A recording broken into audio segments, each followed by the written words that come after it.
speeding bullet don't make a sound.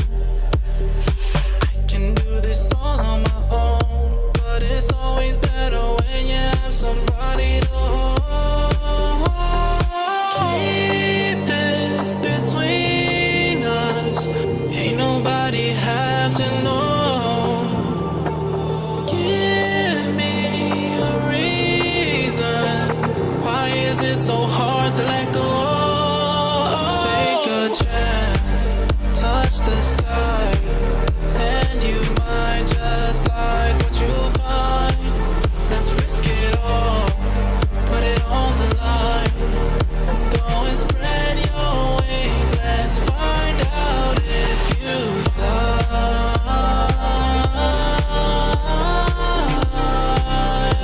Let's find out if you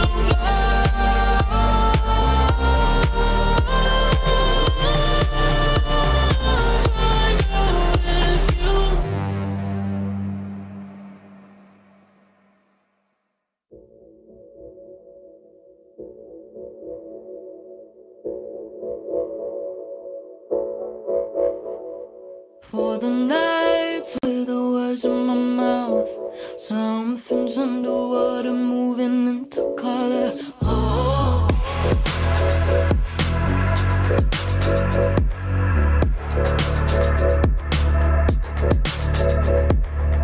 Got a lifeline, been dialing it up, piecing me together, architecture. Oh, maybe I'm slipping on liquid love. Think those are medicine and I feel better. Oh, it's like a part something I'm perfect. So high, I know you love was a nice try.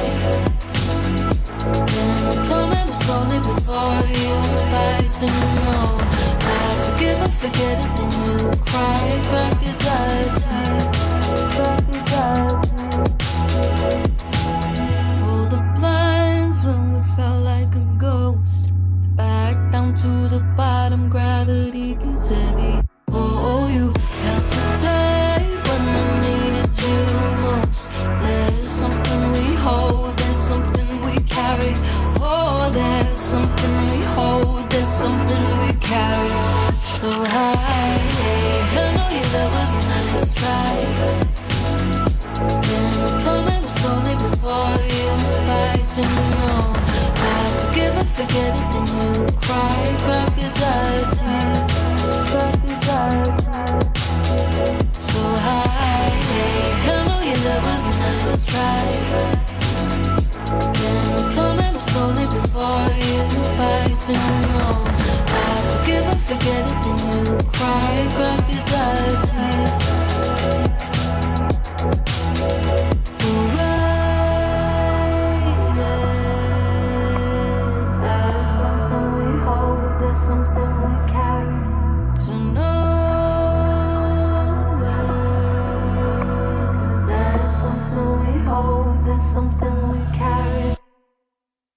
So high, I know your love was a nice try. Been coming slowly before you rise and you know I forgive and forget it, then you cry, crocodile tears. So high, I know your love was a nice try.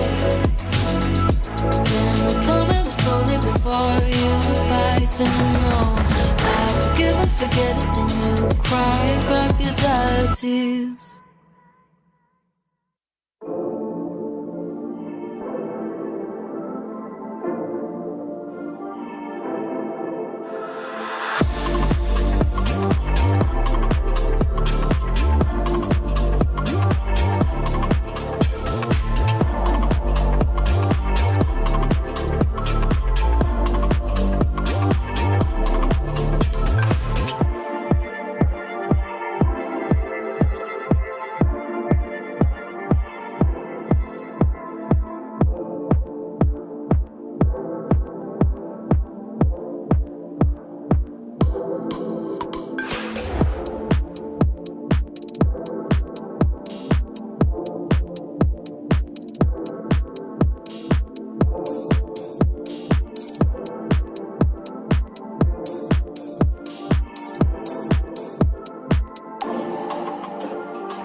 So this game is called CS2. It's a team-based tactical FPS. It's got origins traced back to the 1990s. The major was incredible. We're really proud. My boys stepped up. When your reload needs fixing, Jason's got the tools. Elo tool.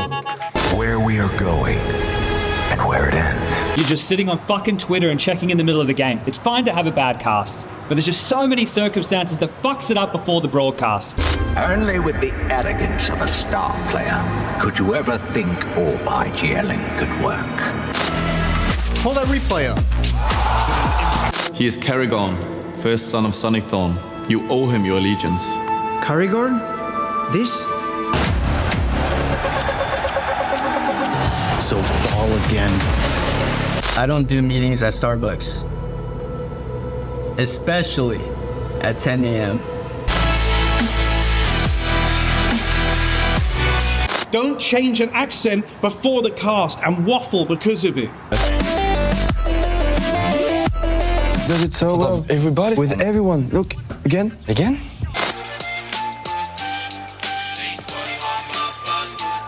Why do I give a fuck? Why do I fucking care what my oppa's gonna do at the start of it? Why did they get that much? Not bad. G2 has no king. G2 needs no king. A glimpse of glory is all it takes. Lovely flash, perfectly placed, and he's going to pick himself up 2 here. 3 for Happy. He was shouting and smashing the walls. Go, free smoke, game time, we score. First rule of Pro League is you do not talk about Pro League. I think this is too short. That's what she said. The challenge for number 1.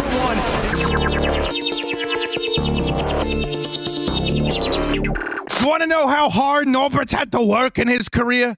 Do you want to know how many setbacks he's had? It's getting ridiculous, Jake. Boo, boo, boo, boo, boo, boo, boo, boo, boo, boo.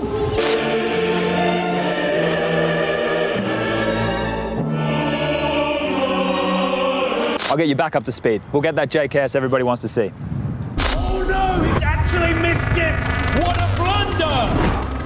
Looking and laughing at one Twitter user who sold his Bitcoin for a measly $180. Changing accent when you had a tournament where you cast really well. It's a risky move in my opinion. We're going to look to follow, and he has great second headshot there onto Forest. Can he get it? Yes, he can.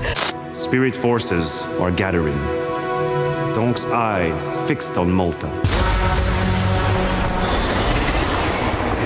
And it was pretty good. I don't want to be going on fucking Reddit and talking about a fucking accent. Are you going to say anything? You know what? Our Inferno is so clean.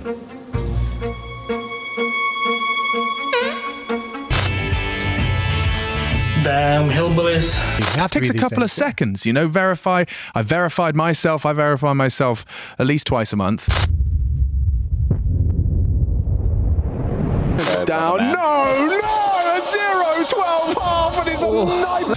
While we're still waiting to come to Brazil, they've come to us, and they're looking to do damage.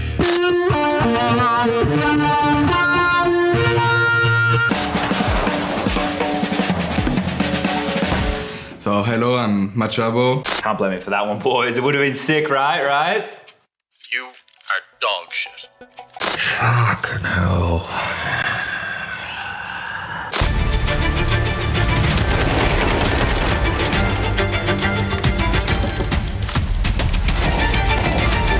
Listen, I call for Alex when he's joking. I communicate for wonderful. I simplify the stats for GL and motivate him. Did you feel smarter when you had more hair?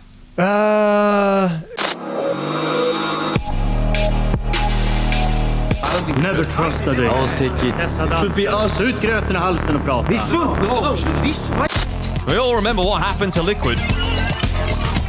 So I hope that we used every stupid shit we had. Sorry, you can cut it or not. I don't think we have space for the hour anyway. Please look around you, Johnson. Oh, for fuck's sake!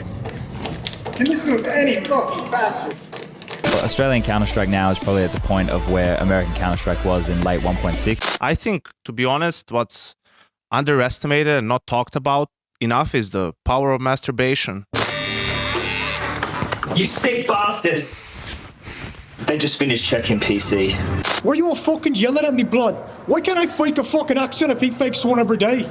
Because people don't want to hear an Australian accent, you... I'm disappointed in the asshole.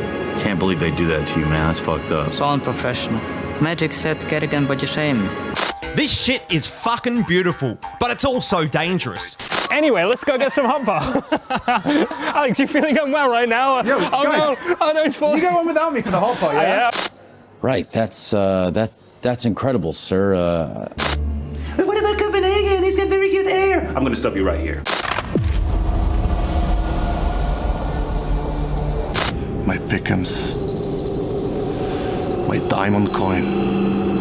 We've played 3 or 4 days as a team.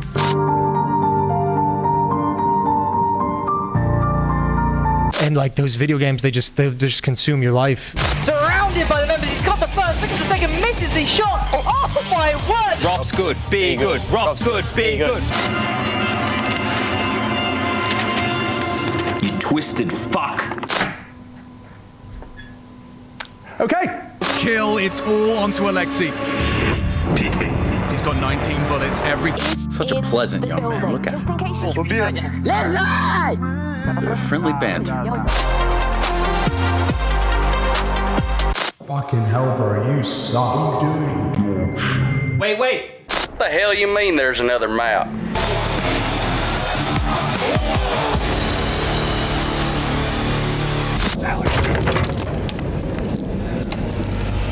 I asked you for one thing.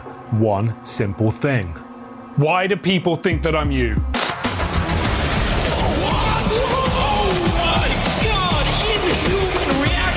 We should drug test him. Like, piss in a cup right here.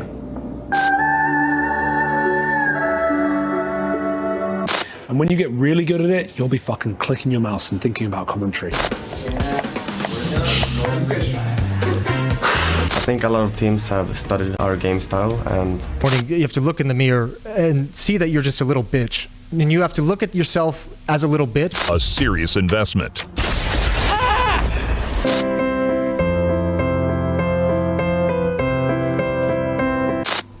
Pleasure meeting you.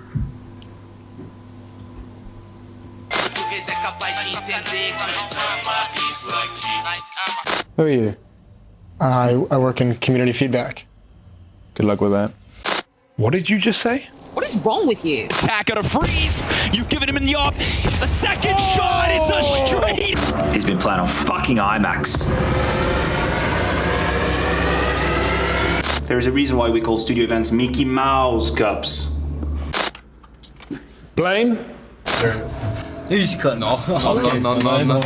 They accuse me of being a mappist, but I am nothing of the sort. I believe that all maps are equal. Welcome back to CS Psychology 101.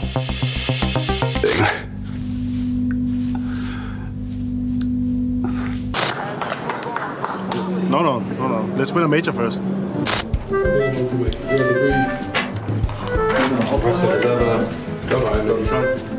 What? No! The in-game trophy. Oh, of course. The fluke trophy. And it's Torshi who's got to withstand this pressure through the red room. How did this crosshair get on your computer? I played a lot with ESC Gaming, so I think our chances are pretty big, and everyone knows that Russian guys are better than Poland. Without me bringing him to the top of the pop, showing him everything he knows. He was just a kid. Okay, I pulled a few strings, Harry. Yeah. And this mystery bus, we are going to see the Panthers. Wait, for real? Robs, what are you playing? This horse too? And this freak is ruining hundreds of people's games a day. Welcome to the Breakcore EMS1 full final. Can you even remember a Don coach? No, I don't actually. I'm afraid of the coaches. And if there's issues, talk to us. If there's issues with your audio setup, people can help you set it up. But it's a fucking risky, changing your accent. There's no way. We lost our luggage, our Air Berlin did, once again, like last time we were here in Germany. Which led us to you, my old friend. Jason Rogaine podcast. Check it out. The Jason Rogaine Experience. But that's not all, is it? Scorpions that'll sting ya, dingoes that'll stalk ya. And also, I know Russian, a little bit of French, and I'm well versed in multiple British dialects. Have you changed your sheets? Oh, don't worry, Dad. It's getting old. It's getting old. It's a very interesting texture, though. You want more? No. It's good. It's not bad, though. It's not bad. fuck are those? I always wanted to be a caster.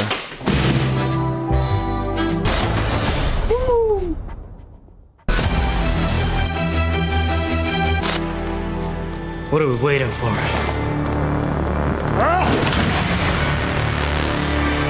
Oh, just like digging him like, look. Out of frustration of realizing the round is impossible to win, Sunman fires off a random shot into the wall. To pick off players, 2 in a row from Apex as well. Oh my goodness! But now they say they want more weapon diversity. They want more diversity. So who do they bring in? They elect an AWP number 1. I mean, it is crazy. Yes, I'm the manager of this here establishment. Eclipsing all who came before him to the world of Counter-Strike. He is the meat. Now, to prevent choking, you need to know the Heimlich maneuver. Wrap your arms around his body, clasp your hands, and give him a good jerk.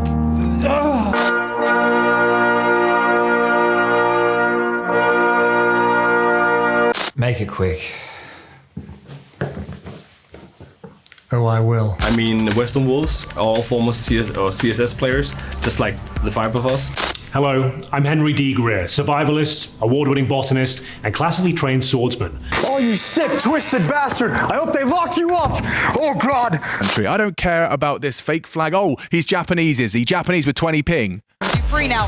Takes 1, takes 2, takes the 3rd, do 3! Point is, my weakness is my analysis. Your weakness, your strength, is your analysis. You Warpers, you think Emmanuel Macron's gonna waltz in here and pick you up on Esports 1? 6th rule, there will be no breaks.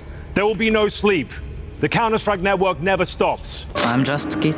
It's misunderstood. I'm just a chill and kind guy. Now, what do? You get another brilliant season, a special season, another segment for him to watch during the break. The egg roll next to it, filled with minced duck and mozzarella, to me was the single best item at this restaurant. And correct me if I'm wrong, it's been a while since I've dyed my hair. When you color your hair like that. Why so serious? It's a 5-week league, no matter where we go. International television, you want to do this? I did not know!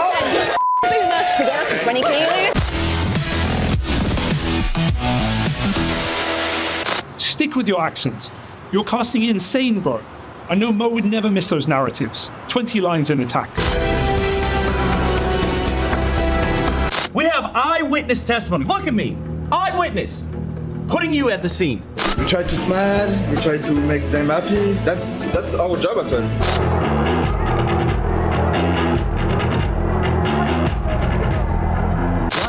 Hey Matthew, what do you think?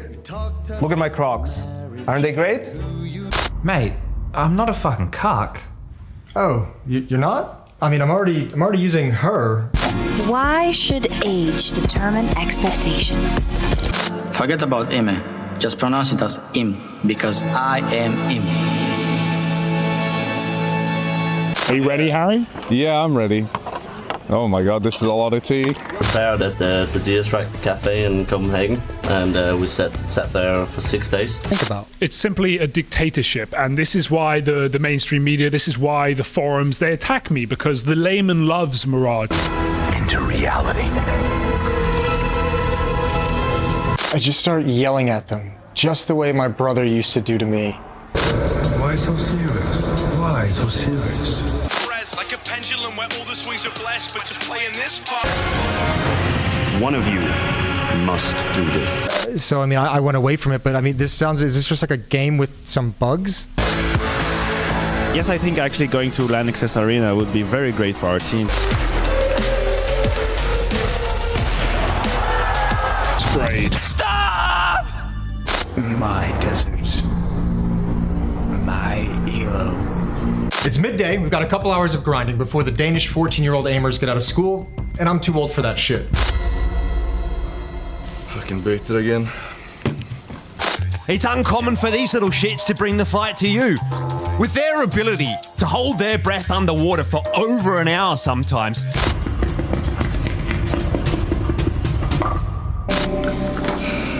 I don't know. I just didn't play my game. I knew this day would come in. ESL content finally gonna get us canceled. Relax, I wasn't there.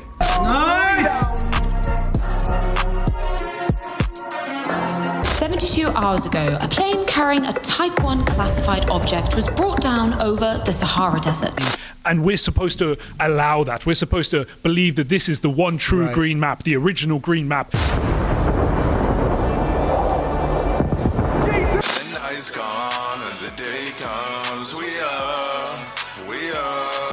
Maybe we can talk about this later. I've never seen such an incompetent fucking piece of shit in my life.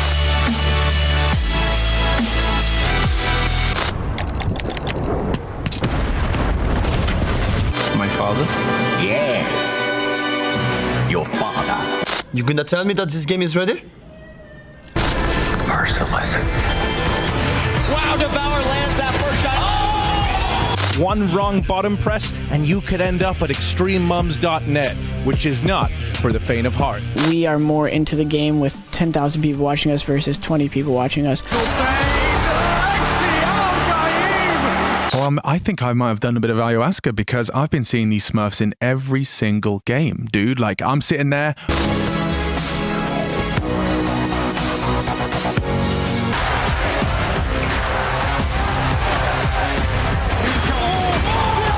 Bruh. Whoa! Oh my god!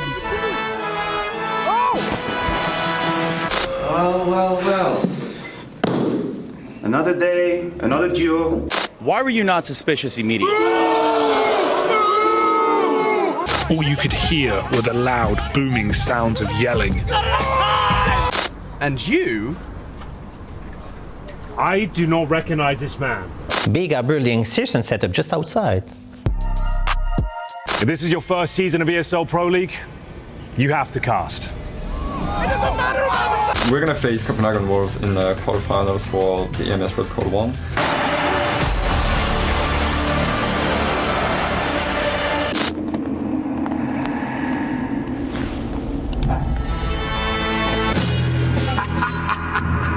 The tilt is swelling in you. Ich raste aus.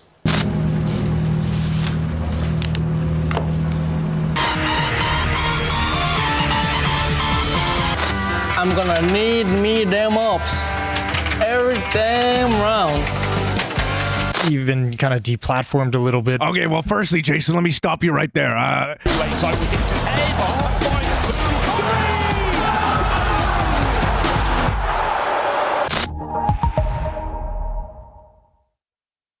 ESL Pro League Season 20 is brought to you in part by Intel, Acer Predator, DHL, Kadia,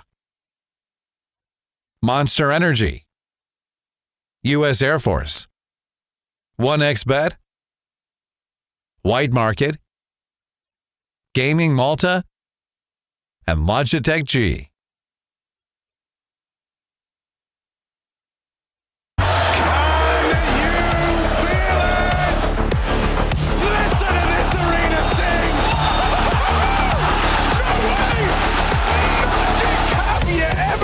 Something like that.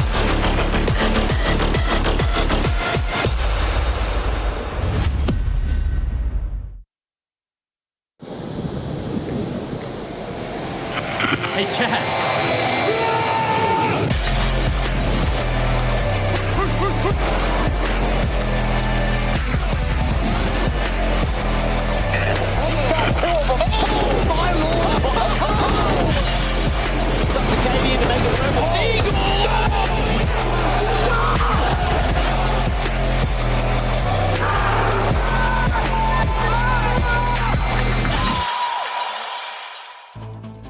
To whom it may concern, I'm quite happy to hear that direct consumer feedback is being requested this season. For me, the only positive change to ESL Pro League was the condensed format, which, to be fair, was extremely refreshing. However, the relaxed format needs to be curtailed. This season was nothing close to being relaxed, as we were constantly being bombarded by sleazy jokes by people in their mid-30s. Now, I am by no means a prude or unable to laugh at edgy humor, as I seek that out when I wish to consume it. If esports is ever to be considered a true competitor to traditional sports, we need to stop acting and indeed encouraging some of the most cringe-worthy behavior I have ever been forced to watch. I choose the word forced as a die-hard Counter-Strike fan. I have had no choice but to listen to cream pie or edging jokes constantly.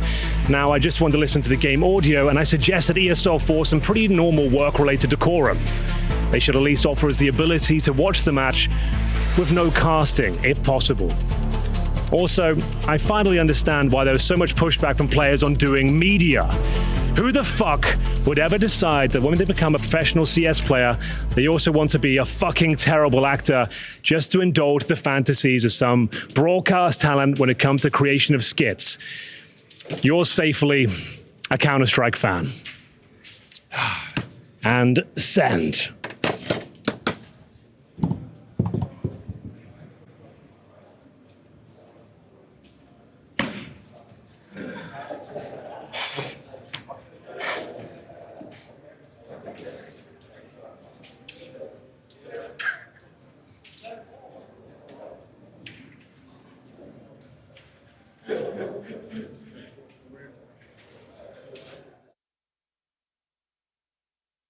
Previously on ESL Pro League.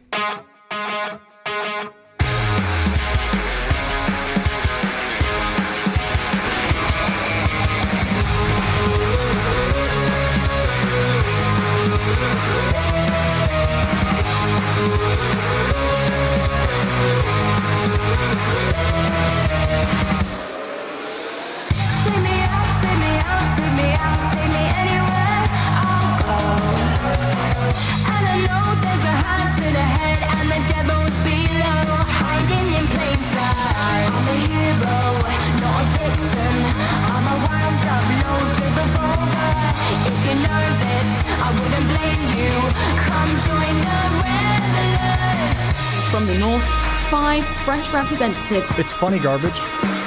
It is garbage.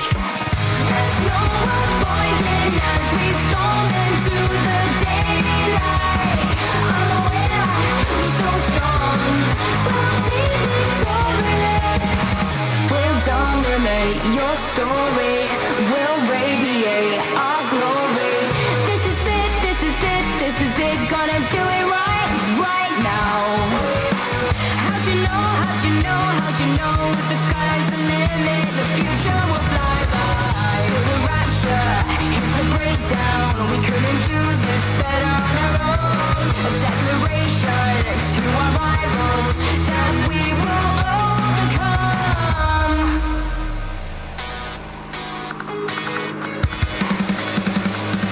There's no avoiding as we storm into the daylight. I'm aware we're so strong, we'll be victorious. We'll dominate your story. We'll radiate our glory.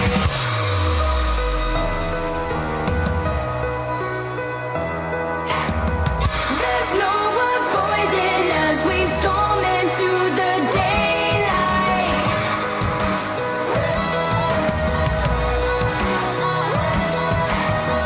There's no avoiding as we storm into the daylight.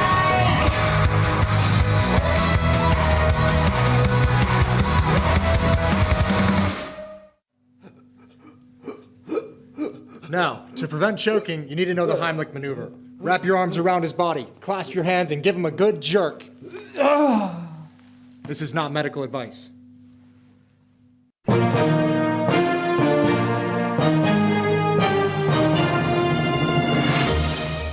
Let's take a look at today's top stories. Series of clashes are set up to begin in Group A on the island with an Australia versus Turks rematch. That's right, both FlyQuest and Eternal Fire fight it out in the first round of play with FaZe waiting in the wing.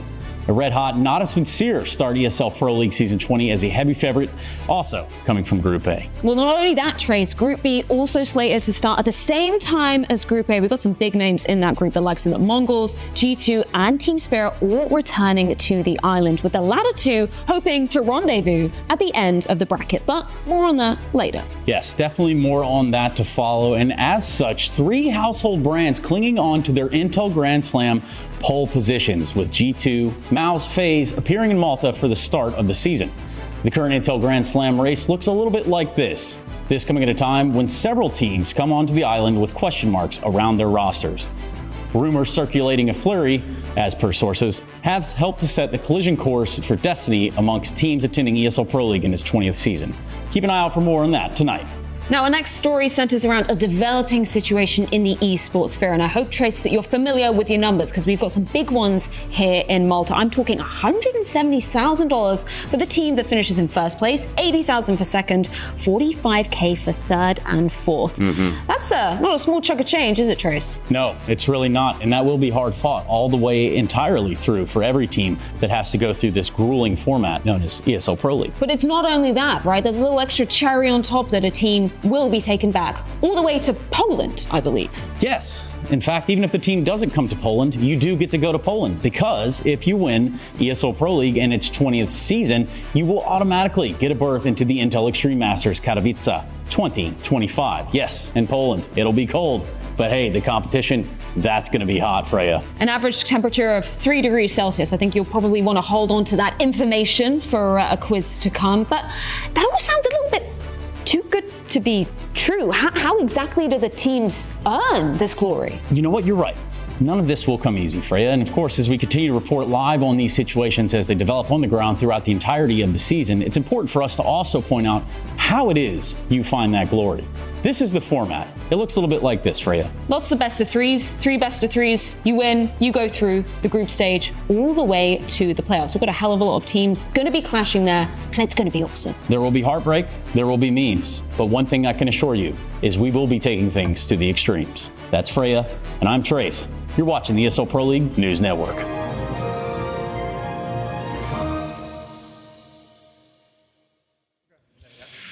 Oh, love me some news. Love me some news. Love me some Pro League. We're back in the studio, another season, and it's in a familiar territory. This is, of course, where some people have been creamed, some messes have been made, but lots of media are going to be going on over here. We've got whiteboards, we've got breakdowns, we've got quizzes. Of course, you come over to the buzzers. We've been having these, a bit of a staple of ESL Pro League. They work when we're playing games, though, obviously. And over on this side is where the casting desk is going to be. This is where we have from 2 to 4 voices, bringing you all the action during the games with as many screens as we possibly could imagine, and an entire fridge stocked full of Monster. That's just this side of the studio, though. Jason, in what I believe is his favorite t-shirt, is standing by to show you some more. Yes, Alex, thank you. It is indeed my favorite t-shirt. And actually, we have something in common as well, because this area has a stocked fridge of Monster as well. This is the player lounge, just the relaxing area. Team, staff, management, people traveling with the teams will sit in here, watch all the games. 2 TVs for A and B stream. It's going to be absolutely beautiful. We move on a little bit. This is the putting green that we have used in the past seasons as well. I'm sure plenty of people getting some action, some practice in here. The ping pong table is some highly sought after real estate. Players love to use it for a little bit of warm up before their matches. You'll be hearing that in the background as we're casting. Everyone's on it all the time, and obviously the classic 5-stack setup. Whenever we need to jump in game and actually show you guys the business and how we get things done, this is the setup that we're going to be utilizing. And I guess like one last little cherry on top, a little bit of a treat. We got the interview wall. In case you guys ever wanted to see what an interview wall looks like, this is it. This is where the interviews are done. Alex, I've lost track of you, but I believe you're up on the stage, correct? No? Yeah? No? Okay. No, he's over at the casting thing. Well, thank you very much, Jason. Yeah, I'm hanging out here in the player area. This is where the players hang out, and I have invaded. It's lovely over here. It does just look like any kind of table with a monitor and a headset would look, actually, really. The chairs can be changed, the desks can be adjusted, there is appropriate computing power, everything you need for a computer game tournament, I believe.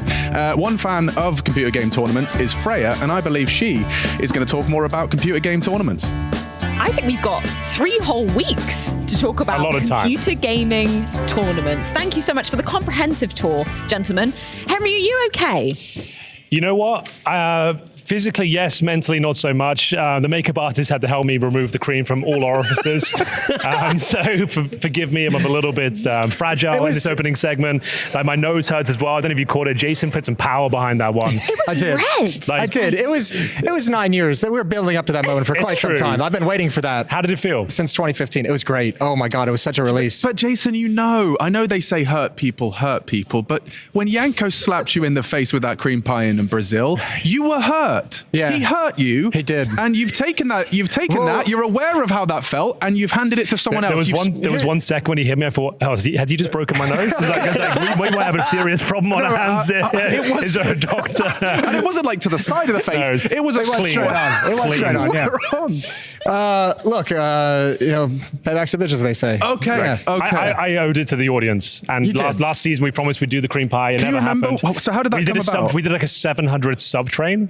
That's right. And it was like the whole how map. did you pull that off? I don't know what happened. I don't know why I signed up to it. But I said if it kept going, I think we donated some of the money to charity as well. Right. It wasn't completely in vain. Henry Jeans Day. Henry Jeans Day. That was the etymology of Henry Jeans Day. I think that started the whole thing. So it was for a good cause. It was for a good cause. And you just got caught up in the heat of the moment. Yeah. This is what happened. So I've been there. I always do. I've been there. Famously. Yeah.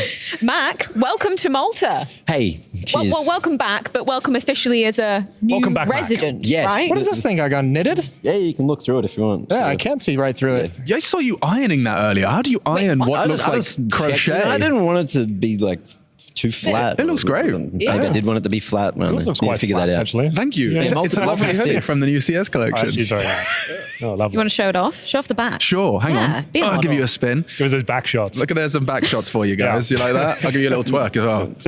There we go. Anything on the back of your shirt, Mac? Here we go. Get everyone up. There it is. Actually, there is. Don't zoom out. No, Don't go dear. lower. Okay.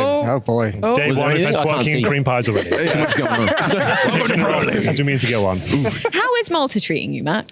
It's hot. It's sweaty. It's the end of summer. Actually, it's autumn now, isn't it? Or fall? What do we call it? Officially, it's autumn over here. Yeah. Is it? As of like 2 days ago. Is it just Americans that call it fall? I think so. Yeah. We use both relatively interchangeably. We call it autumn as well. Do you think there's a sentence, like if I was saying, I'll do it in the fall, that's obviously fall, right? Like, I'll do it in the fall. Yeah, I'm going to fix the garden in the fall. Fall.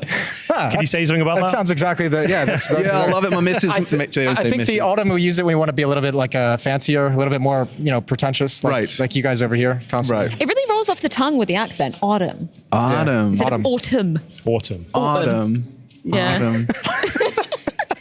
It is autumn now officially. Yes, Mac, that's I right. guess, Yeah. 30-degree autumn. So I'm hoping it's going to cool down a little bit, Cause No, what? What? Chill, bro. What do you mean? It's like 30 degrees every day. You've got to like October until it like really calms down. It's going to be hot until then. Henry, you've been I lock myself in. personifying Flowrider. You've been Mr. Worldwide. And you're going to continue to be Mr. Worldwide. I am on a world tour right now. Yeah. We're going from Germany to Stockholm to Malta to Copenhagen coming up. Oh, don't spoil it. Don't spoil it. Oh, yeah, sorry. The world tour continues. I'm never going to have a day off. I've actually somehow said to myself, I won't ever burn myself out like the old days, but now actually doing it more than ever. I remember Henry looked me in the eyes. He said, Alex, I'm just going to take a couple of events. I'll just do like one or two. Just the big ones. Yeah, no, I'll just do like one or two, one a month maybe. And I haven't seen him since. Yeah, we're on the day 50 tour right now. In Stockholm, we worked there together, and he just looked at me and he was like, "This is like day 3 of 30 in a row." Yeah, in a row. Well, here we are. I think we'll be fine. It'll be fine. It would be great. And you didn't get a private jet like Eternal Fire. That would have been cool. No, anything but actually. Honestly, the opposite, if I had thought of it, we would have. Yeah. If I had thought of it ahead of time, I would have been in. Castapay leaked. Fancy. They can afford private jets. I could never know. No, I got a PJs on my bankroll for sure. Jason can go band for band, but not me. It's misunderstood. I'm just a chill and kind guy.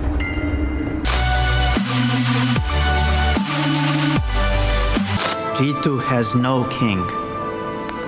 G2 needs no king. Now, what do? You get another brilliant season, a special season, another segment for him to watch during the break. Kadia, check-in time with Mr. JL. Now, we bumped into each other in the elevator yesterday. I was asking you, did you have any time off after Cologne? You said like 4 or 5 days, and it was too long for you. Can you explain that? We usually don't have that amount of days off before a tournament, but I feel like this tournament was a lot of experience for us. Of course, it was a I mean, you can call it as a positive experience. We definitely needed some time off because it was a really close loss. We lost on the margins. If we won a clutch here or there, it would have been a different game. So it was a painful loss. Can we just talk about some of the emotions that you experienced after that? Because, I mean, as always, whenever we get to hear from Alexei after a loss, he's so eloquent. It feels like he's already done, the post-match analysis already. How is it for you guys coming off an event like that where, it was a grueling best of 5, you were close at points. Can you tell me a bit about the feelings of the team? I mean, for sure, we're confident. It's our 3rd final in a row. We could have closed this one out for sure. Maybe spring final, not so much, but... I mean, it feels good. We had the team talk afterwards. We made our goals clear. We're not stepping here. We want to achieve more. We want to win the finals. And we're just here to win. Obviously, Malta, quite different vibes to that of Cologne. What's the approach for Navi coming into this one? Same as Cologne, actually. Yeah, you want to win the tournament. I mean, not win the tournament, do your best. But if you do your best, you're going to win the tournament. Okay, tell me about your perception of Group A. Who do you think is the favourites in your group out of the 8 teams here? I'll be completely honest, at least I treat one game at a time, so I have no idea who's in our group. We have an IP in our group, that I know. Yep, you got FaZe as well. Oh. I think it's probably between FaZe or you for favourite. Would you be confident saying it's you? Yeah, for sure. We have FaZe in our pocket. Lin Vision is your first opponent. I was just looking at some of your match history versus them. There isn't any, actually, on officials. So how do you feel about them as your first opponents? I mean... We shouldn't underestimate any opponent. They had time to practice, they had time off, and you never know what a team can bring. So you have to treat them as a tier 1 opponent, unequal to you. So we'll try our best to win the game. I know you're always going to be honest with me, JL. So confidence levels for this first game of EPL? 10 out of 10. Excellent stuff. Thank you so much, JL, and best of luck.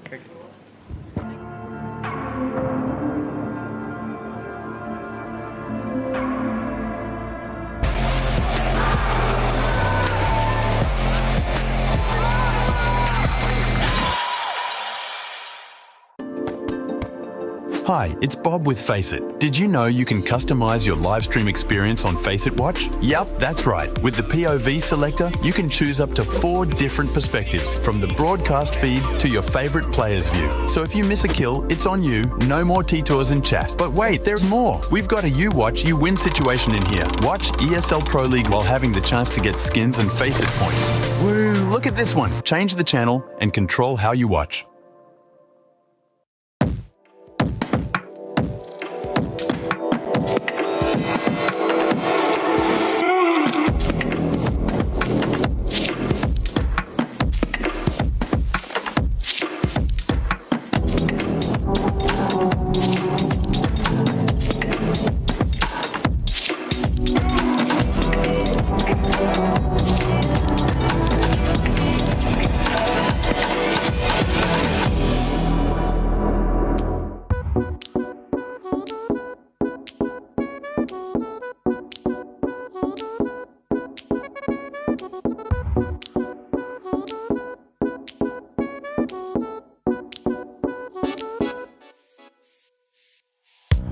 I can't explain.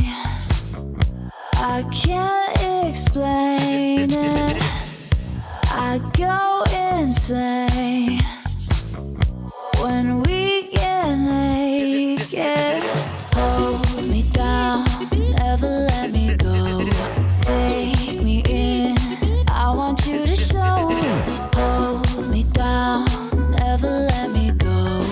Take me in, I want you to show me love.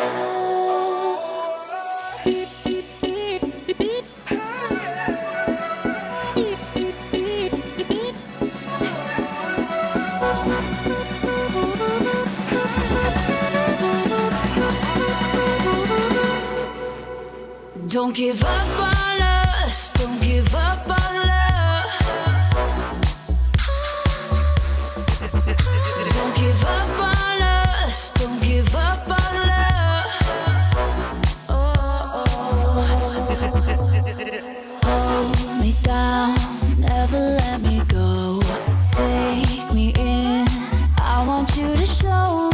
Hold me down, never let me go. Take me in, I want you to show.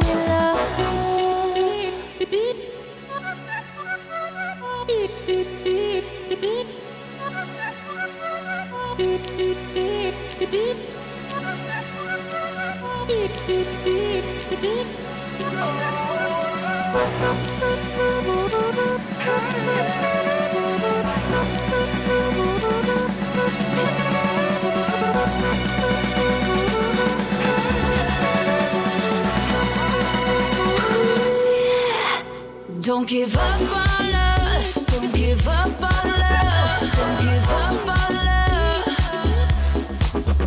Don't give up on us, don't give up on us, don't give up on love. Hold me down, never let me go. Take me in, I want you to show. Hold me down, never let me go. Take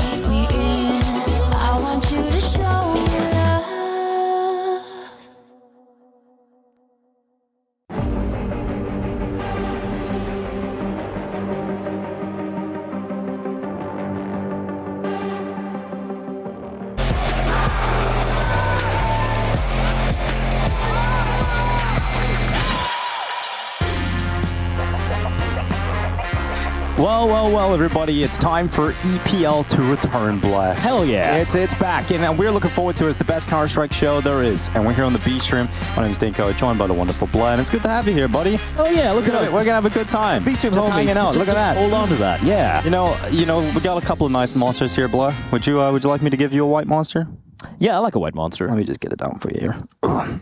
Here you go. That's a big white monster, man. You enjoy that? I love a white monster. Now, we have got ourselves a great show going on here at the moment, Blood. We've had all the content flying through already. Yeah. And here on the B stream, we're going to also have the mailbag. So you go over to the same email that is being promoted by ESL, and you guys can actually send in some emails for the B stream as well. Just put it in your title, B stream, if you have a specific thing you want to send in here. Yeah, if you have anything generic, you can just obviously send it to the, with any generic subject right there. But if you want to talk to Mendinko or I, or later on with Mike and Zenner as well, you can just put in a B stream related mailbag. And listen, man, I still can't get the face of Henry out of my head right now. No, Creamy Henry.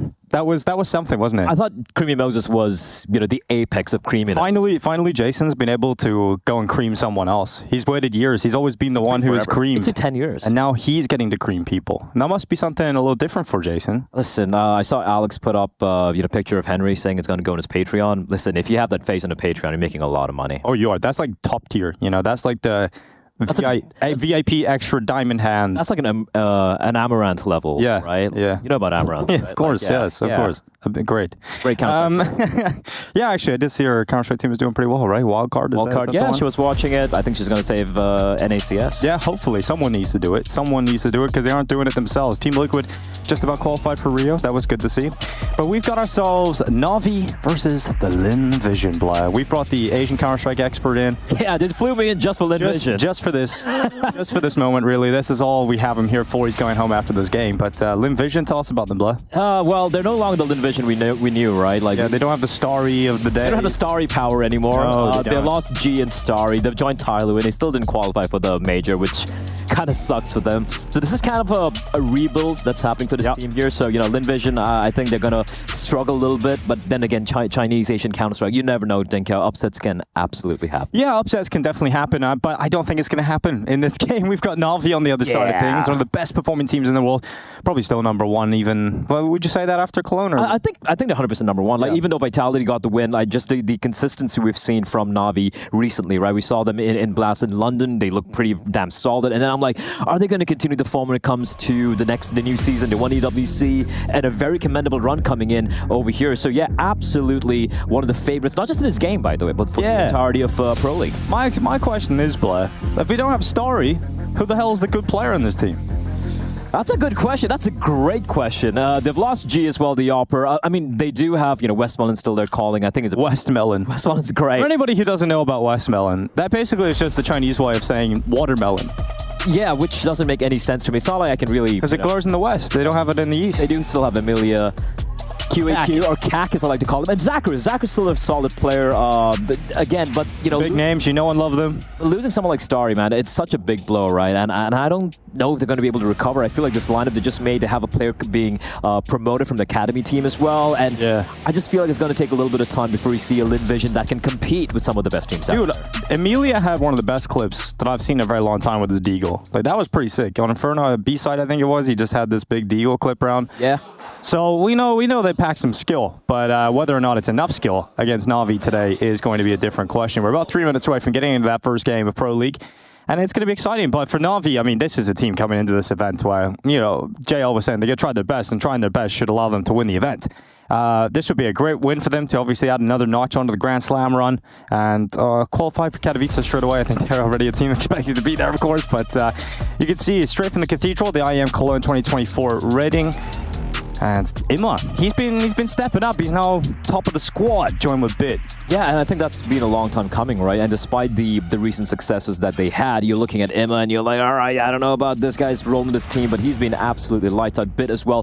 Wonderful actually slowed down a little bit in Cologne, but despite that, they had an incredible run. That map 3, Mirage in the Grand Finals, was one for the ages. A great map of Counter-Strike. Yeah, great map of Counter-Strike. And Imma, I'm so happy that he's become a bit of a star player at times. He is him. And that's great because he had such a great run in Paris, but everybody called it a fluke. And I was in that camp. I thought it was going to be. I had casted Imma before. All right, Pimp. In his previous rosters. And not just the Na'Vi run, but just Imma's individual performance when he was with Gamer Legion back in the day in Paris. So I just thought that was a one-time thing. That event would be a one-time showing for Imma because I casted him in his other teams and I didn't really see him hit those heights before. But man, he has dug deep and found his form in Na'Vi yet again, and that's so great to see. And it's great to see, and also it's great for the fact that for JL, where he had again a pretty solid tournament overall. Sure thing, yeah. You're looking for someone like Imma stepping up and shouldering a little bit of responsibility as well. So him stepping up to the plate absolutely make this team look very, very dangerous. All right, Map Vito Blood, give me a guess. What we got? I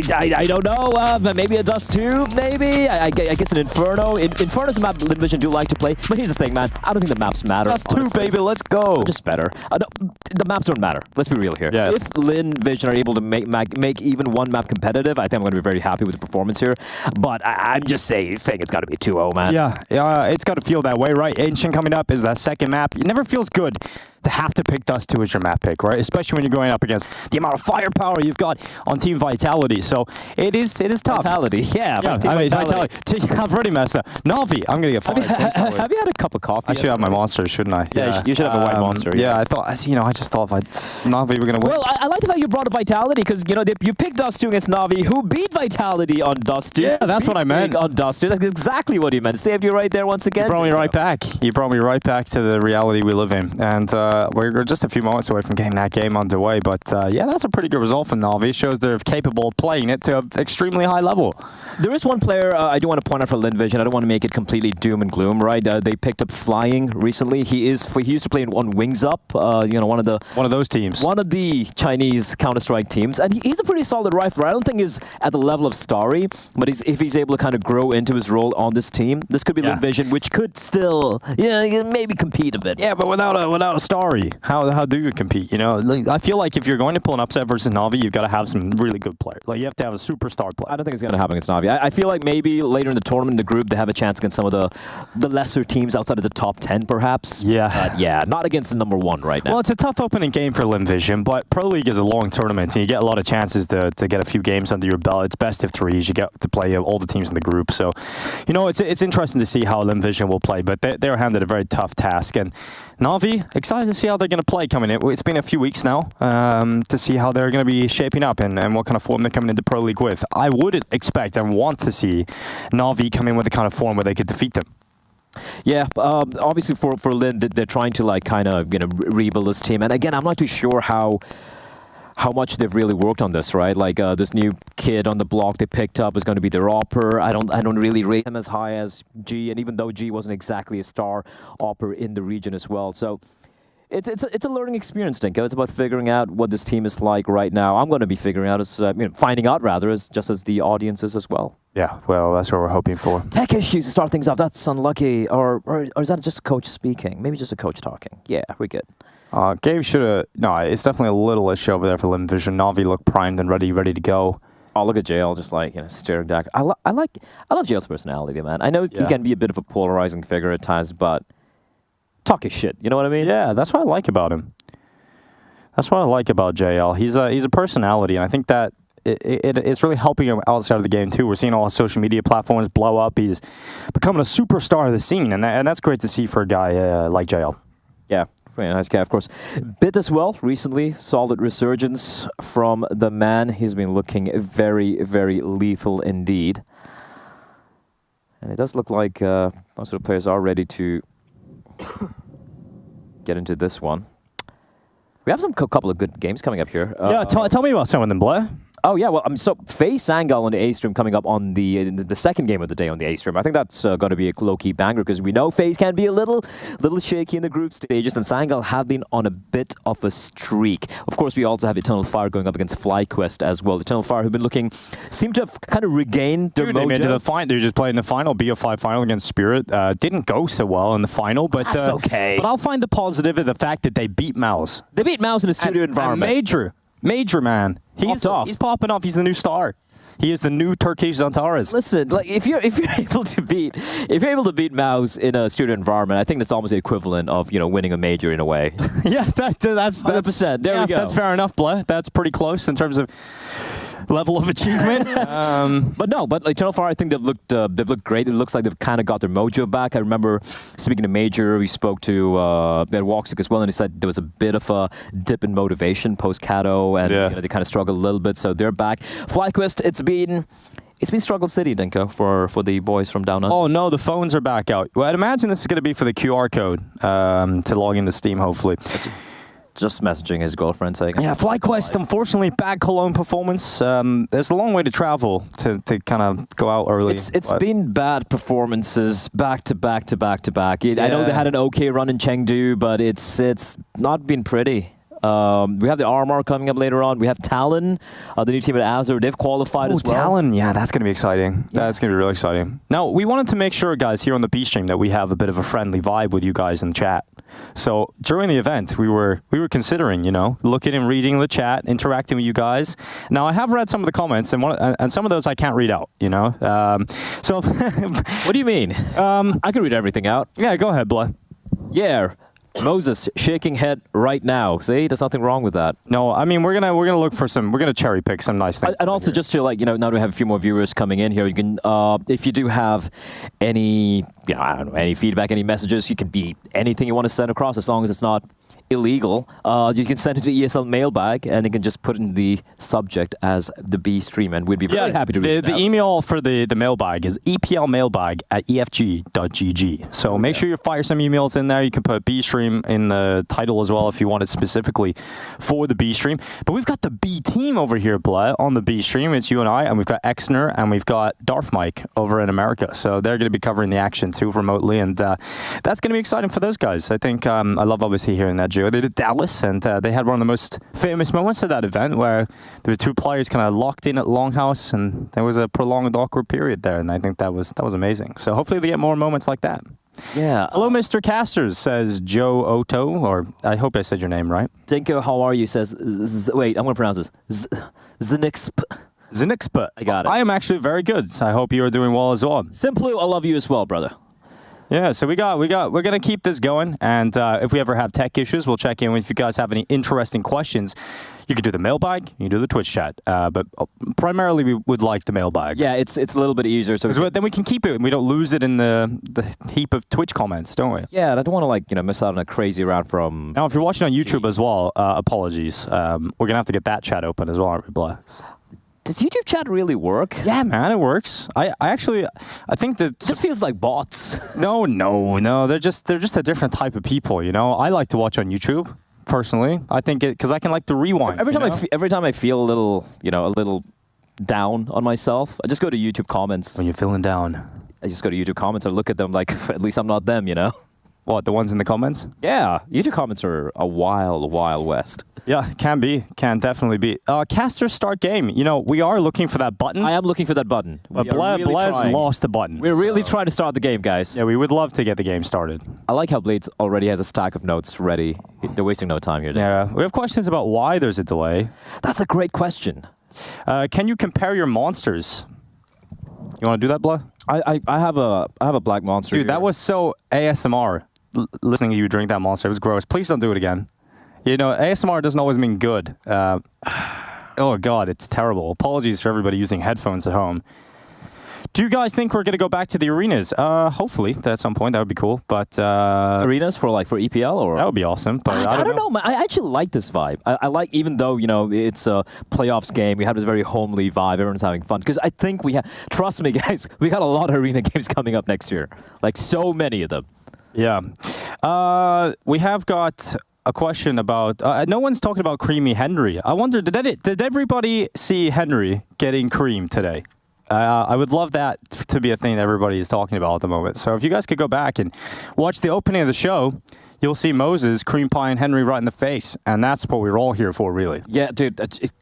Henry looks so good with cream on his face. He really does, actually. He took it like a champion. And Jason, he smashed it right into his face. It was... It's a long time coming. It's been a few years. He's been waiting for that. Yeah, he's been waiting for a long, long time. Best monster is Mango Monster. I 100% agree with you. Arata 2000. I 100% agree. Just that my diabetes is gonna just destroy me if I keep having that. Yeah, well, we've got ultras here as well, so sugar-free options. Everybody can get involved. Yeah, we have no information on why we've got the timeout at the moment. Mr. Producer, any update?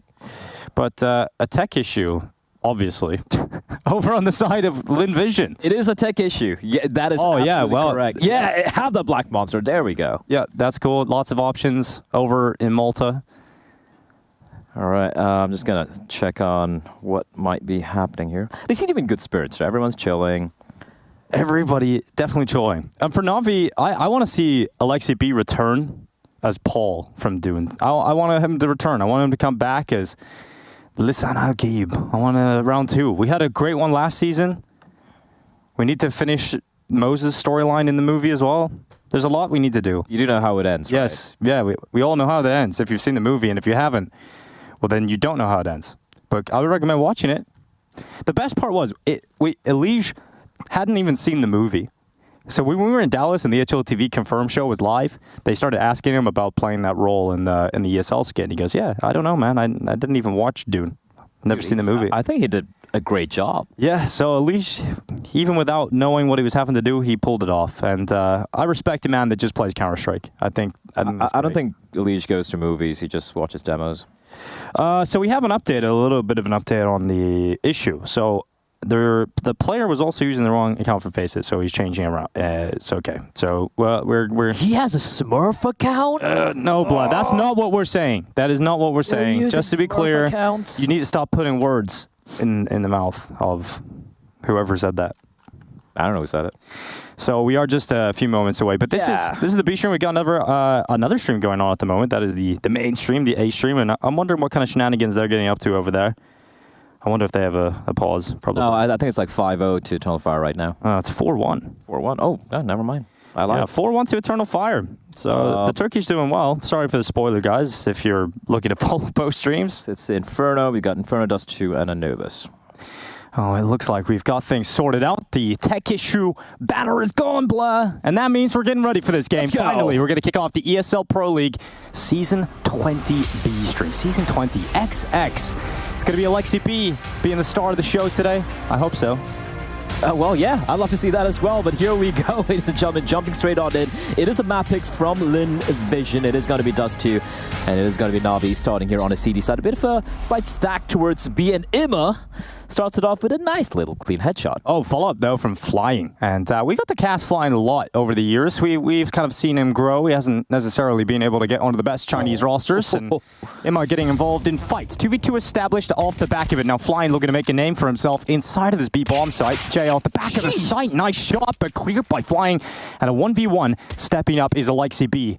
He's got a kit, he's got a smoke, and now Flying committing to the plant. So at a minimum, even if he loses this 1v1, they've got a good force buy into the next round. So Flying heading around the boxes to the back of the platform, and Alexi B just waiting for a mistake, and Flying not providing that just yet. But he's got to worry about doors, he's got to worry about window, and as the longer the time goes on, maybe he even considers tunnels. Yep. And he goes back to have a look. Here comes Alexi B through the window and to the wall. It's Flying with that headshot, locking in the first round of play for the side of Lin Vision. Who needs a star when he got a Flying right there? Clean shot. These are some clinical shots from everyone. Ima, 3 beautiful kills, but Flying pretty much taking deals by himself. Find all the 3 kills on the B bomb side. Of course, at the end, the clutch not quite going the way of Alexi B. And Lin Vision, all right, off to a good start here. Yeah, off to a great start, and that is what you love to see. Of course, the force buy coming out from Na'Vi, and M4A1 in the very capable hands of Bit. Ima, he's a man who plays for the team, Dinka. Yeah, he is him.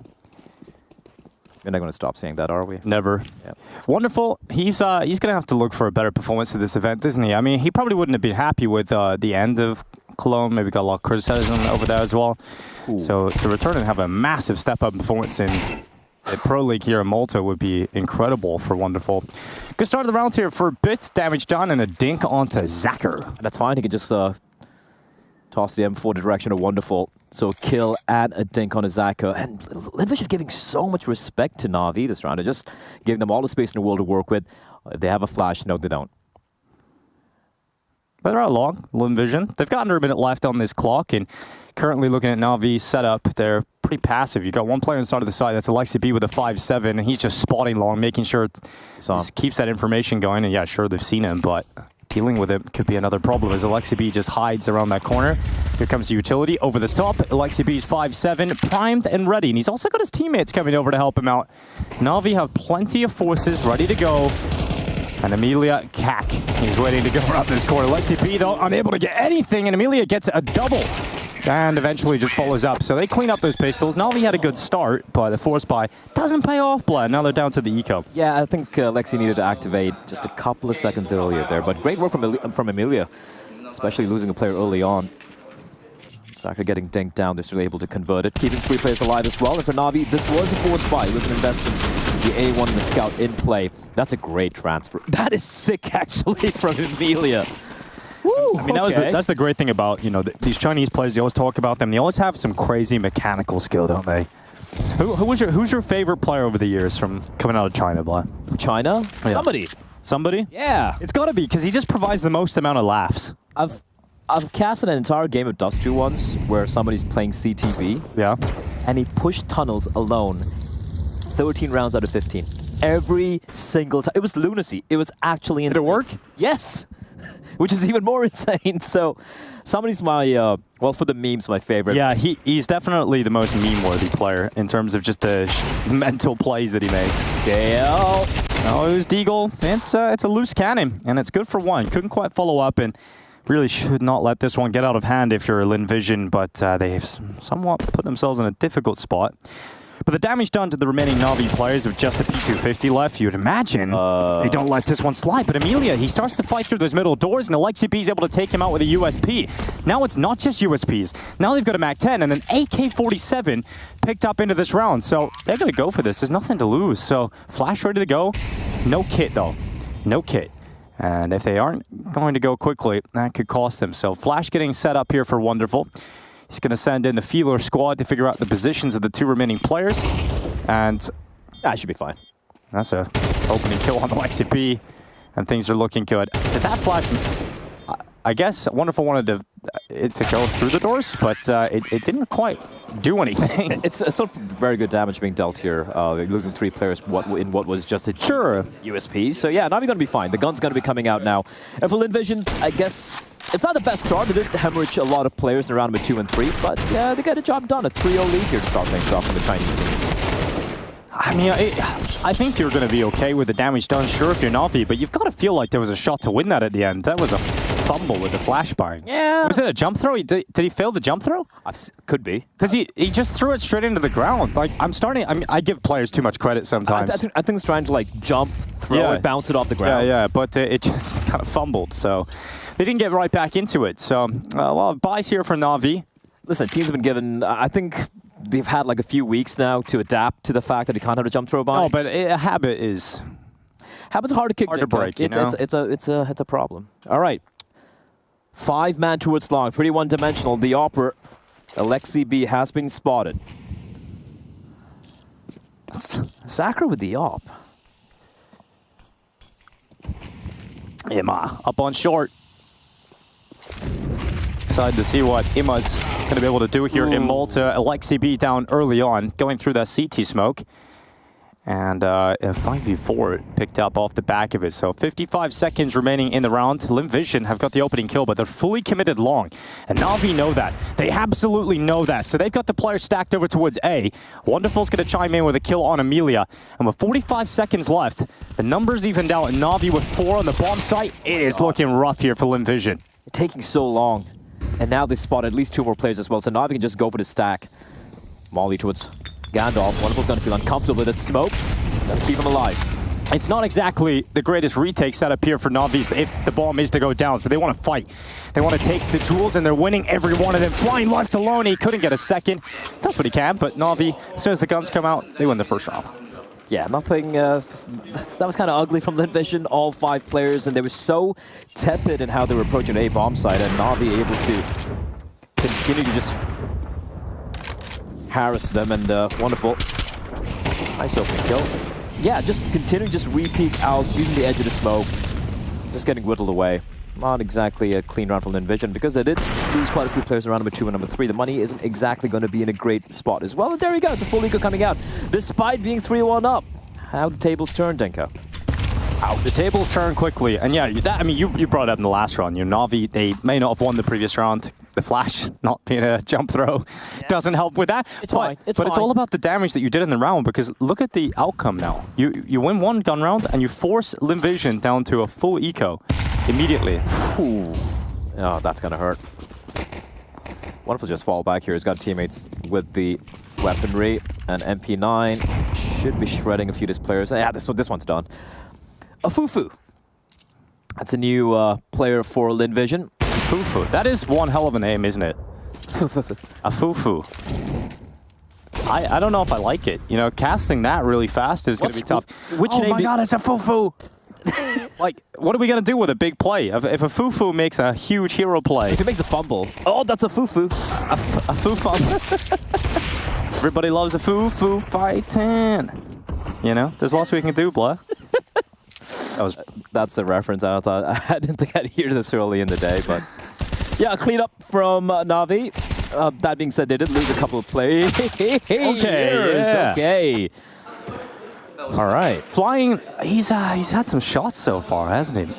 We talk about the lack of maybe star power on the squad now, starry power.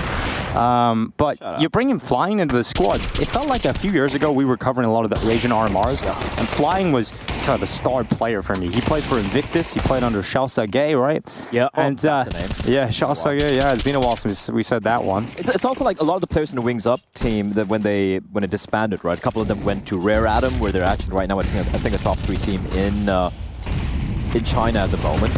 So they had some pretty good players overall in that team. It's just, okay, Alexi B. All right, completely blinded, no vision. Nate should find the 3rd as well. And that's a 3K by Alexi B. And what was the buy from Lin Vision? Getting absolutely dumpstered in long doors. I think this is going to be Dust too, to be honest. Like, we're likely to see Lim Vision have a lot of tough rounds, right? Have a lot of tough starts into these. But it was great to see in the first gun round, they got the opening kill, but they stalled out at long. They completely stalled out. I would like them to do what they did on these eco rounds. Yeah. Just like slow it down a little bit, just default a bit. Don't go for these early duels where Na'Vi is just going to be taking those fights and just going to bully you a little bit, right? So when you slow it down, when you have the weapons. In the previous round, they had a Deagle, 4 Glocks and a flashbang. They get 3 kills. Now what if you had some guns to work with, right? Just slow things down a bit, try to catch the players out of rotation. And so just go for that long play. And listen, great work from Alexi B there to shut it down, but honestly, a bit of a fumble from the Chinese side. We, of course, have Mongols as well. Yeah, we do have Mongols. You know, we're gonna fly you back in for those games as well, Blair. Yeah, but just tomorrow. Yeah, so you'll be here for another night. You'll get to cover the Mongols game. Dude, I would love to make a Mongols movie. I think it'd be pretty sick. Like, you just tell the story of how they all get picked up in the van. You know, they get brought out to the land cafe. You got Coach Mara putting together the God Squad of Mongolian youngsters, and they tell their parents, "We're gonna go and compete around the world in Counter-Strike tournaments," and that's gonna be sick. That would be a sick movie. Yeah, like I really, they actually have some great personalities. Also, we did see, I think it was Blitz. He did. He messed up. He messed up. He said, actually, all of us can speak great English. We just don't want to do interviews. Don't want to do interviews, and they've been lying to all of us. So now you're gonna hear a lot from those from the Mongols players over the next few weeks, because I know that Moses, he was absolutely locked in on and trying to get I was so livid because they keep sending poor Techno, and Techno tries his best, but no one else does. Yeah, he likes it though. He's getting better and better. So that his interviews have been so great recently. That's nice to see. So. All right, back to pistols again, Dinka. This time a couple of digs, and once again they slow it down. I wish they did this in these buy rounds, and that nade is gonna take a chunk out of West Melon. Ooh. Don't like that. What's your favorite kind of fruit, Blah? Oh, passion fruit. Passion fruit is actually so good. And mangoes. Actually, mangoes. I actually don't know. So passion fruit, I don't know if you should leave it till it goes a little wrinkly, you know? You know when the fruit or the skin goes a little wrinkly? Yeah. I think you should, I don't know if you should leave it till then, but I usually do, and I think it's really sweet after that. So it's closer to, it's more... it's about to die. It's ripe. Yeah. It's about to die when it gets wrinkled. It gets crinkly and... Yeah. That's exactly how I like it, Dinko. Yeah, you like them all crinkled. Yeah, a little wrinkled, a little mature, you know, ripe. Yeah, well... Ready to be plucked. Good to know your favorite fruit. Ready to be plucked right now is going to be Lin Vision. That being said, though, it's just the op. Oh, bit. Hide. Yeah, he's got teammates coming in, though. It's JL from the window. Only getting one. Bit only gets a follow-up kill on the USP instead, so I don't think Navi will be too happy. They wanted to shut that entire attack down, but 3v2 still, and they haven't crossed. If they had crossed into the bomb site and they had managed to plant the bomb, then it would have been a very different story here for Lin Vision.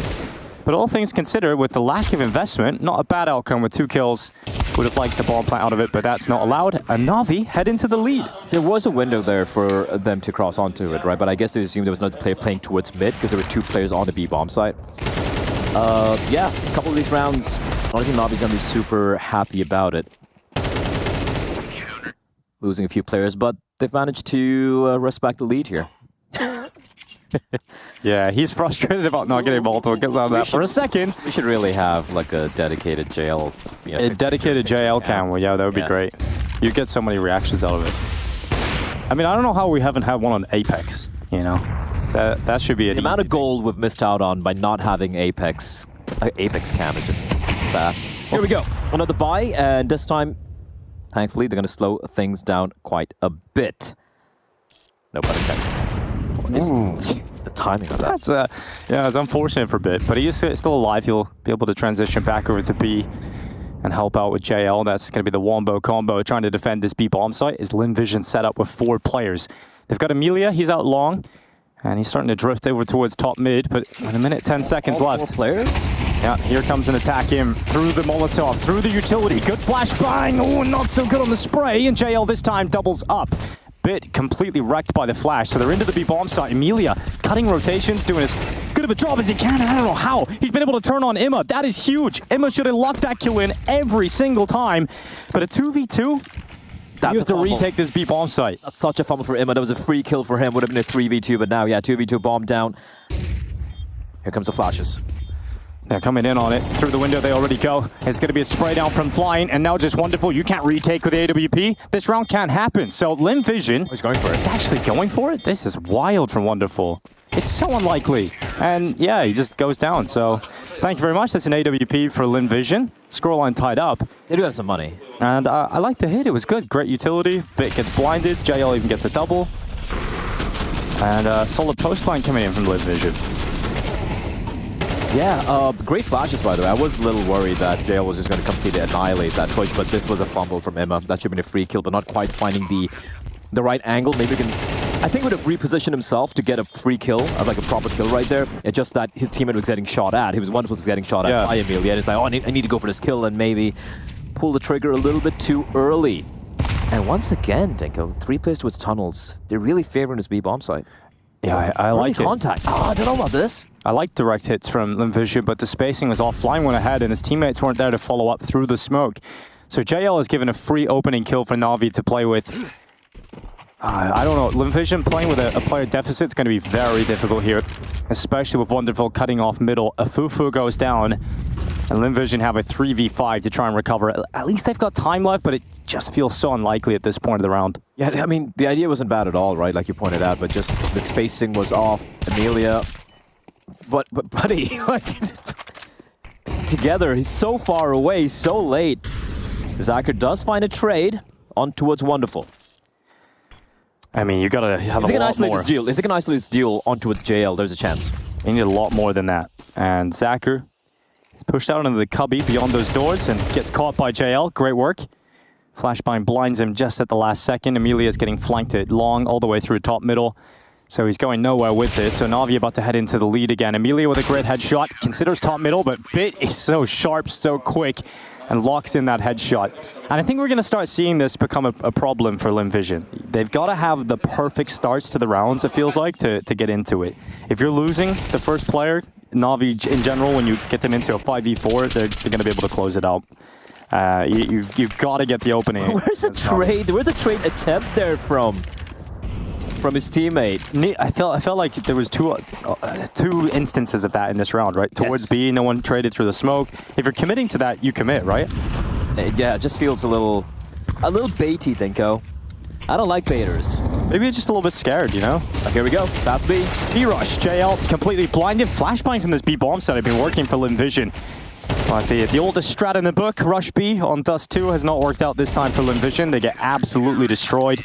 And it seems like Na'Vi are not going to be losing this B-bomb site anytime soon. If they're going to go for the fast play, that needed to be an instant B-door smoke. That smoke took forever to land. And then it cost them the round. I mean, the flashes are great, the opening kill was great, but they were getting mowed down from outside of double doors there, right? Got to isolate the kill onto his JL, but instead they get wrecked. So, on Luco. It seems like Limvision have come to play with a very simple style of Counter-Strike. And so far, not so good. First 4 rounds, sure, that's great to work for the T side, but you want to get at least one extra out of this half. Yeah, I think even with 5, it would still feel very uncomfortable for them, but I think 5 is an absolute necessity here if they fancy the chances of winning this map. I like the aggressive stance from Bit. He's decided that he doesn't want to wield the secondary AWP, Dinko, and I, for one, am a big fan of that. Well, Wonderful, certainly not a fan of that. Zacher just knocking him on his ass. That's going to hurt. Here goes Bit, though. Headshot not coming in. In fact, he gets blasted away by the West Melon. Best Melon. Yeah, the best melon in all of China. And JL pushing in towards the upper tunnels. Flying waiting for him. Here comes a chance for Flying. Oh, really got to win those. They're going to speed it up now. They know there's going to be an A play. Imma going to rotate in, speed up. Great chance Alexi. Yeah, fantastic chance for Limvision to make something happen here, but Alexi playing from the car does well, but gets traded. Now Imma, this could be a little risky. This could certainly be risky. Go for it. If you jump up, your head's revealed, and they have a chance to knock you off with the fire. Beautiful. It forces him up into the open, and Imma goes down. So just JL in a 1v3 blah. Peek. And he's going to get PT'd by Zacher. So 5 rounds for Limvision. They're going to make a half out of this. It's great to see. How's the money situation for Na'Vi as well? That's actually very well constructed from Limvision. I like that. They get the kill on towards the player at mid. That's wonderful. They're able to isolate Bit in lower tunnels as well. And that's a beautiful shot as well. And it's so methodical there, right? They slow it down, and when JL gets this kill, they immediately pivot towards a short position. Alexi, good for 1. And the fact that they group up together, they used a Molotov to completely wreck Imma's chances as well. That was a very well played round. In the final round of the half, Na'Vi, they have to go for this, and it's not a great round. That's what I'm saying. Limvision have messed their money up right at the end, so this is a great chance for Limvision to get 6 rounds out of this T side. And it's worked out. They've got the opening kill. Generally, when they get this opening, they're a lot more comfortable. They don't make as many mistakes. And here comes the push from Na'Vi trying to gain that kill back. A little bit of a dink, but the follow-up kill is aggression into the tunnels again from JL. Not too long. Punished by Limvision. So they've got 2 players up, and you're left with just Alexi B, Bit, and Imma. 2 rifles, 157. This is going to be a 6th round play. I'm actually really impressed with this half now from Limvision towards the end. I think the second buy round onwards, they've been looking way more solid. just they tried to abuse B. They eventually got stopped there, but they found another solution. They found another way.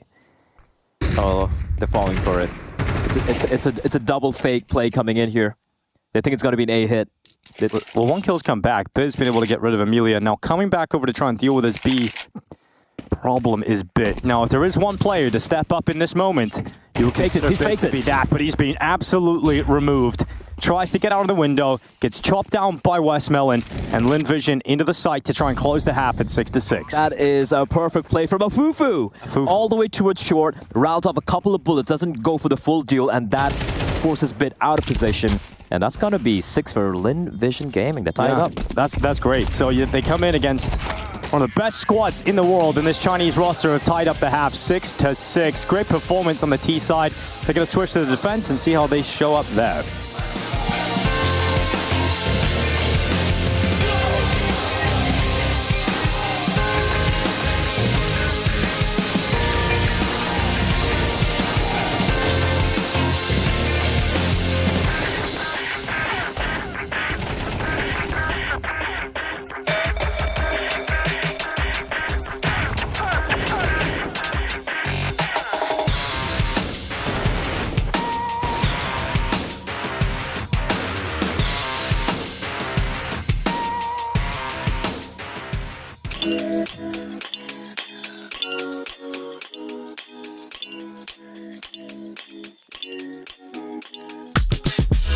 We go to broad daylight, feeding every night like Friday night. I keep the party on rock and the Bombay ice.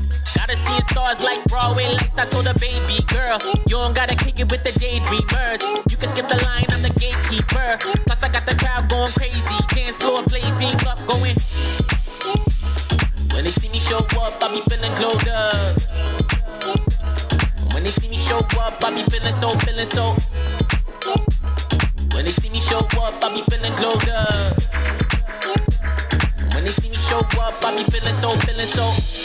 With the VIPs in your city, getting litty as a BIC, yeah, screaming life's a gift, so we live to the fullest till we DIE. DJ, put it back on, keep it hype, we don't wanna hear no sad songs. Everybody up in here just wanna celebrate. Sip a little drink, get the dance on. That's all, listen, everything good over here. We don't want no problems, we just want cheers. Toast to the good life, wine, liquor, beer. Haters getting blocked if they trying to interfere. Swag on 100 and my drip too fresh. Certified stunner, need a big blue check. I don't got no time for no BS or no negative ideas in my vibe, cause I'm just too blessed. Run it back. When they see me show up, I be feeling glowed up. When they see me show up, I be feeling so. When they see me show up, I be feeling glowed up. When they see me show up, I be feeling so.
Welcome back to ESL Pro League, Season 20. We've had 20 seasons of Pro League, and we're just getting started with Day 1. I'm looking forward to the second half because Lin Vision came to play against Na'Vi. We thought this could have been a half of dominance for one of the world's best squads. But Lin Vision, they tie up the scoreline. They give us a 6-6 half, and now we get to see what they do on the CT side, Blair. Yeah, pretty decent resurgence coming in from the Chinese side. I'm pretty impressed so far.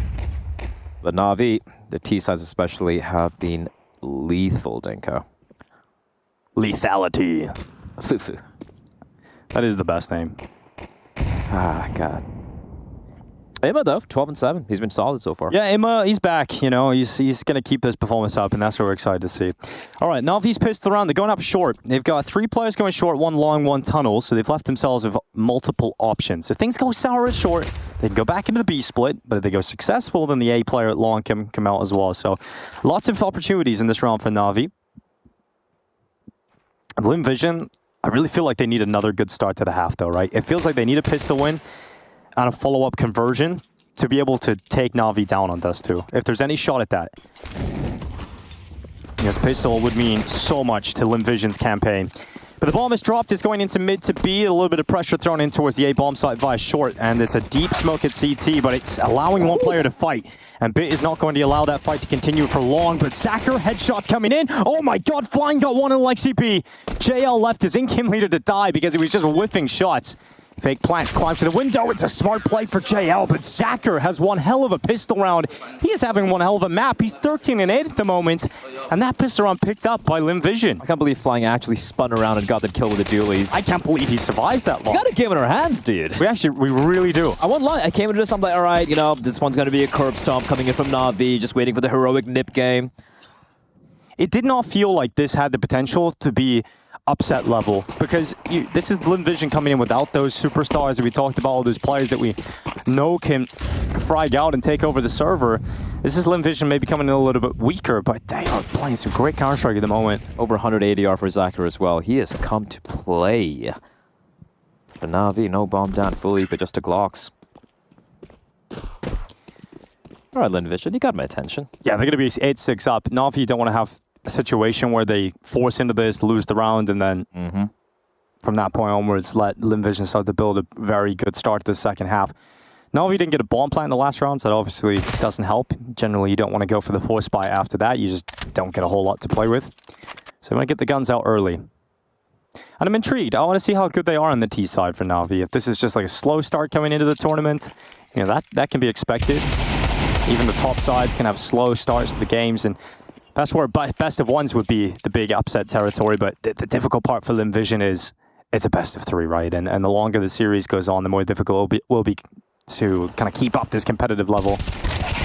This one should be an easy mob up here. Taking a look at the groups, right? Obviously, the 32 teams playing, of which 16 of them will move on to the playoffs. So we've got FaZe and Sangal, we've got FlyQuest, Eternal Fire, Heroic NIP, Lim Vision, and Navi in Group A. Some pretty interesting names. I'm looking at FaZe, I'm looking at Eternal Fire, I'm looking at Navi, and even Heroic and NIP, you know, if they really show up, could make things very interesting. So you don't want to let a game like this slip away. Well, NIP don't have Amcal in the tournament, so that's good for them. That's good for everyone. Yeah, it's good. Yeah, that means we don't have any possibility of NIP Amcal. So, but the Young Ninjas, they actually beat them, Jason. Hey, wait, I nearly called you Jason. I've been stuck with Moses in a little basement, casting with him all right, Henry. Last few weeks. Henry. Creamy Henry. You have casted virtually half of the CS talent. Yeah, I've got around. I've had my fun. Yeah, man. But Blah, you're up there, man. Thanks, man. Tell you. Appreciate it, dude. Bit and a Zacher going blow for blow and a little bit of speed behind this attack from the side of Navi. They're coming out of the tunnels with a bomb on their back and they're into the site. And that means it is very likely that Navi collect this round, especially with Alexi B and Wonderful and a crossfire crunching down on this retake attempt from Lim Vision. I think with that utility, it's going to force the squad to fall back, go for the save call. And Navi trying to do some damage at the end, but Westmelon staying alive despite only being on 19 health. So Navi get the guns out, up to 7 rounds. And there's cash in the bank here for Lim Vision, so their buy will continue into the next. So at least that's something. Yeah, especially keeping his 2 A1s alive as well. Although, that being said, Wonderful. I like how they're sending in Zacher with the MP9 just to be the first point of contact. That's an AK picked up as well. Yeah, if I'm Navi, I'm not really going for this hunt. Not really worth it now. They had an attempt.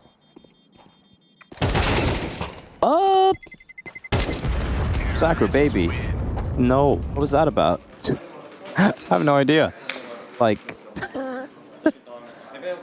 I mean, yeah, I mean, they have money, so it's fine. But I probably would like to keep that AK, considering it was an upgrade over the MP9. But yeah, Navi, first buy round, they net a round. What's happening on the subreddit, Dinko? I'm having a look at the moment. I see Hades nearly won a 1v5 at the end of the game yesterday. Yeah, that looks pretty cool. That was funny.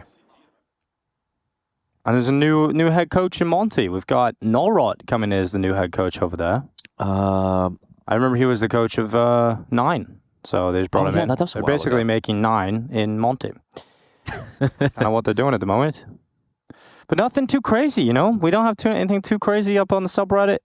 It's kind of sad. But I'm sure over the next few weeks there'll be plenty to talk about. Plenty of news to go over. What about the chat? Any interesting conversation going on in there? Oh, Eternal Firefly Quest looking pretty tight. Close game. All right, that's cool. Just good to see for any Aussie Counter-Strike fans.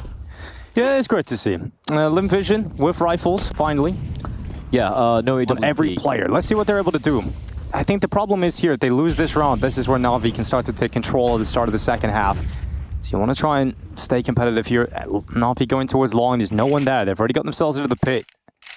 So Limb Vision going for more of a mid-pressure setup rather than anything at long. At some point they have to peel away, right? They can just take around towards short. And Looks like they're doing that now. Yeah, flashbangs going to be the tell. Smoke as well. This could be a faster round from Na'Vi. They've pushed into the tunnels here as well, Limb Vision. So they've actually got full tunnels control at the moment. So they got to know what's up. They've got to know. This is going to be a long play from Na'Vi. Can they get the resources? And the players in position on A in time. Emil is climbing up the ramp at the moment. Zacha's got a molly. Emma climbing up. Oh, loses most of his health in that first fight. JL cracks open the first skull, but Zachar fighting back. Emma on the follow-up, and Na'Vi looking good. They've got all of the essential kills, but Afufu, he's got to be the wizard here. He's got to step up with some magic. So lucky. The smoke saves him. Okay, that's a shot from Flying. Now there's a chance. Gets them back into this play. That headshot from Flying gets them right back into this, but a little bit of a Afufu right there. Wonderful getting rid of him, and now Flying left in a round he can't win. So there was an opportunity, but Afufu needed to get that kill. Or he could have just waited a second. I guess he was trying to get the bomb planter as soon as he planted the bomb, but Emma so lucky to be alive with 1 HP, and yeah, it was a bit of a messy back and forth, but Na'Vi will come out on top. They tie things up as well. And it is going to be a bit of a light investment from Limb Vision come the next round. Could even be a full eco, try and work around the A1 in the hands of Flying. Pretty straightforward round there from Na'Vi. Just go for the long take, and Limb Vision not quite able to hold their ground. They didn't have any nades remaining. No, that was a problem, right? Yeah. They also knew, though, they completely knew that Na'Vi were coming long because they had control of every other part of the map. They had push tunnels, they had full mid control. And I mean, there's not much you can really do about that, is there, Bly? But it lands a shot like that. And Afufu was so lucky because the molly actually got extinguished by the smoke right behind him, right? So he could have tucked into quite for a bit more, waited for his teammate to arrive as well. But using that molly signals that they were still aware, they were still going to check Gandalf, right? So I think Afufu probably thought, okay, they're still going to look for me, especially with that molly going out because of the smoke. And this is the problem for Limb Vision. They've lost money. They've backed down to USPs and P2000, 1 rifle in the hands of Flying, and what a hero he has to be if there's anything to get in this round. And they're going to be heading towards long again, which is the right call. Who are your top 3 Counter-Strike Pro nicknames of all time? Oh, here we go. Got to be some... Ooh, nice take. Hey, yeah, it's got to be some Chinese players in there. Somebody is actually pretty good because it's just confusing. And yeah. Who? Pablo Escobar. Rip Pablo Escobar. Oh, yes, Rip Pablo Escobar. Put respect in that name. Get it right. R.I.P. Pablo Escobar. That's another Asian Counter-Strike player. Yep. What a wild concept. You just like... R.I.P. Pablo Escobar. You just make your name that. That's so wild. I think the greatest tragedy of professional Counter-Strike just because I love him. You gotta give a name. Just a meme. There must be some other players. There was, I think Westmoreland's up there as well. Just hilarious. Breno is probably one of the worst. Papi Chulo? Papi Chulo is great. That's Papi. Isn't Papi Chulo a Filipino? He's a Filipino player. Yeah. That was a good one. We might not win a lot of Counter-Strike events, or just like 1 or 2 here and there, but you got some great names, Zinka. Yeah, a lot of creativity in the name department. A lot of damage done this round for Limb Vision in terms of nearly getting kills here. They could have taken 2 more Na'Vi players out. I'm sorry, but how could you forget Child King? That's pretty wild. Who used to play with Zachar on Wings Up. Yeah, that is kind of I always felt kind of awkward saying that name, I'm not gonna lie. Isn't he like 29 or something? Yeah, I was like, King of the Children. Jesus. You know, don't like that one. I want to find out what his age is. Yeah, typing that into Google. Play. You need to put Counter-Strike at the end of it. Oh, it shows up. Actually, it's 24. It's fine. Okay. I thought it was like much older than that. Well, that's cool. Great. Trivia. Child King. All right.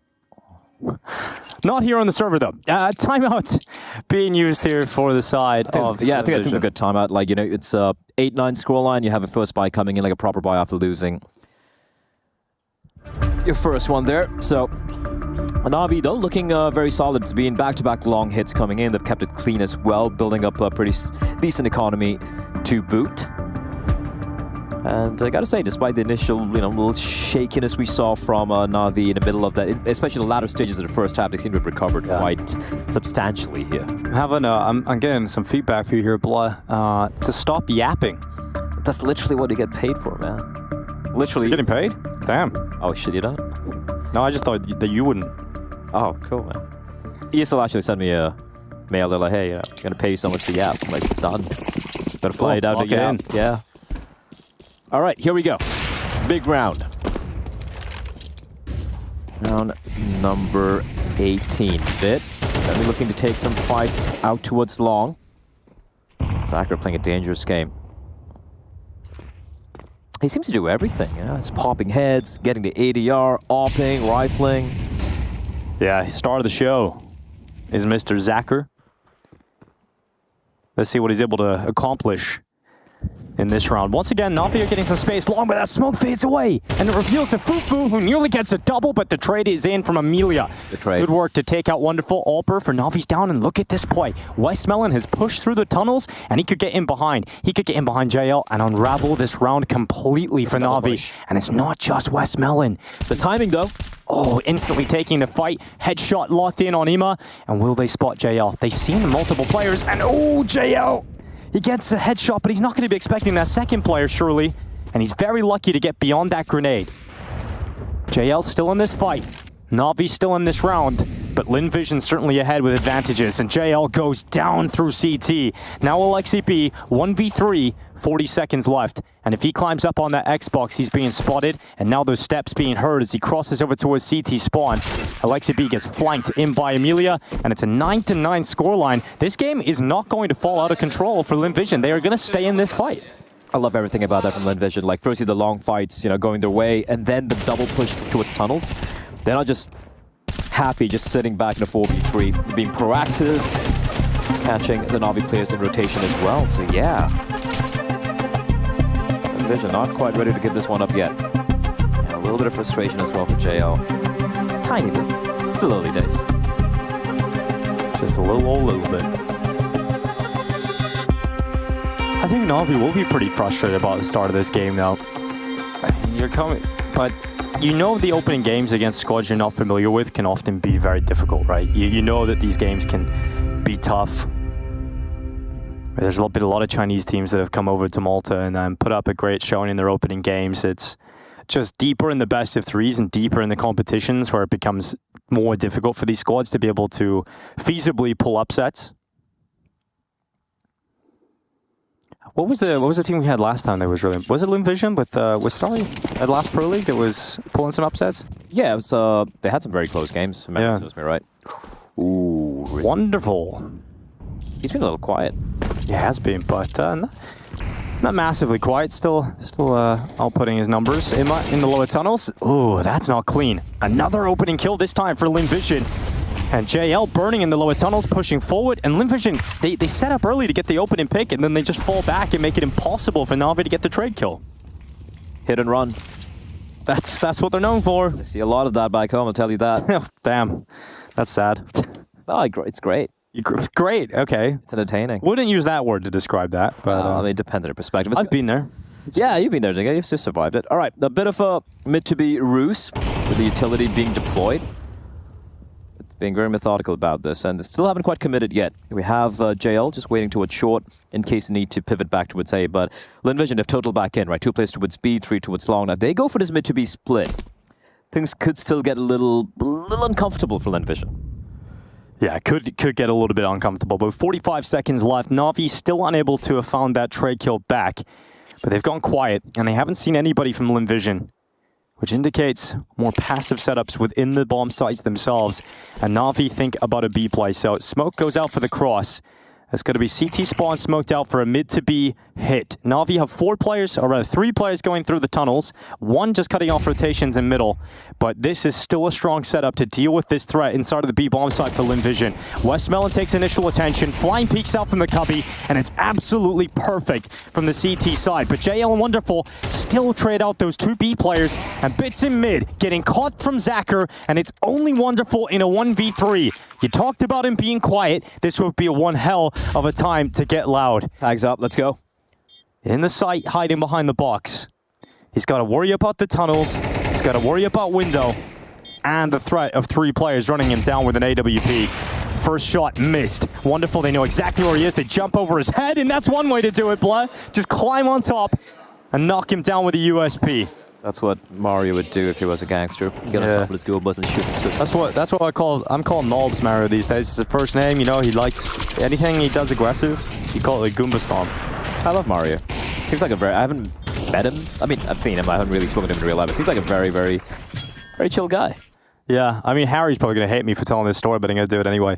When we were in Cologne, we were getting in the elevator to go down to the hotel lobby to play some table tennis, actually. Oh. Now, Harry's a big fan of Malbs. You know? I know the story, but I would love for you to regale us all. Yeah, so we're waiting, and we walk around the corner to get in the elevator, and there's no other but Malb standing there, right? And Harry just I just look at him and he gets a little starstruck. Or the conversation we were having just Harry stopped. starstruck with Malbs. He's a big fan of Malbs, right? Yeah. So he just kind of stops talking to me and just stares at Malbs with this smile. And it gets kind of awkward. I'm like, what is happening? Why is this kind of creepy? Why is this taking so long? Harry, say something. God damn it. And Malbs turns around and makes eye contact with Harry. And Harry realizes, damn, I've got to say something. So he goes, hey, man, you're so good. Pause. Malb stares at him and just goes, it's so hot. And then silence as we get into the elevator the whole time, down to the bottom floor. Just so awkward. Harry just... Wait, that's it? That's a conversation? Harry unable to follow up with anything. Yeah, man, it is hot. Did he say that? Yes. That was a legendary moment. I'm so glad I was... You're so good. I'm so glad I was there to witness that peak gamer interaction. So he's got to get some redemption. Oh, gotta love Harry. I'm interested to see what his beautiful mind cooks up this season. Ay. Yep, good entry here. Westmelon going down, Amelia stepping up, and it did look a little scary for a moment, but it's all good because flying so good off the back of that platform. Now, bomb plant for Wonderful and another 1v3 post plant. 2 players are low, and this time he doesn't have an AWP. So that frees him up to play a little differently, to get a little aggressive. Aim punch. And he can't get it done. So yeah, lack of Kevlar costing him his life in that fight against a Fufu. And we're now looking at 11-9. This is really happening, boy. Linvision are about to beat Na'Vi on map 1. Well, it's not over yet, Dinko. Not till the fat lady sings, you know? And she ain't even warming up her vocal cords yet. Nice entry from Emma, just a drive-by. But this is great work from the other CTs. Amelia and a Fufu just nuking the smoke and just helping out flying on the B-bomb site. And for Na'Vi, running out of opportunities, running out of time here. And at some point, they need to turn things around because Linvision are looking good. And Zacher's been having a lights-out game so far. And even going back to the veto, right? We're talking about for Linvision, where did they go with their vetoes? You know, they did ban on Mirage, which is Navi's best map, right? Vertigo's map they don't play. And I was like, okay, do they go with Inferno? Do they risk it against Na'Vi, who look pretty good there as well? They go with Dust 2, a map where Na'Vi recently famously beat Vitality on as well. Yeah. And we're all expecting, this should be a quick 2-0. And that's why I'm not in the desk, Dinko. That's why I'm here casting with you, because I was wrong. Yeah, you're in the basement with me. Yeah, I love me a basement. Hanging out. Fufu at long is going to be put under a lot of pressure. Flash goes out and he is wrecked. Absolutely destroyed by Bits. A long control safely in the hands of Na'Vi. They're going to clear out the car. Molotov just burning anybody that would be standing there, but there's not. And Linvision, they haven't necessarily enjoyed being in 4v5s. They're going back to what worked for them. These long plays from Na'Vi. Straight up. No time being wasted. No BS. They heard a scope.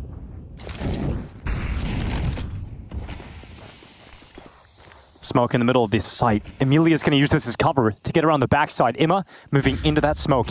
He stands on default. Position not detected yet, and he's just going to hide there. Amelia under so much pressure, and Imma, he actually just charged through, hoping that the element of surprise would allow him that kill. JL's patience pays off, holding long. Oh, a nice headshot from Amelia. It's still Lim Vision fighting in this round despite losing the opening kill. But that trade comes back from Alexi B. JL now arriving from long. Wonderful gets a pick on Zacher, and it's just flying left at Goose. They know where he is. They're putting pressure on his position, and he's starting to run out of bullets, and JL comes in to save the day. He gets that kill back long, and then closes it on the site. That got a little worrying for Na'Vi there, but yeah, JL catching the rotate as well. And Na'Vi just going back to Old Faithful, the long hit. It's a little unlucky for Imma. I guess he wasn't expecting anyone to be there.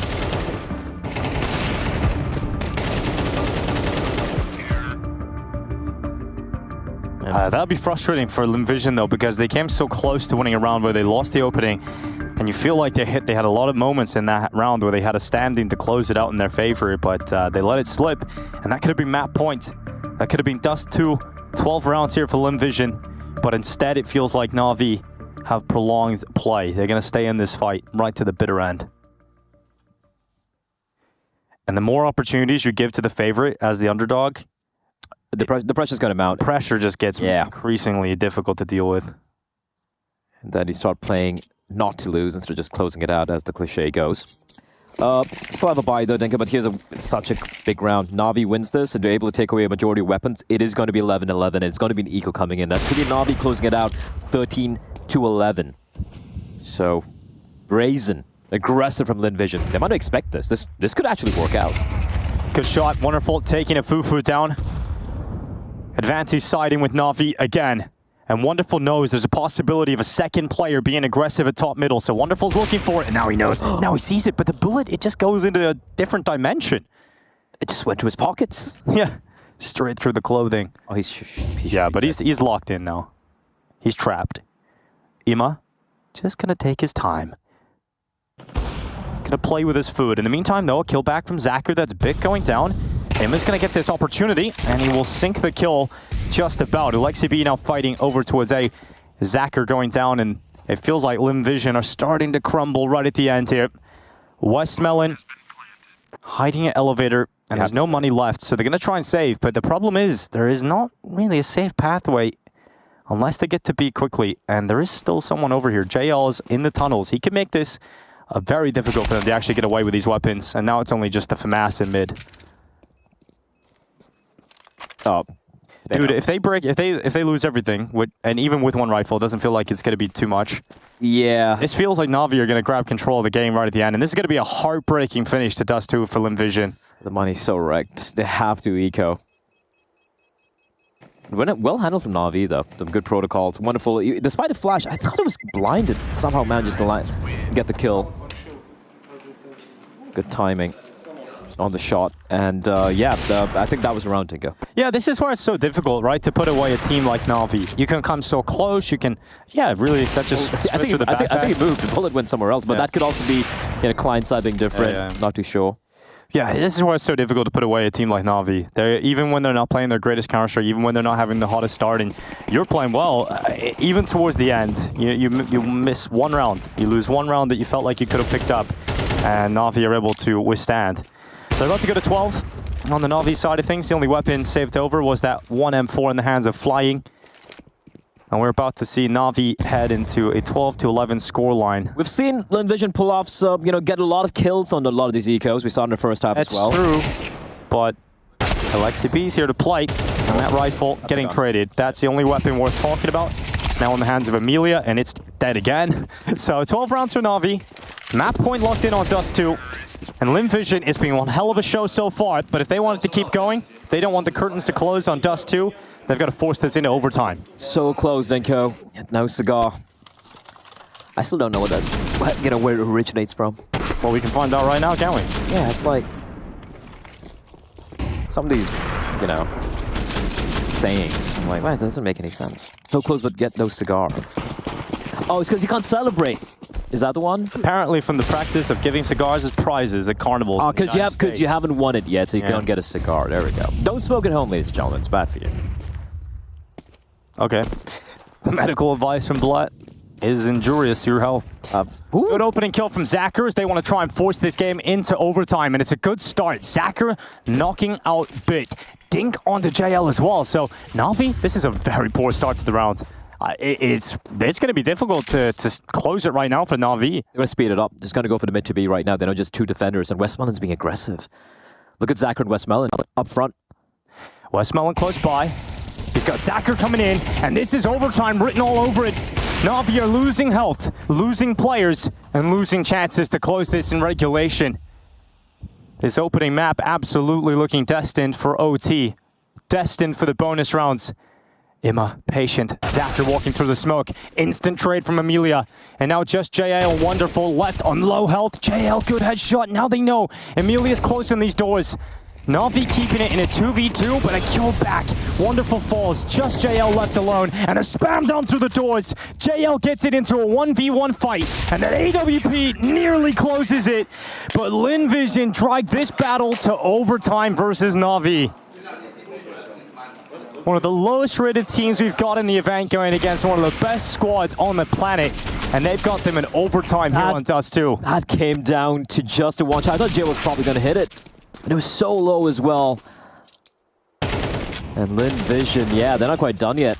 What a kill by JL as well. Low in HP, finds 2, but unfortunately not able to hit the final one. But Linvision, Dinko. Yeah, 2 OT. I thought you give him a little golf clap there, boy. Yeah, bravo, boys. Here we go. No time being wasted. Fast play coming out towards long, and wonderful will find Westmoreland and Fufu. He has to back away here. Yeah, it looks like Na'Vi want to try and put their boot to the throat of the Linvision plays, right? Getting aggressive, getting in their faces, and getting the opening at long. Wonderful sustains damage, goes down to 11 health. Smoke blown open, kill for Zacher. And dude, what a game he's having. 24 kills, 15 deaths. This might be a highlight performance for Zacher's career. Fufu getting aggressive. Wonderful going down. That's the low HP player they picked up early, finished off. And look at flying. He's pushing towards tunnels. Yeah, he's going to have a bit of a jewel if he continues to go down lower, but the timing, oh, it works out for Na'Vi to get past. The C4, the bomb. The bomb is left, severed from the pack, flying with a fight against JL, and he hits the headshot. He absolutely nails it. No idea, though. And Bit coming close, headshot collected. 1v3 total for Bit. He recollects that bomb, and Bit has a lot of time, Blah. He has a lot of time to work with. Yep. And the CTs are somewhat split up. You've got Amelia playing outside of those mid doors, and Zacher down at CT spawn. Okay, Zacher's safe, though. I thought he was going to potentially take the deal by himself. There's a climb up behind. Yeah. The flank is coming in from Amelia. He's going to start walking up short in behind Bit, which means there's a timer on this play. And if Bit... Oh, he's going to plant exposed. Exposed to short. Peak comes in. Bit goes down. That got a little bit of a whiff from Amelia. That was a bit scary there, Dinko. But he actually got in the end. For all the people that don't want to whiff like that, it's against Bit. Yeah, true. He was about to nail the headshot, wasn't he? He was about to snap that one right back. But our first round of overtime picked up for Linvision, and what's most impressive about this is they lost the opening kill again, and were able to convert a 4v5. That's something they've been struggling with so far in this entire game, right? They're winning a lot of the rounds, but they get the opening deals. Lovely stuff there. Muting the nade.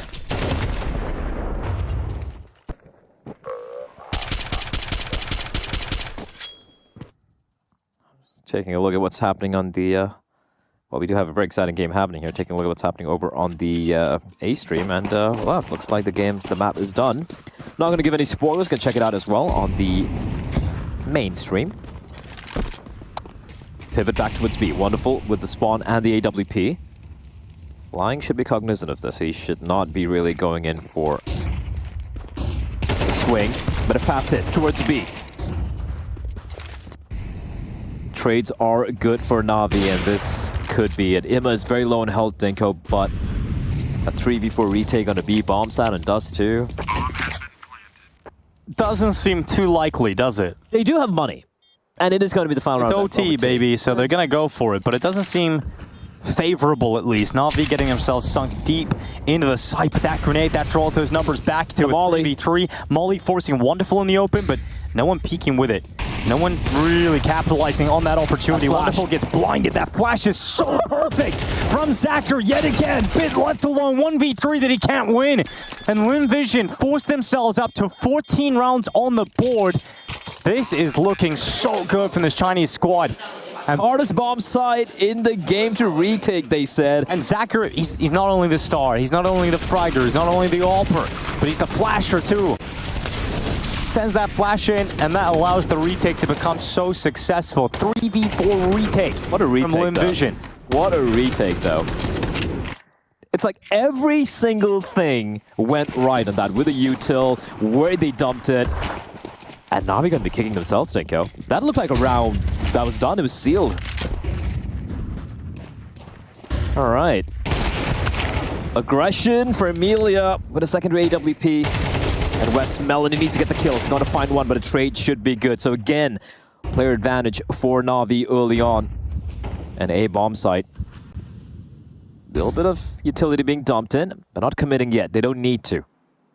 It's 4v3. They can just pump the brakes, slow things down a bit. And for Lin Vision, they're just committed to this aggressive stance toward mid and toward short, where we have a Fufu poking and prodding. There's made footsteps. They know where it is.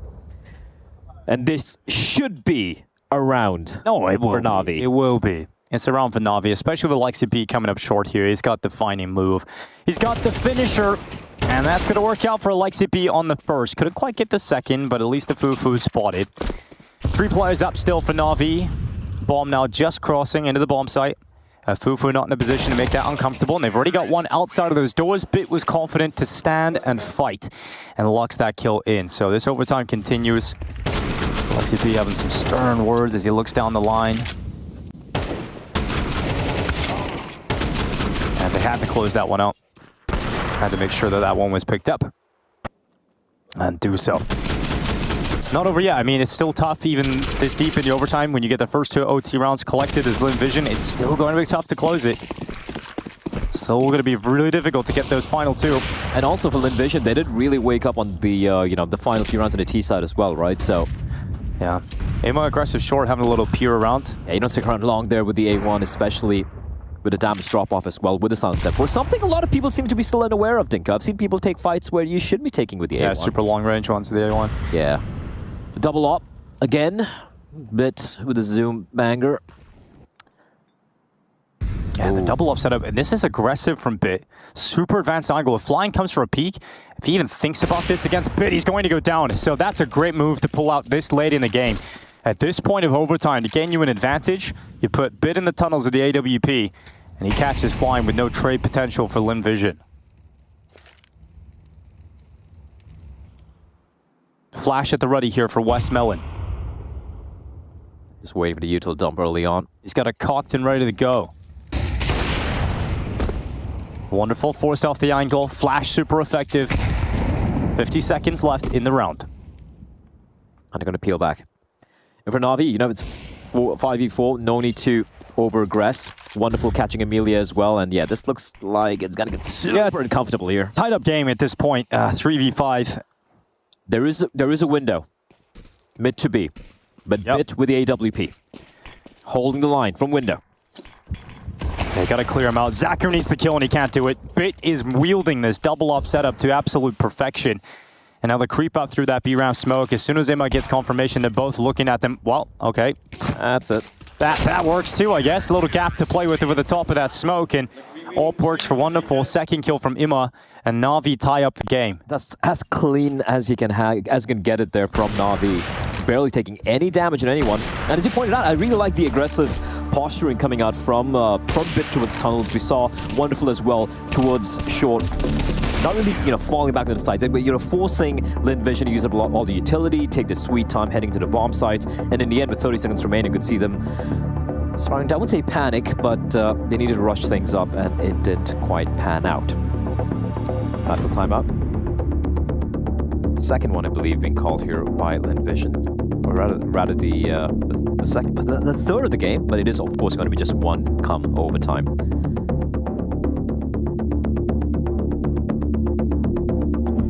Intense finish, and I mean, I don't expect Lin Vision to be. What a way to start off the day, though. Yeah, it's pretty sick. I mean, I love seeing an underdog play this well and take the fight to Na'Vi, but the realist is just there's just so much more of this best of 3 left that if you lose this Dust 2 in this way, truly there's sort of a mental shatter, as well as just the fact that the series gets more difficult as you go into Na'Vi's map pick on map 2 of Ancient. So Bit cracking things open. That's a Fufu going down early, swinging into top middle. I'm not sure what he's thinking there. Little rough, loses his life, and now Bit going back for a second fight. Oh, couldn't flick down. Great shot from Westmelon. Pops the head of Bit. And gives this round back. Well, creates a chance again for Linvision. They might think it's only one defender to be bomb site, though. Yeah, especially because Bit is often been there, right? So you may think there's a bit of a weakness here you can exploit, but Westmelon getting peppered down through the smoke and finished off by JL. Here comes that final thrust into the B bomb site. Imma's never going to be checked. It's a sick setup from Na'Vi. Very effective close there at map point. And for Linvision, they've got to do it again. They have to fight back again to force another overtime. All right, is it happening?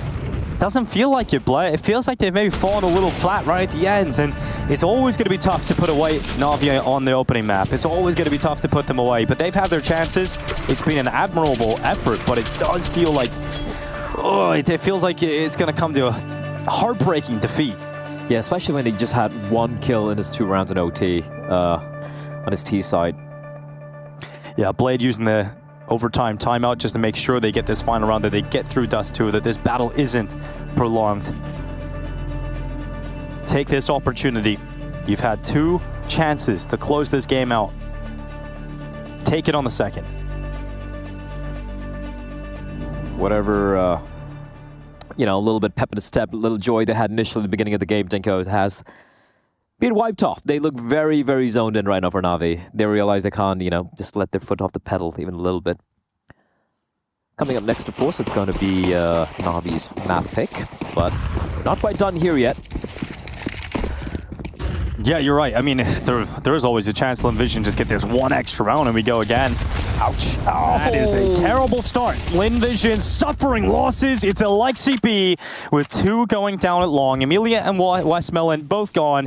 And it's going to be a sad day.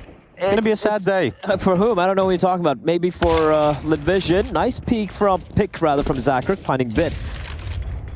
They got a chance still in the fight with that kill. It's still a 3v4. I like this reply from Na'Vi. Immediately lobbing the smoke, ensuring the mid to be played doesn't happen. So boosting up, getting information that they're not playing with it, that they're not getting too aggressive off the back of it.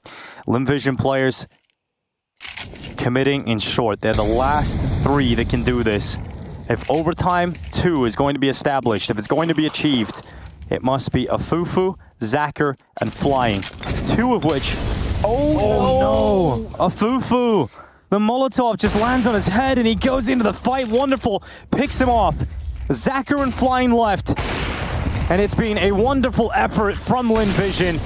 But a heartbreaking close here on Dust 2.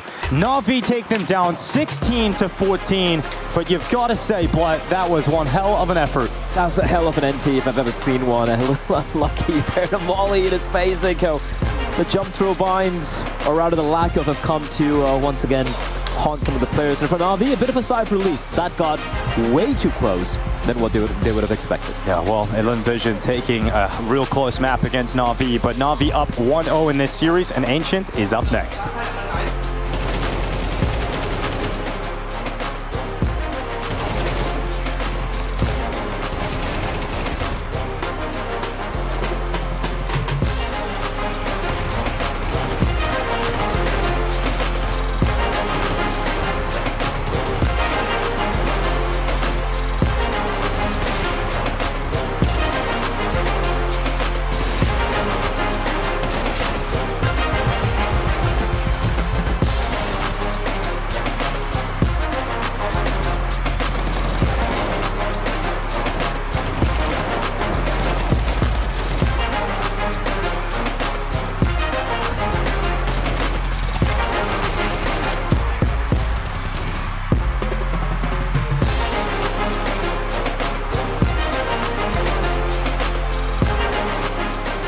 Think you've seen it all? With Faceit Watch's Point of View Selector, you can experience the game from any pro's perspective. Use the multi-view feature and customize the stream with up to 4 angles. Control what points you see while earning rewards. Drops are activated and lucky winners will receive Faceit points. And if you ever miss a match, VODs are now available. Get instant access to demos with multiple POVs and commentary. Watch it, control it, Faceit. Now, for those people uninitiated, you are the coach of Lin Vision. Yes. And I may as well talk to you about your team because lots of things have happened recently. Yes. G is no longer on your roster. You have Flying. Yep. And then you no longer have Starry and you have a Fufu. Is I saying that correctly? Yes. Could you tell me, and I guess the people at home, about these two new players? Okay, so I think a lot of players, they know Flying. He was in like IG and Wins Up, and he played like for a couple of years professionally. And Fufu is actually a new player and never played professional match before. So yeah, not many people acknowledge him. And he's pretty young. You can see he's an amateur in this thing. Yeah. So what should we expect from the new boy, Fufu, in the server? What type of player is he? He's very calm, but let us see. I don't know. Yeah, like we neither. This is his first international big event. So yeah, we are looking forward to what he can deliver. Very exciting. Okay, so it's been some time since we've seen Lin Vision play. Obviously, there's been some roster changes, and the new boy's only been part of the team for 30 days. Have you guys been boot camping in Europe or just practicing in China? We have boot camping in Serbia for almost 1 month. Wow. Yeah, and the roster is actually very new, so we need a bit more time, I think. Yeah. So to this group, how are you feeling about your group for Pro League? The group is actually very tough. The first opponent is Navi, and then we have FaZe and very big names in this group. It's very hard. And Eternal Fire, they are they just played the final of the Bedboom, yeah, that's it. So, yeah, this group is very tough, very difficult for us.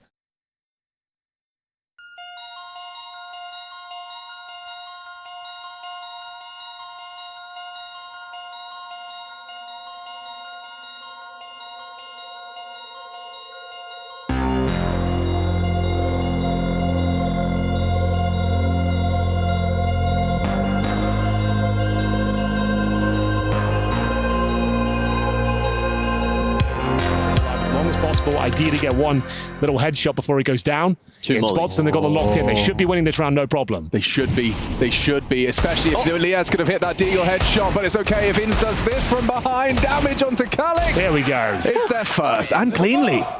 That's a huge round to win. The money will be busted on the T side. What's that? 2 AK-47s and an AWP, and your first round. Okay, now we're cooking. FlyQuest, they've turned the Barbie on. It's a gas Barbie. They've turned it on? Yeah, they've turned it on. Cooking with gas now. Yep. All right. I'd say it's a charcoal Barbie. The coals are starting to heat up. Yes, yeah. We're cooking with charcoal. We're cooking with charcoal. Someone's got the long spawn. It's Bacardi having a look. This one is this is your set piece sort of call from Adja. You want to be going for wait out the initial utility, go for some sort of execution, whether it's either B bomb site or a B split. Do we have a few options on Dust too, but not many. Is that a timeout? No, he's just having a think. So Calix going to do his mid to B smoke. By the looks of things again. Looks like quite a complicated lineup. So yeah, okay. Jesus. Yes, he has to go back and make sure he's actually got it. I got a better lineup already. Yeah, I actually remember you had a better one. Yours was closer over to the wall on the left. Over on the wall. Yeah. Oh, you watched my video? I watched all your videos, yeah. Thanks, Barry. Gosh, it is a nightmare lineup, but they've got it set up. They have got it set up. So this could still work. This could still bear fruit. I like the timing of it. Tech's in a good position. Difficult to flush this player out unless you actually Molotov or smoke the window itself. He should have full control. Oh, not anymore, he doesn't. Should being the operative word, Oh, it's really uncomfortable. Dexter's got no ammo! There's no bullets, brother! What are you doing? Tech 9. Ali won't be able to wrap around Heaton, and that's going to make things even more awkward. It's difficult retakes in all of Counter-Strike. The B bomb side and Dust 2, you won't even attempt it. Running the other way. Well, high highs, low lows in back-to-back rounds. The FlyQuest way. I think he realized, and rightly so, he did so much damage in the first couple of interactions. That's why he peaks in the 5 bullets or so, because he knows at least there's a kill I can get here. If I can find a couple of scrappy ones, even if they take me down, but if you get nothing, that is a real problem. Alistair with the AWP. And what was looking like a very promising scenario slips and falls apart for FlyQuest. Now that's about as rough as it can get because they were fully invested. The money was broken. Now 4 of them survive. They get out with an AWP and an M4 as well. You're laughing. I love that is a pistol strat that you can just do on a half buy as well, and it still has that kind of effect. Well, the fact that they got out mid for free really made that just even more potent. The first port of call was Dexter window, one well-placed flashbang, and they're up. I mean, a missed shot, sure.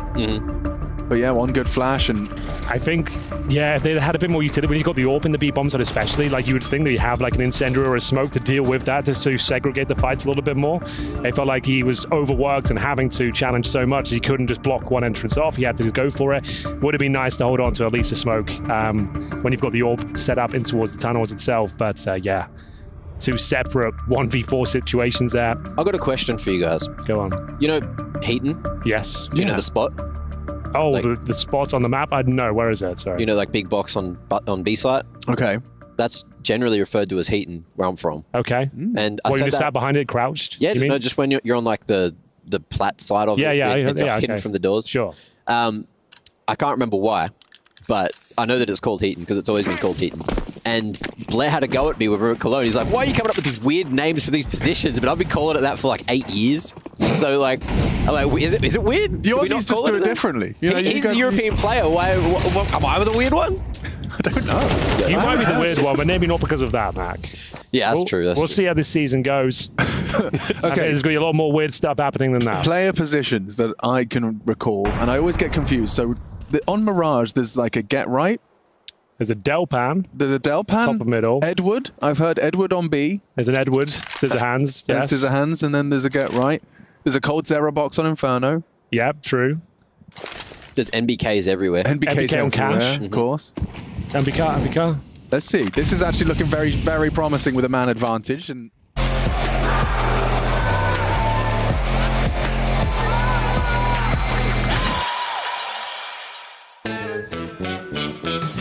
Welcome back to the ESL Pro League B stream. Blood, Mac was talking about you like 5 minutes ago, or 5 seconds ago, actually. Yeah, just talking to address the allegations. Yeah, allegations. I mean, listen, look, I respect the fact it's called Heaton, right? But then he's Aussie.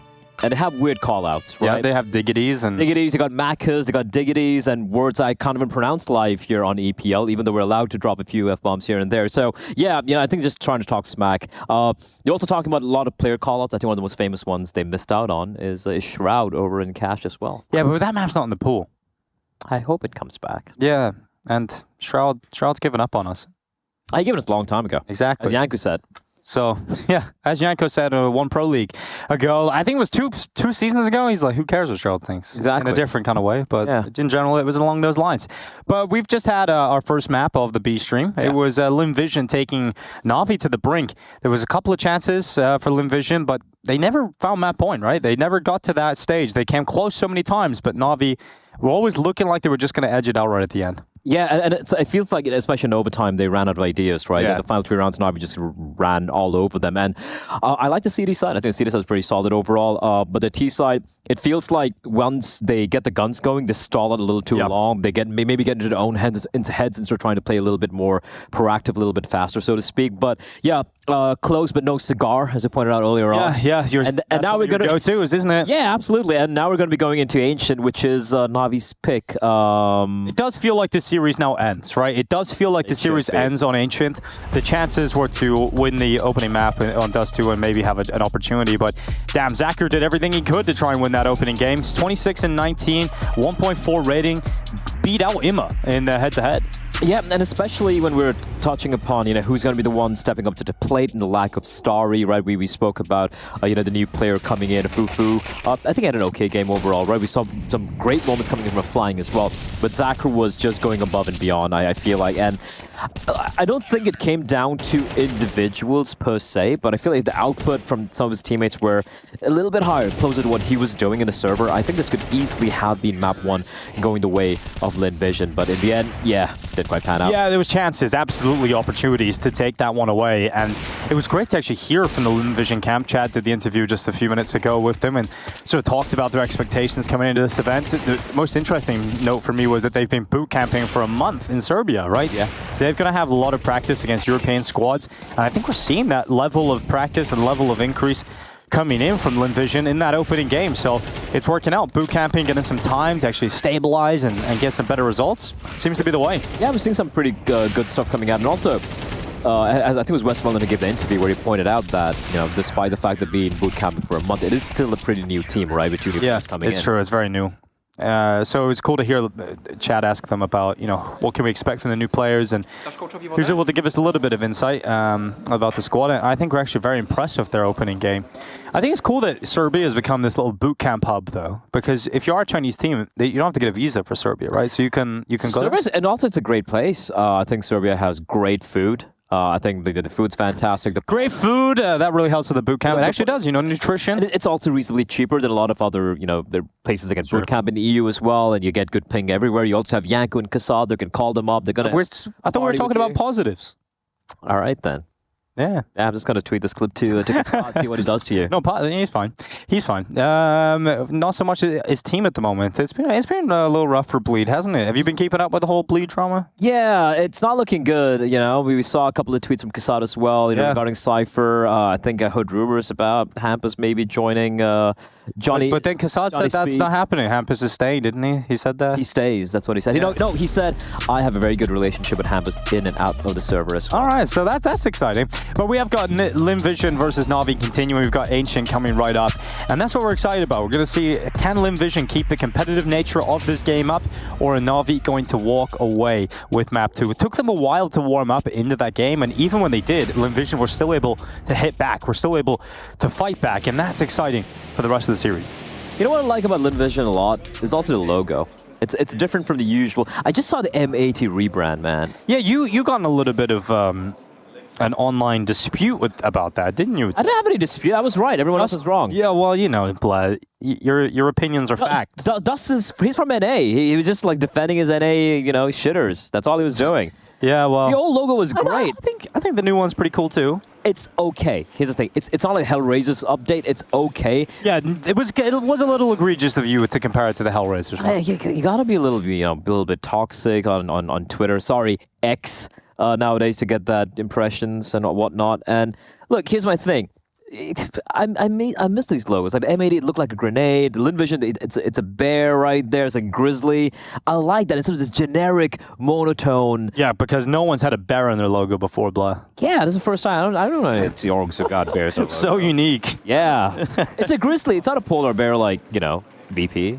Yeah, but there's been a lot of bears. Da Bears, I missed that guy. We have got the mailbag, guys, ladies and gentlemen. Just to let you guys know at home, if you guys want to send any questions, submit any memes, you can pretty much throw anything in there. And we will probably look at it. That doesn't mean it will be guaranteed to be on broadcast, but we will certainly look at what you throw in there.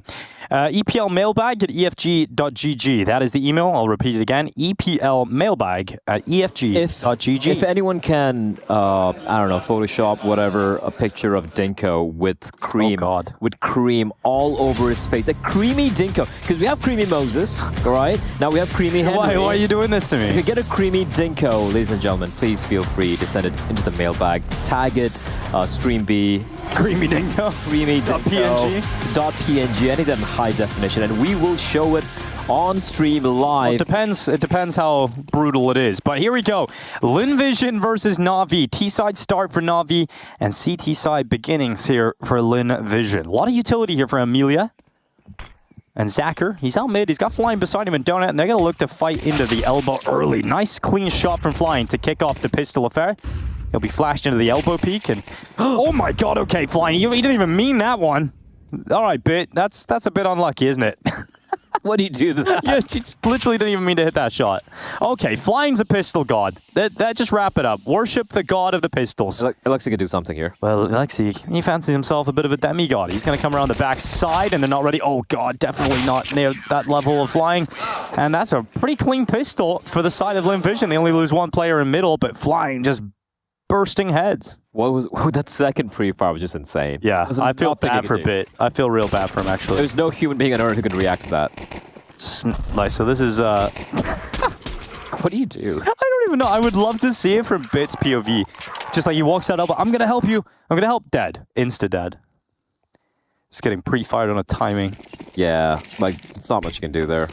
Well, pistol goes against Na'Vi, and I don't think they'll be too happy about that because they didn't even get close to getting a bomb plant. Which they didn't get close to getting a kill. Yeah, that's true. Well, they got one. Yeah, oh, fine.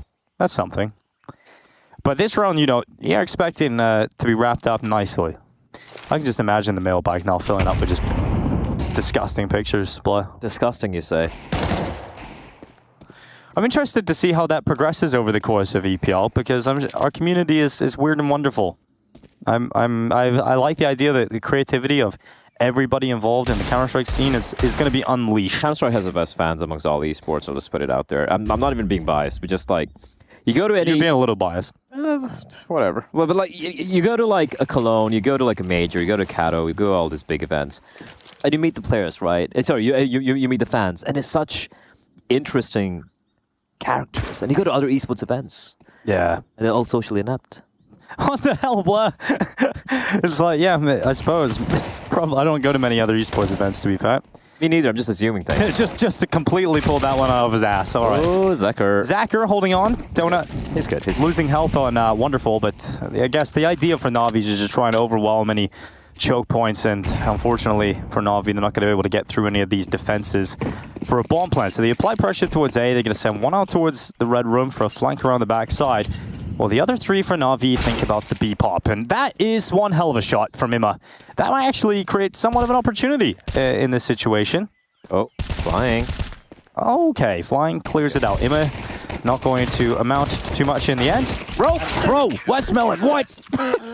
Finally, he's got it, but what the hell was happening there? He was in his blind spot throughout. He was just running around, like, just tracking each other's blind spot the whole time. I can hear a Glock. It's right behind me. I can hear it. I can smell it. All right, danger averted.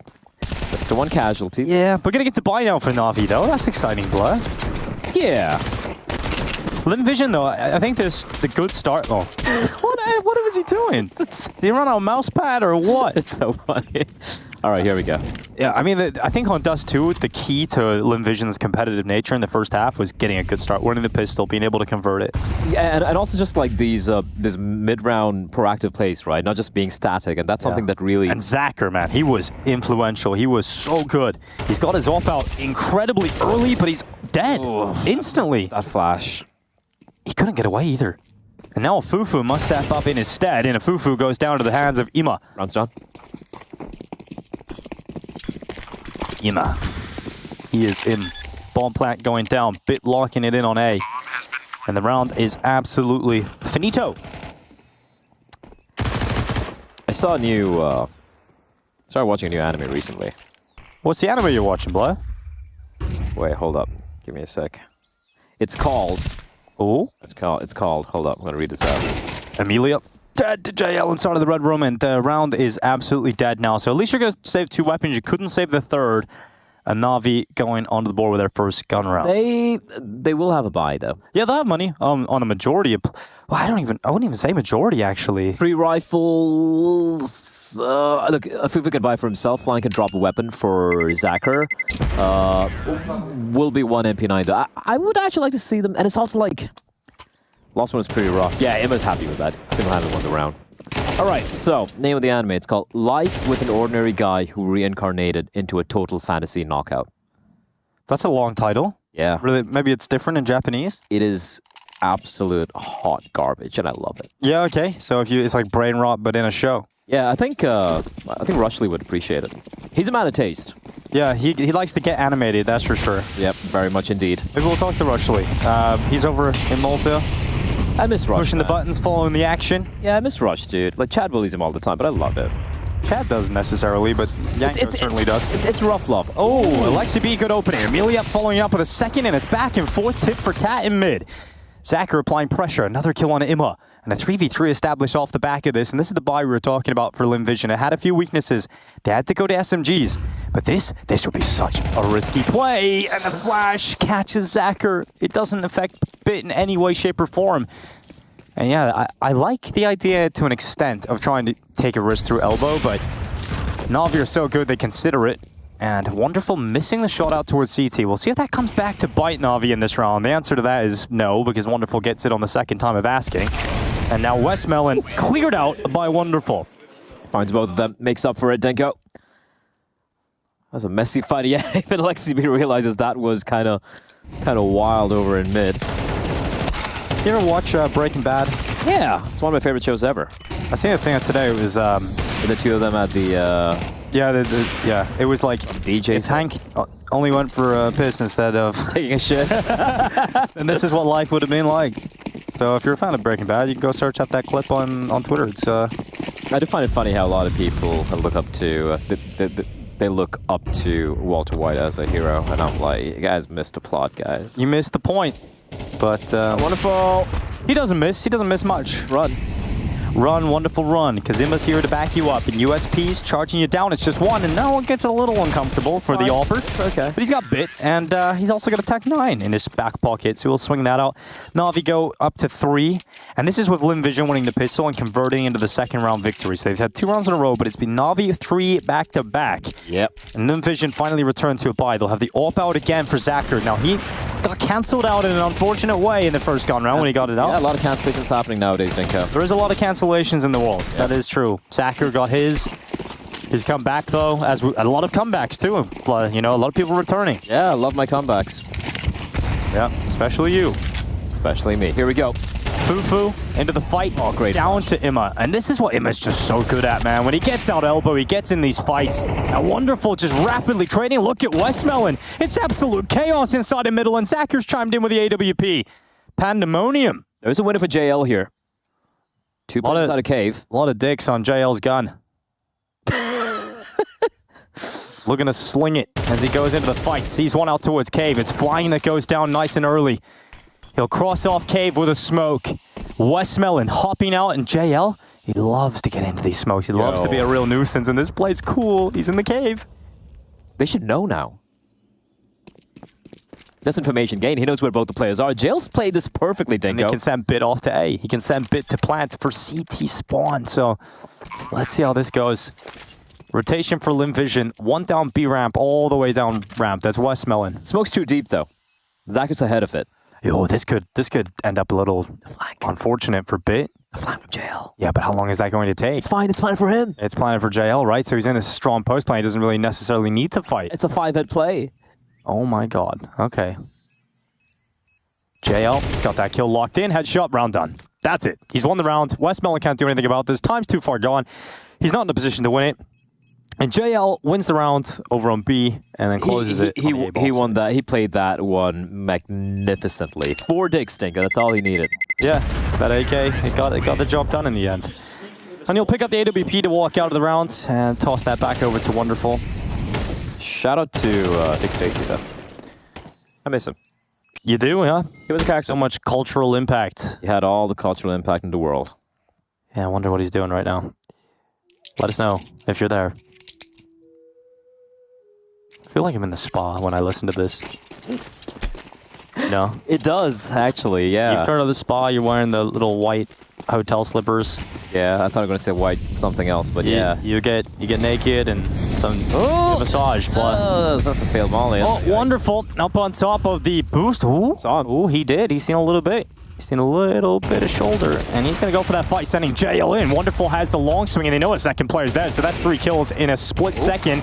But Fly making the most of what he's capable of, and it's only 1 kill, so it all crumbles here for Lin Vision. It's starting to fall out of hand.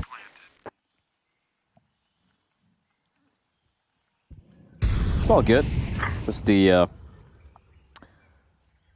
just a few pistols there. Na'Vi, though, they are starting to tighten the screws here, Dinko. Clean stuff, just the 1 casualty. Yeah, this is just Na'Vi seemingly getting to cruise control mode. It looks so comfortable. It does seem like they're going to be a lot more comfortable in Ancient straight away. I mean, it probably come in a little bit slow opening game of the tournament for Na'Vi. Again, a reminder of the action that we have here at EPL. There's a lot of games going on, 2 simultaneous streams, most days of the show over the next 2.5 weeks of action. There's 3 weeks on the main stream, 2.5 here on the secondary stream. But FlyQuest Eternal Fire, that game is still ongoing. And that's over on the A stream. We've also got FaZe Stangal a little bit later on, and Heroic NIP are the next games coming up. So an action-packed first day of Counter-Strike here at ESL Pro League Season 20. You guys can keep track of it all. Emilia to remove Wonderful, who's not going to be too happy about the start of this round. And JL, he's... What? Dude, what is happening? All right, Amelia. JL just threw his gun and couldn't get it back, but he's all good now. He's got the AWP. And Alexa B with a headshot. It's going to be Westmelon going down. JL actually using the AWP to devastating effect on Amelia. I'm not sure why they're going for that. And that's a CT smoke thrown out, by the way. It's a 5v3 as well. The smoke was terrible at mid. Yep, they threw their own smoke down there, and it was used against them. And now Alexi B inside of red, flying coming to have a little bit of a look. They've lost every piece of back control, but okay, Zaka finding JL. Bit.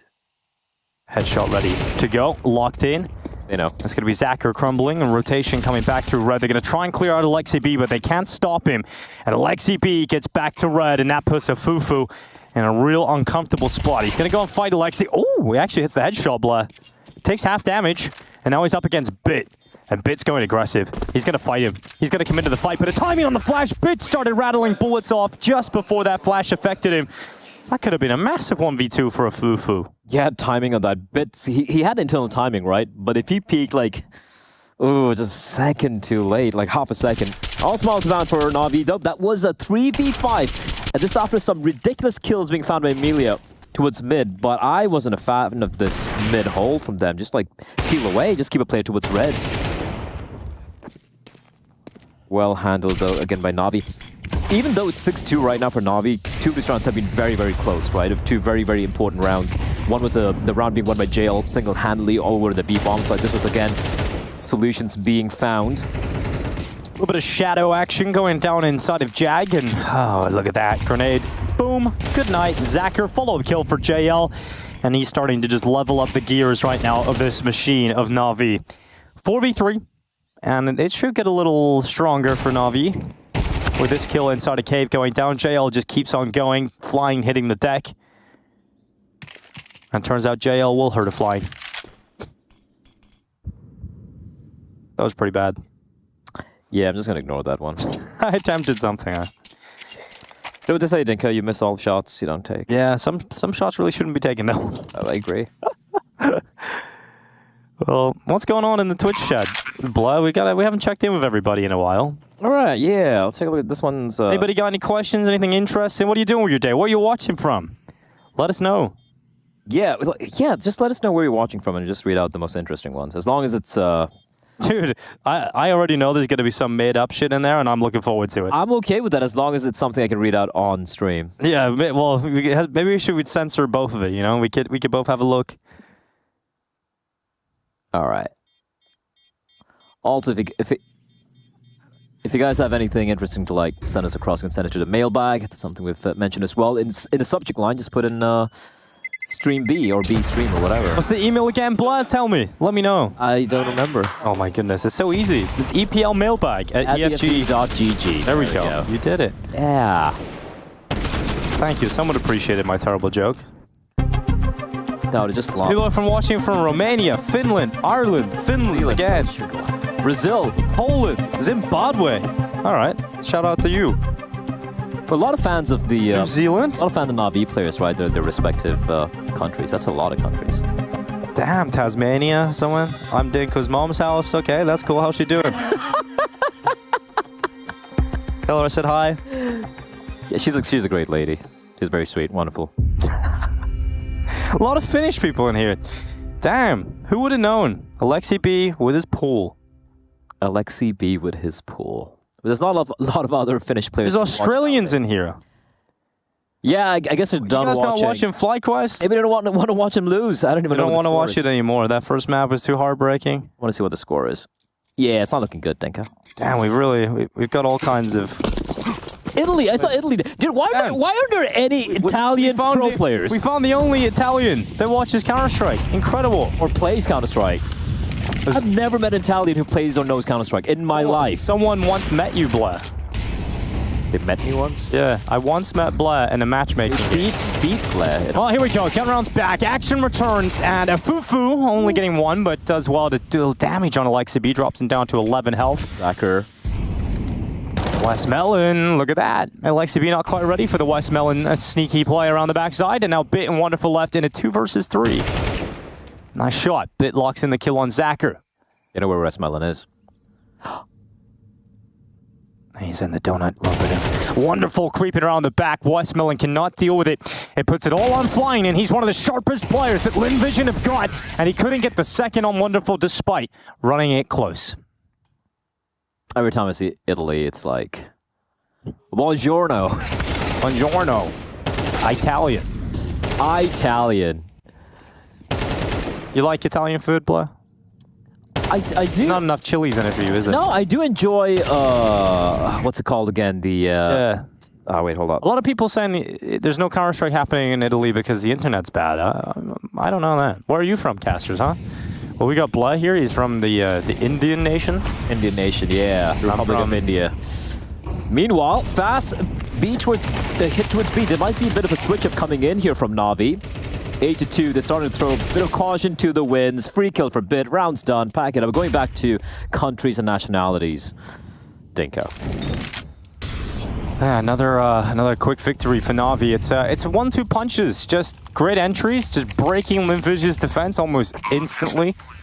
And it's a tough game here for Lin Vision. Not quite the same shades of Dust 2, unfortunately, and I think that's expected. We said if there was any shot at staying competitive in this series, they had to win the first map. Honestly, if it went to Inferno, I could potentially see a bit of a fight being put up by Lin Vision as well. But Ancient, unfortunately, isn't exactly isn't a great map for them. All right, what's happening in chat now? Someone just said Microsoft tech support. Hell yeah. How does that make you feel, Blair? I actually worked in a couple of tech companies once. Ooh. Nice. Experienced man you are, Blair. Yeah, dude. Like, who do you think fixes all the shit that goes down in production? These are called Yanko. Not you. No, these are called Yanko once upon a time, and then he got too big for his own shoes. And yeah, that's cool. The Yanko origin story is pretty cool. The Yanko origin story. Yeah, from a little observer to an analyst and coach. Pretty cool. Coach. Coach. Do you ever think about someday, Blair, that you want to coach Tyloo? Absolutely not. Why? You know how much hair loss I have right now? I don't want to lose whatever I have remaining. You have beautiful hair, Blair. I'm going to lose all of it. Coaching a Chinese team would be the end of me, and I have survived a lot of things in my life. Yeah, that's fair. Good push from Westmelon down the ramp. It's going to work out. Wonderful coming down. Alexi B able to trade it, and I like the idea from Amelia. I love the idea from Amelia, and it's worked out so well. Double kill. Alexi B, JL couldn't handle it. Emma had to trade. So all they had to do, Dinko, was just push all the smokes by themselves, all alone, and hope and pray you catch a timing. This could actually work out. Everyone's here in B. Third round for Lin Vision. Unless Bit. Little back and forth. Emma now alone. They're both on the ramp.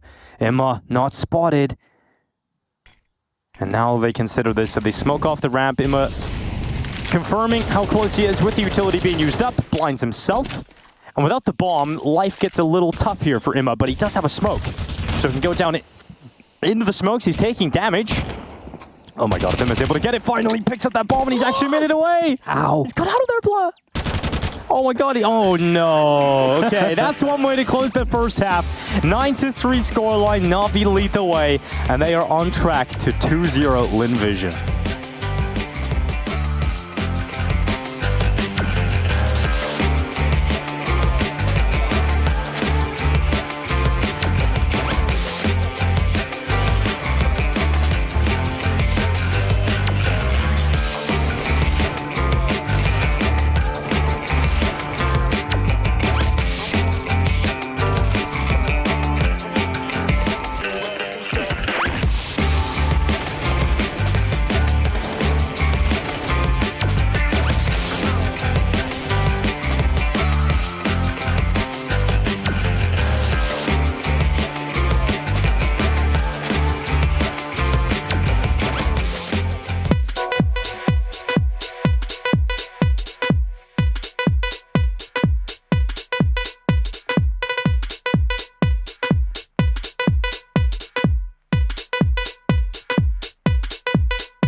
You're watching ESL Pro League live from the sunny shores of Malta. Season 20. Season 20, baby. XX. Yeah. 10 more seasons and we got triple X, Dinko. Yeah, triple X. That's what we're here for. And what we're actually hoping that isn't a double X for Linvision. They had a chance on Dust 2 to close out their opening map, but they couldn't quite do it. Navi withstood, and now we knew the battle would get more difficult on Ancient, and it looks like it is about to be closed out. If Navi can win a pistol round, it just feels like there's too far to go for Linvision to get back in. And what's worrying is, despite the fact they won the final round of that first half, right, it just felt like desperation plays coming up from the individuals. So, okay, Alexei, you wanted to frag out, Dinko, and he is fragging out indeed. He loves to frag, Mr. Alexei. Also, 2 headshots straight away, and well, if you had any questions about the pistol, they're now answered. It's 10-3, not even close to doing anything in that round, Linvision. And I think we're starting to see the golf in class between Navi and Linvision fully on display on map 2. Yeah, map 2. You can see even for Linvision, mollies being failed, like the lane molly being failed. The mid takes look very discombobulated as well. They're not really as well drilled on this map as I'd say. I feel like, a Dust 2 or even an Inferno, for example. So getting outclassed individually, but also pretty comprehensively overall, as Linvision will go for the full Eco Dinko. Yeah. Eco Dinko, that's kind of right. No, it doesn't. No? Okay. No, it really doesn't. All right. Sorry to shut you down. Cool, man. Just like this Glock round is about to be shut down, Blair. We were playing a matchmaking game the other day. I know this, you guys don't really care about this, but I do, so I'm going to talk about it. When Trace, I was playing with Stunna in a matchmaking game. Oh, no. With Moses, and he goes, Jason, drop me the bomb. I'm going to do a 4-1. It's like, that never works. That hasn't worked in like 10 years, where you send 4 players to one bomb site and you try and plant on the other side of the map. Did it work? And it worked, man. He got the bomb plant. I was like, okay, maybe we can throw it back. Let us know if 4-1s are working in your matchmaking games. Maybe you're getting a little bit of extra cash in those bomb plants. Well, that's what they're hoping for here, Linvision, but all they have is misery and death. And Zacher. And a kill. Zacher, the attacker, finally dead. I miss Attacker. Oh, yeah, I forgot about Attacker. Shout out Attacker, old school Tyloo player right there. How could I forget about Attacker? One of the most insane One of the first events I ever went to was the RMR, it was called the Asian Minor back then, and I rolled out to the hotel and the elevator doors open and all I see is just Captain Mo in a wheelchair staring up at me. Captain Mo, up there. Just fragging out in his wheelchair. The Face It Minor, if memory serves me right. Yep, it was that in London. 2018. What a legend, dude. All that time ago. And Linvision, this is it. The last hurrah. They're going to be sprinting in towards the A bomb site. Wonderful here to try and deal with it. And he hasn't been able to find himself in a comfortable spot whatsoever. So this A pop has worked. Oh, okay, a Fufu. All right. That is what we like to see. A Fufu with a double headshot. JL and Bit both falling down. And we've got a 3 versus 4. No one's seen anyone yet so far in this round. Every kill has been through the smokes and the flashes. Ooh, Alexei, that was very scary, Dink. I think I saw 3 players. And here comes a retake. A lot of damage done on towards Amelia. 4 health left. Grenade is going to search him. And it's knocked him out. Okay, awkward fight. Wonderful loses it. Imma trading back in Donut. Now Imma's all alone. But he got his chance. He couldn't quite sink the opportunity, though. And flying off the tall box will keep it going for Linvision. So I like the A call. It's heavy. It's a full commitment. But they can't really go for the A rush every round, Bless. So there's got to be a few more options available throughout this half for Linvision.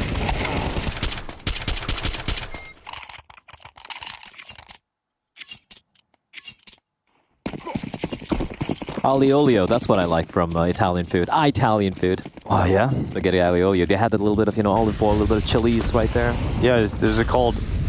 Yeah, I like to add some shrimp in there. It's usually good. Yeah, shrimp's great, yeah. Well, here comes a little bit of a shrinking defense as JL has gone first. Follow-up kill from Imma. And we're having a little back and forth. A game of tennis with kills, and now Alexei B around the bottom of the ramp. He's only got 1 as Zacher turns on a sort of swivel.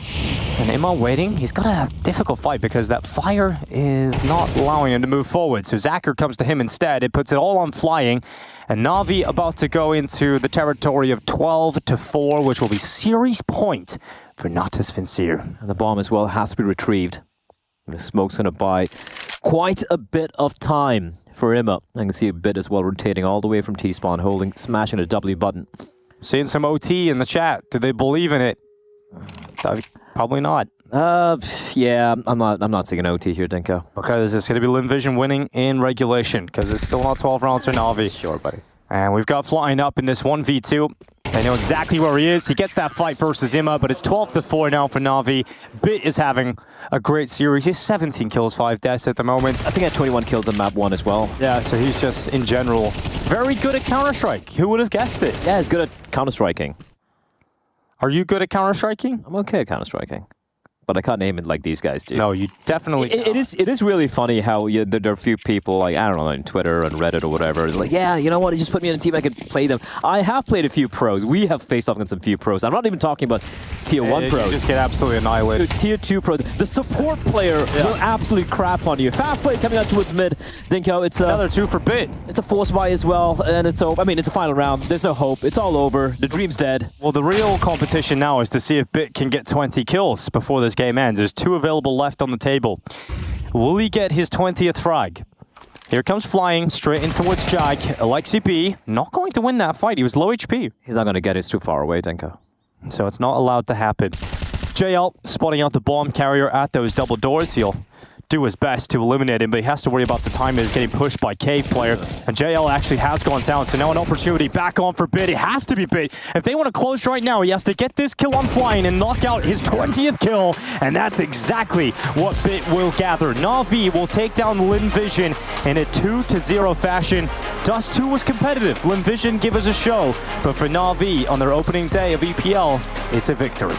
Yeah, I mean, what else can you say about that map, right? Na'Vi, their map pick, looking very clean, very clinical.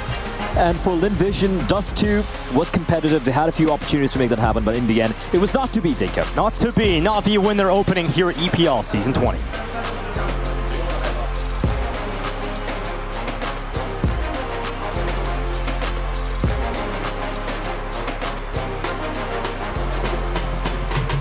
For the side of Linvision, I mean, this is a squad that have come into the event feeling like they've put some preparation in, a month of boot camping. The vibes still all right. Like, they know that, map 1 was definitely in their grasp. They just let it slip a little bit. And map 2, look, you just got completely just curb stomp here. And I think it's okay. Na'Vi are a very, very solid team overall. And I think Linvision don't really have enough reps on this map yet. Again, it's a new team as well. We saw the interview with the coach as well, with Chad earlier, where he said it's a new team. We have a new young player coming in. It's his first Tier 1 event ever, like ever as well, right? And I think Afufui, he had a pretty decent showing overall. I do kind of wish we saw them on Inferno. I think that's a map they want to see that happen. Well, they were close to winning Dust too, so there was a real opportunity we could have gotten into Inferno as that third map, and who knows what kind of Linvision performance we could have seen there. I think Ancient was always going to be a tall task that they wouldn't be able to complete. It's also like, the tragedy of Linvision is also like, do you remember the 1v5 Starry pulled off on Vertigo against G2? Yes, of course. Who can forget that? And Linvision used to really, really enjoy playing on Vertigo. But you know why they don't play the map anymore? Why is that? There's no one in Asia who plays Vertigo, which you can practice with. So they just can't play it because there's I know. That's the curse of being in Asia. Mongols don't play Vertigo. Thailand don't play Vertigo. Yeah, it's true. So I guess you got to... When you come back to LAN, when you're playing in Serbia, in these boot camps, that's where you can maybe put the work in for the first time, right? Maybe, but you know what? I hate Vertigo, so I'm okay with it. Yeah. It's we haven't actually seen too many teams go for it these days. After the changes, we haven't really seen it be as popular as a pick as it used to be. I mean, we see, Eternal Fire. I saw them playing yesterday, I believe, if I'm not mistaken. But yeah, I think it's a map where... it's not a real pick for a lot of teams. Could be a decider coming in. Maybe a specialist like Eternal Fire could pick it to take down a team like Spirit, for example, where we saw a few months ago they were kind of struggling with the map a little bit. But overall, it's a map which I'm very happy to no longer see. I would like to see Cash coming back in. We've seen some more photos coming out from FMPO. I want to see Cash, yeah. I want to see Train. I want to see Cash. Train would be awesome in CS2. It'd be amazing. I think that would be really cool with the new smoke features. Yeah, that would be really cool to see a Train in the game. I do see a lot of people talking about Cobblestone, and I think they're just having this weird nostalgia bias. Do you think Cobble was ever good? It was bad. There was nothing the CTs could do. People just want a Dragon Lore drops back. Just say it. Just say it. Be honest with yourself. We want our Dragon Lores. Yeah, don't say you like Cobble back. Cobble was a garbage map at the end. The CD side was impossible to play. It was freaking boring. And yeah, Dude, the only sort of like innovation that I've seen over those years was NIP with Threat kind of coming up with the wall of smokes on B. That was kind of like the main. That's the main strategy that we ever seen on Call. I did enjoy watching JW drop down with a sawed off, or sometimes with AWP as well, and plus some pretty crazy stuff. But that's that, Dinko. Like 2-0 for Na'Vi. First map, very close, exciting game. Map number 2 was I wouldn't say a snooze fest. Yeah. If you're a Na'Vi fan, you enjoyed it. Everyone stepped up. LXCB was looking good. JL bid wonderful. So at least whatever little ring rust they might have had coming into this event has been taken care of here in map 1. Yeah, ring rust is gone, and that's something at least. We have got another game later today, of course. It's going to be a fixed game, but fixed schedule, rather. Fixed game? Yeah, not fixed game. Just to be clear, not going to be a fixed game. Aim High, we've got Big coming in as the MVP. Nice one, Dinko. Yeah, I've kind of leaked the script, haven't I? Big coming in as the Aim High player of the match. US Air Force presenting this one. And what a performance from Bit. This is exactly the kind of player that you need on Na'Vi. And it's great to see Bit rising up, getting back to form, and styling on a team like LinVision. Yeah, it's good to see the form we saw from him in Cologne continue here in EPL as well, and he's been absolutely lights out. Maybe not a big fan of him opping on the on Dust through the double op with the wonderful. Wasn't a really big fan of that, but whenever he got his hands on the rifles, he was looking really good indeed. Don't let the 3K here fool you guys. He's much better with the rifles. But yeah. The next game, though, I'm actually curious to see how that one's going to play out. Yeah, me too. There's the last NIP game I saw was listening to Lauders and Connor lose their collective minds watching NIP versus Amcal.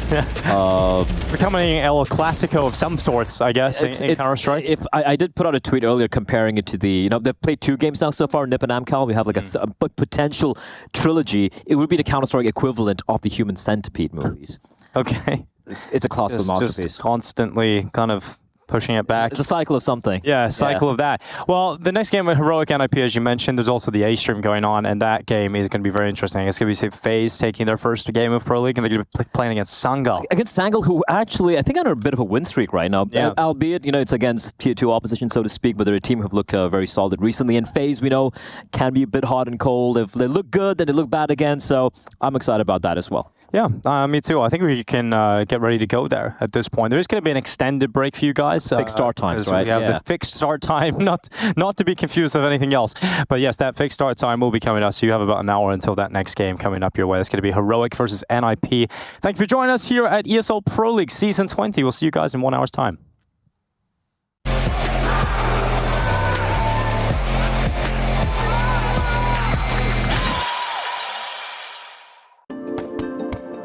Hi, it's Bob with Faceit. Did you know you can customize your live stream experience on Faceit Watch? Yup, that's right. With the POV selector, you can choose up to 4 different perspectives, from the broadcast feed to your favorite player's view. So if you miss a kill, it's on you. No more T-Tours and chat. But wait, there's more. We've got a you watch, you win situation in here. Watch ESL Pro League while having the chance to get skins and Faceit points. Woo, look at this one. Change the channel and control how you watch.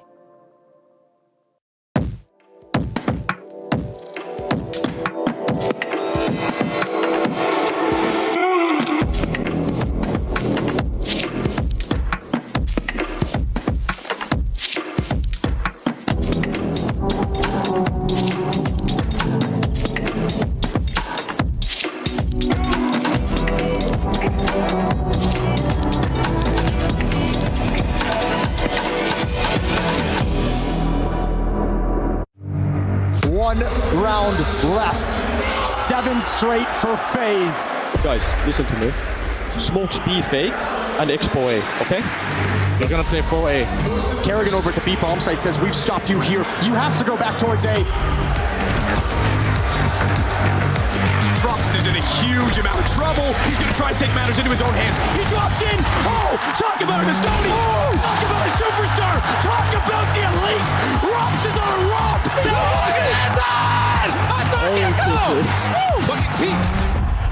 What a stunning performance from FaZe. G2, they better find a way to reset, and it's going to be the hardest reset of their careers. Guys, it's the best of 5. You only lose 1 map. Imagine how it's gonna look on the fucking match page. These guys won the first map 1915, and then all the other maps are like 16-5, 16-6, 16-7. Come on guys, okay, let's fucking fight. Forget about the first map, let's go.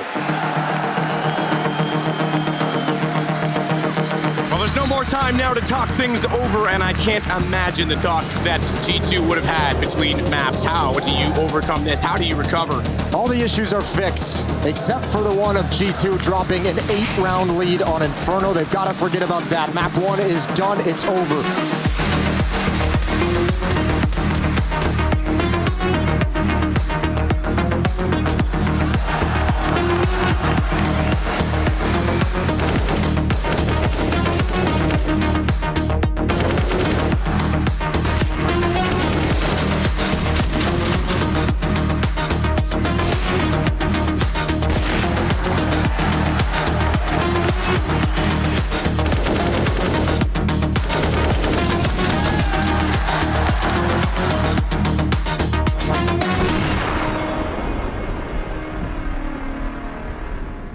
We've got the exact same scoreline we did on Inferno, but this time it's FaZe well in the lead. Can G2 pull off the same comeback? Forget about these two sides. We want to win this fucking trophy in front of us. We need to change mindset. Trust me, we just need to take our chances and build together, okay? G2, they're doing it. They're coming back 4 rounds straight. Oh, let's freaking go. Let's go, please. They are eco-made confirmation. Oh, that's a confirmation. Okay, this Justin and Russell smoke top middle window, okay? And then you walk on the ground, we fake B, and you try to boost window.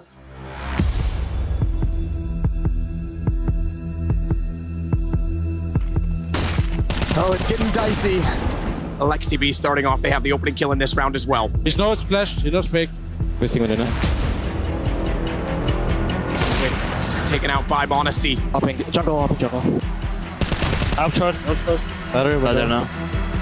Shadow or something. JKS undetected. Uh-oh. Should be able to change the fortune of the rounds. That might. Eco, the swing for information, he's got it. He can't hit the shot, but at least he's got intel. Oh, he misses another one. That's not great.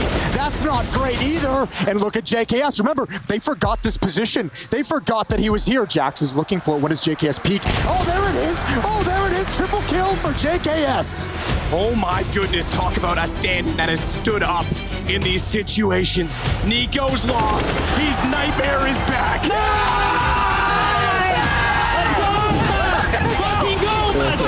Nice fucking shot! Trust me. Okay. This is the time. How did he go jungle?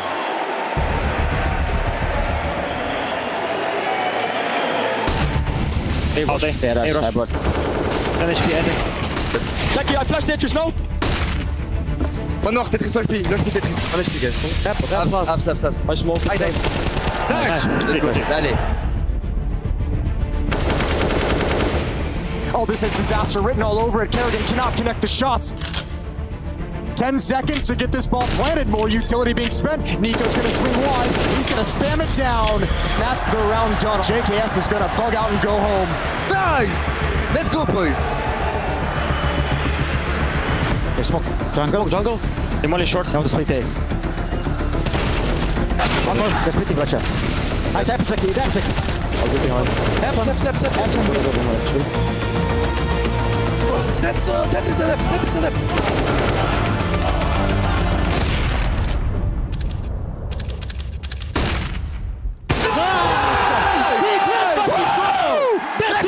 Let's go, boys. Varela.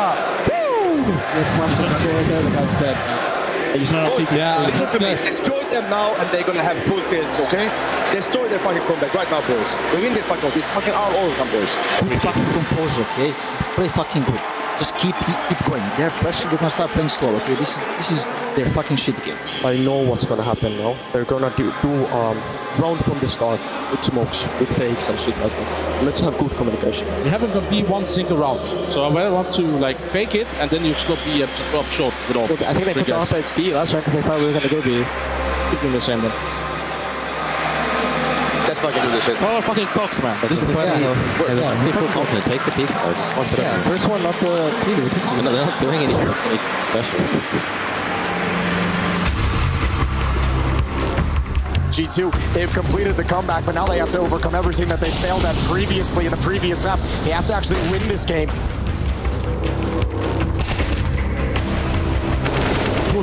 Two. Ace it. They're up one, Jackie. Be fast, yeah?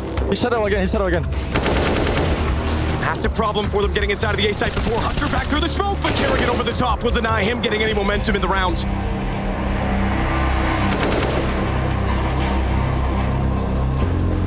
Honesty, AK this time starts it off by taking out Brokey.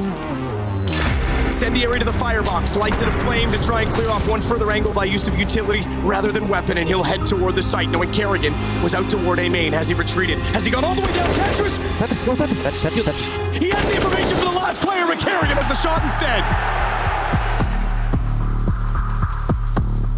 Modesty back over toward B, this time up on top of the van. He'll hold with the AWP. Now, but remember, he's made this peak safely a number of times, not this one. Alexi B, all the pressure's on you. Where are you going to go? At the outskirts, they are out. See, they give us some stupid facts. Close kitchen, Roger. Close kitchen. Guys, please, have sure. I'm behind market, okay?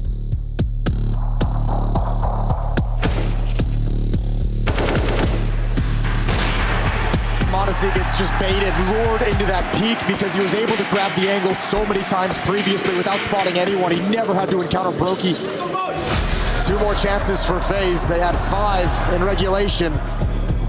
Hunter's delivered so much for G2 in this game. He's been, at times, the one shining beacon of hope. Oh, and he's got it again. The rest of G2 is going to start to stream up, but great defensive utility to hold him off a little bit longer. Nico's switched over to the Krieg, another change in weaponry. Can't find anything with that. Again, Modesty is going to have to deliver something. Alexi B on 28. He's got Robs. They have no idea where Kerrigan's going to come from, where that rotation is. They know they have to find JKS inside of this bomb site. 15 seconds of the clock. The play has to be now. There's the smoke. There's the smoke. Modesty.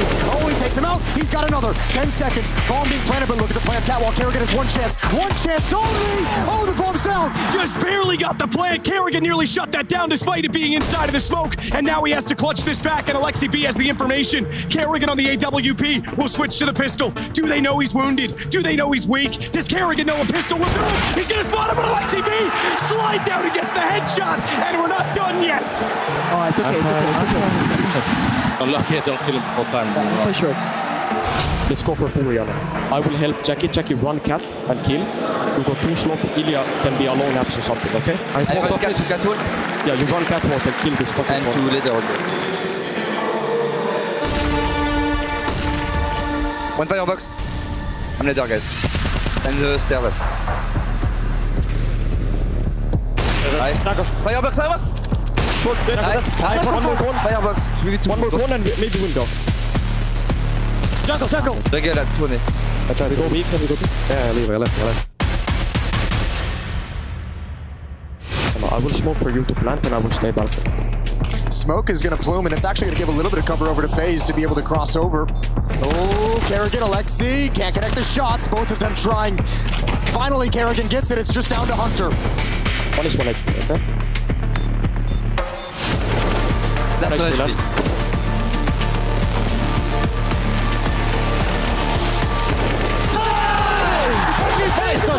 It's okay.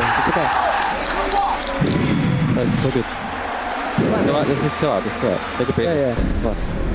Brother, everybody go B, okay? Somebody do opening flash for me and do gambit B, guys, okay? I fucked the smoke. They smoke window. They miss it. Oh, behind the box is one. Guys, I think he's alone. They missed window smoke. Watch out B then. Smoke for short. Smoke short. There's one short. I stop out B. 2 B. One more. High vehicles. Watch out short. I'm running to smoke. This car. Karen, where? No. Jax isn't behind them, though. This is definitely going to be G2 stealing this one away. They should get their first map point right now because there's no chance. Surely they look that way in the right time. You just double pick one from the... Ready? Ready? Edward. They still don't know where Jax is. Twist so low, and he's left in a 1-on-1. 5 HP against an M4A1S. Jax needs to consider every single angle. We take cross. Let's take the last. Another chance for FaZe to take a 2-0 lead in this series. G2 looking to force a third overtime. They're going to work their way in from Tetris. Jax in a different position. They think he's underneath in shadow, but he doesn't know there's 2. He's looking for the response above, and that's how Robs will strike back. Rob's now inside of the A bomb site, but G2 still has no idea. Monacy's being cautious with the off, but Nico's not. Nico recovers, and Hunter is now in a solid position.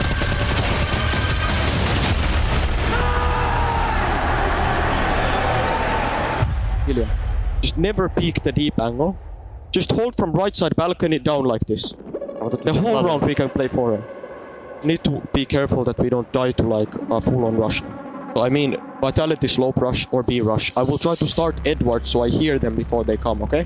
I win these rounds really easily by making like little tiny mistakes each round. It's always super close. Dude, I still think Consquit's like the best.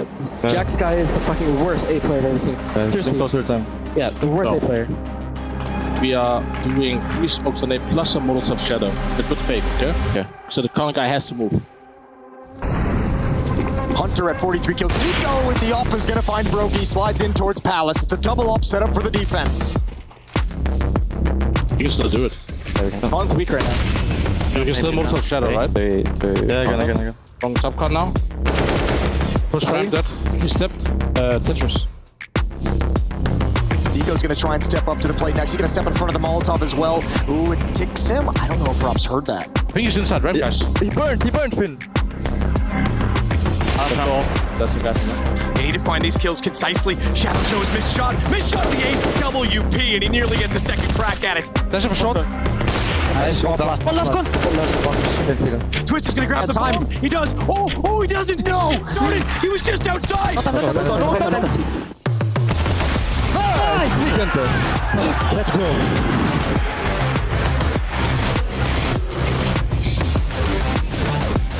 Hold on, go guys. I'm rushing inside. Where? Dead. Kitchen. 212 kitchen. I plant short. Hold dead. Can you flash long someone? Under kitchen. In the side. Dead. Kitchen 1 HP. I'm in bench. One HP. One HP. 1 HP last. Nice. Sick Checo. Guys, so good. It's okay. Still win this. Damage. Tetris. Go Jackie. I can smoke on. Stairs 1 HP. I smoked up con. I flashed ticket Alex. Let's see the smoke again. Play safe. Play safe. They need to get this bomb planted. The reinforcements are arriving. Monacy. Oh, you have no idea what's coming. Oh, perhaps I'll kill him. One ninja. I have him. He can't get out ninja. I'm always stairs. I'm pushing out now. I'm defusing. I'm defusing. Not plan for him. Nice fucking round, guys. Good shit. React faster, take CT. Brocky, we killed JKS. Brocky with op in connector. Let's go. Just react faster, take CT next. Allez.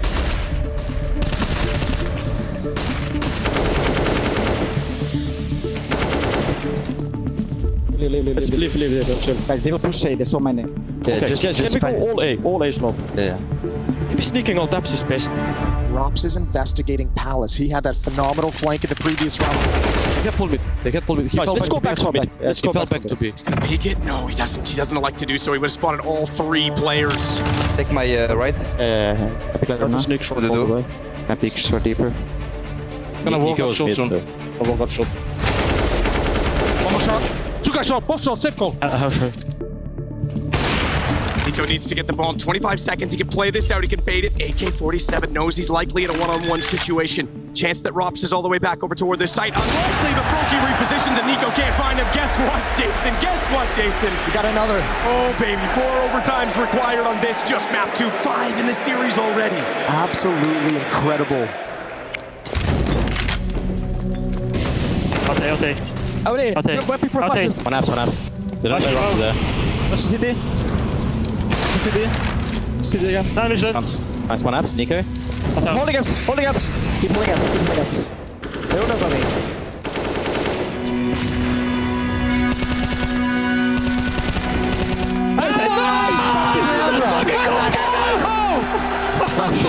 Fucking good. I'm doing the same. I made this so much. Where's the second step though? He smoked already. Listen, that man smoked up one. Oh, I was waiting for you. Sorry, I thought you had it. Hunter and Monacy in position, in the correct position. It's them against the world. Not fast enough this time for Monacy, but Hunter flashes in his favor. He got 3. Oh my, as he sneaks back out, he is absolutely hunting all the prey today. And it rocks. The only one left gets shut out by Monacy in the end. The deep angle would be fantastic if he can pick one off. But they're gonna be in hot pursuit. Kerrigan, here comes the swing. Oh, the jiggle peek. The jiggle peek. Molly's guys. I'm flashing. 2 more reps. 2 more reps. One shadow, one deep overall. Look at LXCP. Already up the PA apartments right now. He's closing the map in so effectively. I can flash without A if you want to take it. Monacy got away. They were ready for the position. And now he goes aggressive again as Rops downed immediately at the arch. Push me, he's stuck. I can go back to him. One T base, he saw me. They go short. Watch out B, yeah.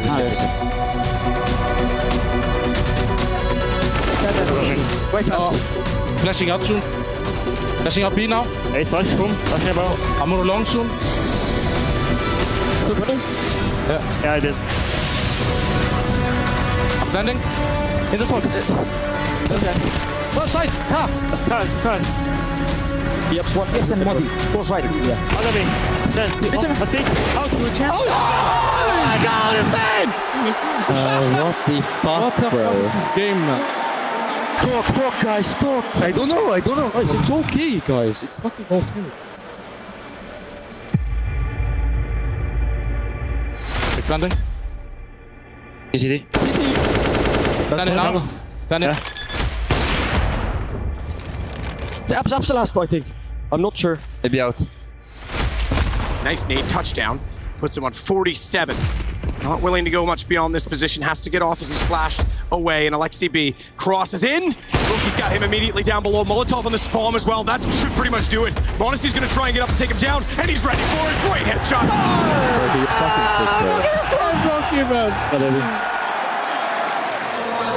Focus, please. Got 3 guys up. No smokes. Grab a smoke for me. Smoke top mid now. Go apps. Oh, you're in there. That's fine. I'm gonna do 1 left for stairs, guys, and 1 above apps, okay? You go on first boom. Guys ready? Flashing now. I think they're close ramp. Second boom. Let's go. Steady. I'm on jungle. Show that. He's jungle. Oh, so I can jungle. Never mind, he's there. What a well-crafted round in the 5th overtime. They do sweep the T side 30-27.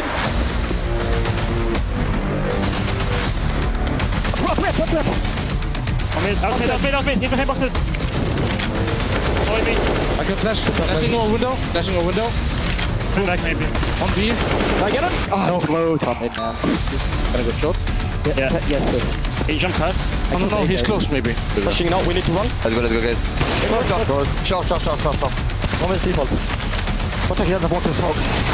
JKS. Could the stand-in win map 2 for them? Sneaking in behind.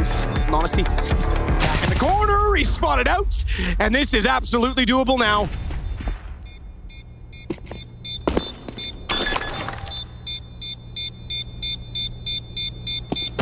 No fucking way, Justin! Yeah.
Don't know how it's come to this.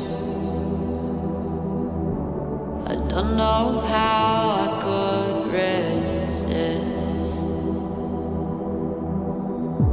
I took a vow to never sin, but I saw the darkness from within. And if the sun can't break through, just let the thunder shake you. I know there's a hunger for the truth. Another moment of clarity. I see the one who breaks me.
Don't believe what you read, not all words are the same. Not everything you see, you can't trust anyway. All the thieves dressed as sheep tell you they know the way. So bite the hand that feeds you to the wolves as prey. Get out my face, try to stab me with a saving grace. Fool me once, never twice, now I got the knife. You try to cut off my conscience, bake me a cake full of nonsense. You eat it too and I got deja vu when your words are up, you got you nauseous. Your shit belongs in the driveway, no, no, no, but you wish, babe. Took out the trust like I used to have rest, but all that's in the past, now I upgrade. Upgrade. Shit in the past like I used to have. Snap the C on the pictures, they flash on the page. Now they're pleading on the fifth and last mistake. But I know that dirty secrets the game keepers hold the keys to the gate. Only open for the pawns who sell their souls just to play. I don't keep up with the fake. We are not the same, so go take your license. Plastic and products left in a box with nothing to promise. Get out my face, try to stab me with a saving grace. Fool me once, never twice, now I got the knife.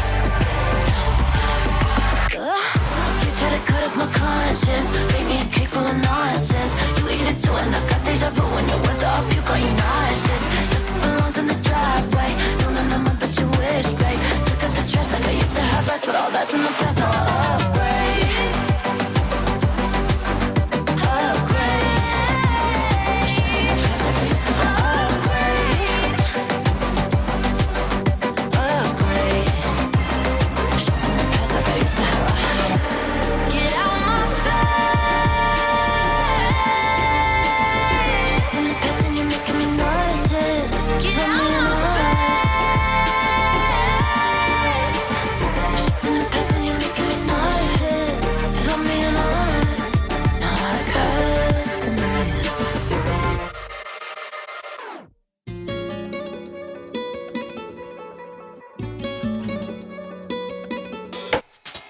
Turn up this up right now. I like this up right now. You might be stuck right now. This might loosen me up right, up right, up right, up right, up right now. Get off this bus right now. You're acting sus right now. This one. Turn up this up right now. I like this up right now. You might be stuck right now. This might loosen me up right, up right, up right, up right, up right now. Get off this bus right now. You're acting sus right now. This one. I know what you want. I know what you need. Here's some seeds, grow some trees.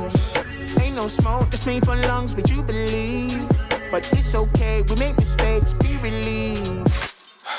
So why art doubting? They're not like me, remarkable. My eyebrows too intense. I rock out like the Brahma. I wanted to be like Dwayne Johnson. Teacher said I'm trouble. Once I clocked my dreams won't work, I started snapping, I bust bubbles. I think it's how creators see. Other creators be perceived as fly. You're whipping right, but off IG, you're broken cheap. I need an electric bike to vend this food, to vend these rules. Get these tools, cause haters drool, they're watching me. Haters discretion advised. Oh me, oh my, I just want to survive in the sea under darkness. Hiding from the light, all we do is push violence. Pain over violence, radio silence. Turn up this up right now, I like this up right now. You might be stuck right now, this might loosen me up right, up right, up right, up right, up right now. Get off this bus right now, you're acting sus right now. This one. Turn up this up right now, I like this up right now. You might be stuck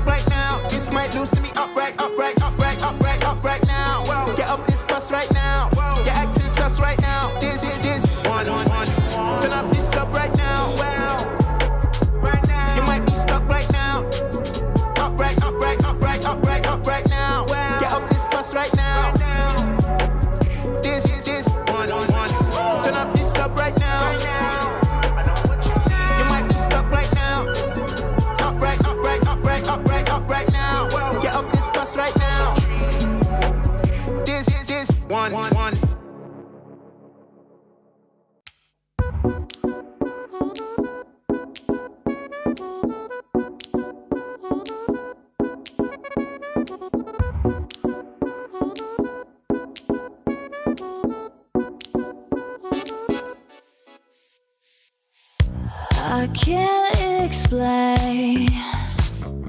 I can't explain it. I go insane when we get naked. Hold me down, never let me go. Take me in, I want you to show. Hold me down, never let me go. Take me in, I want you to show me love.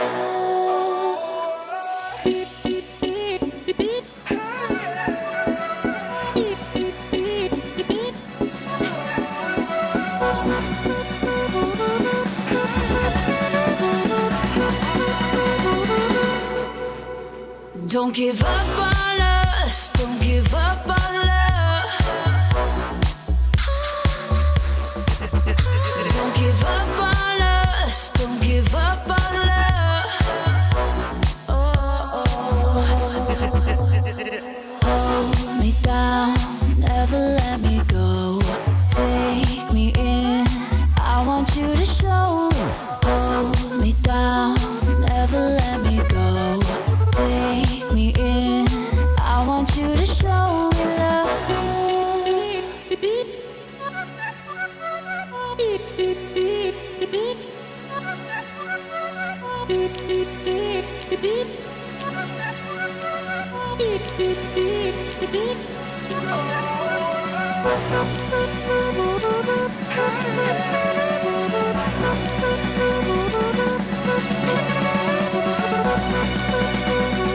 Was the height of the 1960s. The space race was heating up and the wars were never colder. The Beach Boys and their hip new genre of surf rock were about to burst onto the airwaves as Americans demanded the end of rock and roll. It was an era for change, an era for innovation, an era of the brave. North American Counter-Strike was alive and well, with Cloud9 and Liquid featuring American-made, Canadian-supplemented iron. Brazilian Counter-Strike was already in full swing, and Scream found himself playing alongside the French. It was the dawn, the early embers of the looming Astralis era. But in the small manufacturing town of Oakland, a new miracle was about to take shape. NIP signed newcomer Rez in the hopes that he could take the disgraced NIP squad to new heights. The only title the once illustrious squad could still defend was in Oakland, the final bastion of a bygone age. Expectations were low, but morale could not have been higher. The old kings of Forest, Get Right and Exist, had a point to prove, but not even they could have expected what happened next. Fredrik Sterner came into the event with bookies baffled as to the young Swede's inclusions. Crowd looked on, unprepared to put their faith in someone so unproven, unknown, and uncertain. These were the times.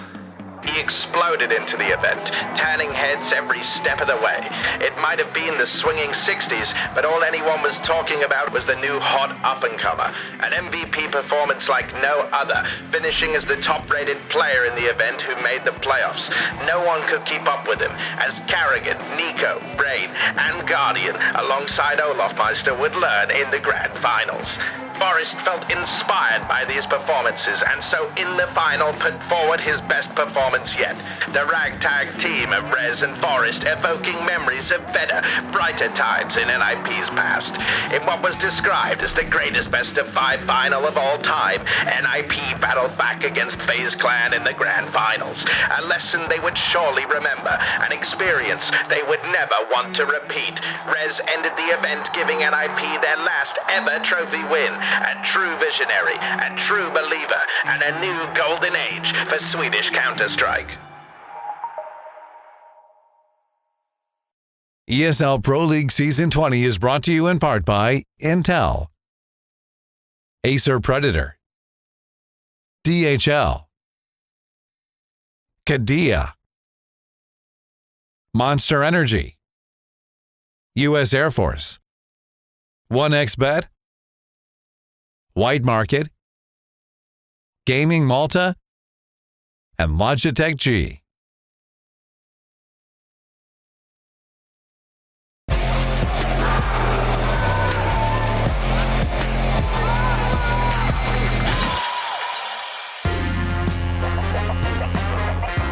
Welcome back to ESL Pro League, the B stream here at EPL Season 20, blah. And as a reminder of that wonderful documentary, it's all about I Am Oakland 2017. It's been 7 years, Dinko. You were a sweet 16-year-old kid at that time. That's how long it's been since NIP have won a big event. It feels like I'm 17. I'm enjoying life. Yeah, exactly. Yeah, young lad right here. It's yeah. I mean that is a joke. You know, obviously looking back at seeing Rez have his peak, but it really does feel like that was the best tournament ever. For Rez, yeah, and even to this day, even though they've been in a bit of a struggle city for quite a while right now. We talk about Rez, and I remember Oakland. I do. Someday I'll get back to it. Someday. Pepperidge Farm remembers, but right now, Heroic versus NIP. Listen, these two teams have been struggling a little bit. NIP a little bit more than Heroic, to be fair. But yeah, it's going to be an interesting matchup here. And yes, it has been a lifetime ago. Dude, he's been in the team for so long. He looks kind of the same, honestly. He's aged well. He's got some just more jacked now. He's got some tattoos and stuff. Yeah, well, for Rez, it's he's been a part of so many different versions of this NIP recently. He's seen a lot of players. I think like 20 iterations of NIP. He's seen a lot of players come and go in this squad, and Rez has been the one consistent factor in that. Not necessarily ever reaching good heights with the roster ever since then either. So you've had great in-game leaders. You've had Alexi B in that squad for a little while. You've had some great talent at the time with Config. And some of them have moved on to better things. You've had Headtrick in there. And yeah, Brolin, I think, is probably the biggest example of that, right? I mean, Alexi won a major after leaving. Yeah. And Brolan's right now in Mouseport. So. Yeah, but like Brolin most recently, right? He's someone who's coming out of the Swedish roster and finds himself back in Maus, and he's actually smiling again, which is having fun. Something. But for NIP against Heroic, I think their opponents today, Heroic, are also a team that have been struggling recently. I mean, for Heroic, there is a caveat, right? Like, obviously, I think it's been spoken about to death right now with the visa issues we've been having for Dexter, but it looks like it's finally been sorted out. He's finally back on land with the team. It's still been a bit of hit and miss. They did qualify for Rio recently online, so that's a good sign right there. Yeah. But then they struggled. I believe it was in Blast Showdown, if I'm not mistaken. I think they lost to OG, which is a massive surprise. Yeah.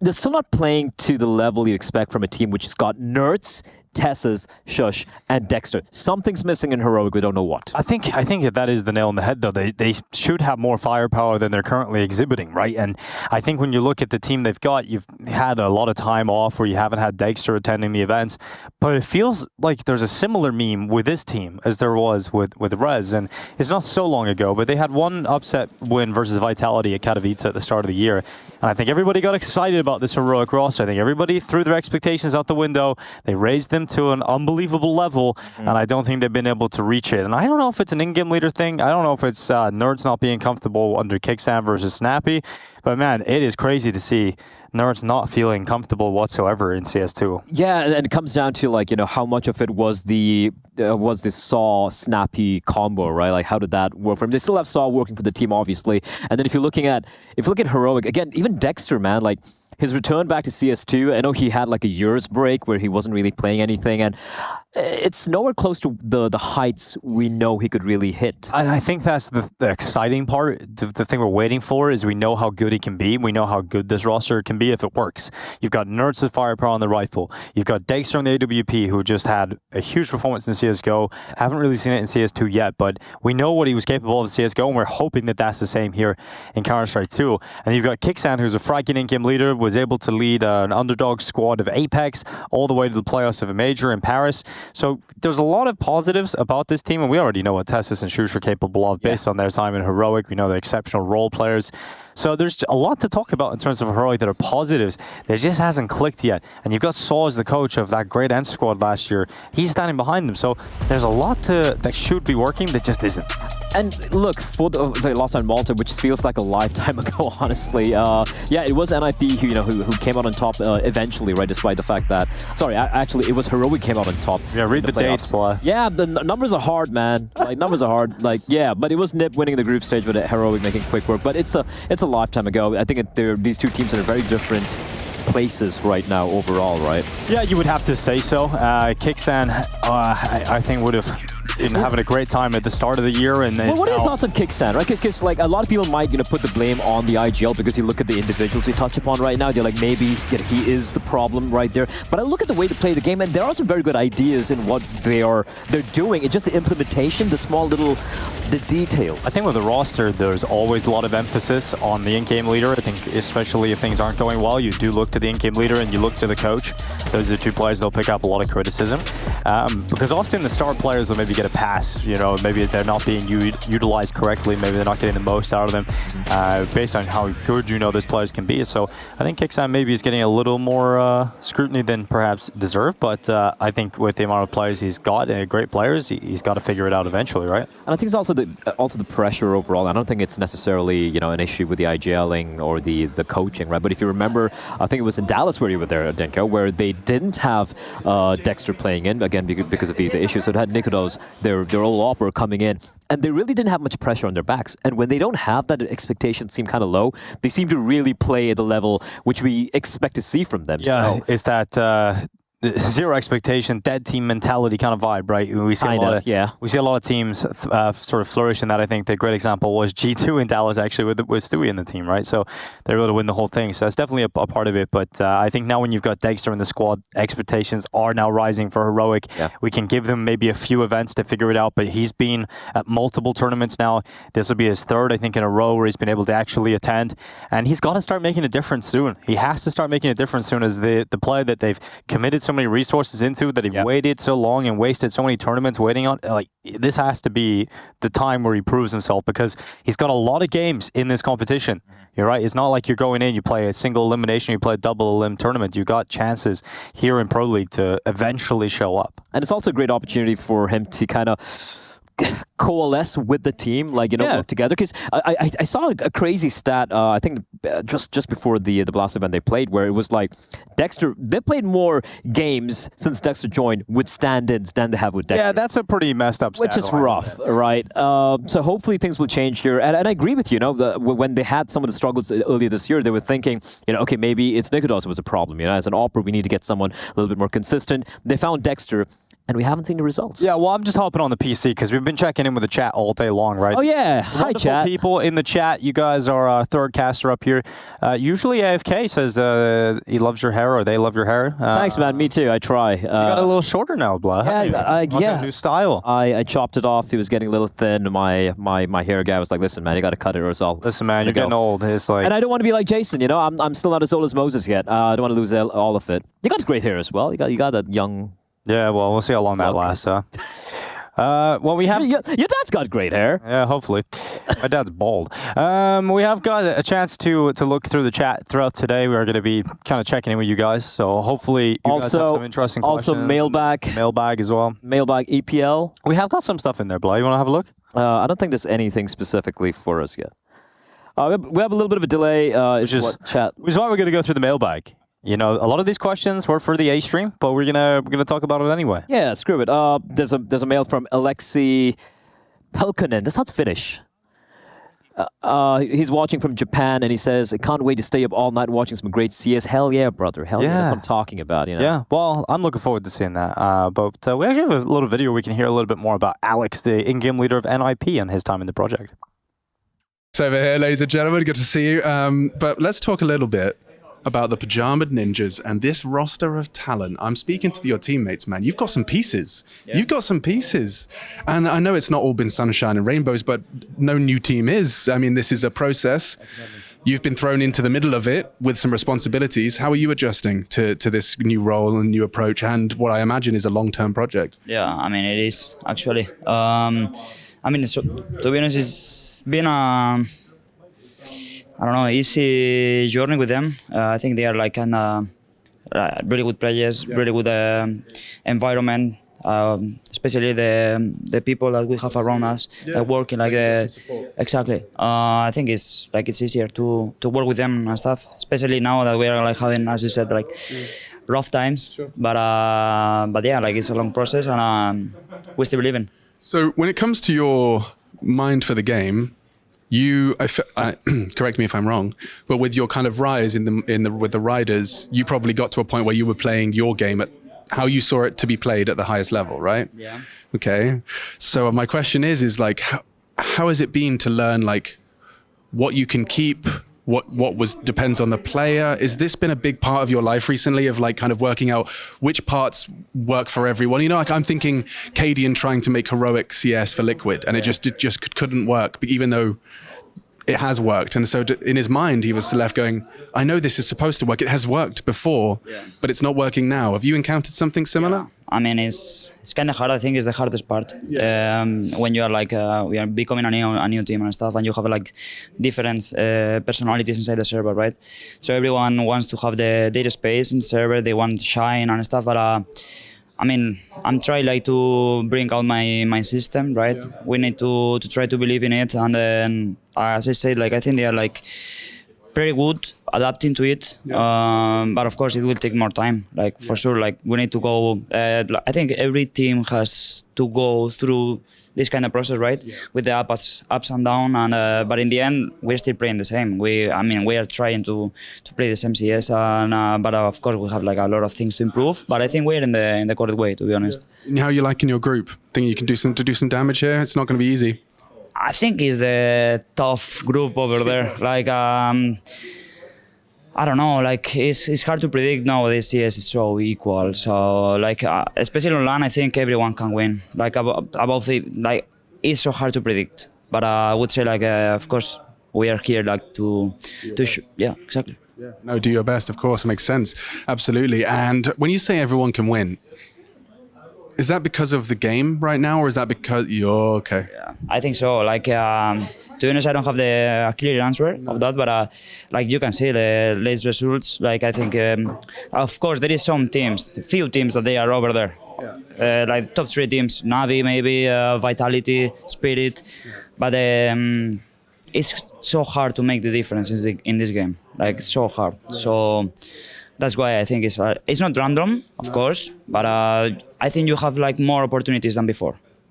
Yeah, no, I definitely. I mean, from my personal experience, I will play the same players that I'll have beaten 13-3, new map, and I'm getting 13-1, and I'm like, what changed? What changed? Like, exactly. You are so easy to beat. I don't understand. Yeah, exactly. I mean, it's the same for us. Timings and aggressions and those tiny little things, but I mean, I guess. Focusing on what you can control. Yeah. That's the goal. That's the goal. Hell yeah, man. Well, I wish you the best of luck.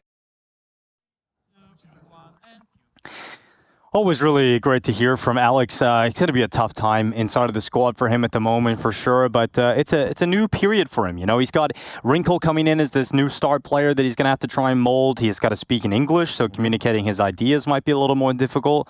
Well, obviously is going to be. And then you've got Exist standing behind you, who was the previous coach of Heroic with the Cadian days. So there's going to be a lot of ideas, a lot of philosophies, and the fact that you have to bring young players like Maxter up to the top level. So it's going to be quite a tough period of time for Alex. It's a tough period. Also, like, let's go back to when he got picked up, right? So if NIP come calling, if you're Alex, of course you say yes, right? He leaves Movistar Riders the lineup. He comes into his team, and then again the roster circus continued, right? And I appreciate the fact that Nip stuck around with him and like, listen, we're finally going to give you a lineup. Might not be the best lineup, so to speak, but we're going to at least give you a little bit of time to work with this. Also, as you pointed out, Maxter, Wrinkle, I think they're pretty solid players to watch out for the future. But then you look at what's happening in the Spanish scene with Koi. You look at Saw in the Iberian scene, and look at the success Saw found. You look at the success that Koi found. You saw the run they had in Copenhagen, for example. Yep. So imagine you're Alex getting picked up at NIP, and you're watching ex-teammates, your people, players from your region finding success while it's still languishing in NIP. It has to be so frustrating. Yeah, it's got to be really frustrating.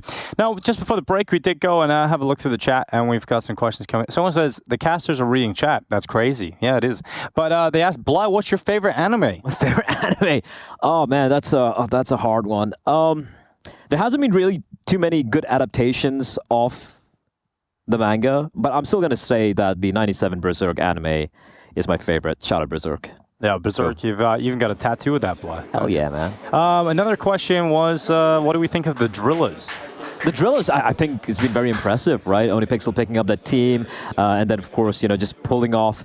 Look, I know some people have said, like, oh, they play the Middle Eastern qualifiers and they kind of do the easiest path through the RMR, but hey, man, they still got it done, right? And you can't deny it. So very happy for them. Also a big fan of the logo.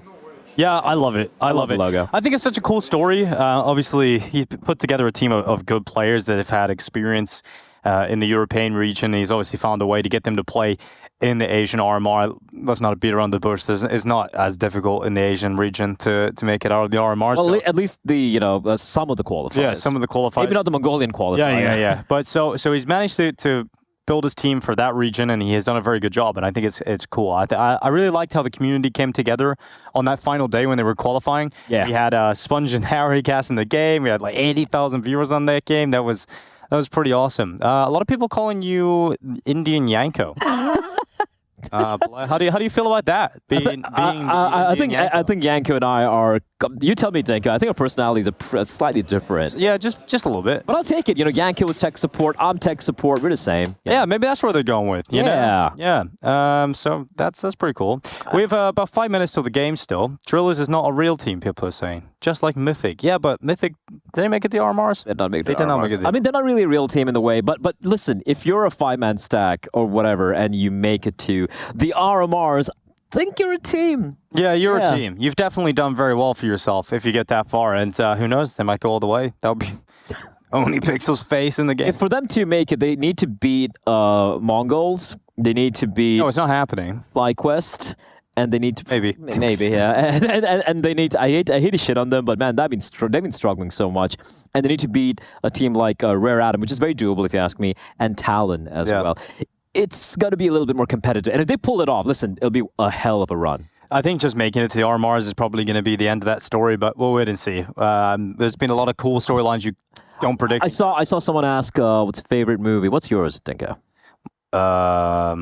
Who's that? It's Coca-Cola. My favorite movie, I like historical films. But I think one of my favorite films is actually The Last Samurai. I love that movie. Tom Cruise? Yeah. I thought it was really good. I really enjoyed that one. Yeah. Soundtrack's beautiful too. That's all right. It's a decent movie. I think Terminator 2 is a good I watched it. I actually watched a clip from Terminator 2 today. Maybe it was Terminator 1. What's the movie where he like grabs the motorcycle and then takes the guy's sunglasses and the shotgun? Terminator 2. Terminator 2. That's one of the most Yeah, that's badass. That's one of the most badass films. I think T2 is the greatest movie of all time. It's not the most artistic movie. It's the greatest movie of all time. Of all time. It's got everything. It's sci-fi, it's action, it's thriller. You got Arnie being amazing. It's great, dude. Yeah. Well, we had a lot of questions about that. So that was actually people just asking about movies, really interested in that. No other questions coming in at the moment. So that's it. So we're just about to get into Heroic versus NIP, a game that I think people were calling, this isn't my words. This is just the community sentiment. Some people calling it the clash of trash. Cal's not here. No. So we've got NIP versus Heroic. I don't think it's quite that bad. And I think when NIP get to land, they play much better Counter-Strike. I feel NIP, they kind of sometimes play the level of their opposition. Yeah. And that's why it gets messy, especially online. But we saw Alex as well. It's like on LAN, it's way more different. So they said it, not us. So hopefully it's different here. Yeah, I'd hope so. And the fist bump's coming in, so I'd imagine the headset's going to be going on in just a moment, and we can actually get into this game. Nerd's enjoying his ESL Protein Shaker Cup. You got one of those, Blah? Did they give you one? Did they allow you one of those? I had one for like 5 years. Oh, yeah? And you bring it up, and 3 months ago, it kind of broke. Oh, so you need a new one? I need a new one. That's not bad going, though. Years out of it. All right. Oh, I think we're ready to jump on in. I hear music. Yeah, the headset's not. Oh, it's a Vito's. They're hyping up the Vito's, Zenko. Dust's out, Inferno's out. Surprise, surprise. Yeah. Well, let's see where we're going to take this battle. I think for Ancient, I think that's not a big surprise there. Not a massive surprise. NIP selecting Ancient. That means we're going to start on the CT side. Nuke coming in as the pick for Heroic. Yeah, Ancient's been the usual go-to for NIP, and for Heroic with Nuke, I mean, their maps haven't really been. They've had Vertigo, but then it's a map where NIP are also kind of comfortable playing on. So just going for this Nuke play where the results haven't been ideal of late, but hopefully it doesn't really reflect their current form. I think this could be a 3-mapper, Dinko. Yeah, it could be. Absolutely could be. They could win each other's map picks and just take this battle down to a Vertigo as a third and deciding game. It does feel like a pretty evenly matched affair. I see a lot of people saying, like, get to the chopper. That's Predator. That is the second greatest movie ever made. Yeah, but Arnie as well. Exactly. Third greatest movie ever made. People are saying that Pulp Fiction is the greatest movie, and it isn't even close. It's I actually watched that for the first time with you. Yeah, while we were dying. In my hotel room, dying of food poisoning. Salmonella poisoning watching Pulp Fiction. What a movie, though. Yeah, that was great. I love that film. That was awesome. Yeah, I love Tarantino movies. I hope he's going to come up with a new one. He did say he was retired, but I don't believe it. You believe there's one more in him? There's one more. Yeah, one more. Kill Bill Part 3. Let's go. Just like Rez, he's got one more version of NIP in him, I reckon.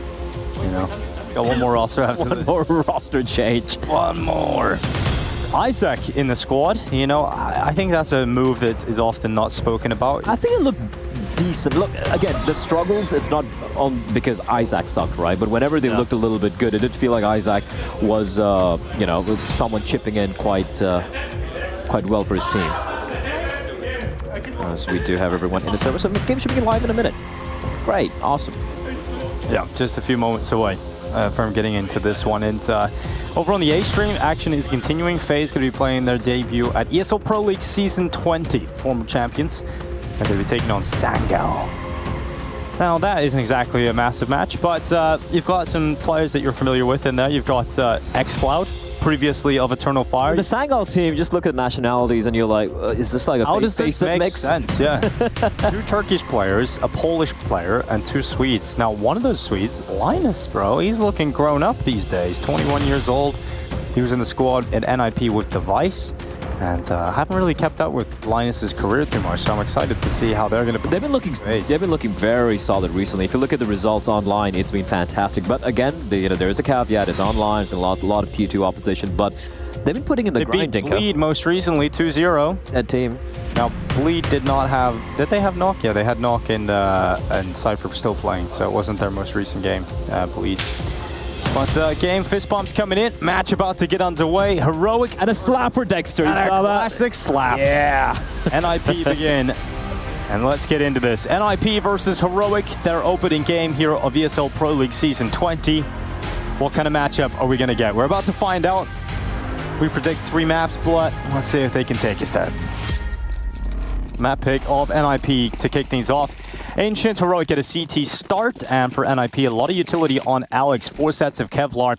Got to hear about Alex and his troubles as an in-game leader of this NIP roster. They're looking to start things off with a pistol victory. Fast round for NIP here. The utility have been deployed, but they're not really going to come in behind it. It's going to be a quick pivot back towards the A bomb site, and it's all on Shush. Yeah, just the lone Dane inside of the site dealing with A main, but realizes there was an opening to get pressured from Donut. So drops back into the temple, so he's not exposed to 2 angles at once. Kicksan's headshot is good on Maxter, but Isaac doubling up. Dexter keeping Heroic even on numbers, but it's short-lived thanks to Rez. But it's still going, and how has Dexter done that? How has he come around the corner with those Julies in such a fashion, leaving the in-game leader of Alex all alone? 1v2, defuse tapped. Not stuck yet. No kit available, and yeah, no armor. Could make this difficult for Alex. But it's all about the time, and he's playing it to perfection. But Dexter with a headshot. 4 kills in this pistol round. And perhaps today is the day where we're going to get to see the classic Dexter performance. The Slapster might be in the server here. That looked nigh impossible, honestly. It was a very uncomfortable position. But the Dooley's putting in the work. Isolating all those fights. And if Moses was here, Denko, he'd be a happy man. Dooley's 4K for him. Bro, he hasn't been talking about the Julies that much anymore. It's kind of become standard, right? Like, once upon a time, someone brings out the Doolies. Oh, why are you getting the Doolies out? It sucks. But it is a standard in modern-day CS2. Yeah, you see a lot of them. I mean, they're just so good. They're so effective, and Dexter shows us exactly why. And he's going to go for the AWP in round 2. Yeah, I don't know about that one. I mean, they're expecting a buy, right? Because there was a bomb getting planted, so they probably expected Nip to go for the force buy. But Nip are like, you know what? Yeah, it's fine. We're just going to stick with the Glocks. There are a few Deagles being purchased. That's fine. They have ample money come round number 3. And this is about, you know, maybe trying to get a couple of kills here, trying to hurt the economy of Heroic. Heroic full lane control early on. No utility, mind you, for a Nip. So this one should be an easy one. Should be in the operative word. Shush looking to just fend off Elbow. He's got plenty of help in the form of Nerds on the FAMAS. And even though it is a weaker rifle, it still just melts through his opponents without Kevlar. It's Red's left 1v4. He'll come back to Elbow with a pile of bodies of his fallen teammates lie. And again, somehow Red survives. Not for long, though. And he's dead. Yeah. 2-0. Good start here from Heroic by finally coming in for NIP. And we got to see why they've selected Ancient today. We got to see why they want to play this map. Alex will have to call a great T-side against Heroic. The players to watch for me today is going to be Nerds and it's going to be Wrinkle, right? Like for Wrinkle, I feel like when things are going good, he's got space to work with. Like the T-side, for example, I think is way more impactful. You know, he's moving around, being way more proactive, aggressive. But I sometimes feel like when he gets stifled a bit, he just kind of loses his mojo. We know how good he can be as a kid. I mean, as an Opera, right? Such a young Opera as well. So very inexperienced at the top level. It's going to take a while to start getting consistent results. And Rez, unfortunate start to the round for him and for NIP, who are now down a player in the first few seconds of their first gun round. Dexter's going to be tested. Now, Dexter is, but I surely believe that he's going to be able to pick this up because the player with the flash is the one peeking and dry. Dexter moving in, and a little uncomfortable. Why? He went aggressive. He went aggressive, but he always goes aggressive. And it hasn't worked out. Maxter cleaning up, and despite losing the opening kill, NIP able to flip this back very convincingly. It looked like Dexter was going to be guaranteed at least one towards red, but he ends up getting nothing as he walks into the lines dead. I think they're trying to go for the mid-crunch here because he had Shush and Nerds pushing in towards Donut, and he did have Kixen right close by, but the spacing was really off. He needed to go in for that peak when Kixen was much more closer towards him. And even if they just held on towards red, it would have been fine, but yeah, I think there was some bad mistiming. Well, NIP are going to win their first purchase, and they do it with 4 players staying up. So they can actually build some money off the back of this. Maxter is the AWP that Dexter wanted to get out as early as possible in his hands, so he purchased that in round 2, hasn't had any impact on it, and it's immediately fallen into the hands of the Ninjas in Pajamas. So Wrinkle will be happy about that. He'll get the AWP in the next. And we'll see what Heroic are able to do. They've got a lot of cash, at least, from the start of the half. Yeah, keeping it clean in round number 2. Going to ensure they will have a buy, but yeah, losing that AWP early on. Nice work from Maxter, though. Clearing out Kixen as well. You can see like what the idea was, right? Dexter was pushing it towards red, and he had Kixen behind him to just push red with him together, while he had the other 2 CTs pushing in Donut and trying to go for an info play or crunch the Ts at mid, but I think Dexter kind of pulled the trigger a little bit early there. He should have slowed it down a bit. If Kixen was nearby, even if he misses the shot, which he really shouldn't have, at least the trade would have taken place. So, unfortunate technical issue. Shush is not happy. Headset issue. Yeah, for Shush it looks like right now. So, we've got the admins on the case, and these are the wonderful admins that travel the world. These admins actually travel more than players and talent. I think the admins, the good admins, are some of the most underrated heroes in esports. You know, when I was sitting commentating the RMRs after Katowice, it was straight from Katowice to the RMRs at the start of the year. Yeah. And I thought it was quite an intense run of time. And the same admin team were doing Katowice as they were doing the RMRs in Bucharest. And then I went home and I was like, finally, I can lie down and get some sleep, rest up. And I turned on the TV to watch the Americas RMR live from Mexico. And I see the same admins who were in Bucharest. So they are on a real streak. To be fair, if they asked you to fly down to Mexico, you would have as well. Yeah, I would have, of course. Yeah. Thumbs up, ready to go. Shush is happy. Solved. Solution found. Well, let's get this game back underway. He doesn't need a headset, is what people are saying. I don't think that's necessarily true. Yeah, I think sound does play a tiny factor in this game, Tinka. Just a little bit. A little bit. What volume do you play on, Blah? Are you a 1 or a 0.1 gamer? Volume? Yeah. I'm a 1, dude. Why do you think I'm kind of deaf right now? You just blast your eardrums. I can hear everything. I calm for my teammates even when I'm deaf. I'm like, there's one behind you. You're playing B and you're calling they're coming out A. That's what you're like with the volume. Well, yeah, exactly. Which also means I can't hear anything in real life, so that's there. All right, Blah. Well, they got to buy Scout for Dexter. Yeah, because he lost his AWP, threw all his money into the mix in round 2, and now he's poor. So Dexter with a scout, Wrinkle with the AWP, and he's looking to fight straight away, and he's going to get his opportunity. Inside of that B-bomb site, doesn't make it work. And he'll have to just drop away. At least he is able to do so safely. But look at this from Heroic. They've got mid-control. They have that instant elbow smoke out, and they're applying pressure down B lane. But smoke up for the moment at Heaven is stopping any of these NIP, or rather heroic players, and feeling comfortable to fight through it. So NIP allowed to stay in B lane for the time being, but they know there's so many threats they have to worry about. Also for heroic, how long they're going to be sticking on towards mid. That smoke has a timer on it. You can see how paranoid Nerds is about elbow. Even though there's no one there, right? No. So they will have to peter back towards the A bombs at True Donut. And again, they have to be so careful clearing out A because there was a window, but NIP now grouping up.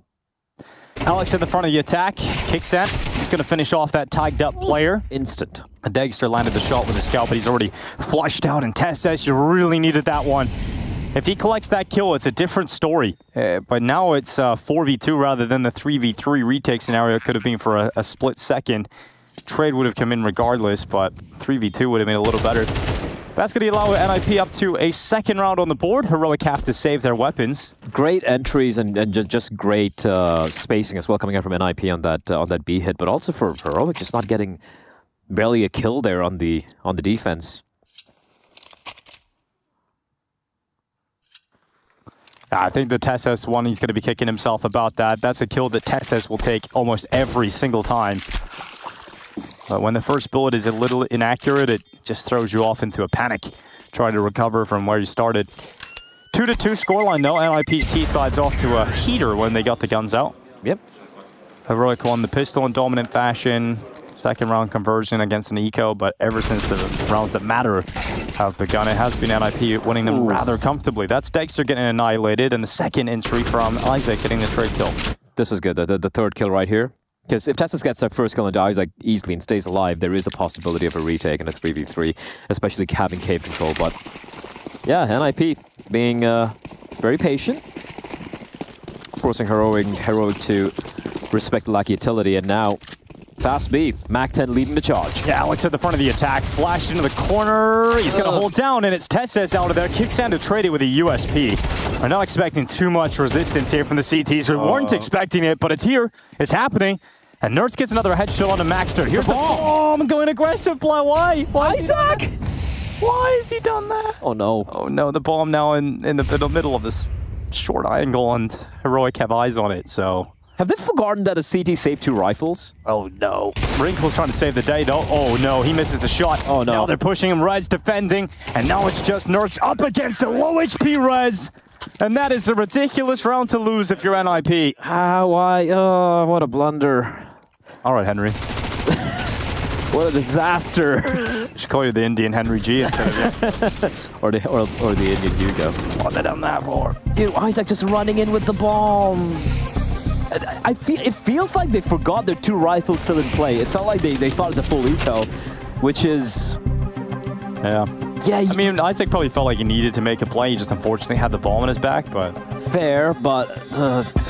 just lack of awareness, I guess, but that's a blunder. That's a big one. It was 2 saved rifles and barely any purchase coming in from Heroic. And also, by the way, Nip had so much utility. Right, you're going to be going for the fast play. Why couldn't one guy just go for just a basic long and short smoke, just a basic execute or a molly or something? They're just charging in like that. So Heroic being gifted around. Now, fortunate for Nip, the 2 rounds they won, they did keep the majority of the players alive, so they still will have a bye. But yeah, a few smiles here for Heroic. I think for NIP, that's going to be a round that kind of rattles them a little bit, so they're taking a timeout. I'm getting a little bit of PTSD here, Dinka. I just saw Flash. I closed my eyes right now, and I saw some flashbacks of the AmCal game. Never want to go back there. All right, here we go. Sound call it beating FaZe. 10-2 right now. Holy shit. Okay. Yeah. So that's what you're missing over in the other stream. If you're interested in following the actions, let's see if FaZe can come back into it. But right now, how have they played 12 rounds already, and we're only on round 6? Well, firstly, we did have a few technical issues, yeah. And I suppose there's that. Maxter finding Nuts, who has had a pretty solid start so far, right? 8-2 for the young Israeli. Getting a little unlucky, getting taken down through the smoke at red. And that means for Heroic, they have no information here. They're super uncomfortable. You can see Shush all the way towards A. He's playing the default big box. We have Dexter with the op towards Donut, just watching for a potential cross. And the 2B players, they're not sure what to do. Tess is kind of just jiggling for info towards Cave. But it's so disjointed right now, this defense. And they have no information, Dinko. At this point, I wouldn't be too surprised to just go for a bit of a gamble stack. 40 seconds. Yeah, limited time. Bomb is going to be heading towards A. An aggressive maneuver from Shush. This could spell success if he's able to take down both of these players somehow. You see him? Oh, he's taking a few steps back now. And probably at a good time here as well for Shush because he's about to be split from Donut. But how is he going to step up in the big box alone? He won't. He is sat down and left crying in the corner. And is now NIP about to tie things up. So a little bit of a foo-foo in the last round, but able to recover the mess and stabilize in a very convincing round victory in the next from NIP. Can't really blame Shush for that. Like, he went for the A mains push, but if he had just stuck around there and potentially have got to 2K with a bomb down at his feet, maybe there was a world there. But he heard the footsteps coming in Donut as well, so he thought it was going to be everyone just coming in from the Donut position and the rest of his teammates. I did ask for a potential, a stack. They did stack towards the B bomb side, didn't quite pan out. Well handled from NIP. They should be keeping most of their players alive as well, not really going in for the hunt. For Heroic, they will have a buy. Nerds has money to buy for himself, and yeah, saving 3 players is generally always a recipe for success to get a buyout on the CT side. It's not the best well, buys. It's not going to be pretty. You're going to have maybe MP9s in there, but that's the good thing about the MP9, man. It's viable almost all the time, right? You can grab a little MP9 and throw it into the mix.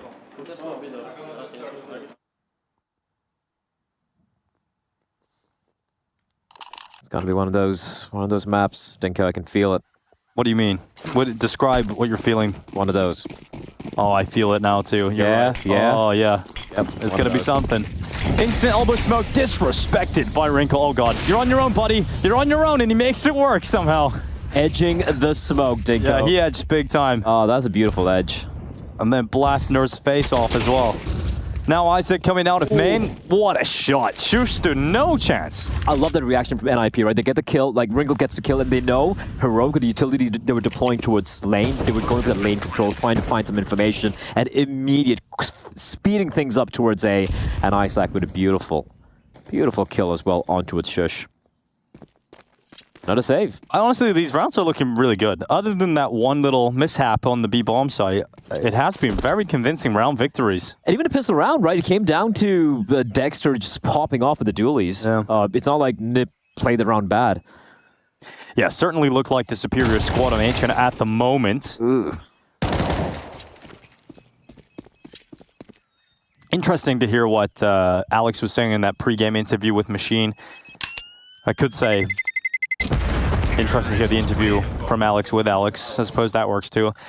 Alex versus Alex. Yeah, but they were talking about how anybody can beat anybody right now outside of maybe the top 3 teams. I kind of agree. I mean, obviously, at a certain level of Counter-Strike, right? At a certain level of Counter-Strike. You're not expecting, I don't know, Rare Atom to go up against, I don't know, like FaZe and win. Or maybe they might. You don't know. Considering what's happening over there. Yeah, well, FaZe are not exactly a good example right now for that.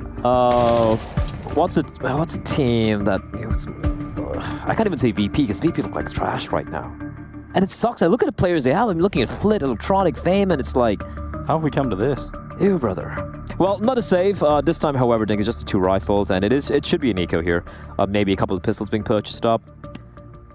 But, yeah, attack time getting called by Heroic before things spiral out of control. I like Max. He's been putting in the work on his arms. Yeah, you like his arms? Yeah. That's cool. I like a person with good arms. Arrogant can't say shit about him. 4-3. NIP in the lead. And Heroic with an AWP for Dexter. Everybody else, well, apart from Testis, obviously have an AM4, but everybody else on pistols. Wrinkle making his way out middle. In the previous round, he was successful in finding the opening fight. Oh, Testis always got a right read. He turns back and he goes again, and maybe a little too greedy on that third attempt. Yeah, I'm not sure about that one. You could just, fallen back. It's been a 5v3, but Isaac able to catch Shush. I think it's hard to make that decision in the moment, though. Yeah. Well, Nerds could step up. He's coming out of the ledge, but just goes into the cave. Dexter knows that he's got the donut covered, and a peek in towards Dexter results in a quick kill from the sniper. He's worried about being flanked A because he's the only CT player near the A bomb site, and he's got a good reason to be worried because Isaac is now pushing out of main. He's coming back donut, but it comes down to a timing, and Dexter has looked away. He comes back, and this shot so quick on Isaac. It leaves Wrinkle in a 1v3, and this is another round for NIP that's shouldn't have gone against them, really. But some huge individual step-ups, in particular from Tesses, and then Dexter in middle, and Kickstand just blasted his head off with a USP. All right, so they win that round. Yeah, out of all the rounds Heroic win, that's the one they win, Blair. Okay, what a round from Tesses there. That was nuts.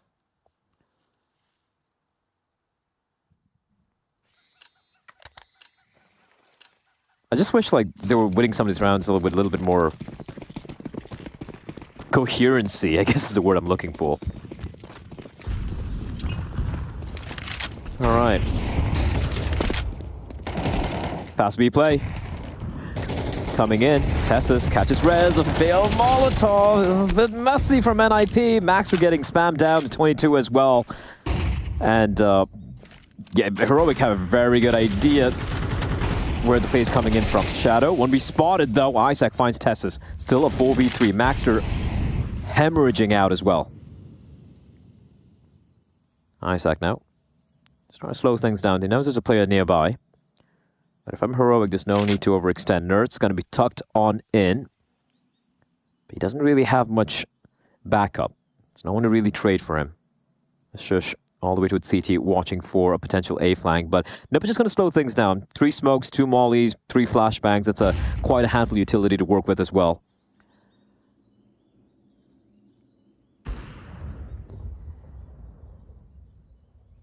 NIP having to fight with a player down and 44 seconds remaining in the round, as far as we see it.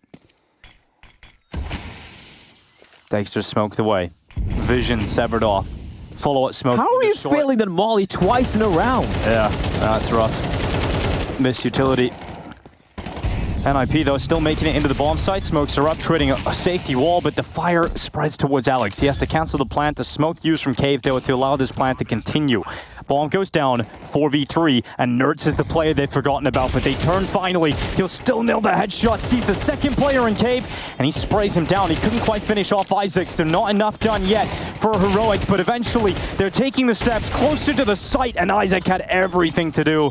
He was hoping for a lineup or at least get one and hide behind that box, and he couldn't stop the Heroic retake. 5-4 now. That was so scary, because if Kixon dies, because it was a low HP, if Kixon dies and Dexter missed a shot, it would have been a 1v1, and with Dexter having an AWP, could have easily gone the way off the NIP side. But yeah, some of these rounds are so clean from NIP, and then you have a round where they like...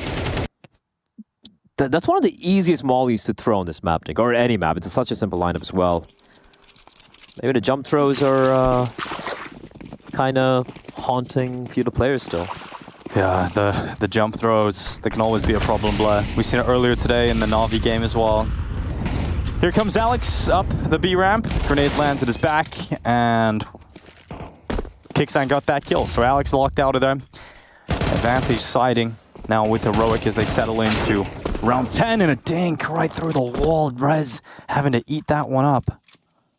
Red's been having a pretty rough map so far. He's been a bit unlucky as well. Still though, 5-4. Anyone's half so far.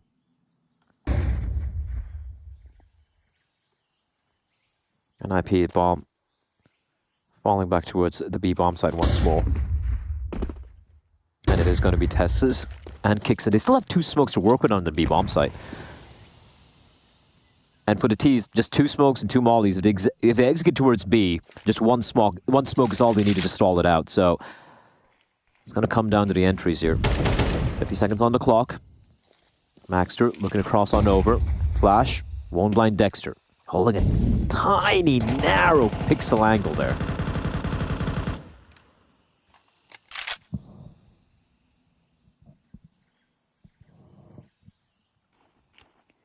NIP with 30 seconds to finish the round, and they're going to be going into the B-bomb site. Setup here designed to deal with the threat is Kicksan and Nerds. They can be quite the combo when they're fragging out. Here they go. First is Nerds, second in from Kicksan. Rez able to tread it.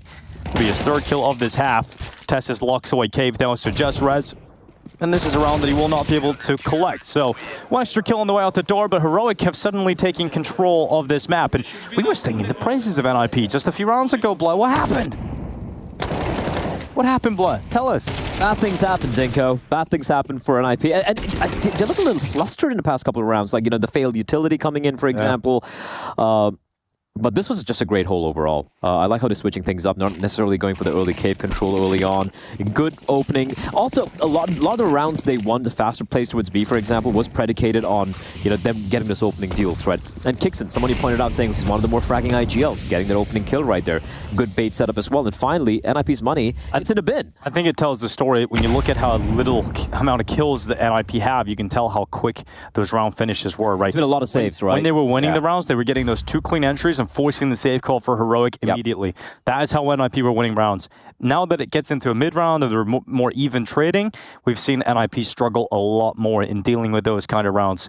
They're coming up in towards the B bomb site. 3-player setup here. A trifecta of death yet again, looking to stop NIP from making it into the site. Kixan starts to spray away. He's got a teammate in cave, and it's perfect. It ends up being flawless nearly. It's like ripping one away just at the end. That's fine. Well, that's 7-4 for Heroic. They are looking good. And I think they can try and get another one here at the end of the half. 8-4, that would be huge considering the start. Yeah, I mean, again, we're talking about the first 5 rounds, and despite the fact Heroic won that, won the pistol round, it was NIP looking so much more cleaner. But this late resurgence in the first half from Heroic. Good stuff, and everyone chipping in, you know, so no one's really lagging behind. Nerds had a great start. Tess is waking up as well. We saw the one round where they won with just the 2 saved rifles. And that B bomb site setup looks really hard to rip apart. I think it's going to be an A play coming from Nip here. Yeah, we'll likely see that. Yeah. I think that's probably a conversation they're having over in the Heroic camp as well to be aware of. But with a bit of, you know, a ruse towards B, right? So one thing we saw from Heroic on the reactions was whenever they lose a player early on, whenever they see a little bit of pressure towards B, it was a heavy mid-presence coming in from Heroic, just leaving only one player towards A. And I think that could be the play here again. Nerds sprinting down into middle, fire coating his feet. And he wants to apply pressure towards elbow, but it's all about the jump up. He's loved to climb. He's loved to get up here and cause problems for NIP. Now especially with a teammate watching his elbow, but he loses the fight versus Reds, and that second kill is in. Nerds needed to win the duel to protect his teammate in middle, and this is looking good for Nip. They're 1 player up. Kixan replying by going down to the bottom B ramp, and Rez hits that headshot as well. 10 HP. Dude, Rez is having a great round to close out this half. And Dexter's missed out of timing as well. He might catch Rez. Oh, doesn't even catch him. Rez is doing everything by himself. Yeah, this is what more like it from Rez. I am Oakland, baby. I am Oakland. Rez is rolling back to years. He's gone for the ace. He's going for all 5, but he can't do it. Wrinkle will steal that one away, and a 5th round collected right at the end of the half from NIP. Their map pick. They trail by 2. They need to pull it back in the second.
Anybody else?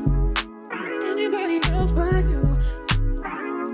Anybody else but you? Anybody else but you? Anybody else but you? Anybody else but you? Anybody else but you? Anybody else but you? Anybody else but you? I need anybody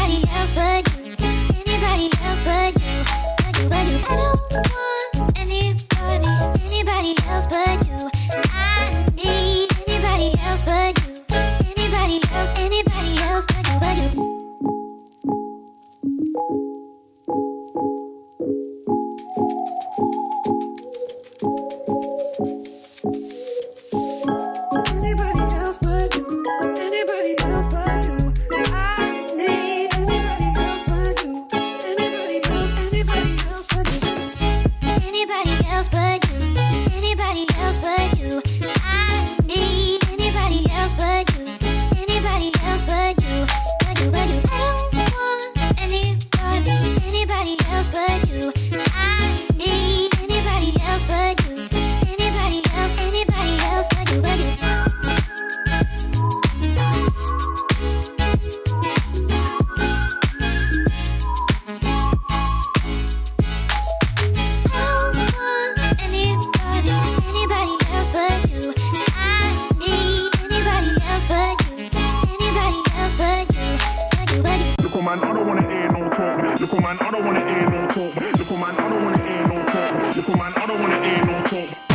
This ain't new to me. This ain't new to me. This ain't new to me. You took me for. Imagine that when it's time to get bread, I don't panic, man. When they ask what I do for a living, I just say I met paper, appear like the magic man. Imagine that when it's time to get bread, I don't panic, man. Keep cool and can't like the attic fan. We met paper, appear like the magic man. Deal with the money like David James. Save and save and save and save. Lock it in a box like David Blaine.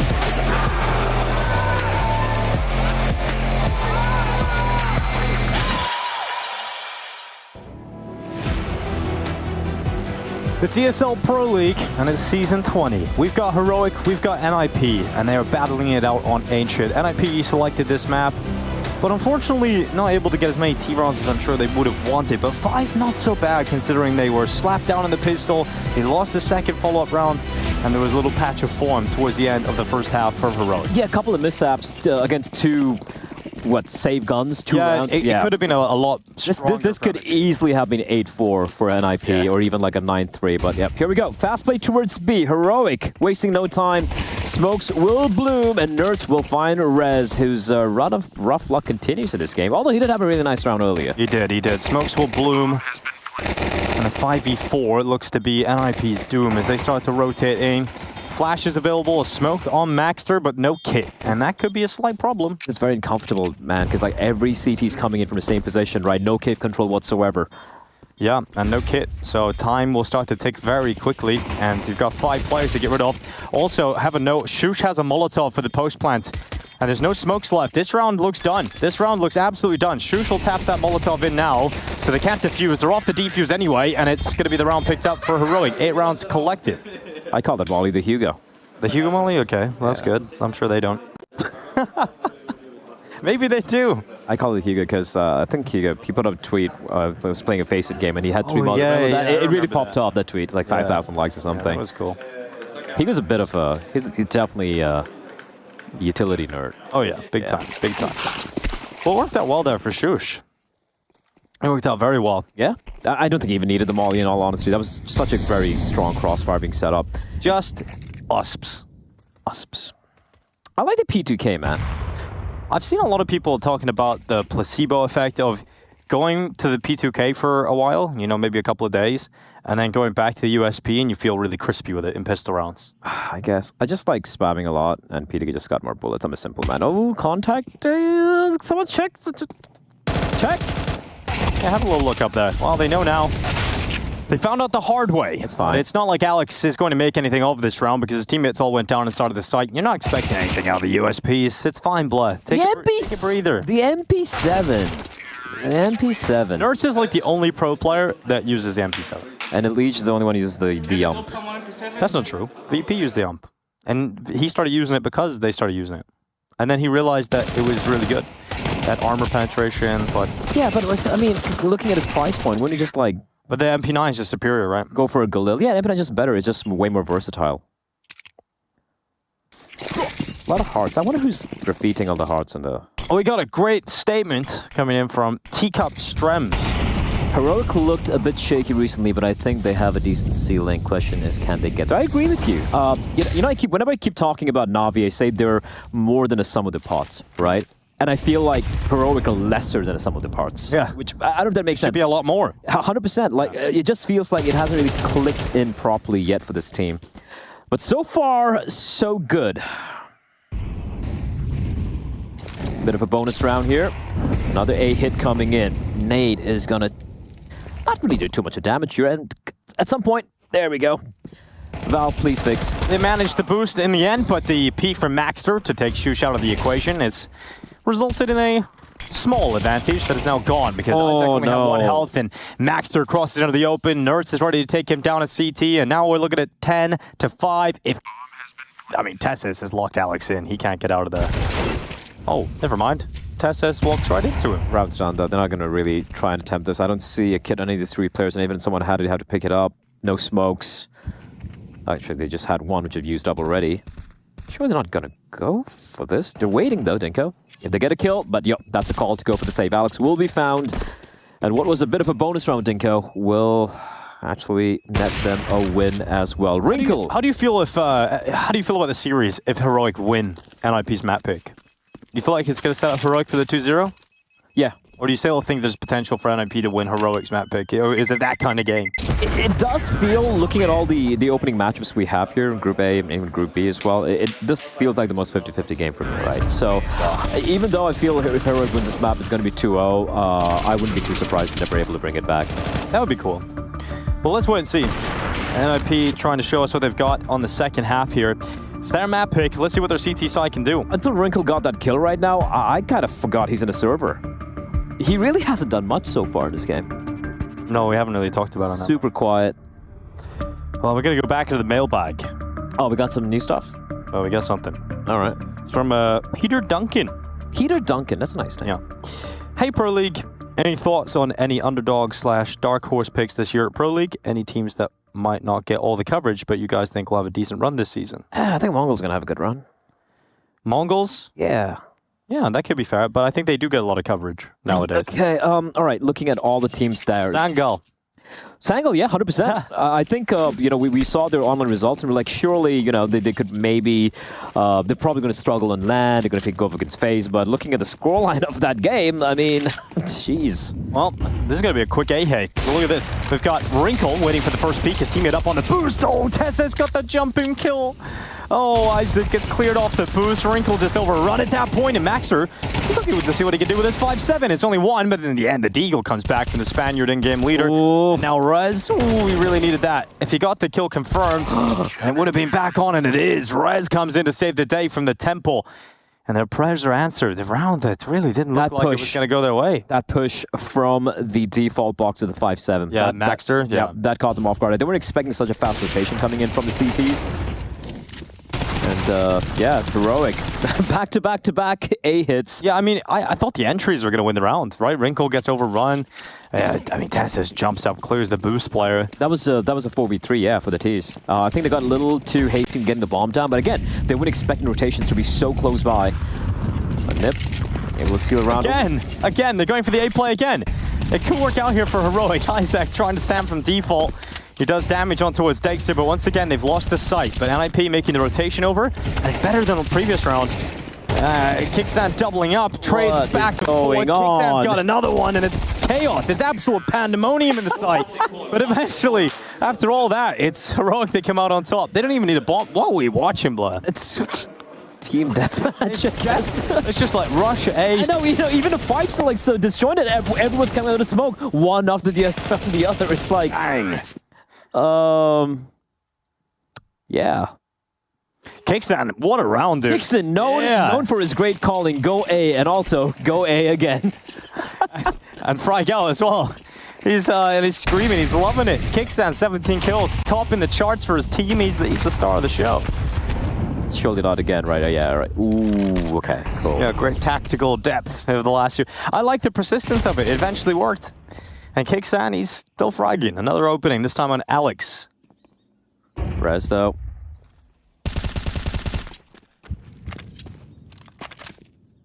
These footsteps are being heard, but it's just a one guy, right? Now, there is a timer on that smoke for Isaac, so he will have to peel back towards Cave.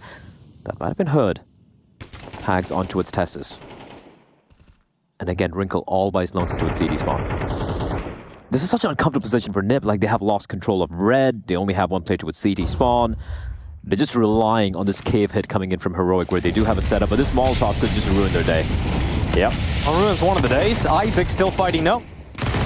All eyes on this MP9 as he gets one, and he's able to stay alive. Maxter coming with him. Tess's going down, same position. Heroic in a 3v4 trying to recover this. They know they haven't dealt with Jag. They know they haven't dealt with Isaac. And he gets another one. Timing absolutely perfect. And he upgrades his MP9 into the AK-47. There's no way NIP lose this with 30 seconds left and the bomb locked outside of B. So that's it. It's a safe call for Heroic. They can bring the AWP into the next. They've got money on Dexter. He can drop over if he saves the AWP. And Nip will take themselves up to 7. I think that the push from Maxter through the smoke to ensure to help out Isaac and it needed to happen. Yeah, that was the play. The moment they pushed there to get both the kills, the round's done. So good hold overall from Heroic. Sorry, from NIP, beg your pardon. And it was a risky play again, right? Like they had completely relinquished control of red, of mid. They had no eye towards A main. It was just on Wrinkle playing towards CT. So if it was going to be an A hit, that round was done. They would have had to go for the save. They go for a bit of a gamble, and it does pan out for the Ninjas. Ninjas. A joyful round. A joyful round, as Get Right would say. Or Pronex. Pronex. I miss... Yoy. I miss Get Right, man. It's been a while. I seen him last week. Yeah. He's doing well. The King of Stockholm. That's what they call him.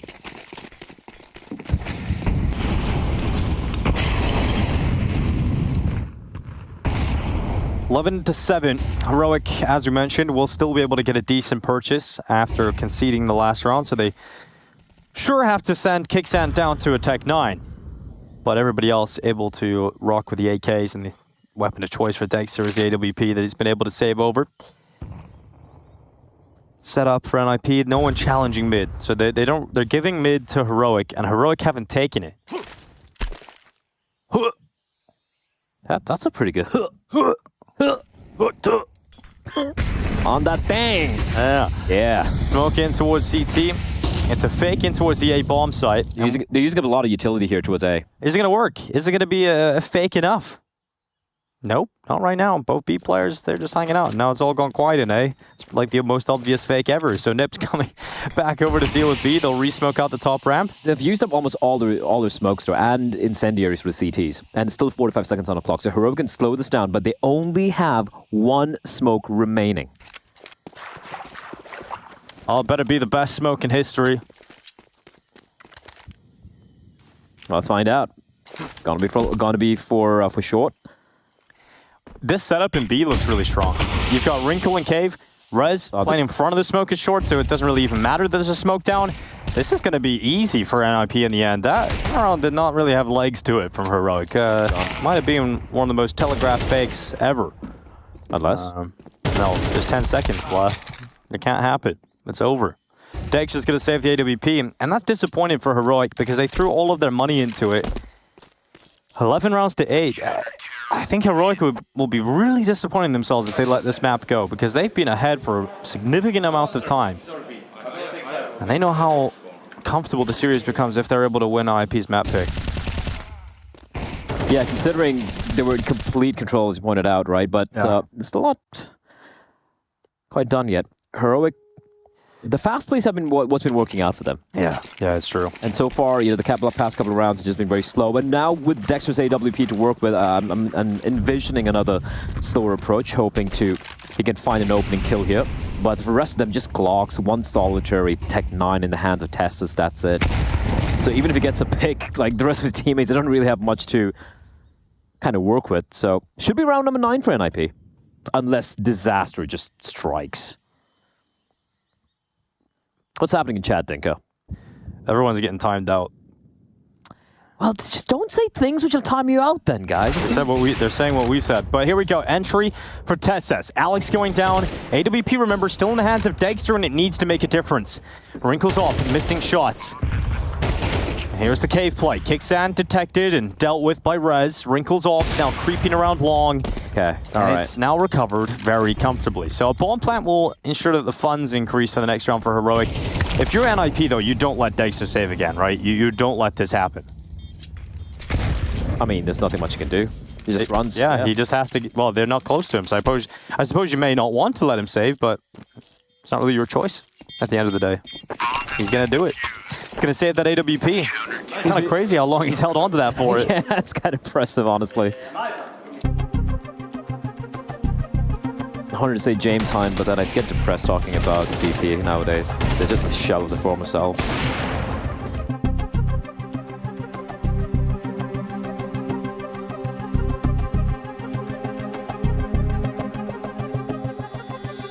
A Shelly of their former selves. A Shelly of their former selves. 11-9. Still opportunities to close out this first map for Heroic. They brought it to the brink, but NIP, you know, they're just stubborn. They're staying in it, and that's great to see on their map pick. All right, Agam CS. We did. We just read it, so you're good. What's up? We just had to read out a comment. Oh. You want it to be read out, so... Yeah, there we go. We just did. You're on TV now. Smile. Again, just a reminder for everyone, you know, we also have a mailbag going. If you guys have any... Yes, indeed, the mailbag. Photos, any interesting things you want to send our way, and especially if you want to address it to us, the B-Stream, like, or Dinko and myself, we can just put it in the subject line. We'll tag B-Stream and I'll organize it in that big old mailbag. Yeah. And here's the round back. Heroic have invested everything they've got. Oh, Rez. And Rez. Oh, no, you're okay. Oh, yes. It's fine. Isaac helps him out. Yeah, because there was 2 players pushed, but look at this. Ah! Oh, nerds. No. Finally. Oh, he's dead. Hold me. This round's all over the place. It's all good, Dinko. But timing.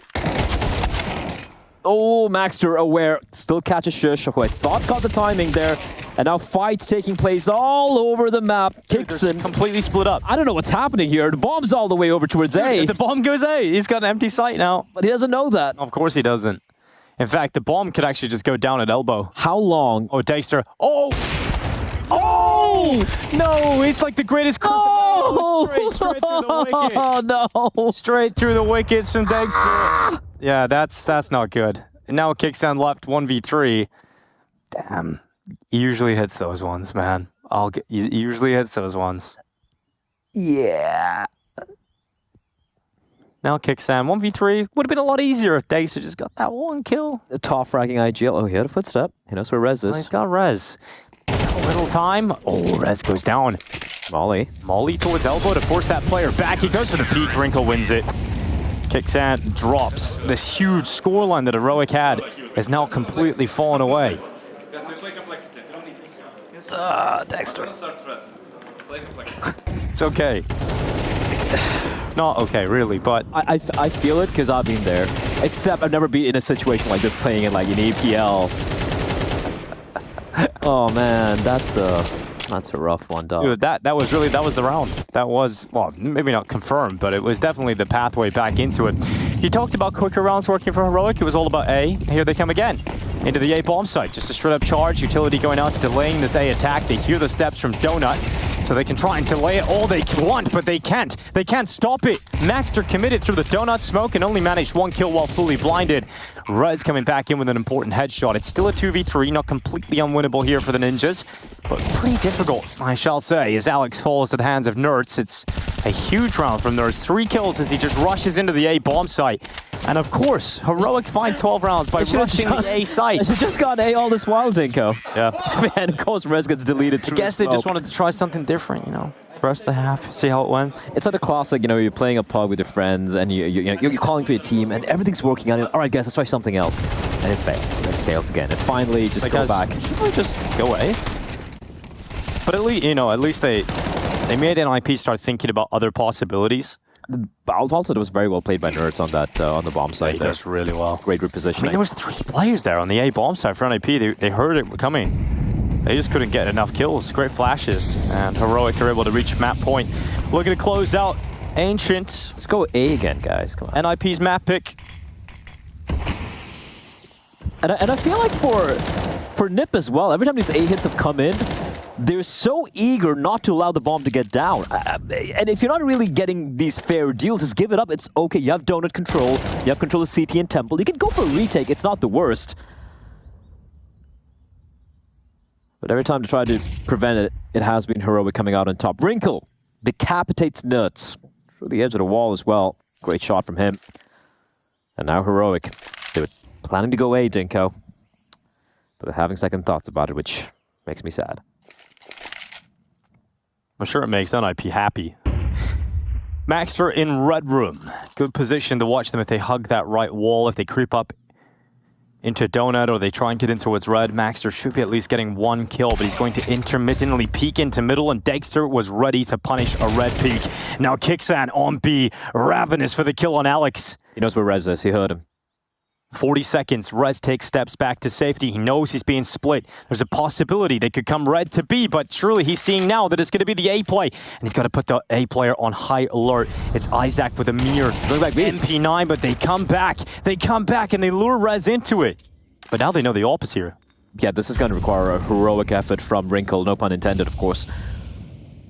At least don't know where it's a ninja, blah. They at least don't know where Isaac is. Oh, he hit the shot. Ah, he hits both of them. He actually does let down shot to both. The Deagle being spammed through. Not bad, but not enough. And now Heroic with a 3v2 post plant, allowing that time to tick. Isaac coming through cave. Wrinkle repositioning to the ramp. Will Heroic be able to withstand and close out this map? NIP's map pick comes down to this, and it falls down as Heroic take it away. Ancient picked up by Heroic, NIP down 1 in the series, and their debut here at Pro League is off to a bad start.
Think you've seen it all?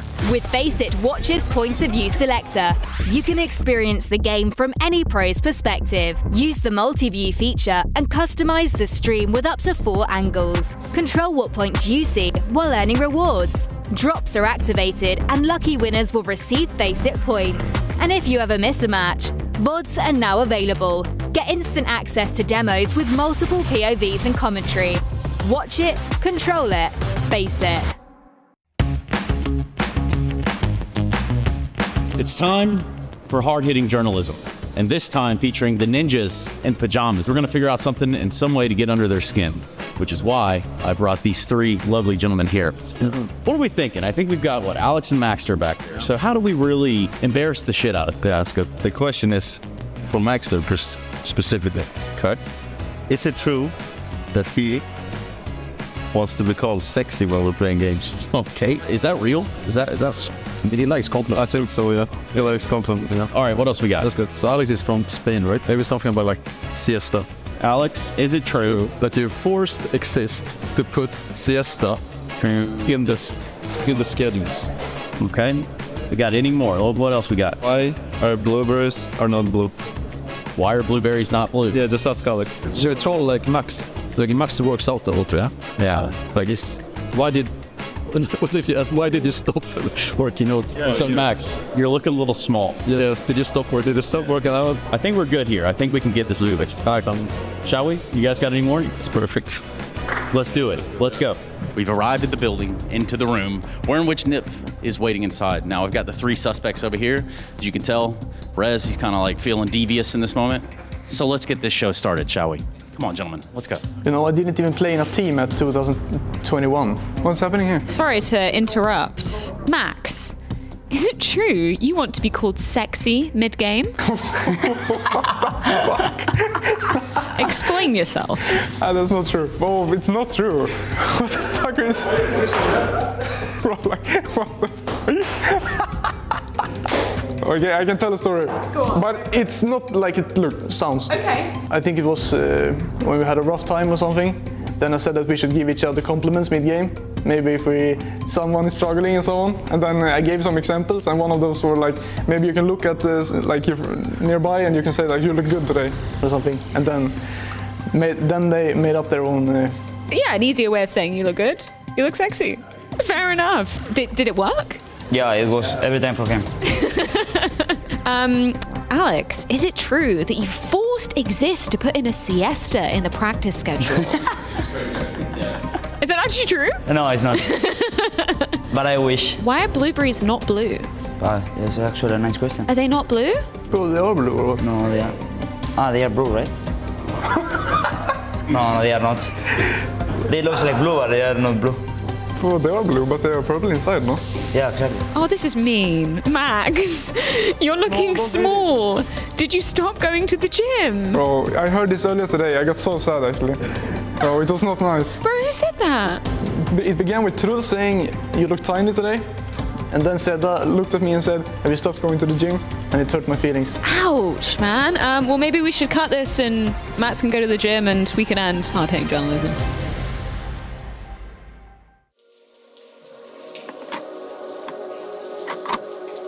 Disturb and disrupt FaZe for as long as the smokes were up, and then once these smokes faded, FaZe got caught, pens down, couldn't be able to plant the bomb. The bomb falls one time, and then you always have two players peeking here.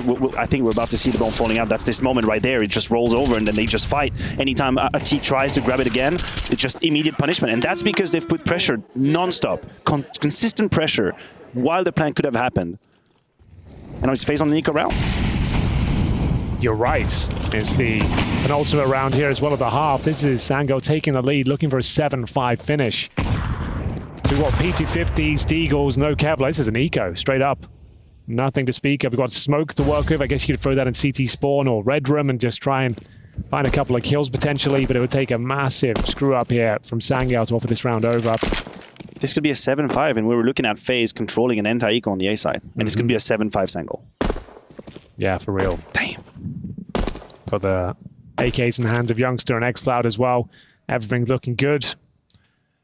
Can FaZe get the bomb planted here to boost the funds going forward? That's the question. FaZe will have the answers. Towards middle we go. I guess it is smoke the red room. Hope for the best here. Always makes me anxious to see these jumps happening. They missed the smoke too. They just threw the smoke. Yeah, one smoke. That's their one smoke. They've thrown it in towards Elbow. Wouldn't have made a difference, I don't think, but still not what you love to see in that sort of round. Yep, you have no smoke. You have no smoke, you're going in. Yeah. Guys, remember that one smoke we had? Yeah, we don't have it. In T-spawn, we don't have it anymore. Yeah. I think it's one of these like jump throw that went to hell. Exactly. Yeah. Carragher was talking about it in the lobby interview, saying, it's all good now. The muscle memory's kicked in. Right. We should open like a counter. Yeah, maybe unless the counter on Pro League. At Pro League, there'll be a lot of them, I think. So many games, huge sample size, more time to talk about. We haven't seen too many hiccups like that. I think that might be the first one I've seen. Well, it's also day one. Game number 2. Last round, boys. Small sample size. Let's have a look. Sammy is taking the fight right to him. Oh, nice little readjustment. Sammy. Frozen in. Perfect. He knew it was coming even while blind. And now Rain's got to step up and find some space. He's actually done a great job. If he gets in towards Temple, could be interesting, but I found big box for now. Good flash, but thankfully doesn't swing too wide into him. That's the only smoke of FaZe. FaZe have used their one smoke. One flash left to try and turn around at 3v5. Oh, you don't win that fight either. Okay, we're going to need the clutch of the tournament. 5-on-2 essentially when this one starts. A missed AWP shot does give them something to work with. Rob's tagged and slowly but surely getting back into this round. Winnable, for sure. And both of them with a whole minute on the clock. They're going to look for some more damage, but Jota spots that, and it's huge. 7-5 at the half, and Sangal leading here on Ancient.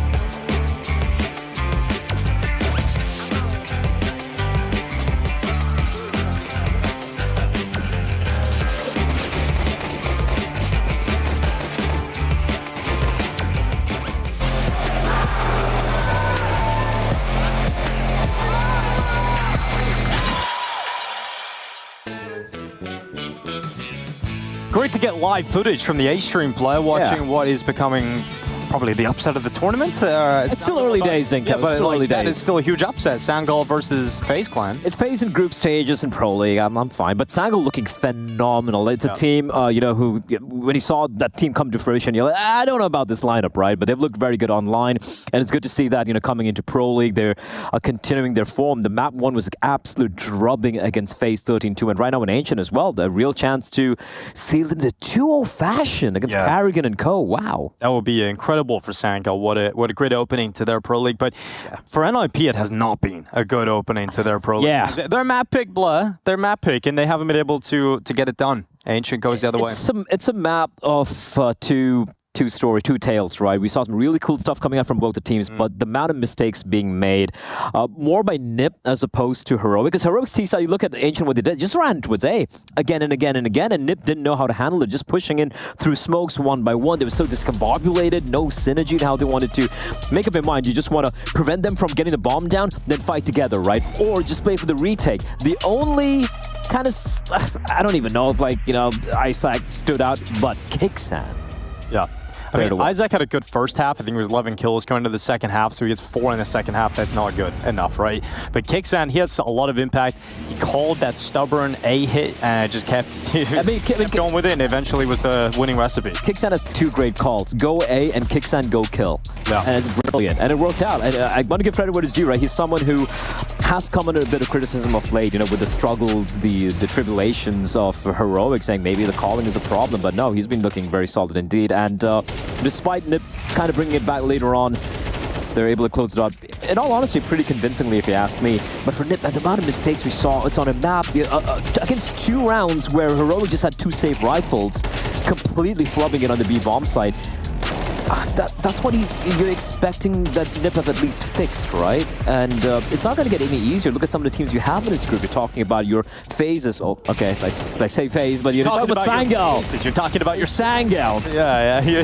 You're talking about Navi. Navi, there you go, right? That's one of the teams you're talking about Lin Vision as well. Talking about all the teams in the group. It's not going to be easy. So, yeah, it's a bit of a rough start for Nip. Yeah. But I did say earlier, you asked me, this could still go map number 3, and I believe so. It is a very 50-50 matchup, you ask me. It's not like I trust in Heroic to play good enough to close it. Because I saw their mapping of Nuke, and let me tell you, their Nuke has looked pretty rough recently. So has Nip's Nuke as well. So I feel like this could be, what's the opposite of a barn burner? I don't know. A barn not burning? An entertaining game of Counter-Strike. Okay. That's what it's going to be. Barn burner is a good thing, though. Yeah, it's the opposite. Oh, okay. A non-entertaining. It's 2 teams who have a 20% win rate on Nuke. Way to sell it. Way to sell it, blah. I'm great at it. Yeah, well, we'll have to wait and see how this map does go down. Heroic have a great chance to 2-0 the series. NIP looking to bounce back. What we like to do during this segment, though, is to have a little look in with the chat, see how things are going as well, and see how things are going down there. Yeah, what's happening with Chad? I mean, we got a guy called Bartek at Biceps who says, shout out to you from Poland. Well, dziękuję, Bartek Biceps. Dziękuję, yeah. Yeah, shout out to you. Well, that's kind of it. That's all the chat. That's all we got in chat. So, thank you very much. And let's get ready. Let's get ready for Matt, too. Tessus looks, he looks a little stressed. He looks very stressed. Yeah, he's like, oh, guys, man, I don't know how I'm going to deal with this second map. Actually, giving him even a side eye. Like, this guy just keeps slapping me. Did they, find, I don't know, a Microsoft document on his PC? It's looking a little sus here. Yeah, look at that. Looks very sus. What's happening? Dude, things look a little rough there. They just won the map. Everyone looks shocked. Everyone looks so scared. Why is Nerds? What's going on? Oh, no. I'm so intrigued. What's happening? Did you just grab his nipple? Maybe that's what's wrong. He's getting a nipple twister. I'm very confused. Look, Tessus looks super stressed right now. Yeah, he does. Well, I hope everything's okay. Okay, I mean, jokes aside, I hope everything's fine. Yeah. Exist looks pretty chill, though. Yeah. Yeah, you'd think it was the other way around. You think the expressions make no sense. It makes no sense. Why are Nip happy and Heroic look so flustered when Heroic just won the map? I have no idea. Well, hopefully everything's okay over there. And we can get into the second map shortly. A minute and a half from going live. Headsets are not on. It seems like we're going to get a little bit of delay, to be honest, if I'm going to be honest to you guys at home. Not looking like we're going to start on time. Yeah. What else is happening? What's happening in the world, Dinko? I haven't actually seen You haven't seen what? Nothing. I just lost my train of thought. You got distracted by I something. got distracted by something. Okay, come on, focus, Blood. Lock in. Lock in. You gotta lock in. Don't let the distractions ruin your dreams. The dreams, yeah. All right. Look, wait. Do you have a dream, Blood? I had a dream. Okay, this seems to be a bit of a tech issue, but hopefully should be sorted out. Dreams, Dinko. Yeah, I had a lot of dreams, but they died like 15 years ago. That's sad. And that's why. So you're not living the dream right now, Blood? Been Counter-Strike Esports? Yeah. Kinda. It was like my second favorite dream. I wanted to be in a band when I was younger. Yeah, that's okay. And it turned out I had absolutely no musical talent whatsoever. I've seen you playing guitar, you know? Yeah, it's all right. It's all right. Yeah, you're getting there. All right, seems to be a small little issue. Hopefully it should be sorted out. It's discussions happening. It doesn't seem like a tech issue, but yeah, let's just bide the time. In the meantime, we can do a bit of a follow-up with the chat, maybe. Yeah, just well, we have got the mailbag. I think we still have stuff in there. Saul seems chilled out though, so that's a good sign. If the coach is happy. Yeah. Okay. Well, we'll touch back in with that when things are. Oh, that's a nice back rub. Yeah. You know, that's one of the most important roles as a coach. Got to be able to give a good massage. You know what? If giving a good massage is the absolute prerequisite for being a coach, I think I could be a coach. Yeah, you do give good massages. Yeah. I know from experience, chat. I know. Right, Maritz Bartels has sent an email. Now, it is a pretty low-effort email, Blood. I feel kind of dirty reading this out. Go on. Any games you're looking forward to this EPL? For me, okay, I feel, I mean, it's a little not fair. Goodbye, NIP. Okay, all right, NIP's left the building. They have left the building. All right. Anyway, this game, maybe? I would like to cast this game. I hope they come back. I'm looking forward to Mongols games, man. Like, obviously, I'm a little biased. You know, Mongols, my boys. They struggled in Cologne, so that's a game I'm looking forward to. That's there. What about this one? Also from Peter Duncan. He sent a second one in. Dear ESL Pro League team, over the last few years, we've seen Fnatic CS dropping lower and lower in rankings and prestige. What would you guys propose Fnatic to do to get closer to the old glory days of the early global offensive? Just play better. Get JW back. Would love to hear your thoughts. Lucia, come back. Lucia, come back, please. Well, that's not a serious answer, Blood. I don't want to. There is a serious answer. I think the thing is with Fnatic, it was probably a little easier to field top players in a time where it was maybe less expensive to operate. And they had the brand value, right? But it's really, really. But as time has gone on, it is a little more difficult financially to and top players. Listen, they go on the bright side. Nipper back. Yeah, they're back in the seats. That's good. Yeah, so, fist bumps are being passed around as well. The headsets are coming back on, ladies and gentlemen. We might have a game in our hands here. Oh, yes, we do. High fives, ladies and gentlemen. It's time for this game to get underway, I think. Tessa still looks a bit sick, so I hope it's get the headset on. Yeah. Hopefully that hasn't rattled Heroic, whatever it was. You know? I mean, getting the win on map 1 should definitely... Okay, the smiles are back. You can see nerds, a little bit of a smile. Yeah, we got fist bumps. Gotta lock in. Dexter needs to just walk up and down all the chairs, just slap everyone. Not sure what happened, chat. I see people asking when we're not sure either, guys. Sorry. We're as lost as you guys are, so... Oh. But they're back, so, it looks like we should be resuming with the game. Map number 2, which is the pick of Nuke from Heroic. A map which I was a bit puzzled with the pick coming in, all honesty. It's a map that they lost to OG recently as well on that. Well, that's never a good sign. And I say that in such a dirty way, but OG, they did have like a stand-in coming in as well for that game, if I'm not mistaken. It's not a full 5-man lineup yet. Dude, what about Cloud9? I haven't seen these guys play in a while, like personally. I've missed their games, but looking at the results, hasn't been all that pretty, has it? Hasn't been all that pretty. It's the Cloud9 curse, man. The day Henry G left, it's when all went downhill. Yep, that was the moment. Yep. It was all good when he was there. If they kept Henry, 100%. To be fair, like I know, you look back at it, but it's also the COVID thing happening as well. It just a conglomeration of just bad timing and bad things. Oh, yeah, not a lot of free agents. And look at him now, just taking cream pies to the face, into the face in public. Thousands of people. There are thousands of people out there. Let's not lie, though. Henry probably loved that. Henry loves cream pies. It was probably a great start to the day. He loves cream pies. Yeah, that's not as subtle as you think it is. What? What do you mean? It's not as subtle as you think it is, Blood. I like. All right, admins seem to be giving the all clear, all good to go, all good to fight on and get this game underway. Headsets on for every heroic player. Seems like they're warming up, just jumping around the server. Everybody from NIP in position. Exists reading out the final notes. So it looks like it's gonna happen. Weren't you casting heroic recently at Bedboom? I was indeed. Yeah. Got to see them. They didn't look terrible, but it didn't look great either. I think it was a pretty bad event for them. So I don't think they're going to be too happy about how that tournament went. I think they would have expected themselves to be placing higher in the competition. I remember something Jason brought up on the cast. I mean, they did lose to the eventual finalists of Eternal Fire. I think Eternal Fire played great Counter-Strike. Yeah, they did look good, but they really manhandled Heroic. It was 13-7, 13-10. Yeah, 13-10 sounds worse. And then Heroic lost to Pain. To Pain Gaming as well. But Pain Gaming were playing a pretty decent tournament, so it's hard to know if it was Heroic being weak or it's just their level. You know, they were just losing to two teams that were playing well in the competition. Could be. I remember Jason saying, like, you know, when Dexter slaps Gig and gives us high fives, right? It affects your mouse hand and the. You know when you're playing with a mouse and it hits a perfect amount of moisture, when you get a perfect grip with a mouse. And if someone touches your hand with your high-fiving, it could become a little bit too much moisture, right? That's so specific. Because I have that problem. You know, so when we exchange hand oil, it loosens the grip on my headshotting machine.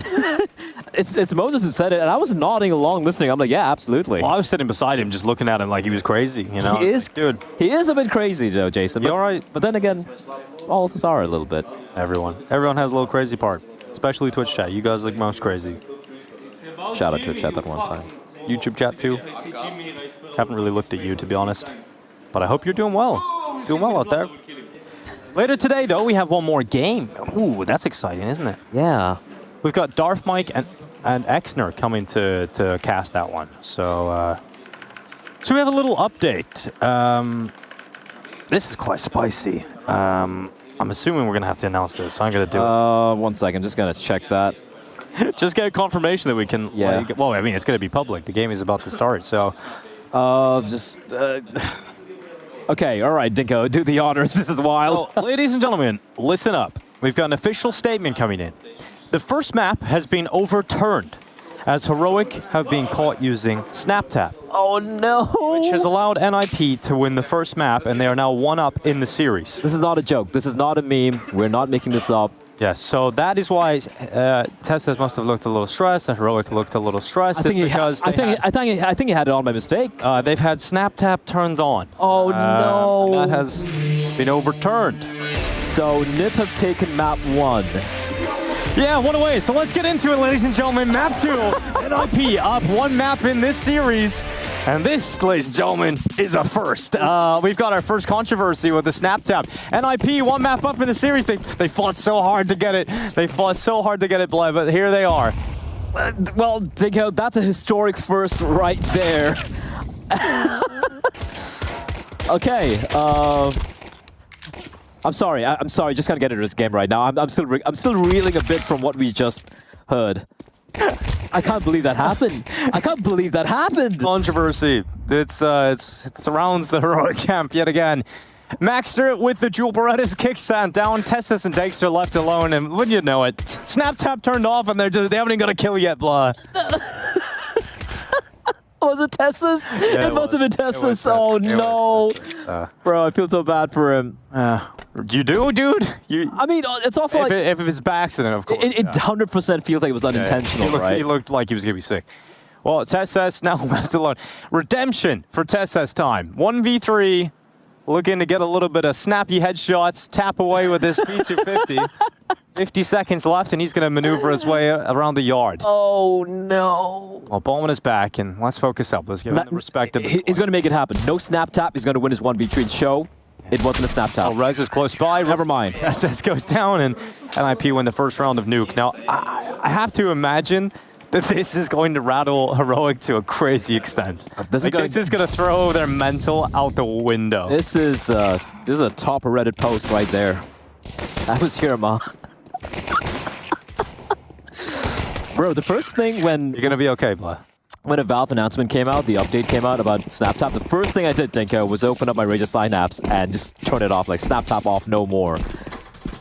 Oh, buddy, oh pal of mine.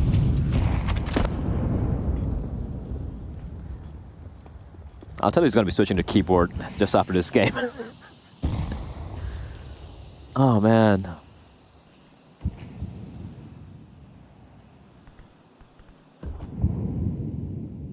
Oh, well, he can focus up and enjoy the rest of the game.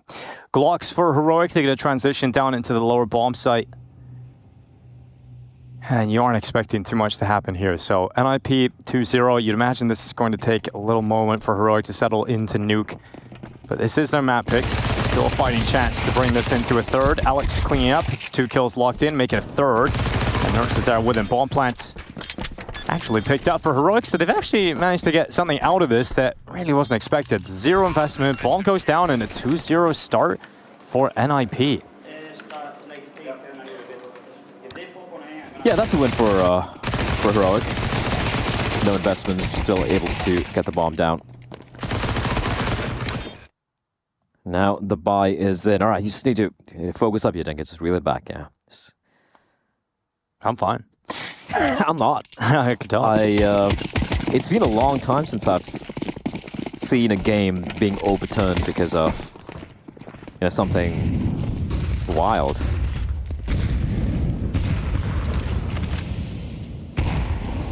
IK's out for Heroic. Outside flash coming up.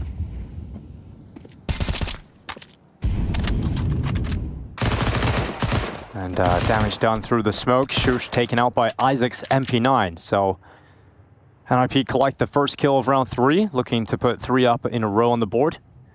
And Tessa's creeping his way down towards secret stairs. Now Isaac and Alex in the ramp room together. Gonna fend off Nerds and force him back into the lobby. Tentative start to this round as Heroic want to put their first up on the board. They've got to do it from a 4v5 deficit. Maxter plays close at Squeaky Door. This could be a little uncomfortable, and that's a nice shot from Tesses. Wrinkle gets blasted away. And that's going to open up the avenue towards Squeak.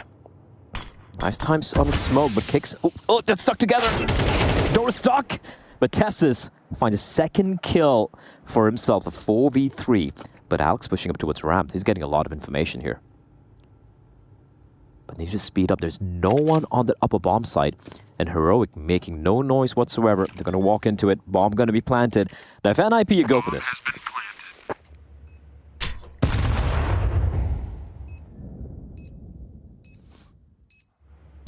Start creeping their way back through hut. Ooh. Isaac needed that kill from Heaven, but look at this. Alex finally getting stopped by Tesses. Great shots in this round from Tesses. That makes 3 up. Heroic about to add 1 onto the board. And Heroic locking themselves in their first round of play. And they did recover the 4v5. NIP unable to convert this, and you're going to have to fall away back to spawn. 2 big kills by Tesses there to open things up. Max is going to farm a bit of cash here. Could have waited maybe a couple of seconds. Could have got 2 kills guaranteed there, but no harm, no foul. First round for Heroic. And for that, bit of a bonus round. Buy should be coming in.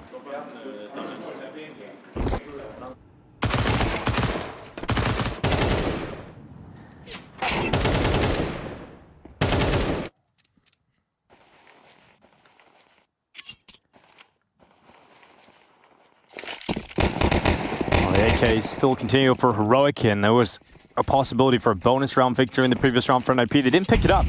So they've gone to the AWP out for Wrinkle and Force on the rest. And a wall of smoke's deployed outside. Tesses creeps with him, closer and closer towards Secret. And he'll make his way down the stairway, so already occupying the lower bomb site territories. Now they're going to think about pushing it towards ramp. Isaac at the ready. A lot of pressure being applied towards Isaac's position. Flash catches him. He has to drop down, and now he's under a lot of scrutiny because his support player in Wrinkle that could have come to help with the AWP is mollied away, and Isaac just blasted out of the way. So charge down to the lower bomb site complete for Heroic. They haven't quite cleared Maxter yet, and he's waiting right beside the double doors. Just biding his time, just waiting for Rez to arrive. This steals everything. Yeah, Rez collects the headshot on towards Tesses. Molotov out towards control room. Maxter forced up on top of the stairway. 4v4, time starting to tick in this post plan. If NIP want to pull this retake off, they've got to go soon. Smoke out towards the right side of the ramp. Maxter climbing through the window. It's going to be Alex collecting that first, but Dexter and Kicksam fighting back for Heroic, and Nerds out from ramp has probably won this round now. Wrinkle only has the AWP and no kit, so can't win this round. No time. He's going to try and flee and get out of that. And that's going to be Heroic tying the scoreline up 2-2. I hate the bomb radius in Nuke. It's so ruthless. As Heroic win the round just with one alive, but they're going to be happy with that. Shush opening things up. He had an extremely quiet map 1 as well. So hopefully it's going to be a little bit more alive here. As Heroic, 2 now back-to-back tying things up for the side of Nip. Timeout getting called. And it will be an eco. Maybe a couple of upgraded pistols coming out for perhaps Rez and Isaac, but they're going to try and work around the AWP of Wrinkles, who, as we saw at the end of map number 1, Dinka, he was very quiet, not really finding much impact. We were talking about, Rez having a hell of a round. We saw Isaac chipping in as well, but Wrinkle, the potential blossoming star of this team, has yet to really find any crazy impact so far here in this series.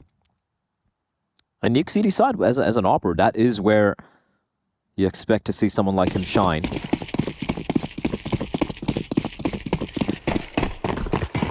Yeah, I want to see something out of Wrinkle.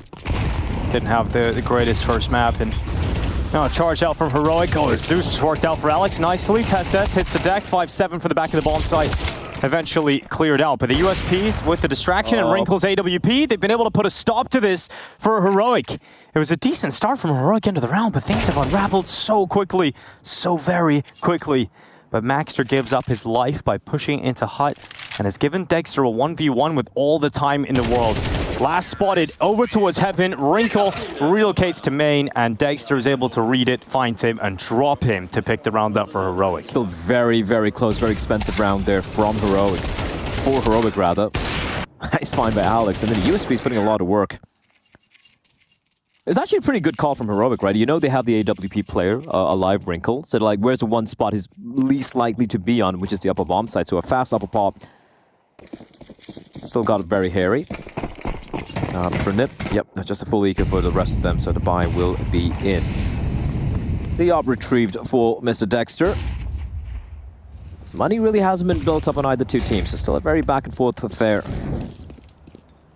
both teams. And for those of you just tuning in, it was Heroic winning the map number 1, but having to unfortunately get overturned with the snap tap incident, as it will henceforth accidental. Accidental. Must note. Yeah, 100%. I'm not even meaning it, like, absolutely. Like, a pro like that wouldn't do it on purpose, so unlucky. But this is a mapping from Heroic, a map which I was very surprised to see them go for. I thought they would go for something a little bit different. It's now Dexter boosted up on top of Red, has just descended down. Isaac walking up the stairway, and Nerds just blasts him away.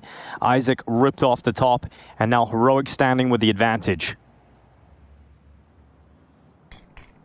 Pump the brakes. Diagonal wall of smokes.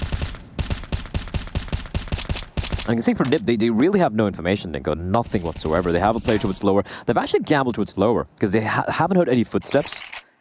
And this has been perfect for Heroic. Just a couple of smokes there. Rotation from NIP. 2 players lower, 1 towards ramp, 1 outside. No one on the upper bomb side. With 30 seconds on the clock, they're going to find a free bomb plant. Unless the player from Heaven, that is Rez, does something crazy.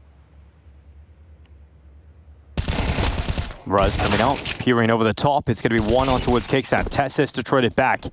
Alex keeping numbers even. 15 seconds, that bomb eventually starting to get planted. And NIP looking to pull off a retake.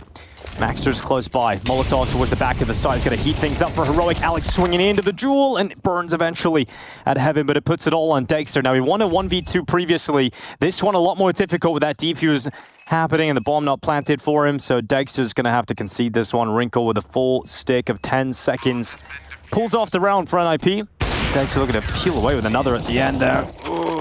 And he will. He'll eventually get the job done. It's a huge kill from Alex towards outside, or from next to Unbreakable. Gets the kill on the player coming in towards Mini, and the two other players on the bomb site so uncomfortably stuck in behind the bomb site, and Wrinkle is so far away, all the way behind T-Lobby with the AWP, so there was not much you could do to help them out. So Heroic, despite having the player advantage,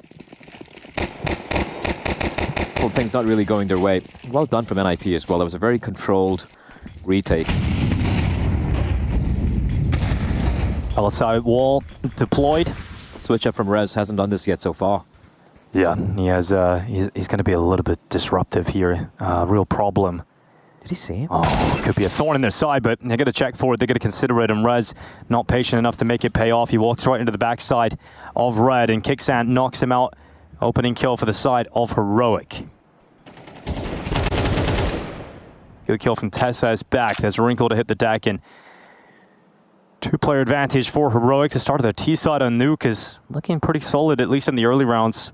NIP, how do they even find a way back into this blood? It just looks entirely unlikely. There's too much space occupied for Heroic. They're now down in the lower bomb site. Shush is on the T roof. Comes down to Isaac. Comes down to whether or not this young Swede can step up to a massive extent. First bullet, inaccurate, able to control the spray. Couldn't get the second if he did. And the round's back on. His teammates have made a very quick rotation down to B. They make a lot of noise about this. Double doors open. Nerds to eliminate Maxter, and surely they look for Alex now. They're still committed to B, and that flank from Shush. No, it's not coming down the ramp. I thought it might, and the bomb plant is denied. Alex doing what he can here. Eventually, they're going to wait on Shush to come down ramp. He's the player that should win this round, and not even required as the first fight goes against Nerds underneath him, and he loses it. So Heroic out 4-3. Yes, not a bad start here for Heroic. Yeah, looked a little worrying there. Isaac doing his best. Yeah, this was very uncomfortable for Rez, right? It looked like he had an idea to maybe try and get an early opening duel, but then after that, there was like the only option for him seemingly was just push into the smoke. No flashes coming in. I thought he'd probably play with his teammate towards outside yard and try and maybe work in tandem together or ask for a flashbang, just walking into the smoke. So that's not ideal, Dinko. It's going to be full eco. It should be round number 5 for Heroic. Thanks for Tessas. Clearing out the CTs. Any day now. Yeah, there we go. And eventually tap it away. Yeah, it's going to be a 5-3 start here for Heroic on their map pick. Up next is Vertigo if we need to go to map 3. Good shot from Isaac. 5-7 coming through. Tessis getting knocked out by it. And Isaac makes his way down to the lower bomb site. Now an AK in hand, and not a lot you could do with it, sadly. So Heroic now increasing that lead. Money's going to return to NIP. We'll see how they're going to do in this. I mean, I think they've been struggling just with some of the opening kills. You know, Heroic got 2 clean entries. But Tessas especially, he's been kind of taking control of outside yard. And sure, yeah, this is against just the pistols, but we saw it even in some of the rounds against rifles. He's been really activated.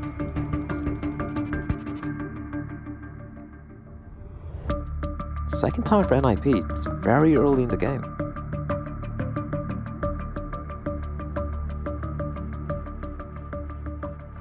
I mean, it doesn't look like it's helped NIP. The circumstances, not yet anyway. Look at the money for Heroic as well, man. Like, I have a couple of players, Dexter 7K, $5,000 in Shush, the rest of them average of about $2,500, but that is on the T side, post to buy, so they're building up a very, very solid economy as well as we enter the latter stages of this first half.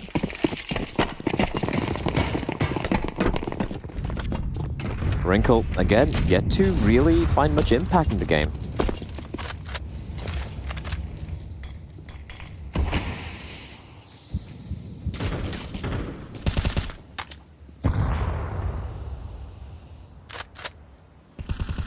Yeah, not yet. But if he's able to find some impact play, that could be exciting. Yeah, you'd love to see it. I mean, it would, not only would it be exciting to see him obviously play individually well, but it obviously just changes the outcome. Well, not the outcome, but certainly changes the level that NIP can get to, right? If Wrinkle's having a good game on the CT side of Nuke. There's not a lot of rounds left in this half, though. You're looking at 5 rounds already picked up for this T side. That's already a good half for Heroic.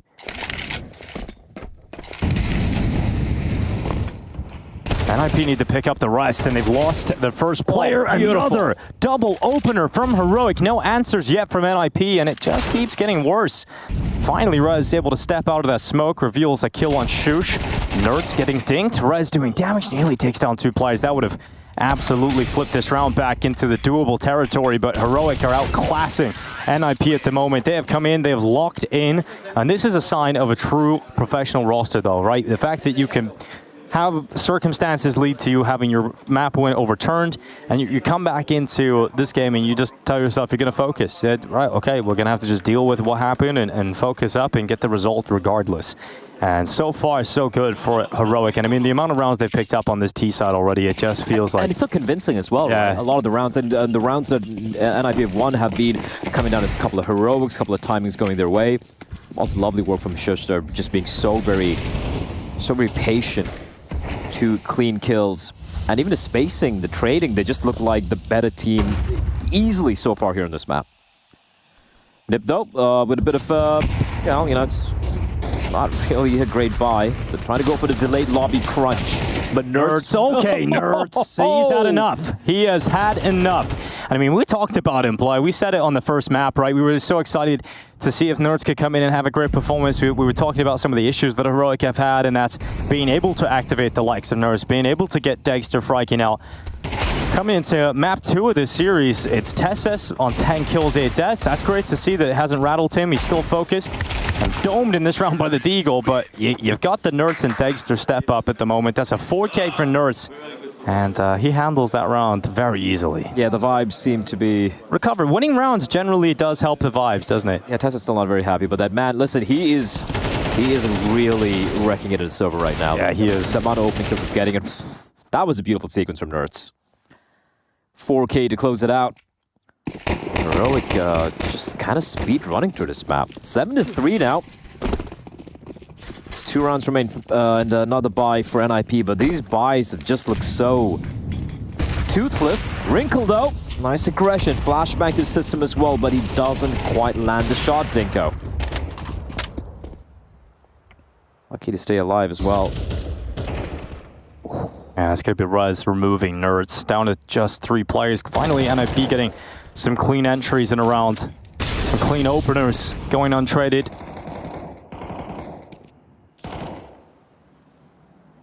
But already 7 rounds on the T side. It feels really good for Heroic. You know, generally having 7 rounds on the T side and nuke, you can work with that play. You can feel good for the rest of the half here.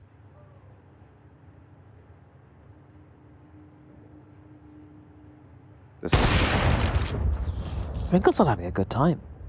That's a missed shot, yeah. He's missed so many shots which you usually would expect him to hit. And I don't think Heroic are... well, not quite enough power thrown up there. AWP slaps right back, but he's got the AK in hands now as Dexter looks to move into this with a rifle trio instead. Now, Wrinkle knows they've occupied the lower bomb site. He's still worried about ramp, and he peeks into the open. No way! Shusha's fighting back, getting them into this round again. 28 seconds left. Oh, Dexter, he's got another kill. Oh, he should have got the kill, but he didn't. He was unable to get that final bullet to land, and Dexter's the bomb carrier. Used the molly for the vent, surely, but no. He's going to place it up towards heaven, knowing that Tesses can cover vent instead. And Tesses is about to be cleared. Can he get one bullet off? He can't.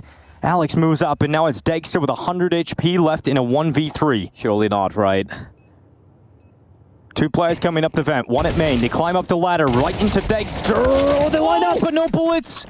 Oh, he had it. Oh, he had the round. He had the recovery. They lined up. They lined up completely. If he just had more bullets in the AK, Dexter had won that round, but it doesn't happen for him. It doesn't pan out that way. And despite his best efforts and Shush's double kill in the ramp room, it's not enough for Heroic to turn it back. NIP desperately needed that one, though. Just pulling off almost an Olaf, standing in the fire and the flames. That would have been just robbery, Dinko. They lined up. NIP gonna be thanking their lucky stars. Even in the 5v3, so labored, coming down to the 1v2 at the very end there. And we did touch upon how flush the money was for Heroic, so they're going to have no trouble whatsoever going for another purchase. Wrinkle now. Oh, that's a good kill. Finally, Wrinkle's starting to get a little bit aggressive about this, but his teammates have gone down inside of the A bomb site. A has fallen. Red's coming in to pick it up, though. And great headshots to close out a 5th round at the end of the first half. Heroic still lead the way as they bounce back after a strange start to this game.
Seven to 5 half as Heroic have the lead here on Nuke. One map down in the series, looking to try and pull it back and send it to Vertigo. NIP have been given a golden ticket and they look to try and run with it the whole way, but not really enough done in that first half to feel all that confident about the Ninjas as they now switch to the more difficult side and have to do the most of the heavy lifting on their T side. A pistol round win would go a long way here for NIP. That's been a quiet game so far. Waterfall smoke for Mini. Heroic opting not to really take this deal. Kicks and dope. Long range deal to the USP, which will favor him, but it's not really looking to take a chance with these fights. Yeah, great shots from Shush, man. He's not stopping. He's not slowing down today. He's just been landing shots round after round. Couple doors swung open. Now Dexter and the Julies. We know how effective those can be. And with Tessa's combined, it is an 8th round for Heroic. Clean. That is, yeah, that's as clean as it gets, really. That's great work from Heroic. Comfortable pistol round victory. And I mean, with a pistol round win and already 7 rounds from the T side, you're looking at Heroic giving themselves the absolute control of Nuke.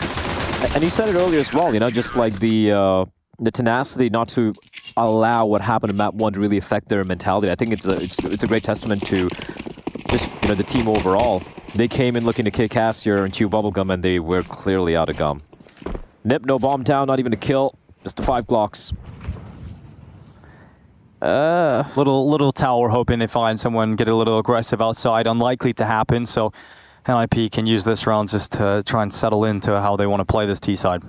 Meanwhile, on the over in A stream, FaZe have managed to take map number 2 with 13-11. All right, so things are stabilizing over there. Classic FaZe. Yeah, lose the first map, come back into the game, and perhaps it'll be an overtime extravaganza on the third.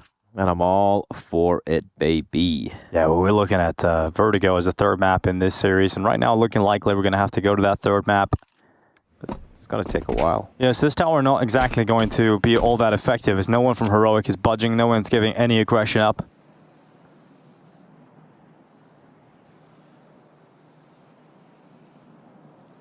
I'm waiting. I'm really looking forward to it. My favorite thing with EPL, from Counter-Strike, obviously, is waiting for the skits to come out. Yeah, excited to see what they're going to cook up over there in the studio. The wonderful brain of Harry, Russell, and Hugo Byron. My dream is to be a part of an ESL skit. You've been a part of a few of them. Yeah, but like, you know, more recently. Yeah, true. What was your favorite one you did? You had the one with the Batman and Carrigan. That was pretty good. Yeah, that was fun. I like the one with Fallen as well. Fallen, me and Trace. What were you doing in that one? It was about you know, Fallen the professor. And just like telling us stuff. It was a small one, it's a quick one. But I always wanted to be one of the high production value ESL skits, you know what I mean? Like the Fight Club, the Casting Club one, for example. That was my favorite from last season. Someday, Blair, your dreams may come true. Yeah, screw it, Major. I want to do a skit. Major final. Yeah, it's all about the skits. Here we go. Rez applying pressure outside, getting into the cross smokes. He's gonna apply a little bit of pressure. He hears the steps making their way backwards as Nerds gets in behind the credit card, and Rez applying pressure here. He could actually walk with the smoke, and he's got caught. They know exactly where he is. Rez still fighting, crosses outside and makes it to Secret despite taking a relatively risky pathway. Now it goes down the ramp hole. Tessa is doing damage onto the first two. Was caught in two minds about how he wanted to hold, whether or not he wanted to change his position or stand and fight, and at least there's some damage, but they've lost Dexter also. So Heroic down 2 players, trying to fight back his Shush. He does so with just one, and that bomb plant is coming through, but oh, so low, couldn't deny. Didn't find his crosshair in the right place there, Blair, not at all. Okay, it's not going to deal too much damage either, and yeah, Heroic, if they got the kill at least on the planter, there was a chance of attempting this retake, or at least, you know, trying to fight for the round, but they saved an AWP. That was really actually a very big round from Rezda, right? Catching the player to its secret. That really allowed them to have a little bit more comfort heading in towards the lower bomb site. So NIP, yeah. First time the guns come out on this T side, they will strike gold. And despite the fact that Heroic looks so dominant, Dinko, initially, the scoreline just like, it's 9-6 now, just 2 rounds away. Yeah, that's somewhat swallowed though, isn't it? Oh, Max. Oh, no. Boom, against the wall. You know, that's me after a night out, blah. I've seen that. I've seen that, dog. Trying to get back in the building, just headbutting the wall. Yeah, I had to drag you back. Good times. Yeah, good times. Never felt so good. Well, Heroic, yeah, big lead. I'd imagine, well, I still feel very comfortable that Heroic are going to take this at the moment. They have just looked like the better squad, and there's just a lot of work still to be done for NIP, but they seem in good spirits, you know? They're behind, but they're still cheerful. They're a map up, you know? That's true, Blair. They are indeed a map up. And Rez eating shrapnel. He's lost. Facts don't care for your feelings, Dinko. Yeah, I've learned that from Yanko. That's a quote. Yep. Rez down to 54. Just getting mauled early on, but not dead yet. Still fighting.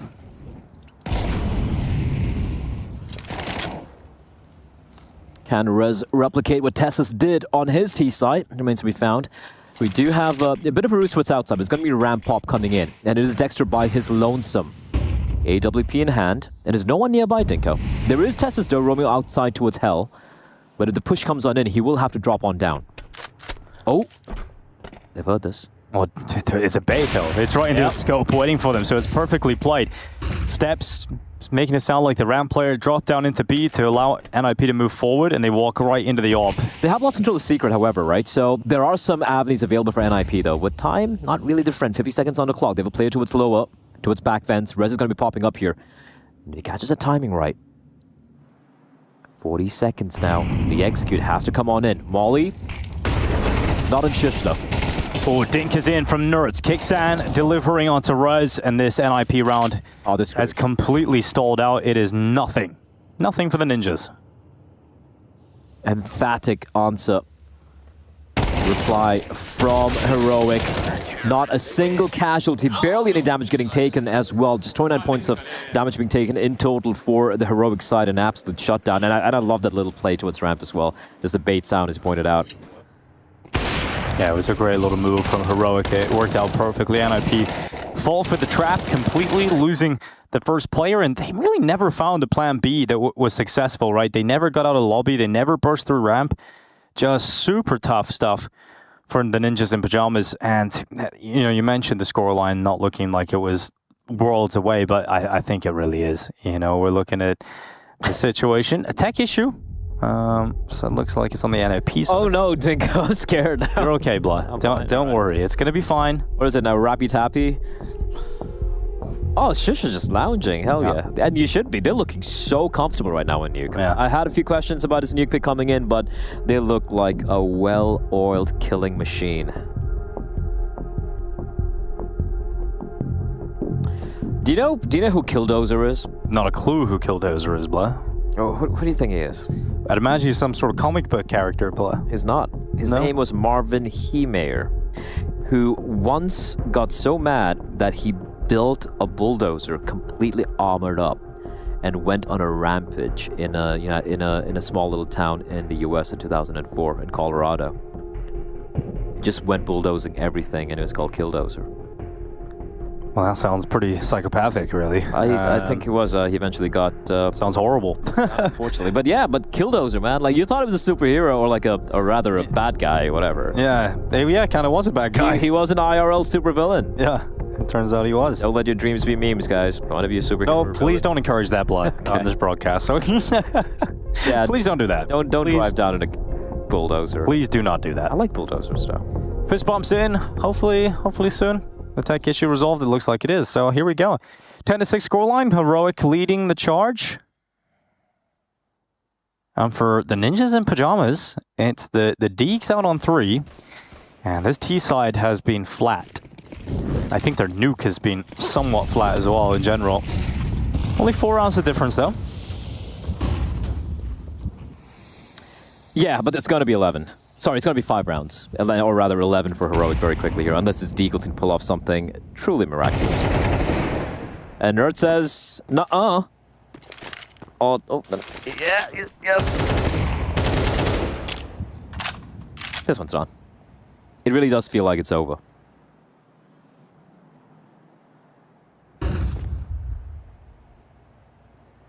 Oh, Heroic, yeah, they've taken full control. They want Vertigo.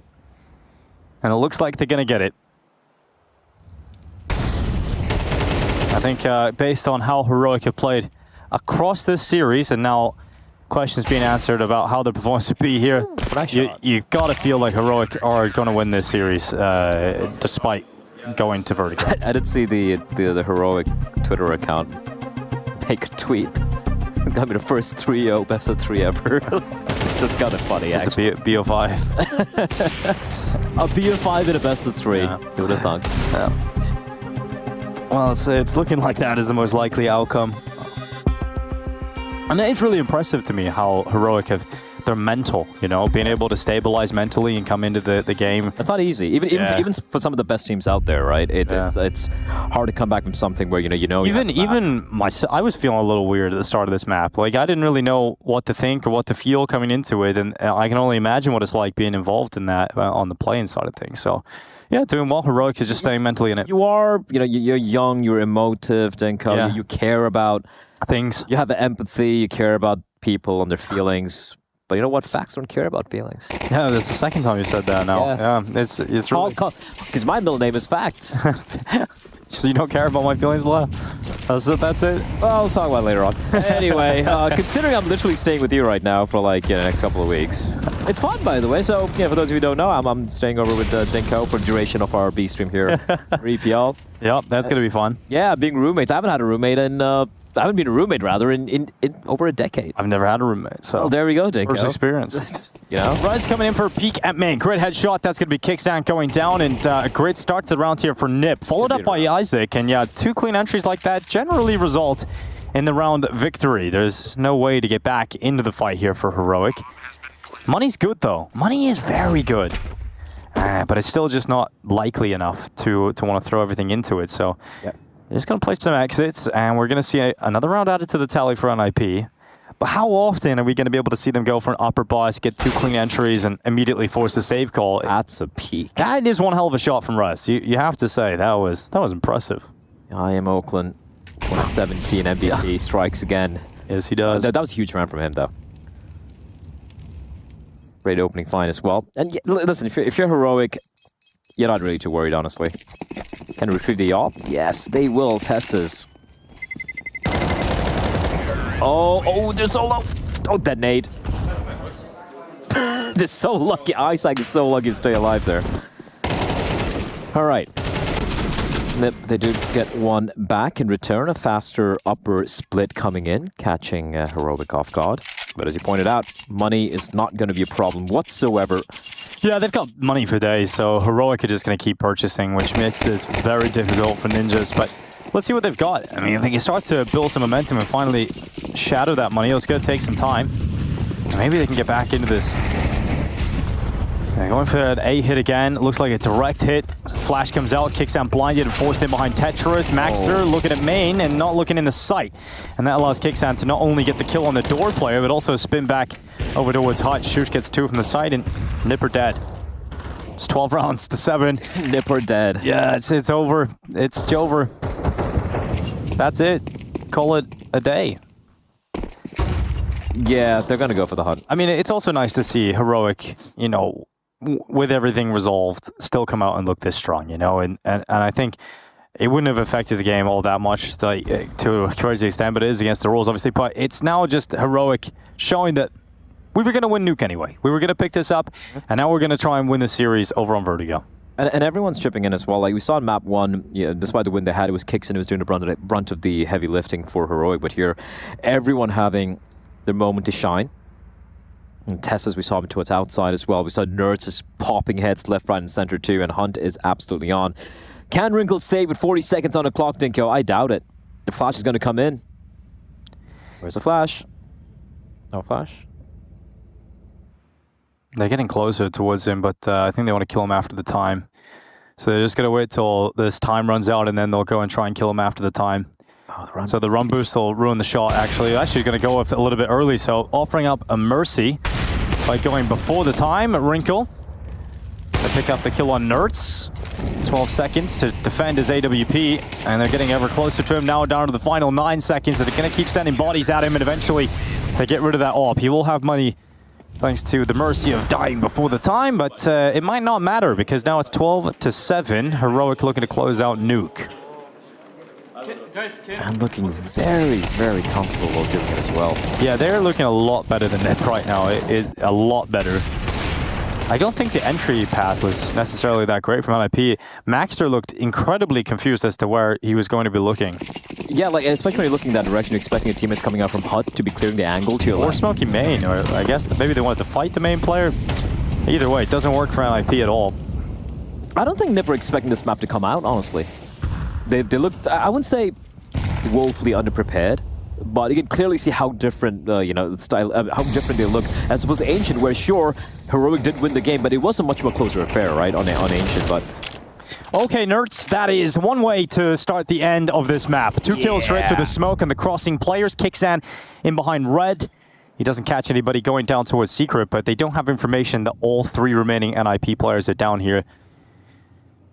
But it's going to be a tough turnaround for the 3 remaining members. Isaac, Maxter, and Alex looking to keep NIP alive on Nuke. This game is destined for Vertigo. The 3rd and final map just moments away. Tesses had a great first half. A lot of impact. But it's nice to see Nert stepping up the way he has. Shush having a great game as well. And Dexter's 15-6.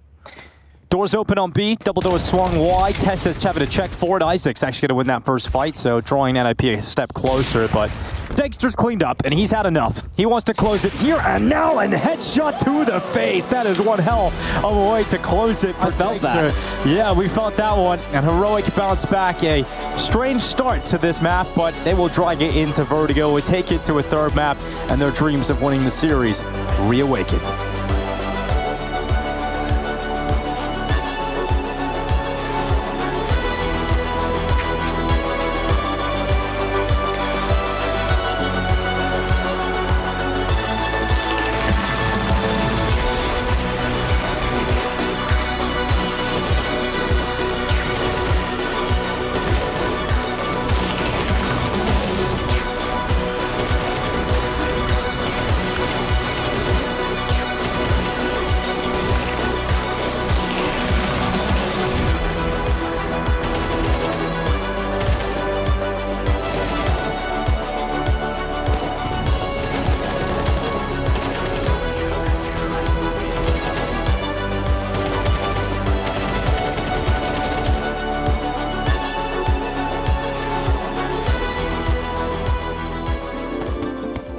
Hi, it's Bob with Faceit. Did you know you can customize your live stream experience on Faceit Watch? Yep, that's right. With the POV selector, you can choose up to 4 different perspectives, from the broadcast feed to your favorite player's view. So if you miss a kill, it's on you, no more T-Tours and chat. But wait, there's more. We've got a You Watch, You Win situation in here. Watch ESL Pro League while having the chance to get skins and Faceit points. Woo, look at this one. Change the channel and control how you watch.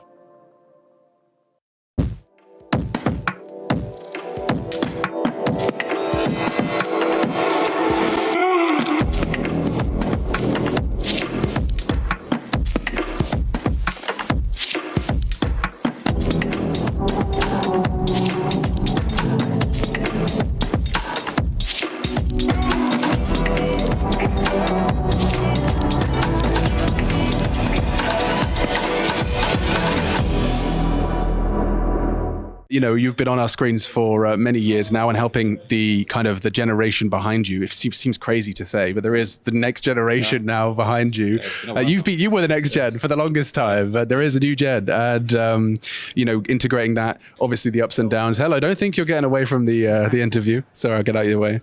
But, you know, coming into this, what has been a rebuild for the Ninjas in Pajamas, and you being such a focal point of it, have you found your roles, like what's needed and required of you, changing a bit? Are you becoming kind of like Daddy Rez, you know? Is there like I'm kind of transitioning into kind of, you know, the veteran, I guess, and being more of a kind of leadership, maybe not the full leadership like Alex, but I'm trying to like helping him a bit on that part, especially like inside the server. You know, like I gained a lot of experience throughout the years now, so I just wanna share that as much as possible with the guys. And you know how like what a good round feels like. You know what like being full map awareness and understanding of all of your gaps, and so when you know how it feels, I'm sure you're chasing that dragon, right? You're like, okay, we can have that. And how is it now? Would you say that you're having, you know, there'll be some games which do feel like you're kind of a sign of what you can do, or is it more like bursts of potential? You'll have like a good half, or you know, a good best of 3, and you kind of up and down like that. What? Yeah, you know, like obviously we're in a rough patch right now, but I can definitely like see glimpses of like really good Counter-Strike. So like I know we can do it, and I've seen it as well in certain games and certain practices. So we just like kind of need to keep the consistency, like trying to like have that standard, you know. But it's rough, like especially right now, and we just need to keep grinding, honestly, and that's how it works. Basically, like get the experience and get the repetitions in, and then eventually it will come. That's your teammate. It's recognized, real, and that comes back to haunt him. Jota and Youngster, couple of kills apiece as Rops and Frozen both fall early. They've got to be ready for more. You see two making that play. Okay. You've got to be ready for FaZe to have a little bit more up their sleeve. And so they're not jumping the gun, Harry. They're still holding the back of lobby, letting this outside control manifest into main. Getting ready for this A split. Rain can still find timing to shoot them in the back, but they are walking out upper right now, and Brokey is not in position to stop them. The bomb's actually going past him. Rain with a bit of a whiff. He does recover, but this is going to have to be a crazy round for FaZe to turn it back on its head. 3-on-5 back to 3-on-3, but the bomb is planted. There's this orb. Ooh, that's an awkward miss. Don't repeat. Now Rain knows you're here. And Rain knowing where you are is the scariest thing. So they tried to level the playing field by nading Rain out of the round, but he's still creeping forward. Gets that kill for free. Rain was on a tear, leaves it all on Brokey. Okay. Star on the other side, he's got to be quick here, tapping that bomb, trying to force the fight is Brokey. No scope connects, but there isn't time. The kit's over in main. So there isn't time for this defuse, and it's Sangal's round. That's rough, man. Brokey and Rain, all the kills, none of the glory. And so that one AWP kill from Sammy in Tetris, killing the kit deeper than Rain, actually has huge consequences by the end of the round. What were you gonna? Huge what? Huge condoms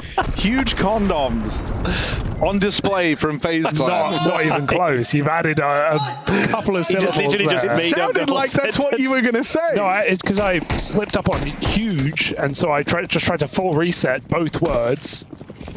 But that's okay. I know you forgive me for it. I do. Sangal, it's not 6-6, but they found a fourth. Looking for 5. That's how numbers work, folks. Brokey going for the pick. 11-2. AUG again. Rob's time. Double kill. Minimum. Come on, peek out. That's the angle. Oh, no. That's one. The second is coming in now. That's the double kill. I'll be here all day. And that's 2 double kills. That's a double kill. A quad kill on ramp. Just X-Floud. It's crazy how numbers work. They just keep coming. There's an 8 for FaZe at the end of the half. Not bad as they look to reset this series after being 13-2'd on the opening map.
To my face, tell me now why you want to wait. Running out of words you wanna say. I've been looking for you, looking for you, looking for you.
Welcome back to ESL Pro League. It's the B stream, and we have got a game on our hands. It would seem a third map. Probably the strangest way I've ever gone to a third map ever. But we're here on map 3. It's going to be Vertigo. Heroic come back after a strange start to the last map. They locked in. They still got the job done. And to me, that's impressive. It's admirable. The fact that they were able to win it. Yeah. Now, we keep talking about, mental fortitude and whatnot. I think they showed a lot of it. Even, everyone just popped in. They look just so locked in. Now, how difficult is it going to be to deal with this day if NIP go on to lose the series, man? Right? They won their map pick, right? Yeah. And in some, due to the result being overturned, and now they've gone on to lose map 2 pretty convincingly, I would say. Heroic were in control most of that game. Now we come down to Vertigo. It does feel like NIP are going to lose this, right? It's got all the signs pointing towards that direction. Yeah, I agree. I think the Heroic just looked at the better team overall. And even an Ancient, which was kind of a close affair, you saw so many mistakes being made by NIP, and I felt like during the dying stages of map 1, Heroic just running away with it. Nuke was just Heroic, just completely outplaying and outclassing NIP as well. Yeah. Now, there is a caveat that Vertigo is a map that NIP, I think I've seen a bit more from them on this map. They know how to play the map. I don't think I've seen them play the latest version. Maybe they played a couple of times here and there. But it's also a map where Heroic haven't exactly had a great win record on, right? So at least based on some of the numbers we have here, there is still a chance, but I agree with you. Just looking at how the players are locked in right now, Heroic look great. Also, man, I was just looking forward to seeing Wrinkle pop off in the server. Yeah. I think I remember like 2 kills from him so far in this game. Yeah, it's true. He has really had a quiet game. We were checking in with chat. It might be a little difficult now. Checking in with the general consensus in there. There's just a lot of the same words being thrown around. A little bit of snap and a little bit of tap. That's what we're seeing at the moment. So I think we're going to pause that segment, unless anybody has interesting conversations to be had. Yeah, listen, we're just trying to make this as, we know how the EPL vibes are. Everyone's having a good time, everyone's chilling. I'll tell you who wasn't chilling in the server was Dexter. He was fragging. He was slapping. He was fragging. Map 1, you saw the 4K from him to pistol around with the duelists as well. And even here with the AWP, he was everywhere, finding crazy impact. And this is the Dexter we've been looking to see for quite a while. I still feel like we haven't seen the peak he can hit in this game, but it's a good sign that Dexter, now that all those visa issues have been sorted out, that he's finally looking to thrive in this team. I mean, that's exactly what we were saying at the start of this game, before it even kicked off against NIP. We were saying it's such a long format that eventually we have to start seeing Nerds and Dexter having good games. In particular, Dexter, because this is a player that waited a long time to actually be stable in the team, to actually find him in the roster. And for that not to pay off at any point would be a real disaster for the squad. So right now, Dexter is delivering some of those numbers you want to see from him. So is this guy as well, Nerds. He was lethal on Nuke as well. And also, by the way, if you guys have any questions for us, even if you don't want to type it into a chat and whatnot, you can send it to our mailbag. It's the ESL mailbag. Let me try remembering the. All right, you got this. It's mailbag mailbag EPL. Dude, you suck at this. Mailbag EPL at efg.gg. Am I right? You are EPL mailbag. Yes. You really suck at this. Yeah. EPL mailbag at efg.gg. Feel free to drop in your mails. Could be, listen, man, it could be a cool picture, Counter-Strike related, EPL related, whatever you guys have in mind. And if it's something we can talk about a show on the stream, we will 100% do that. You can also just probably tweet at us. You can tweet at Dinko. What's your Twitter? Dinko TV, blah. At Dinko TV. And for me, it is official blah, because there are a few unofficial blahs out there as well. But yeah, if you guys have any questions, let us know. What makes you the official blah and everybody else unofficial? So I'm the first guy who got that handle, Dinko, so I'm technically official. Well, clearly not. You didn't get the first blah handle, otherwise you would have taken that one. There is a guy who's got a blah handle. I've been trying to get it, and it's a private account. It's got like 200 followers, and it's... You ever feel a little embarrassed that you call yourself official? Yes, it's kind of. By the way, yeah, Nip won the knife round. Moving on swiftly. Moving on swiftly. Yeah, NIP getting the knife round. That's huge. All right, we saw. Where are we expecting him to go now? We have a mailbag from Tony Unsworth, and the subject line is Carrigan, and the mail says his name is Finn, his aim's in the bin. That's some. What did kids say? That's like, dude, someone's just like putting their copy pasta in an email chain. That's just all they're doing. That's next level. That's kind of me to Carrigan. I think Carrigan's been playing much better in CS2. Maybe not in this game. overall, but he's been solid. I think they're also winning right now on their A stream. You guys can check it out as well. FaZe versus Angle. That's a pretty heated affair as well.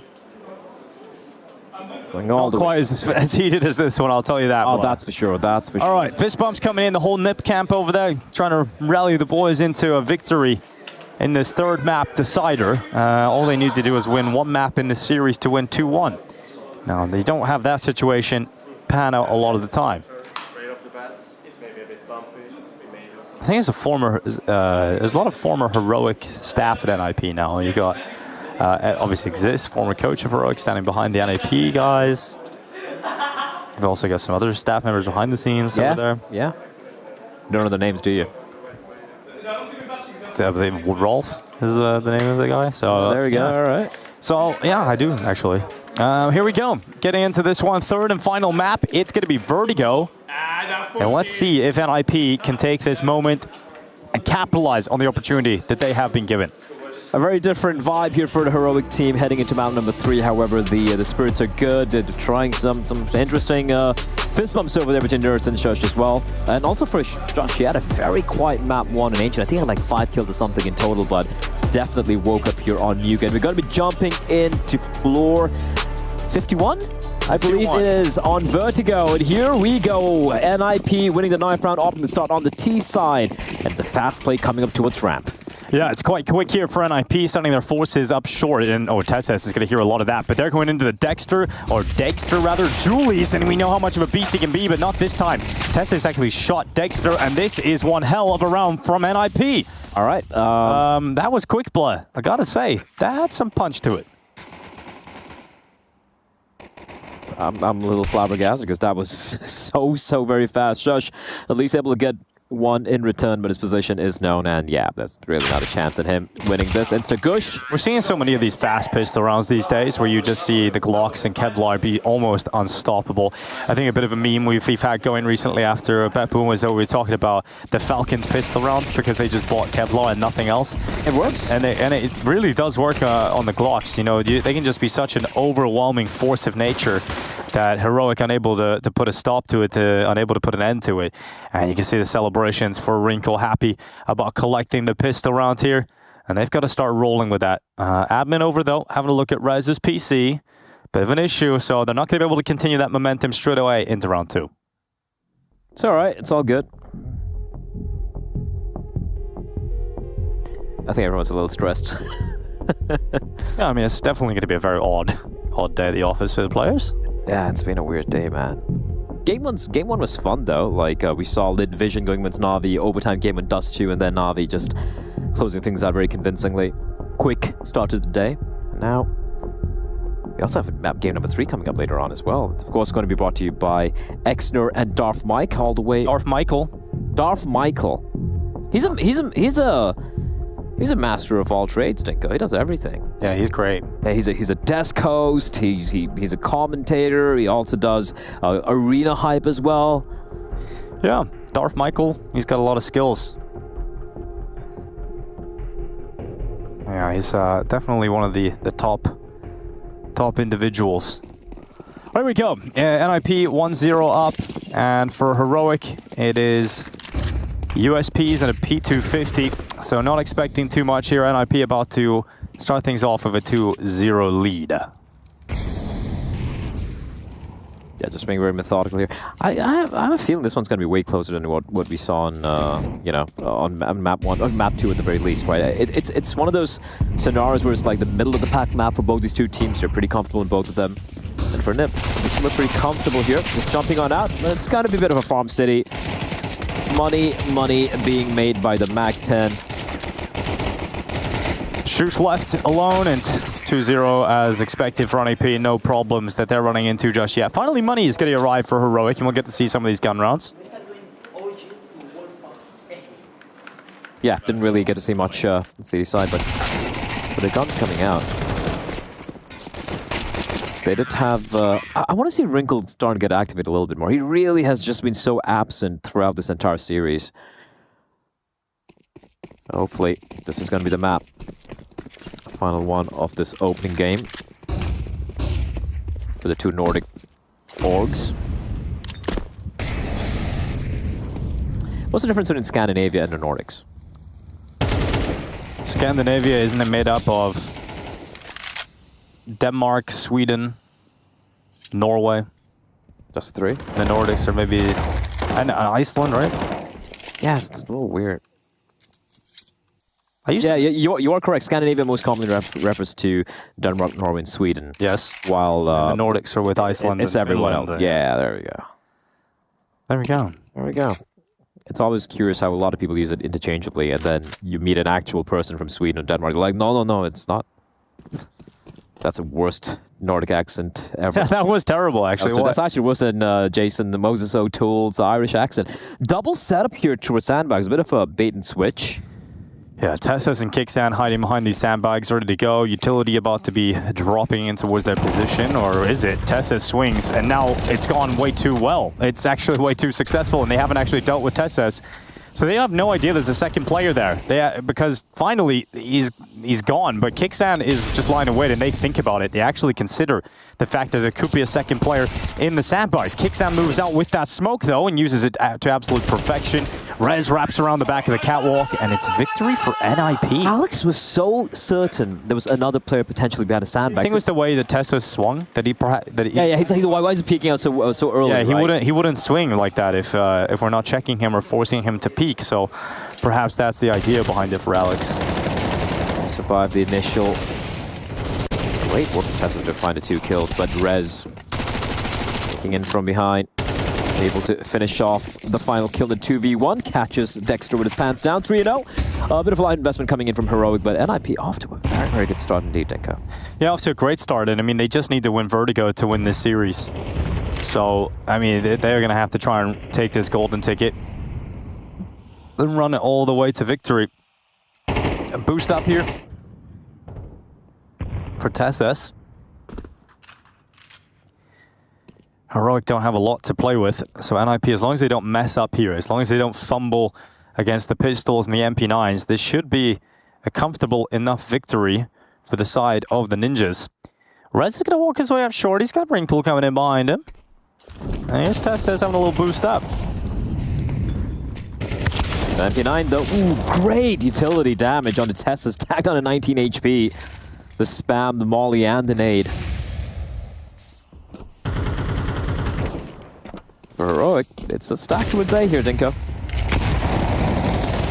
Grenade landing in behind him. Alex Maxter and Isaac with 3 kills, locking it in, but Shush fighting back. P250 into the triple kill.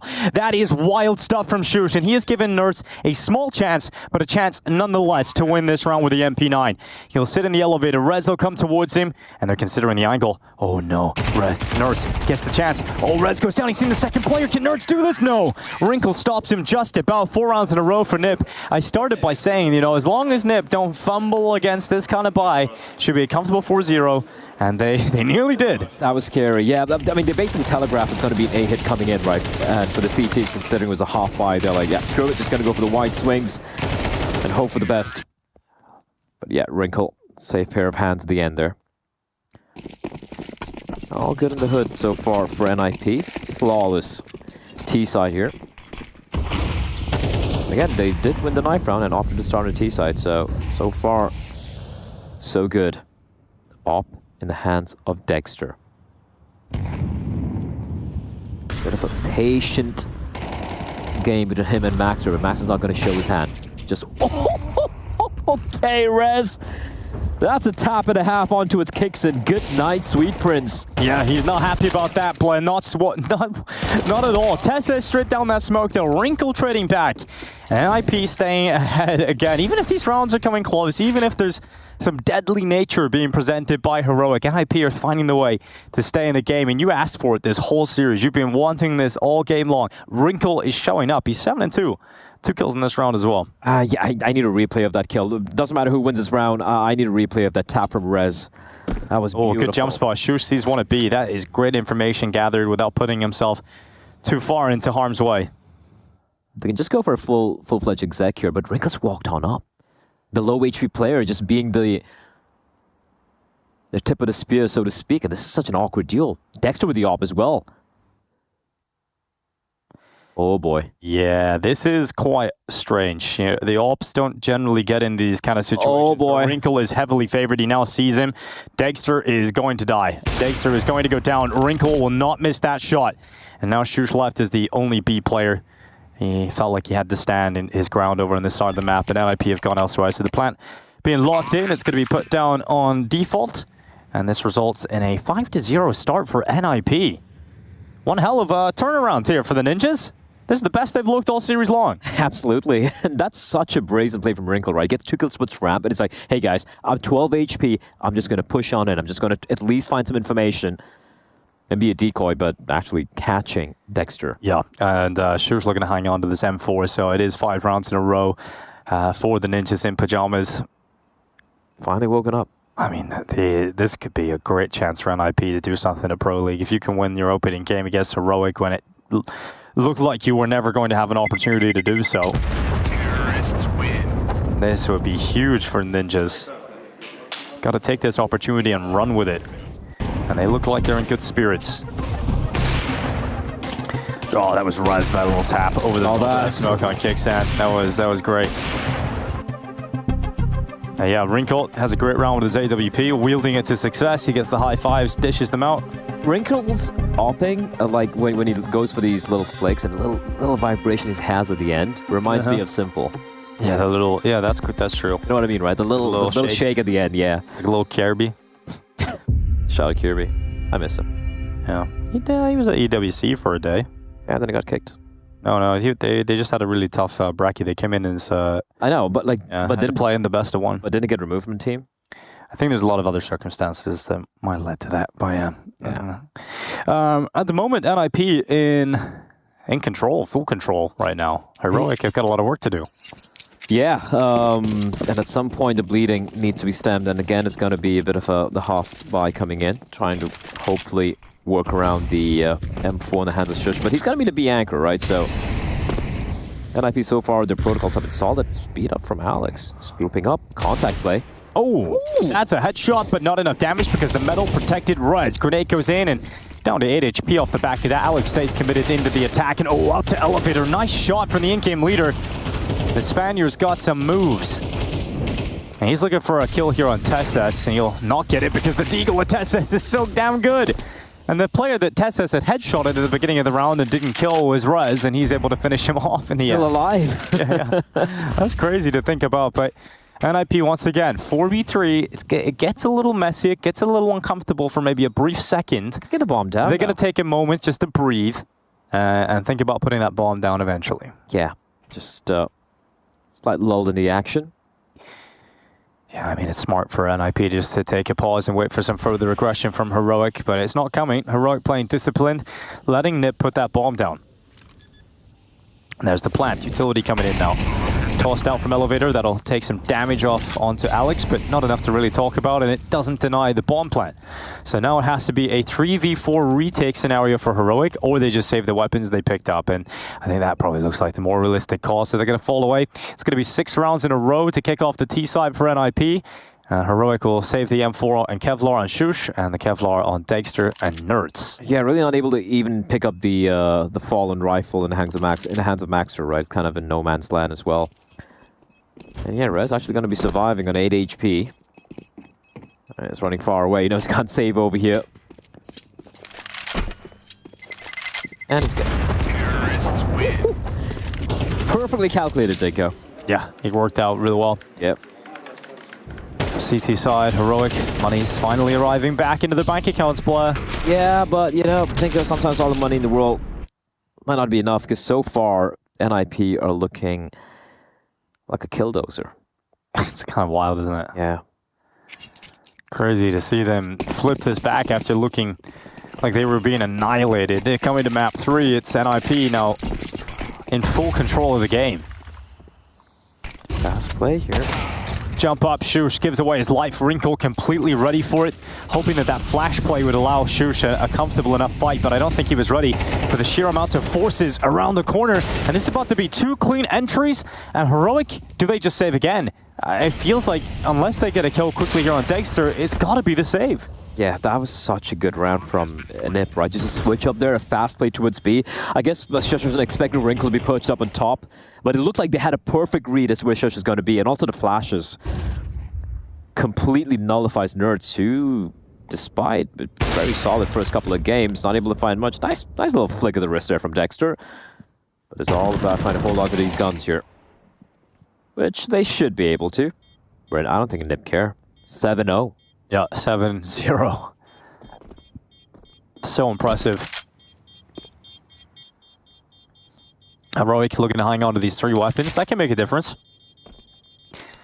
Maxter, no, has to know there's a player on the corner. He just heard the weapon switch, but he's not going to go for it, even with $6,000 in the bank. So, at least Kicksan's been given the mercy to save his weapon on over into the next round. As the opening fight, Shush jumping up over the wood, getting taken out immediately by Wrinkle's AWP. And a 7-0 scoreline. Another timeout taken here for Heroic. They just have not found a way to break through on Vertigo. And it's like Nip have just been dictating the pace completely. We haven't really seen Heroic able to get control of B stairs, for example, even towards mid, right? It's much more passive hole, and I get it. You're starting to trail. The margin's starting to get bigger and bigger, and you're afraid of taking some of these risks of pushing down ramp and whatnot. So they're just playing very static, it's just a very static defense, and the way Heroic just toying with the rotations, the way they're able to stall things out as well, of course, really helps that a lot of the players who were kind of quiet in the first couple of games, they're really starting to wake up. Rez, he's been looking good throughout the entire series, he's looking good here as well, and Wrinkle, the one player touched upon, 9-2 for him on the T side here with the AWP. Everything is clicking into place for NIP when it matters the most. There's a kill from Testes, that's Rez ripped out, so opening kill for Heroic. It's been a while since they've comfortably stood with a player in the lead. Kicksan getting traded though, and that's great work. Once again, the Wrinkle impact is being felt, and I love that we're seeing this play. We haven't seen it yet in the series. Is Wrinkle actually getting on top? Yeah, it's great to see, and he's hitting all these shots. He's getting these huge impact kills, clutches, whatnot. And I was wondering, are we going to see an entire series, a best of 3? All 3 maps being played without Wrinkle really having a good map, right? So it's good to see the kid. World Cup. Saw the weapon being switched, I believe. So, there's one towards short. And this is what I'm liking from NIP in this T side here in Vertigo. Once they're opening initial deals are done, whether it's a 5v4 or a 4v5, they just slow it down. They calm things down. They're not rushing themselves into any mistakes, right? They look a lot more composed. And look at how cowed Heroic are, right? In a scenario like this, no one's going for any info plays. They're just static. Everyone's scared. Everyone's paranoid. Well, that util flying on in, elevator smokes, Molotovs, the full execute, the full shebang here for NIP. But a problem for them has been Testes. He's so good on the CT side. He's gone back out to try and get a multi-kill. Dexter coming to chime in, and it's just Wrinkle alongside Maxter left. And look at this play from Maxter. Oh, first kill's in. Oh, another kill from Wrinkle. Nerds goes down and then recovered this round unless Dexter has something to say about it. 15 seconds left. Dexter gets dinked, but he turns back for the kill. And now there's still a chance. Grenade will not find him. 9 seconds. Maxter doesn't have the bomb. He has to get the kill, and there's not enough time to get there. Dexter's won the round. Okay, there's no way that he's pulled that off. What has just happened? What was that? How the hell did they not Where was get the bomb? Kill? Where was the bomb? It's all the way to its wrap. They forgot to pick it up. Oh, that's a disaster for Nip. They got the dink on Dexter as well. Dude, the shot on Wrinkle by Dexter. I gotta see that again. Oh, I should have taken that kill though. Oh, man. Dexter wins the round. That's such a weird round, dude. It looked like Nip had done enough. That play from Maxter sealed the deal. Wrinkle gets the first kill as well with the AK-47, and somehow Dexter. Alrighty. Still 7-1 for NIP. That's alright. Yeah, it's still a good start, but that felt like he should have been their 8th round. Yeah, that's true. But it really should have been at the end. That's fantastic work from Maxter and Wrinkle to get themselves into that position. It looked like the idea from Maxter was going to pay off dividends.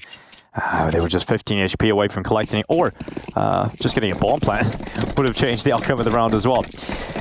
7-1 and plenty of money for NIP, so they'll be able to just buy back into it again. But this has to be the turning point for Heroic. We've been talking good about Nerds all day long, and for good reason. He's 1-7 at the moment, yet to really get going on the CT side. And I think it's fair to say many members of Heroic have struggled to get going on the CT side so far. So this has to be the turning point, and Nertz is going to be tested in mid. Headshot instantly onto the danger man of Wrinkle, and utility raining in, but it hasn't discouraged Nertz to hold his ground and stand and fight. And Nertz is going to walk away with 3 kills at the start, and that feels like life has suddenly been injected into the Heroic squad. Yeah, you summoned him, Dinko. Yeah.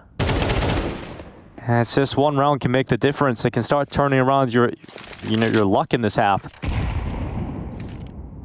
Grenade lands on Dexter, Molotov following in, and Isaac looking to remove him. Bomb can be retrieved, but there is a flank. A fast one if he wants to head towards the B bomb site. Now, Dexter's a lone defender right now if Isaac opts to cross towards the A bomb site. Still doable, Dinko. These are like very separated deals, but this should be it. Dexter should get this kill. There we go. Yeah, he will. So Dexter locks it in. Isaac going down into another huge round. This time from Nertz. I was going to say another huge round, but it was his biggest round yet on Vertigo. You know, he had 1 kill coming into this. We called it out. And then he goes ahead and gets a 3K when they finally come towards him in mid.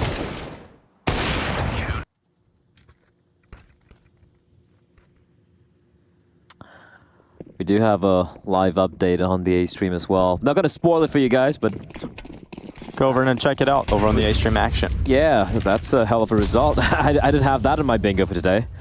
I think you've just spoiled it then. Flash here. Yeah, FaZe winning, taking down a powerhouse that is Sangal. Yeah. Tess hanging around the top. Ramp smoke, grenade blasted open, and Ryzen only managing 1 kill. Tess is able to trade it back, and the fact he even gets a kill is great, honestly. Yeah, it's good.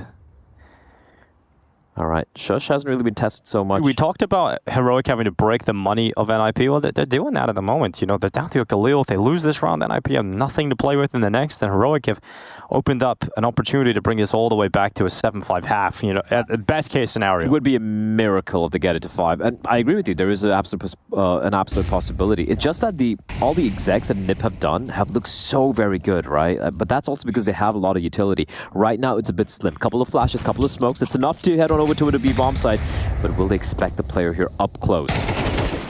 Good peek. Shush will swing on out to remove Isaac from the equation.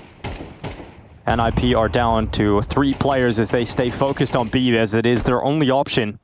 They're going to boost up. Nertz is ready for that. Sprays his way down. Wrinkle to die. Max to also follow. And Heroic are recovering the half with every step they take.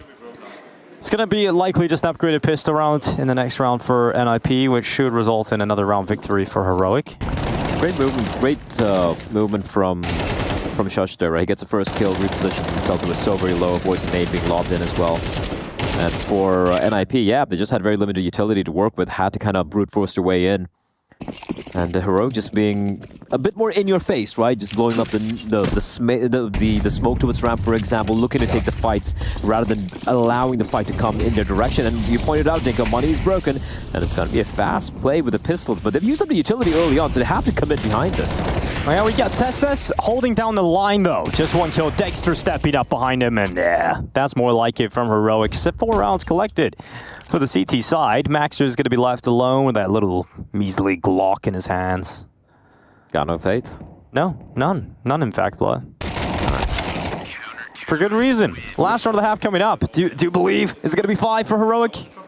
Well, yeah. I mean, they're starting to wake up right now. The catalyst was that Dexter clutch where he turns back to top ramp. It just, you know, channeling his inner Gandhi. Himsa play, we call it. Tell me more. How is he channeling this inner Gandhi, Blood? Well, you just go back to school, Dinko. No, tell me. Educate me now. It's about non-violence. Sometimes just let things play out. You shot him with an AWP. Call it Himsa. Yeah, well. You know what they say, an eye for an eye? That is what they say. It's worth it. Last round of the half coming up, and NIP calling a timeout at the end. They want to get 8 out of it. I think they're going to be a little disappointed if they end this half just on 7. Dude, you're 7-0, and yeah. And you allow Heroic back into the game. To have 5 rounds to go against you in a row, that would be a disaster. Maybe not a disaster. I think it's maybe too strong of a word, but it would be pretty. It would be pretty, Blood. All right, final round of the first half coming in. Full weaponry for both the teams.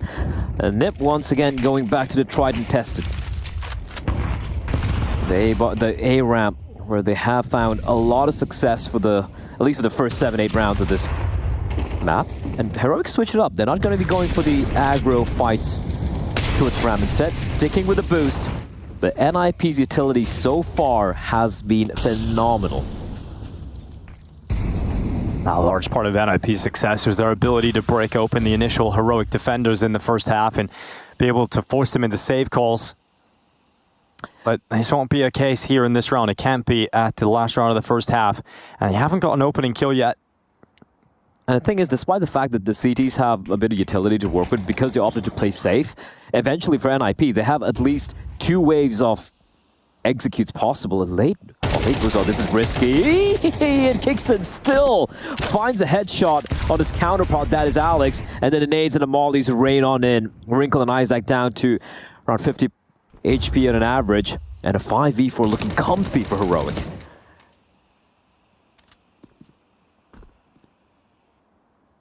NIP stalled out.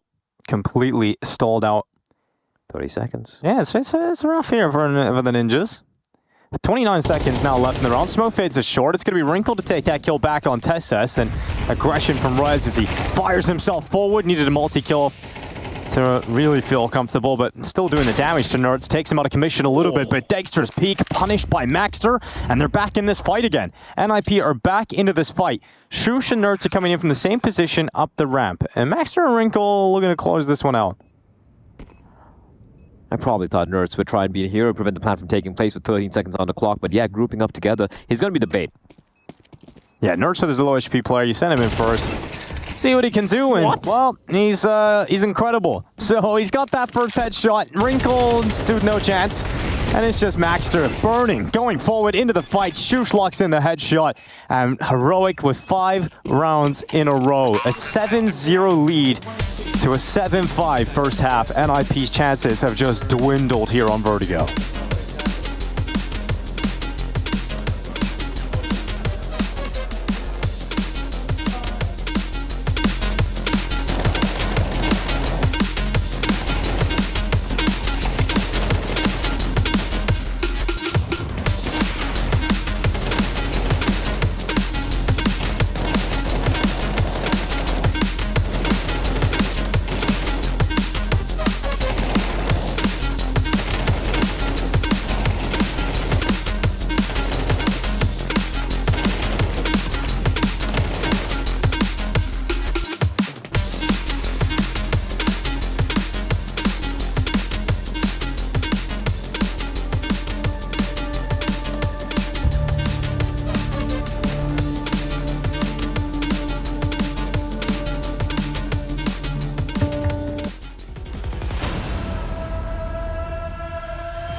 We welcome you back to the ESL Pro League B stream. An interesting game we've got here. Heroic versus NIP has gone to map 3.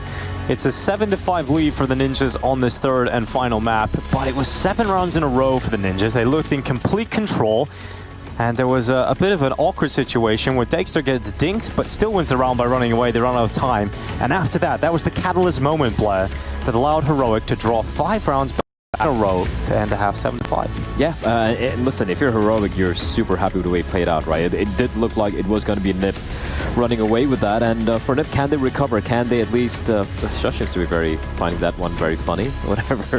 Yeah, Nerds has a bit of a problem with maybe his mouse, it looks like that. I'm not 100% sure, but a little tech issue to kick off this second half. So we're getting back into the action as quickly as we possibly can. And this very well could be the last half of Counter-Strike here today, unless we go to overtime. Do you think it's going to go to overtime? I think this is really hard to call now. I think NIP did enough in that first half. I think with a pistol win. Yeah, but I feel the momentum, absolutely got shifted, right? Yeah, the momentum got shifted, but it does feel like that could maybe slip back in the way of the Ninjas if they want a pistol round here, Blood. It's all about a pistol round. In the Ninjas. It's all about a pistol rounds, Dinko. Look, they've had a rough time. Look, they've had a rough time recently. You know, they had to play that game versus Amco. That is true. That is correct. You know, it's been rough for them. And a win would be nice. Everyone lost in that game. Well, here we go. Tech issue solved. We're into the second half of Vertigo. NIP on the CT side. And they won the pistol in emphatic fashion in that first half. It's a fake. A little fakeroo. Are they going to buy it? Are they going to bite on it, Blair? Only one player at A. Literally one player at A, and that is Wrinkle. He's had a bit of a map, though, hasn't he? 14-7. Jiggle. And the swing. Yeah, let's see what he's able to do. So he sees multiple players coming towards him. He doesn't want to get involved, so he actually silently drops back. And they walk up the ramp, so... No one's budged yet for the CTs. Yeah, they feel like it's going to be a little double pump, double fake, rather. Show B, show A, then go back and B finish, but that's not the case. There's still one player on the A bomb site. Heroic committing their forces and their resources into this A site. Wrinkle with a headshot onto Nertz. He's going to walk away with that first. And now Maxter swinging into the open, hoping he was going to be a hero, but ends up being 0. It's now a 3 versus 3. And the plant locked in. Heroic looking to hold on to it. Wrinkle, good smoke kill. And Tessess eventually finding that one out towards the top of headshot. Now, these Julies, do they have it in them, Blood? Take it away with some play-by-play. All right, Tessess down 1v2. Bomb getting stuck. He's got to go for the peak. They have no idea where he is. Cancelled. It's cancelled out now, and Tessess has played this perfectly. Needs to get the kill. It's belabored. And Alex will come out on top. How much would you rate that on a 10 scale? Solid 7. I'll take it. 6 or 7? It's been a while since I've done play-by-play. I just kind of threw in the deep end, didn't I? Nah, dude, I can do it. Not bad play. I think Yanko does it better, though. I love Yanko's play-by-play. Yeah, legendary lines such as Yimpat. That was good. I enjoyed that from previous seasons. But yeah, this pistol round, chaotic right at the end.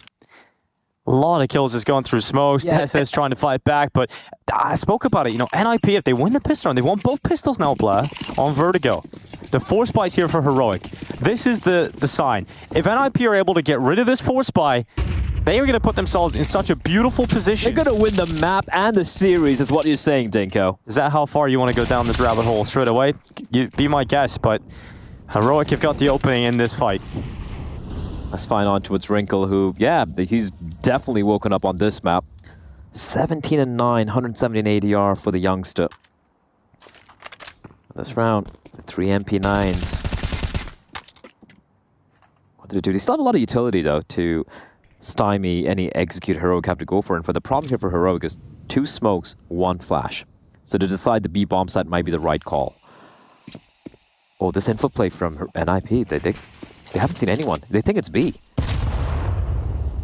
Nertz is creeping in B, though. Heroic haven't committed to anything, mind you. And they're leaving themselves with options. But the killers come back onto Shush, and Nertz, he surely gets this, Blood.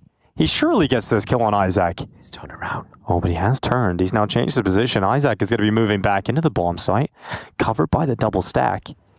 And even if Nerds does get this kill, if he commits into the B bomb site, there's a second player now available at the generators, but Isaac moves forward. Now they know, oh, Rez does well to get a second, but he's run out of ammo, and it puts it down to the 2 MP9s, the 2 Galils. Oh, God, that was a chance for Maxter, but it's got uncomfortable, and Nurse peeks out to remove Alex, and NIP cannot defeat. They cannot defeat the force buy of Heroic. That was just about inches, Dinka. And Rez tried his very best getting 2 kills, but the moment they get the kill, the smoke, he moved just before the smoke bloomed, Dinka. Just half a second.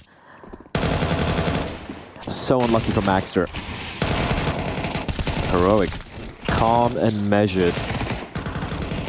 Sorry, I think it was Isaac. Yeah, no, not Maxter. Isaac got taken down there towards the B bomb site. And it is going to be another force buy, all right? Force buy Wars. NIP not really looking to allow Heroic back into this one. And I'm not sure Heroic might be expecting this. Might expect a full eco here. 3 MP9s in play.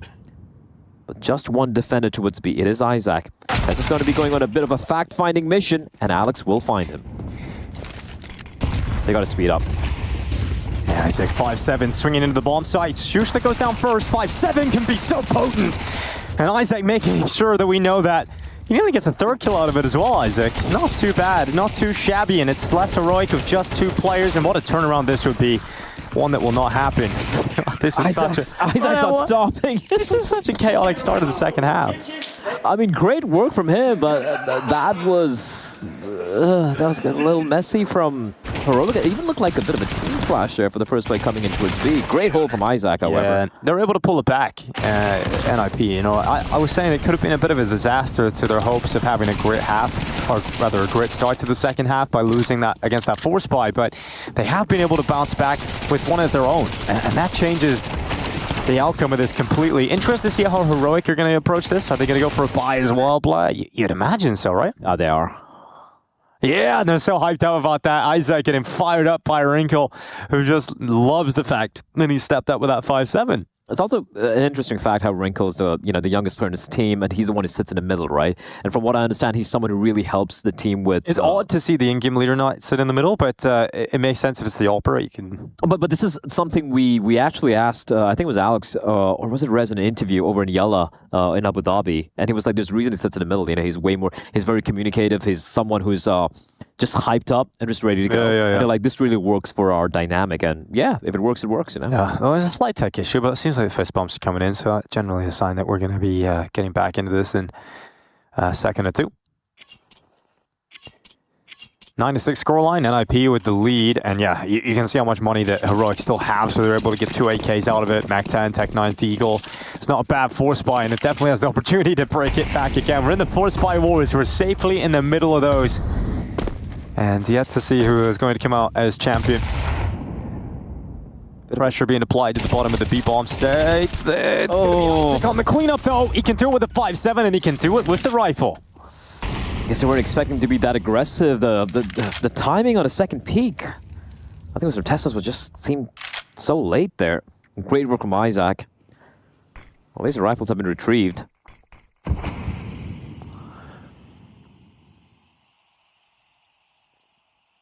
This is looking impregnable on this B-bomb side, Dinko. Look at a crossfire being set up. They have another player towards window as well.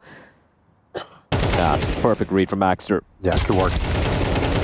Second kill coming in from Isaac, and it's just Shush left alone. It is completely stalled out. NIP had a possible problem lying in front of them, and that was the force buy of Heroic, but they have handled it with ease. So it is going to be 10 rounds for NIP.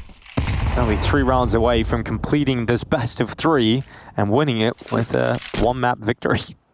Kind of odd to say, but it's the world we live in. It's an interesting game of Counter-Strike, Denko. I will remember this for a while. It will be one of the games you do remember, yeah. You'll never forget this one. 28 seconds. Shush now sending himself into the fight. But he knows how unlikely it is he comes out of this one alive. And he is spotted, taken down, and Wrinkle makes it look comfortable. So money is in the bin. It's going to be another round here for NIP coming up. I always feel a little uncomfortable saying that. You know, generally, nothing's a guarantee in Counter-Strike, and in life as well. You know, Heroic might be able to do something here against the Ninjas, but I doubt it. Highly doubt it, Blood. Okay.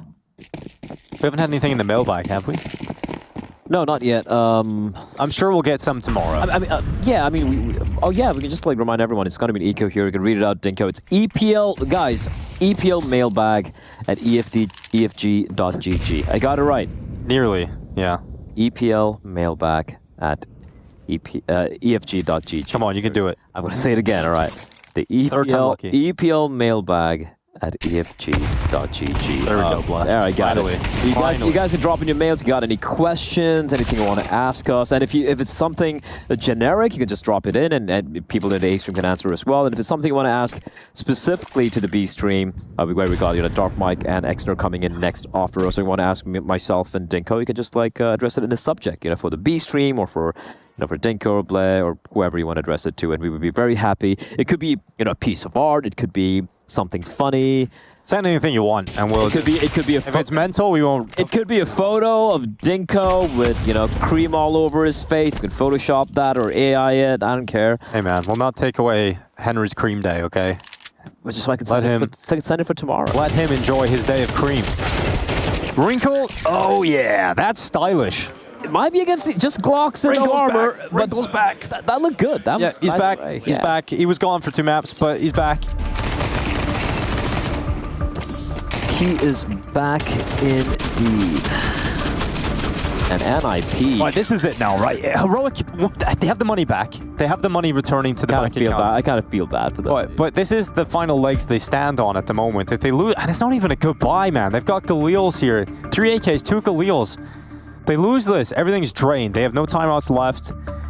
Oh, God, this feels so uncomfortable for Heroic. Lose this round, they will lose the series. Wow. So much gravitas in that. All right. Heroic. They still seem to be very chill about things. But if there was ever a time for them to wake up and bring this one back, it has to be now, or else I 100% agree with you. This one's done and dusted, as the saying goes.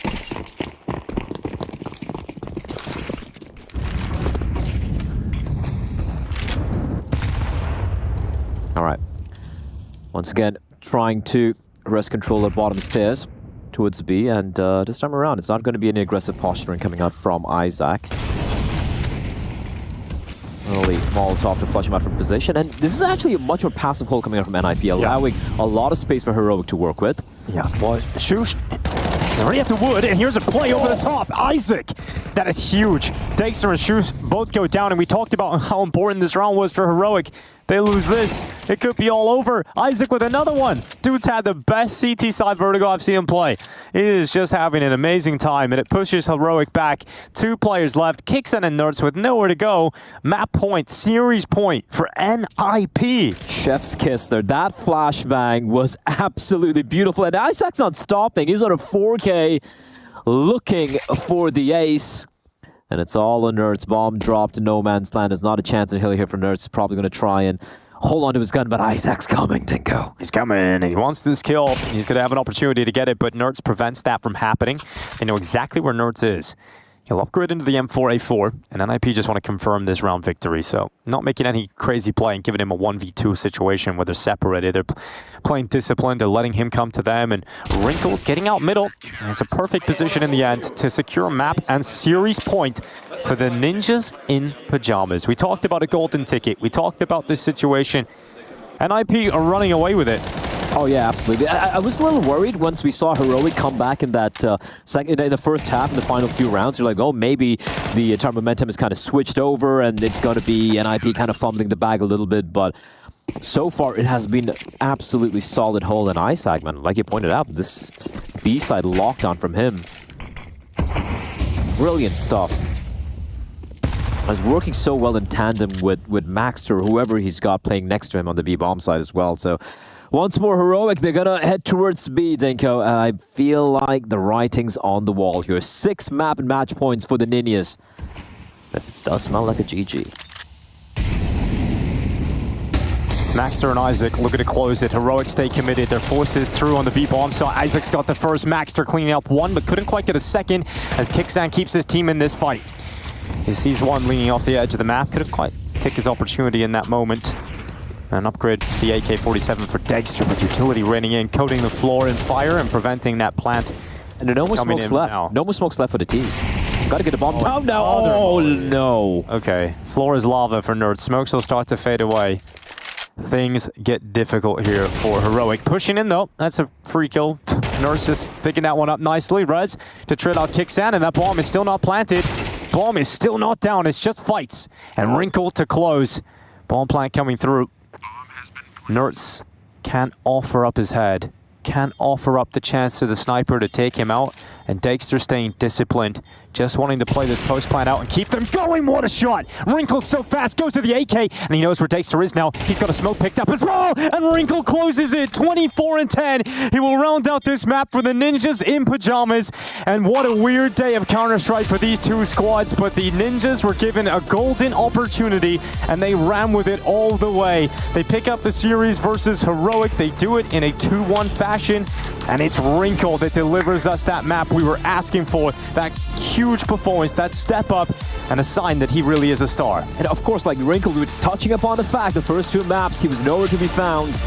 And what a humongous game coming out from him here on map number 3 in Vertigo. And of course, fittingly, it is poetic that he will close out a 1v2. That's a big clutch as well, man. Dude, that first shot was nuts. Yeah. Filthy stuff. And yeah, we said Heroic were the better team in the first 2 maps, but gotta give credit where it's due. I think NIP came out guns blazing on Vertigo, and they were the better team come map number 3. A strange, unique game of Counter-Strike overall, Dinko. I really haven't had the opportunity to cast a game of Counter-Strike with this kind of situation. Thank you for that. I was kind of lost for words. Yeah, there, I mean, it absolutely is. I mean, it's a strange one for sure. And Heroic, they did well to bounce back on Nuke and take that, but it's going to be a frustrating day for them, but one that they'll obviously have to accept and understand and move forward in the rest of Pro League. So NIP given a win that, you know, arguably they were the worst team today, but they were able to get the result. And now they've just got to build on this. They got to take the opportunity that's presented to them. They can only work with what they've got. And now for the rest of the tournament, one win at the start of Pro League groups can really help your chances at moving forward. And for Heroic, it can really hurt their chances massively, especially because you mentioned some of the teams that are already in this group, right? You got the likes of FaZe, you got the likes of Na'Vi, and obviously Sangol playing well, so they're obviously a team that you can't underestimate. So yeah, a loss in the opening game can be really tough, but NIP will be happy they got the win. I did see a lot of good things coming in from Heroic in map 1 and number 2, right? Like Nuke, they looked absolutely phenomenal. We saw the individuals looking very solid as well. Sure, on Vertigo, that 7-0 start that NIP had, but definitely kind of ruined them. Also, you know, starting on the CT side, you lose a pistol, you lose a couple of buy rounds, it can kind of spiral out of control. But overall, I think for Heroic, despite the fact that today was a bit of a rough day, an unfortunate day in the office, I think there's some very good takeaways overall. They look very solid. Dexter especially. We had a few question marks about his last map, you have to say. Vertigo really didn't... I'm okay with it, man, but he looks solid overall. Yeah. I mean, if they got 7 rounds in a row, NIP and Heroic still lose this map 13-6, right? And they pull 5 rounds back in a row in that first half. So if it wasn't for that 5-round streak, man, they would have just been blanked. So really strong Vertigo from NIP coming in to close out this series 2-1.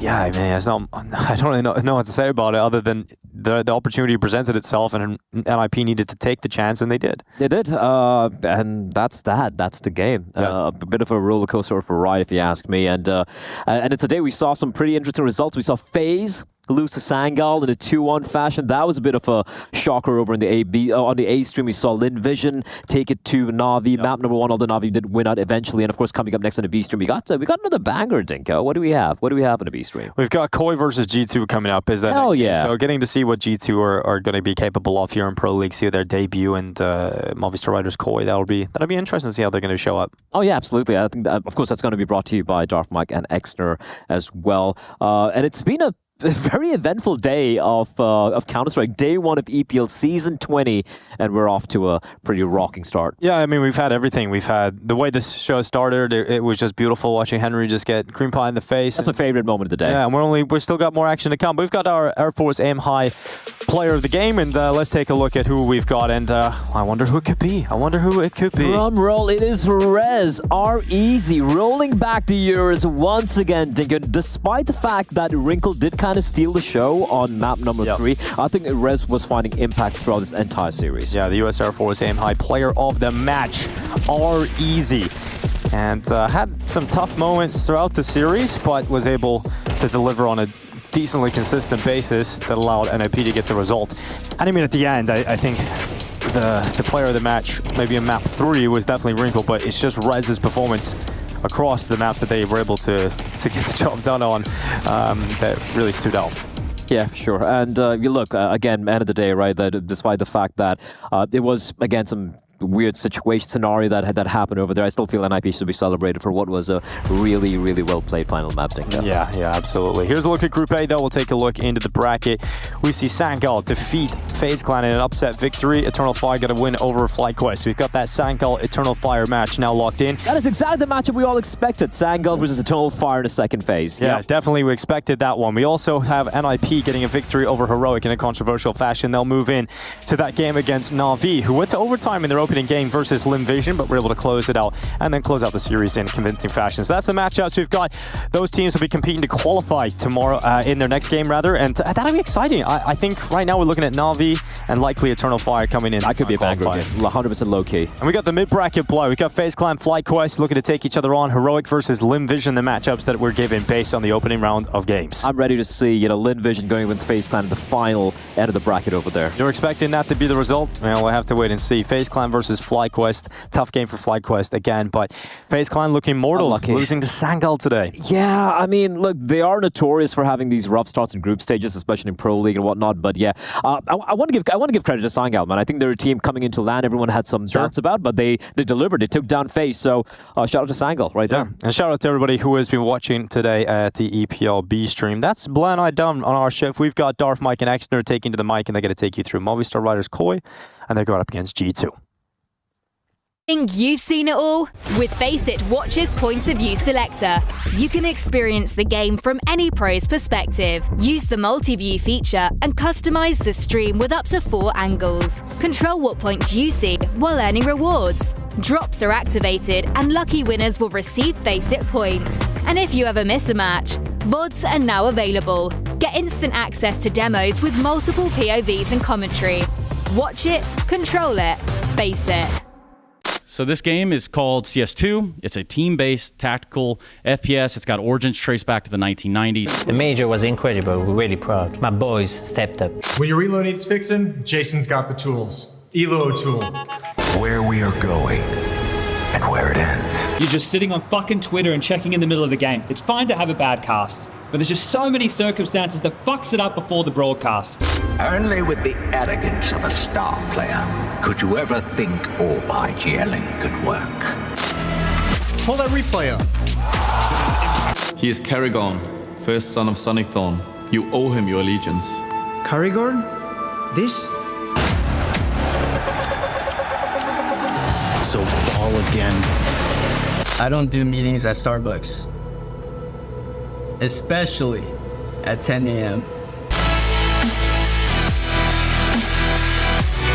Don't change an accent before the cast and waffle because of it. Does it so well? Everybody? With everyone. Look, again. Again?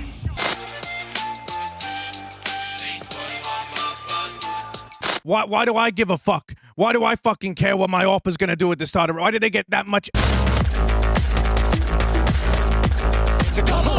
Not bad. G2 has no king. G2 needs no king. A glimpse of glory is all it takes. Lovely flash, perfectly placed, and he's going to pick himself up 2 here. 3 for Happy. He was shouting and smashing the walls. Go, free smoke, game time, we score. First rule of Pro League is you do not talk about Pro League. I think this is too short. That's what she said. The challenge for number 1.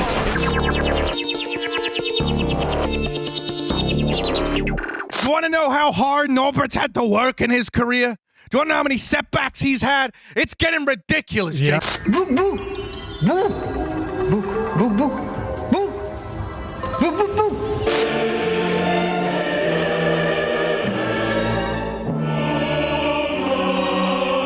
I'll get you back up to speed. We'll get that JKS everybody wants to see.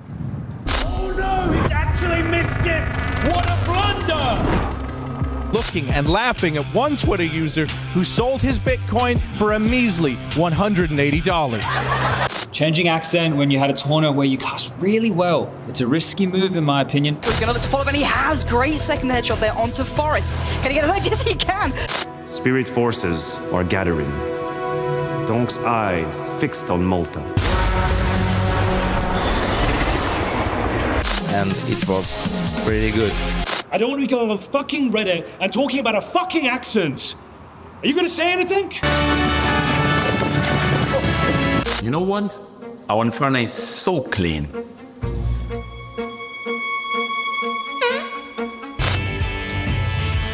Damn hillbillies.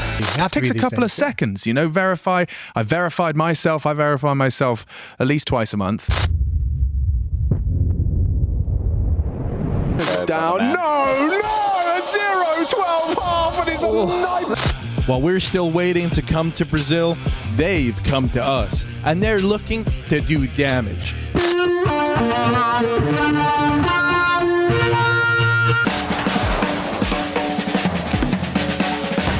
So, hello, I'm Machabo. Can't blame me for that one, boys. It would have been sick, right? You are dog shit. Fucking hell.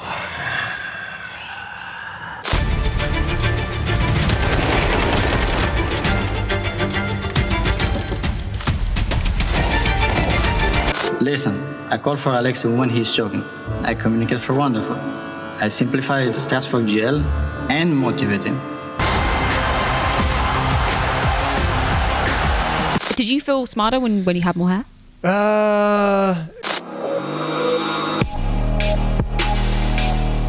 Never trust a dig. I'll take it. Should be us. Ut gröten i halsen och prata.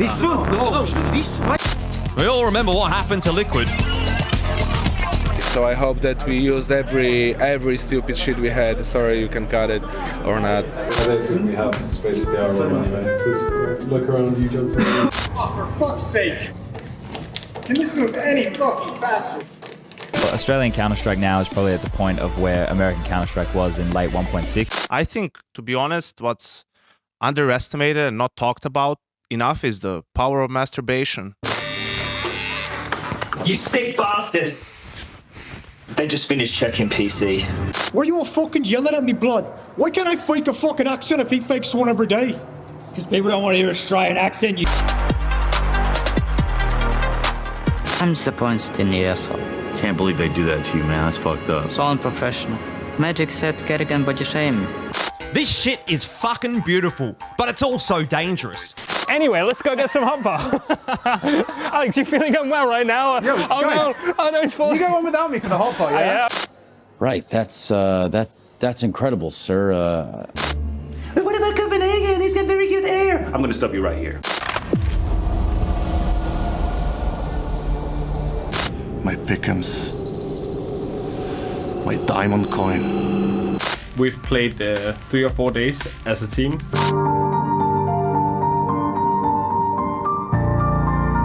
And like those video games, they just consume your life. Surrounded by the members, he's got the first. Look at the second, misses the shot. Oh my word! Rob's good, be good. Rob's good, be good. You twisted fuck. Okay. Kill, it's all onto Alexi. PT.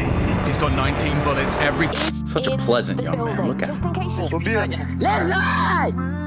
Friendly banter. Fucking hell, bro, you suck. Wait. Why do you sit on the end? Do you like sitting on the end? Yeah, when I fucked you too. Sorry for the word. When I farmed you too, I was on the other side of Nico's side. Now I'm here. But the only one problem I have is that I play like close to, like I put the monitor really close and I turn it like this. So Nema cannot look at my monitor and he gets tilted a little bit, but yeah. Just like your monitor? Yeah. I wanted to ask, what is your living arrangement at the moment? My living arrangement? Like what? Yeah, where are you living? Serbia. Okay. So you just get to play on low ping in Europe all the time? Yeah. I can go back to Guatemala though. And play with 140 ping. I was going to say, right, because this is the thing. Now that you're in a European Counter-Strike team, you need to be in Europe and you need to be playing Counter-Strike at the top level. Is it, like, how much of a difference getting to play, like, European Facer and low ping Counter-Strike is it compared to being back home in Guatemala? It's super different because I can say I was playing with 130 ping today, and I was dropping 30 kills. So yeah. Okay, so a bit nonchalant about this, huh, mate?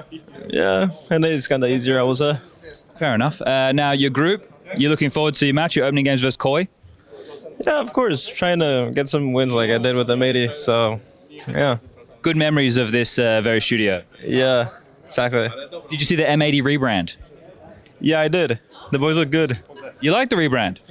Yeah. I knew about it even since before I left, but I think it's cool. Okay. Now, look, I'm going to go down the line here and talk to the rest of your teammates. Do you have any questions that you would like me to ask your teammates? Anything you want unraveled? Not really. No, I think I'm good. All right. Thank you for your time. All right. Thank you. ESL Pro League Season 20 is brought to you in part by Intel, Acer Predator, DHL, Kadia, Monster Energy, U.S. Air Force, 1xBet, White Market, Gaming Malta, and Logitech G.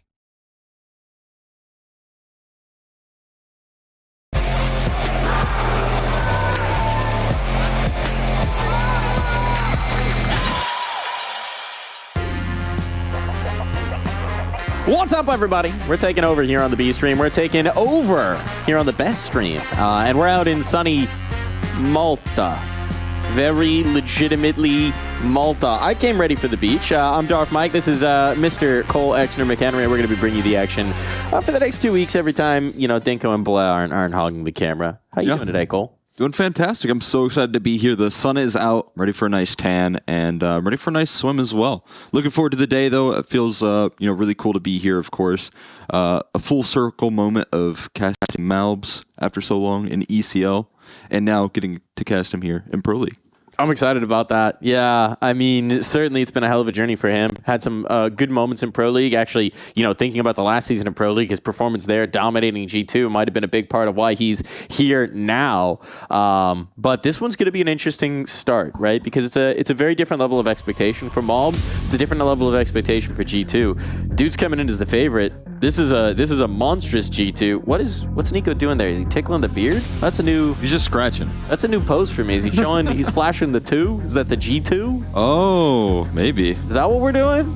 Maybe it's partially the mewing sign right there, and then also the G2 right there. He's doing a combo effort, but yeah, I mean, as you said, expectations are very high, fresh off the back of IEM Cologne, of course, and trying to now back up some of the success that they had there, at least in the group stage, right? Did some excellent work, had some of the biggest stompings that we've seen, and so a cool story there that now they're trying to replicate here in a big way to continue their efforts in Pro League. Yeah. And on the other side of the coin, right, we have Koi. We'll get to Koi a little later. Different expectations. I think this one's going to be a tough one for them, but they've always been a team that's leveled up in Pro League, that's particularly enjoyed the format of Pro League, that's had a good time in Malta. So if there's anything that's going to get Koi back into the conversation, it's going to be a tour in Malta. I think they just really enjoy the lagoon. I also enjoy the lagoon, to be fair. I mean, it's the sunshine. It's what they're used to, right? So it makes sense that they would thrive in this environment, right? I know one guy who's been thriving in every environment, and that's Mr. Nico himself, the guy tickling his beard with the 2. This dude's been nuts. Absolutely incredible. Monstrous. Oh, there we go. There's the pose. I don't know about this pose, Nico. I don't know. I appreciate you doing something that isn't just the same pose as always, but keep workshopping this one. There's more to do. But the numbers, there's not more to do here. 1.31 rating.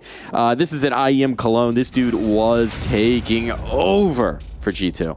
Yeah, I mean, turned into a monster. Again, a huge factor. It felt like we were getting all of our favorite signs out of G2 coming into Cologne, which was a big deal, right? We have this rise in Nico's performance getting back to where he would like to be. I think getting a lot of confidence, and Hunter as well. Like that duo there coming into Cologne was a massive deal. It felt like it was just refreshing to see both of those players playing back at how we expected, and despite like a bit of a drop-off throughout the year so far, it's good to see that duo powering up, and it's going to be key because, I mean, that's to the expectations that we would think of this G2 roster. Yeah, I think even for Hunter, maybe more important, because he had some performances that were below the standard, right? Now he's definitely back above it. For Nico, it was like, okay, instead of being the best, you're still just very good. Yeah. And everyone's like, oh, what's happening to Nico? He's falling off. It's like, bro, he's still putting up a 1.15. Anyway, back to being Nico. But there's another guy I want to talk about. He just stood up. So let's talk about him.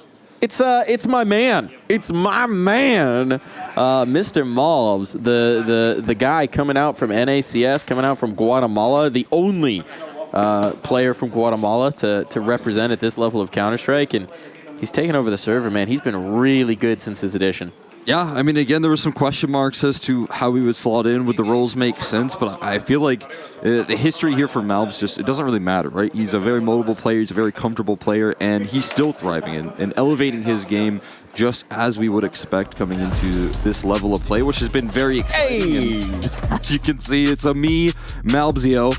I mean, yeah, he's got a good pose right there and a fancy hat as well. I love the hat. Malbs, if you see this, maybe work that into the routine. I mean, I think there was some speculation when he came into this, you know, questions about the roles, questions about whether he would have the opportunity, whether he'd be put in a place to succeed, or whether, you know, his more experienced teammates would kind of dominate the conversation.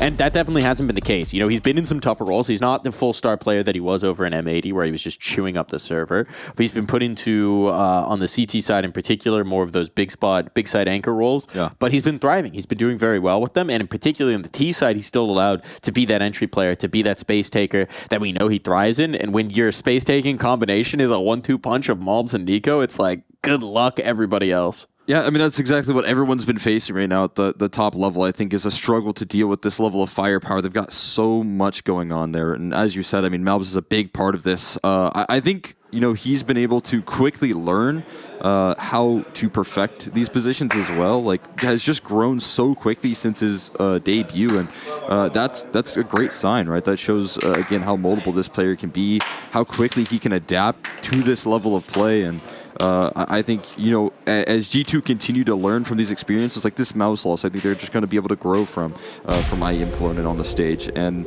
I think that's been the biggest asset for G2 is every loss, I think, has been taken as a very good experience to grow.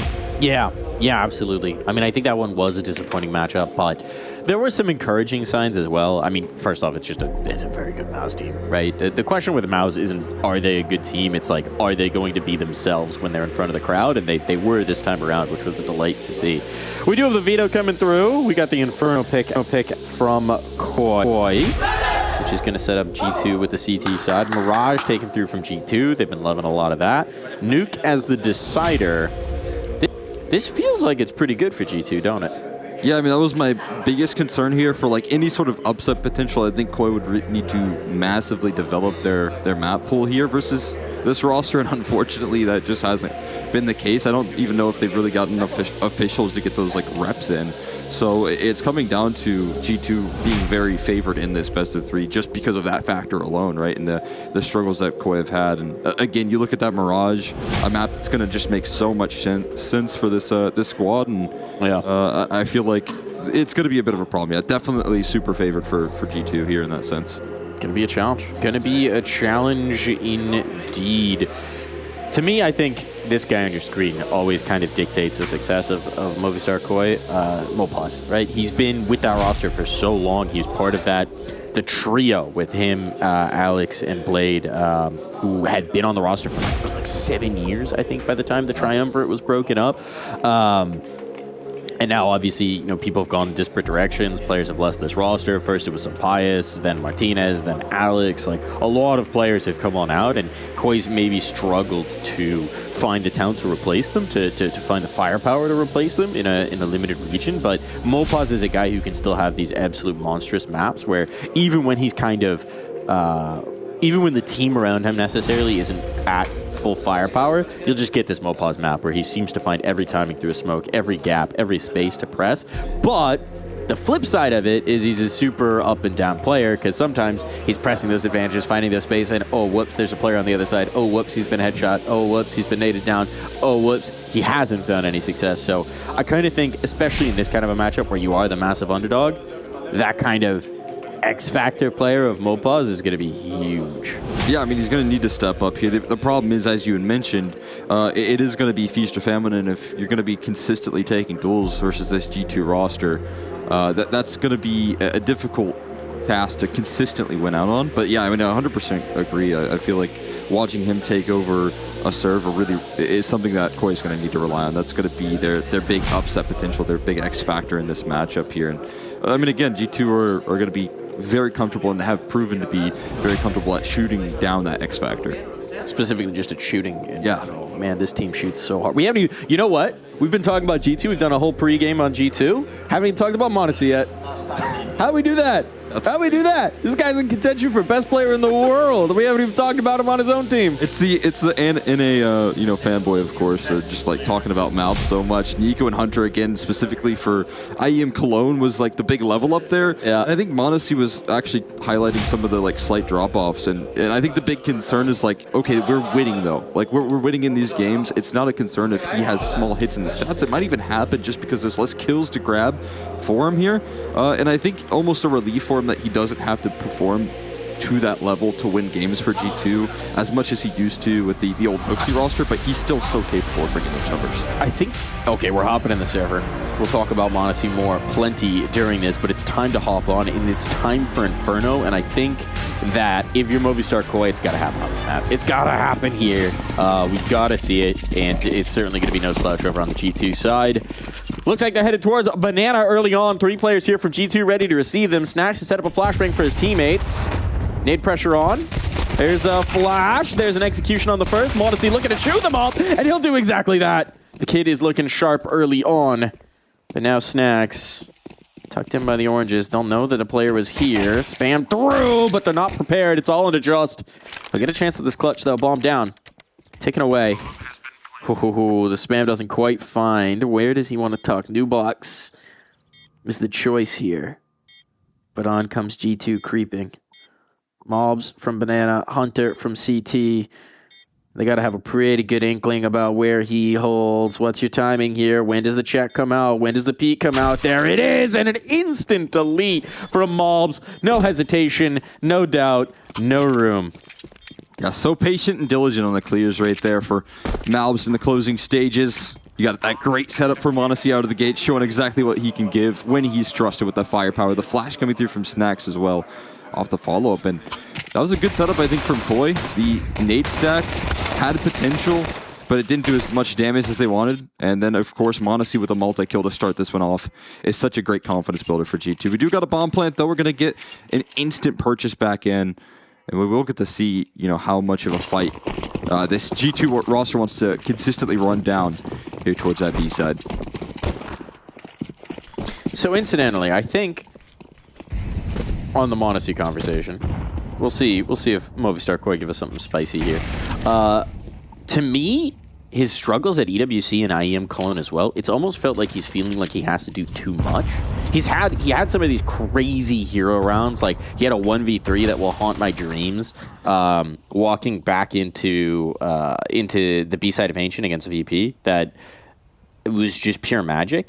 And it feels like he's maybe been pressing the envelope with those kind of plays a little bit more than he needs to, of trying to make the magic moment happen, trying to make the hero play, trying to take command of the server. And he is the kind of player who can make that work. But on this team, he's got so much around him that it feels like almost they need him to just chill a little bit and let things come to him. And I think that's a conversation that they've been having as well. You know, he's still so young. I know he's been competing for a while now, and we've kind of, he shows such a clear head most of the time. He's so savvy as a player that you forget sometimes that he is just still so young, still so fresh in terms of his just human beingness. That's a weird way to say it, but you know what I mean. Mopaz through the smoke, doing Mopaz things, and look at this. Just has been able to follow it up. Mopaz's space generates the ground, and Koi capitalize. That's so explosive straight through the smoke right there, and they're already chasing down in Church before you ever even realize. So yeah, I mean, of course, there's going to be an instant save call from Monacy and Snacks, and Koi, they catch him by surprise in a big way.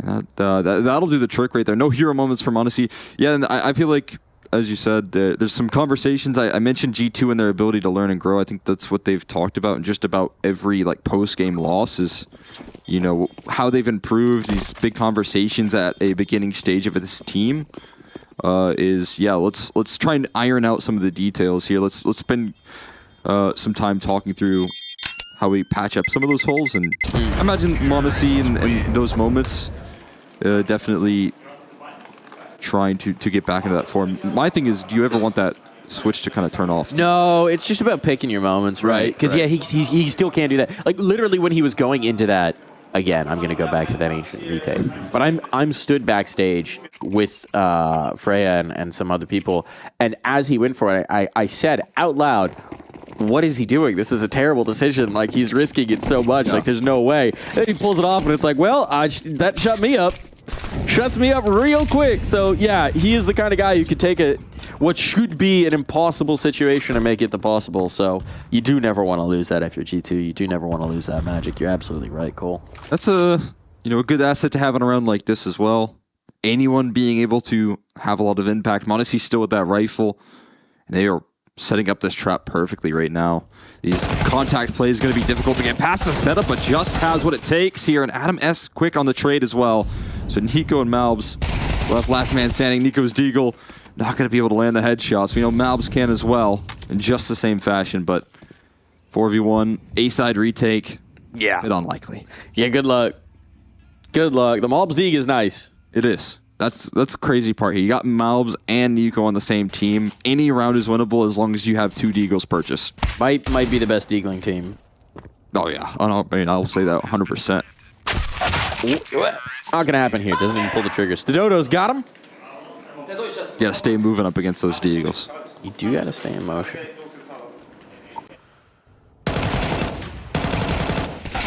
The studs have been dodoed.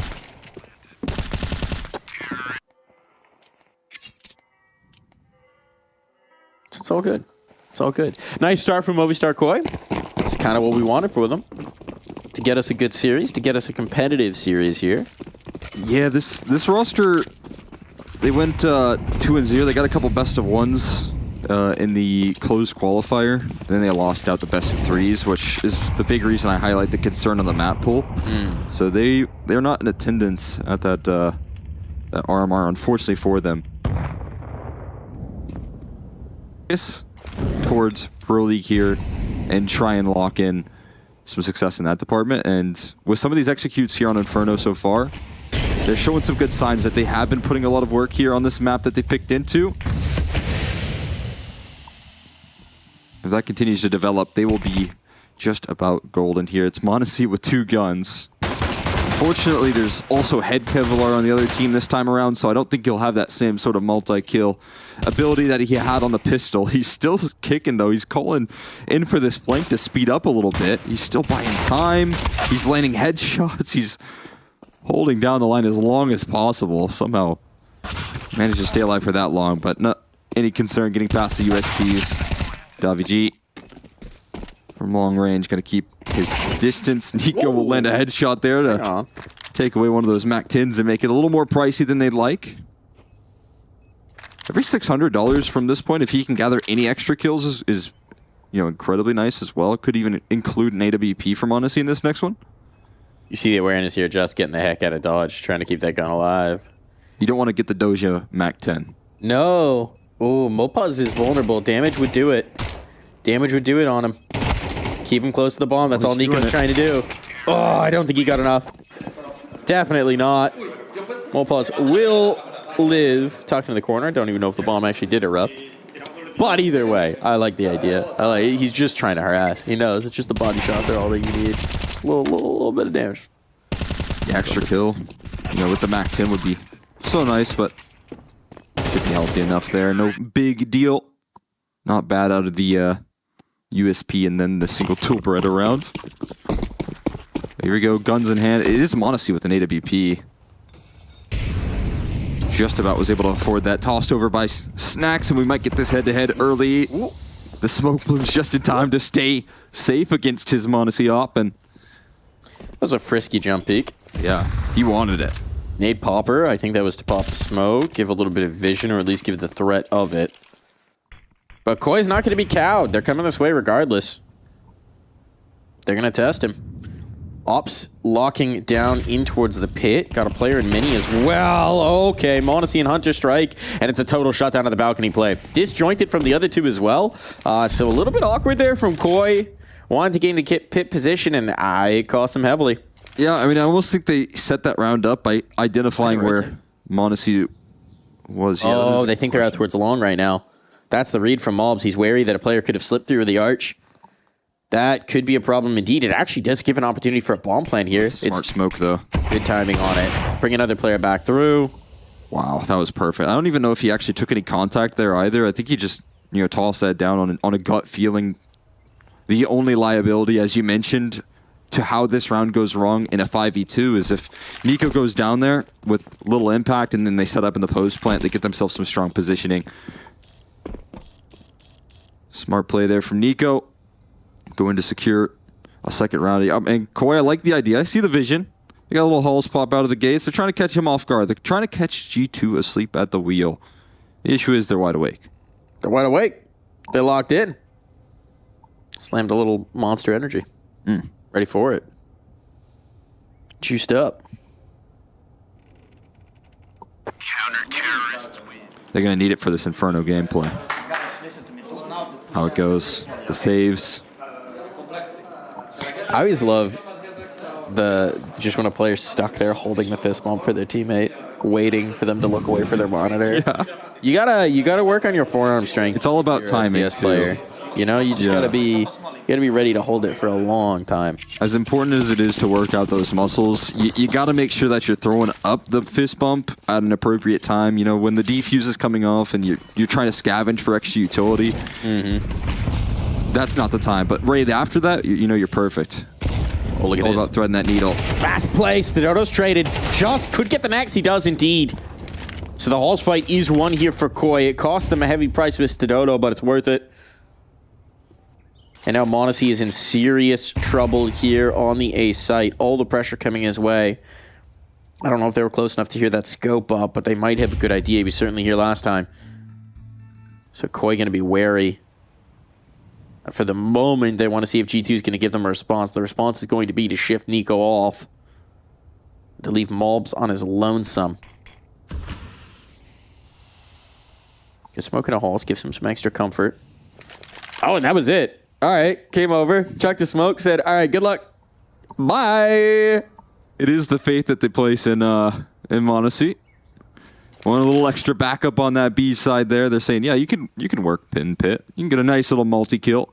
Like, how many did you get last time? 2? 3? Okay, do it again. Yeah, try and replicate that here. Pit opping, though, not the easiest of position to find yourself in, and there is Molotovs, multiple of them.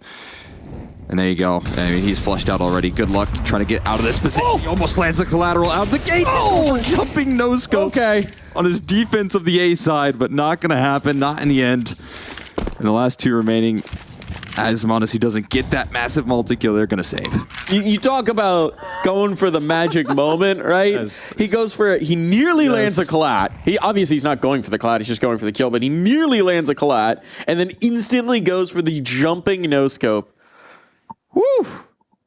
I mean, I believed. If that was up against any NA team, I think that hits. I'll just say that. I fully believe. You get wild card in that matchup. Yeah, they're getting jumping no-scope. That's actually m0NESY landing the full team right there. The ghost of coldzera just wants that spirit. Stanislaw rolls in. Stanislaw gets jumping no-scope there for sure.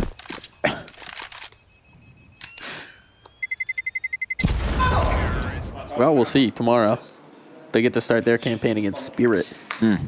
Donk ain't ready for a true prodigy. JBA versus Donk. He's not ready. A matchup for the ages. Donk's gotten through a lot of the best in Counter-Strike, but he's not ready for JBA. No. This time there's no HLTV curse to open up his his next international campaign.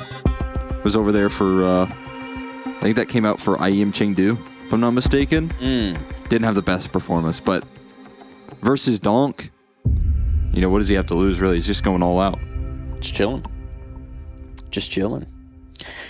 Not so much chilling over on the G2 side. Stressing. Anxiety. They're making it work with the money.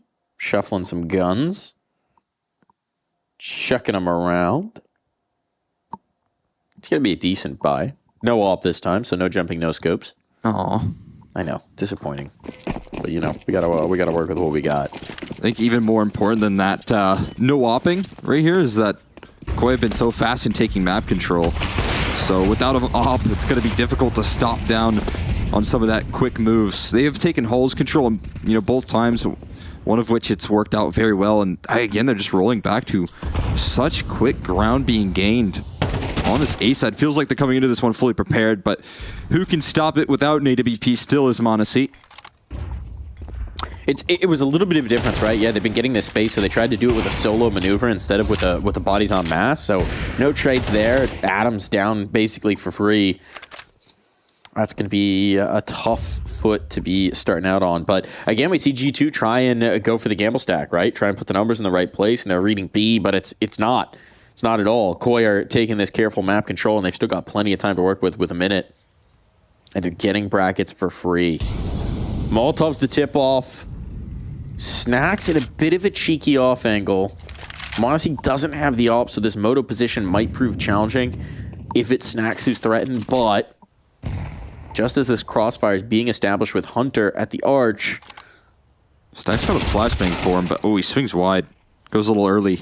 Hunter's made the rotation in. They heard it. Gives him the cue right there, and he's chasing down these kills further. Hunter, he's going to get sidelined, though, and again, it just leaves a single defender on this A side. B players have to get active. Snacks knows he's in trouble. He's a guy who's really good at stalling things out, but this time he's going to be overwhelmed. They didn't give him the opportunity to cook. That's the bomb's going to be planted. A retake's going to be needed, and there's a single molly for it. There's no smokes, no flashes. Getting past the op is the first question. Stododo could shut this down right here and now. Mobs also has the kit. Nico finds the first. Does that distract Stododo, or does he stick to his guns? Nico coming around. Now he salvaged that flashbang. That could be all the difference. Oh, it's an arm shot. It's not a kill. What happened to Mobs? He's still going to get it. It's down to Pit. It's down to Pit, and they have the Molotov. So that's for deep Pit. There's still a player out in the open. Mopaz is just committing here. Wide out, and Nico will take advantage. Disaster in the post plant. Koi fumbling their opportunities. I mean, for Stododo, right, that arm shot is going to come back to haunt him, but a little bit of a bold choice from Mopaz. Losing his cover, giving up his advantages, and trying to face.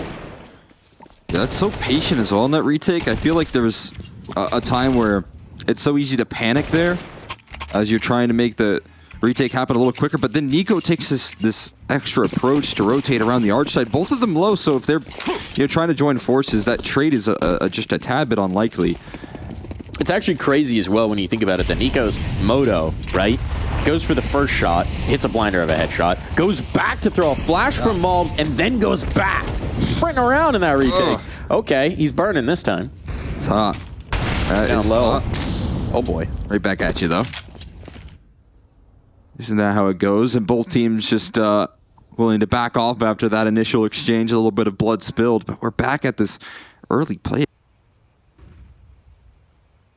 Well, I wonder if this is something, again, that you've prepared for here as this Koi roster, identifying some of these pressure points.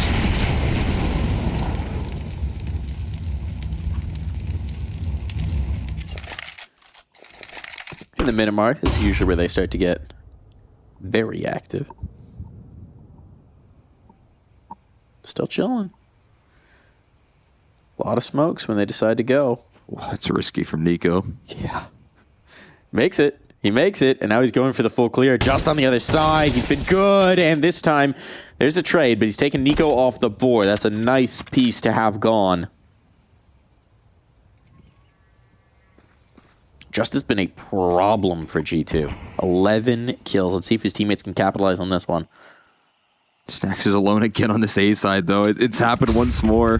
Going to be left outside looking in on the smokes. Actually, Hunter is able to provide coverage around these smokes, but again, another one-for-one trade. Not going to do it justice. Now further extended. This time, I don't think you can ask for this retake. Okay, hang on, Mopaz. That could have been real bad. If there was a player short, if they'd gone fast on that retake, Mopaz had to cross. They didn't throw any utility for it. That could have been real bad. But G2 don't fancy it this time around. They are saving. So Koi not punished on maybe that just little moment of forgetfulness that you do, in fact, have to plant the bomb. All good. They're going to have 5. The money's going to be rough for G2 as well. So here's a real chance to build into the end of this half. Looking mad chill right there on the Koi side. Comfy as. Yeah. Ooh! How's that headshot? I didn't even see his mouse move that eye. That is ridiculous. We just get a little flash of Monacy coming back into it, but that is just to hold on to this AWP. This T side continues to develop. This A side continues to be a pressure point. As you said, just being a huge problem. Even this just 1-for-1 on the re-aggro. Prepared for this. And again, you can see, you know, once more, there's a little bit of utility being dispensed on late. And Snacks is left out to dry in that defense. Koi doing a good job of, you know, setting up rounds early to weaken up that A side in a consistent fashion. Now we got the Monacy head-to-head again on Studodo. He will get that revenge. A headshot sent back Monacy's way. Studodo giving haircuts. With Monacy down early, that's a tough one. Studodo playing confident enough to go up against these duels, challenge the op as well of Monacy, which is impressive. I mean, the game plan's been exactly the same here for Koi, right? Maybe show a little bit of presence towards B, have a little bit of a skirmish, but it's always A. It's always A. They come back for the brackets control, and it's ended A so often here. Oh, good damage on the Nico. He's so low at this point. I mean, his headshots are bust, and look at the spacing. If he's coming back into this, if he doesn't have a flashbang, he's not even looking for it. Shot in the back, shut on down. Snacks can live, but with just a 5-7, he can't do much about this. Hunter instead has to get active. Snacks has found something with the pistol. Wishing right now that that gun had dropped down off the balk, but it hasn't. He's alone. Malm's trying to come in to be a bit of the cavalry, but Snacks can't hang on long enough. And now Malm's in a smoke knife down at Mono. Davichi slips in the blade. And it is Koi laughing all the way to the bank. Oh my god, a knife here. Now they're having fun. It's no longer chill. They're having a good time here. Pro League. Backstab Malbs as a greeting. Playing over towards that B side. As you had mentioned, the game plan has not changed here for Koi. They are constantly challenging this A side. And Malbs has been forced to watch as the rounds go by. Constantly left into a save. This time he finally inches his way forward for a retake. And his reward for that is getting backstabbed. That's tough. That's tough. USP's out. Now they're stacking B. I mean, you got to do something here. Yeah. Right? Maybe assemble Voltron. Yeah. I would say maybe even an A stack, though, would work well. They're going to flash over for this one fight. There's the spot. Nade out. Flashbang good. Dead man Mopaz. No, gets around the corner. We're going for knife kills. All right, Nico. Little bit of revenge here. The jumping knife. And an AK salvage, but obviously for Koi. Wait, hold on. Hunter drops one. Bomb needs to be retrieved. You can see the panic right now for Studodo. He doesn't know if they're chasing this down. They just have to get the bomb. This could get dangerous. Monacy's going to go pick up that gun as well. Oh my goodness. With USPs? Are you kidding me? Bomb planted in a post plant. This should be confident. But now Monacy's found that other AK. He's going to bring that to bear. They're moving up short. They have to wait the Molotov. Got a molly for themselves. They could be tossing through pit. Uh-oh, Adams could be in trouble. He won't be expecting this, right? He won't expect them to have any utility, frankly. There's the molly. He's already anticipated. He saw it being tossed out. So now they're going to try and clear. They do. On the trade. Still one in mini pit. A crossfire setup here as well. Studodo and just hanging on. It's so messy. It's so costly. But they get the round, and that is all that matters for this Spanish squad. I mean, as soon as you get that A-side crossfire, it does become so much more tricky, even with the 5v3. You don't have the armor to tank through. We could see how quick it was to land these skills. It wasn't only USBs, it was knives as well.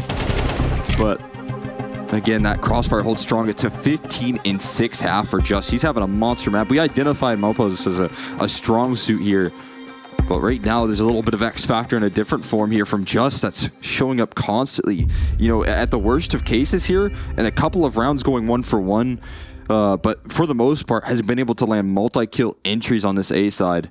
and has been just masterful in working apartments as well. The might of Iberia brought fully to bear here. It happened last time with G2 in the opening stage of Cologne. I mean, a different team, right? Yeah. They did lose. They lost to Saw. So everyone lost to Saw, to be fair, in their defense. Saw kind of stunned us there. Yeah. I mean, they surprised, but now it's Koi's turn, right? I think Saw have kind of taken the lead in that department. Something about Portuguese players, yeah. G2 just don't do well with that. They don't do well with that, apparently. Who knew? Like it. I'd be their kryptonite. The nation of Portugal. Oh. There you go. Just well handled this time. That's just like an exhale. You got that guy dead. He's You're down. Like, all right. Flashbang missed. Flashbang missed big time. Honestly, will started off with another Hulls defense with his AWP with his trades back, and a sigh of relief turns into panic as Pit is compromised. Monacy will somehow still defend the A side with an op, trying to cover these elevated angles. Snacks to close it all off. Look, I'm just going to say, if you're watching on Face It Watch right now and you can choose your perspectives, go back and watch the movement from Monacy there, because I was just looking at his little dot moving around on the mini-map. He's just zipping, dipping, diving, dodging, and opping. It's not easy to defend a Hulls pop with an AWP. That's like usually one of the bigger challenges. Usually that's where a lot of oppers just like slip up. That's why it's so good that Koi are trying to test that in a consistent fashion. But Monacy's been ready a couple of times now to shut those plays down. I mean, I would say more so specifically with the positions that Monacy's playing. It doesn't make a lot of sense that he's defending so successfully, but again, it doesn't really matter what positions. If you on his screen, he'll find a way to get to you. He is quick. The quickest. Waits this time. Not about the quickness, it's about the patience, and then Snacks behind it as well. Snacks holding strong. The captain of the squad delivering for his team as we come to the close of this half of play. It's Dododo. We'll find Mobs, though. That opens up the possibility of B. Mobs has been just kind of denied the action so often coming in on the retakes, and this time he tries to get a little faster into the flank and suffers for it. Got some confident recontrol. We did get the inchworm coming through there, but no sound cues registered. It's just going to be continued aggression coming through from G2 down middle, clearing out this arch side. Now it kind of becomes a time-buying measure for Nico as to how quickly his teammates can get involved and how much he can do in the back of the site right now. Waiting patiently. An opportunity with the backs turned. He's still not identified. New box, he catches one quickly, and that's going to already disrupt this setup here. Just gets a Molotov down, but now Monacy provides coverage, and it will be closed out with confidence. It's going to be a closer half there for the end for G2.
are back here. Oh, waving to the crowd. The fans, such as they are, present in the studio in Malta. But all these early celebrations may have just cooled off a little bit for Movistar Koi. It felt juicy.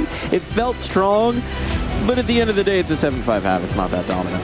It is not there. A little closeout coming through from G2. Certainly recoverable. Looked like Koi were coming through with a strong game plan, though. Heading into their map pick, they have identified something that they can try and challenge, and that's a good sign. It feels like they're coming through prepared, which is what they need to do to come to this event. Go A, yeah. Go A. I mean, to be fair, like, challenging consistently Malbs and Nico on B doesn't feel like much of an option. No, I mean, like, it's pick your poison. You still have to deal with Monacy, Hunter, and Snacks. But, yes, that B combo is pretty fearsome. Heavy A-lean as well in the CT pistol from Movistar Koi.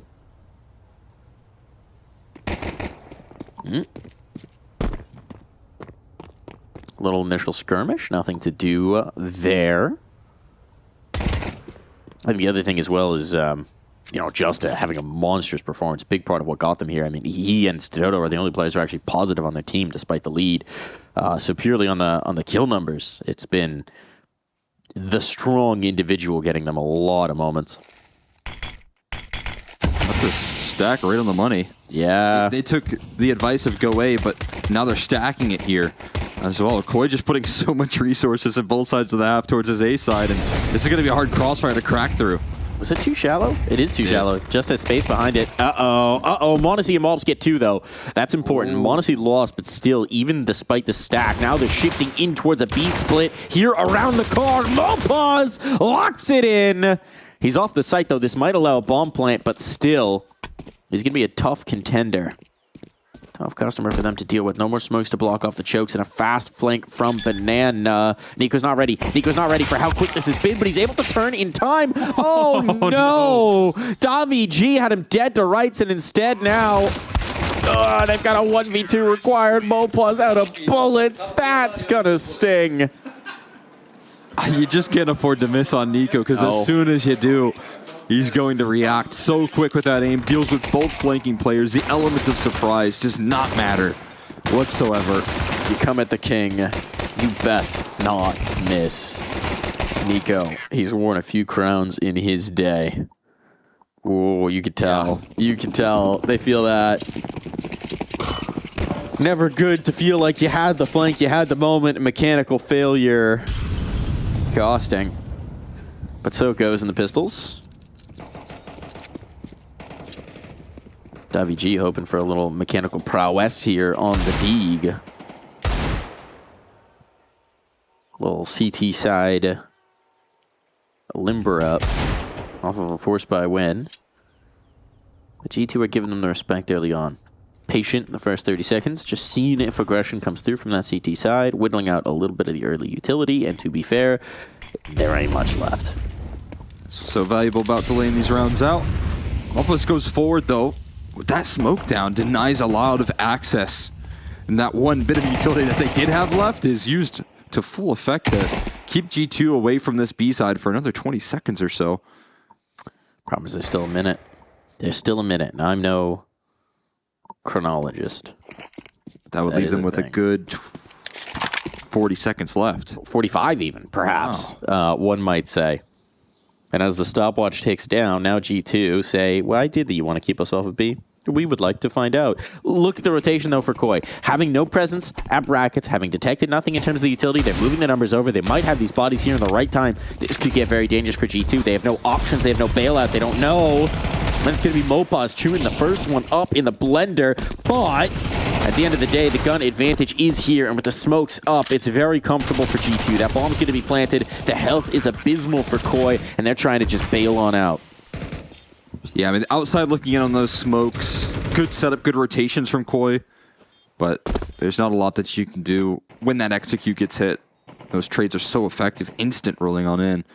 Deal with that boosted position. They don't allow for any pressure past the smokes. That's where, again, like, I just think an extra flashbang for Koi still being held onto would be so massive. If they could flash through that smoke as opposed to just trying to run through it. But those aren't luxuries that you can afford on a force buy, so see what they can hold on to. Is again, you can't afford to miss on these guys. Hunter walks in, clearing out T apartments, and it's going to be a little frustration here, compounding for Koi. Yeah, and I mean, here you just can't really afford to put much around this. So we've got a tied line. G2 looking to steam on into the lead. I love the idea behind the stag, but it's just such a dangerous team. Yeah, entry pathing there from both Snacks and Malps to just jump right through the smoke and then still land the trade while in air. Well, you know, we had the Mobs Mario graphic. Yeah, no, he's really taken to that role. Maybe we can get some of the Mario jumping sound effects here. Going every time. Wah-ha! Wahoo! Get him to, I mean, if he's in apartments, he just starts to just punch a hole in the ceiling. You know when players like jump in a door frame to get the really rapid jump peak? He's just coins coming out the top of the door frame. Bing, bing, bing, bing, bing, bing, bing. And then when he gets taken down... You got any Mario sound effect impressions in you? Oh yeah, I'm very good at Mario sound impressions. Yeah, what you got? How's your Yoshi? Oof, I don't know. Yoshi? All right, do a Mario. I put you on the spot with the Yoshi. Wahoo! There we go. That's a good wahoo. Yeah. That's usually my go-to, honestly, as a celebration for when I'm, you know, say when I claimed season 36 of IM for ESEA League. When I won, that was kind of the noise that was let out when I got in that victory. You guys can sign up as well. The moment of jubilation. Yeah, that's right. I'm, you know how on like football broadcasts, like Joe Buck will introduce Troy Aikman as, and I'm here with the Hall of Famer Troy Aikman. I should introduce you, and I'm here with the 36 IM champion Cole McHenry. We could get you like a green jacket instead of a gold jacket. Yeah, that'd be sick. ESEA green. Honestly, bring back the ESEA merch. That was solid. I think it's a good idea. They've been making a lot of cool merch as well over at ESL, so we could add that to the list. There's a guy, well, he's been coaching recently, used to play Melon, and he always rocks up to lands in the old MDL hoodie. Yeah. And every time I look at it, I'm like, dang, I missed that. Yeah. I missed that. That colorway was sick. Stylish. Mopaz? Edge of the smoke. He's edging. Oh, and he's going to bust. Claims Snacks on out there. And this could be the start. This could be how it begins. The problem is sometimes when you have that kind of a moment, that explosion, if you will, you're left a little depleted afterwards, and they're empty on B. They're empty on B. They've burst all of it out onto A, and B is just going to be ripe for the taking. Snacks is giving them clarity right there. And, you know, believe it or not, it's a little bit of reverse right there as well. You know? Usually it would be Mopuz that's experiencing that, but no, Snacks, it was transferred on to him. Yeah.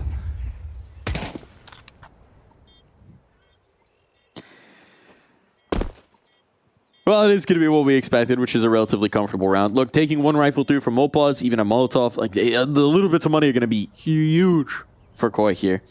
And also, don't forget, you know, with how dinky the CT mollies are now, getting that bottle, especially for the banana fight, that's a difference maker. Yeah, that's got to be tossed to the B side for sure. That's a huge difference maker, I feel like. That's one of the reasons I think this map has kind of shifted a little bit T side favored. I mean, almost quite a bit T side favored at the higher levels. There's so much more room for early B fights. It's why I think Inferno is, you know, it's still a bit of a savvy map, right? And that's not the best, but it's gotten so much better in terms of like just a claustrophobic early rounds that you almost have to avoid and catching all this utility. And now I think with those, you know, lesser effective CT mollies, it has become, you know, more viable to take control towards the B side. Here's that control being exerted. Mopaz tucked into the corner. No, it spreads. It spreads. Oh, ouch. Oh, he's gone. That's that bottle gone. And I think he either spent it or still had it, because there's no more molly available. Nico trades himself out to soften up this B site further. He was sectioned off from his teammates, and so I can't run it up behind him. I feel like that's exactly what Koi were looking to avoid in the first half by going A so much, but now G2 can control what they do in rounds. and Nico can take these early duels and win these fights. Snacks is out there hoovering up util, but also he has the bomb. So I thought he was looking for Nico's AK. I think he might have been doing that as well. But utility's nice as well. They call it in for some extra help. In fact, they're going for a gamble stack, and this time, not the same clarity coming through from Nico, as they might walk right into this. This is a good setup here from Koi. Stododo, is there a flashbang for him? Yep. Oh, Molotov pressure onto Just. He's just going to miss it. Just burns as well, loses his sight partner. Down there in trouble. Adams flying through the smoke, can't do anything about it. Stododo, get out of there. They're already hunting here through Banana right now. They're going to try and match him towards this apartment side, towards A. Full aggression. They don't know exactly what's going on here. There's no secrets. I mean, why not? Why not? You know he has to save. You know he is an op. You know it's hugely valuable. And you've got money coming out your ears after this round. You'll be A-OK. Monacy will make sure there is no escape, no mercy, no surrender. Was that a team ace? I think that was a team. No, Nico got two. Yeah. Yeah, you're right. Nico got someone else's, though. He's just gotta ruin it by being too good. Molotov right there. I mean, you can see the value of the T-side mollies from the T-side perspective. That molly did eventually spread, and Mopas was left high and dry. That is brutal. It's a tough one. Some of that clarity setting in for Movistar, and I mean, it might be the correct kind. Oh, double nadage. Oh, look at the nadage. Nico limping. Koi gets some util up. That's why they took these sacrifices over towards the MP9s. And they find some damage. It's ignored, though. Nico still as confident as could be, even with 8 HP. Mopaz just banks this HE. I mean, it's a guaranteed kill. That molly will do it. No, it's a CT molly, sorry. Yeah. Of course, it does not spread. Nico just stares it down. The HE is avoided. CT mollies actually just not real, folks. You can't ignore them. They will not hurt you. Just looked at it. It's like, that ain't gonna cut it. Where did Mopaz even throw that nade? How did he not kill Nico? Deep towards Banana. More towards like this half wall where he's at now.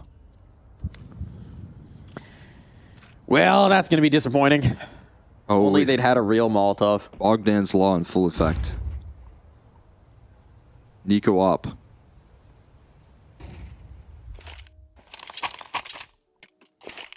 The CT mollies, man, they're just a little too cutesy, a little too mindful, a little too demure. I need a bit more explosive, disrespectful energy out from them. A little more spread, a little man spread out of them, if you will. I don't think that really works, metaphor. But, you know, we'll workshop it. We'll workshop it. They can't all be hitters. All right, speaking of hitters, Mobs is out on the scene, traded out instantly as well, and it falls to Davigi and Mopaz. Time is short. Bomb needs to be planted. It's in the pit. It has to cross. This is a blunder now from G2. Is there time enough?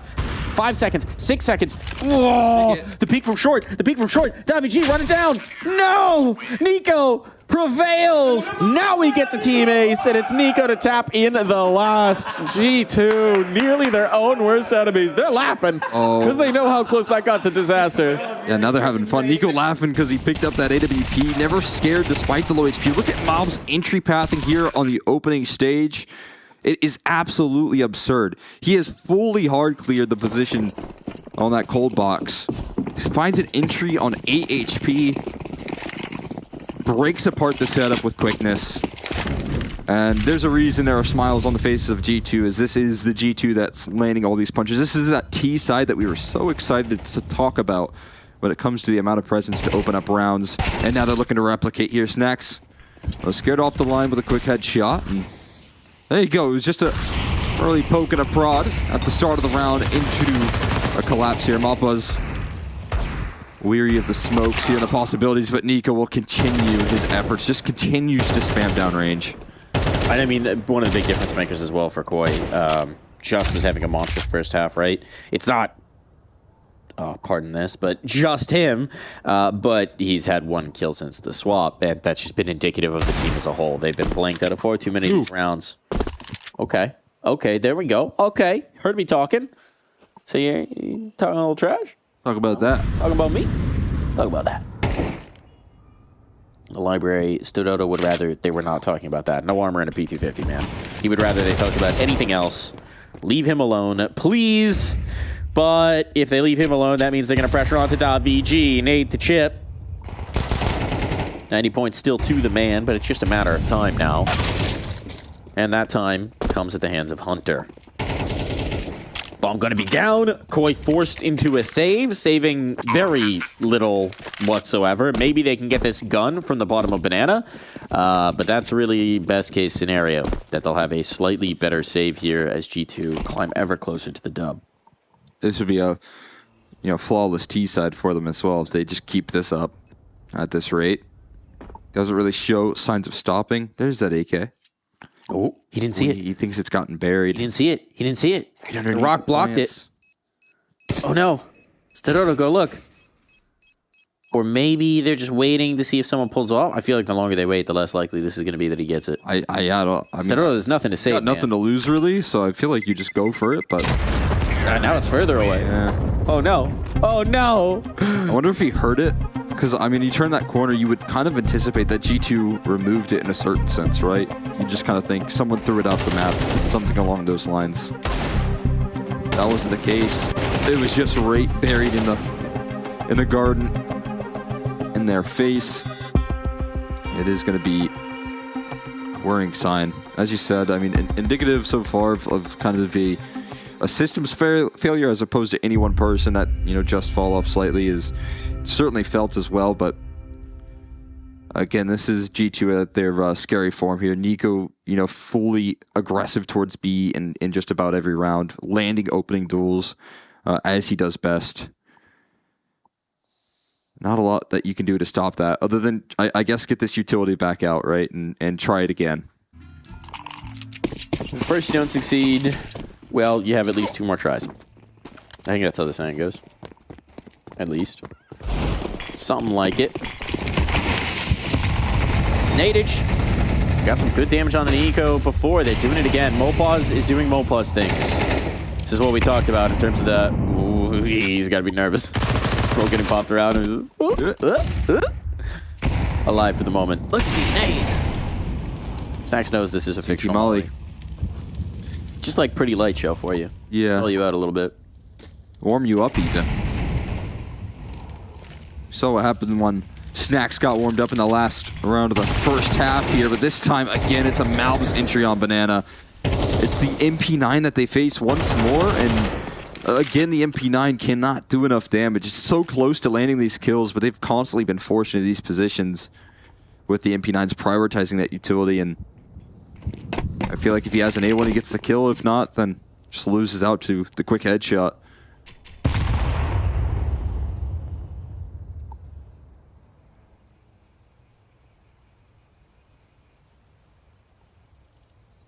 Set up for a good defense, though, here. I mean, Pulse Pop is the right move. Ready with it, but there's, again, a quick trade there. Malbs goes down. It's still DaVici in the backside, though, ready to hold down the line. Flash ignored by Snacks, and running through here. Mappa's down low, set up by those early utility. And it's going to be another clean swipe, it feels like. But I think Stadoto's still going to give this more of an effort. I mean, you got to, right? You've just been totally blinked out of this half. I know that in isolation, maybe this is a save. They all too valuable. They're not going to have enough in the bat. But the context of it is just, you got to do something. Nico, the opper. And Stadoto, he ain't fancying it. He hit tab. He looked at the names on the other side and said, you know what? Pass. It's a little echo. I do like the acoustics in the church. If I could have a digital concert a la Fortnite in the church on Inferno, I want it. Yeah? I want to hear those acoustics. I want to hear like a... I don't know what I want to hear. With the Travis 4As we get. Maybe concert. Maybe we get the Sun Gods.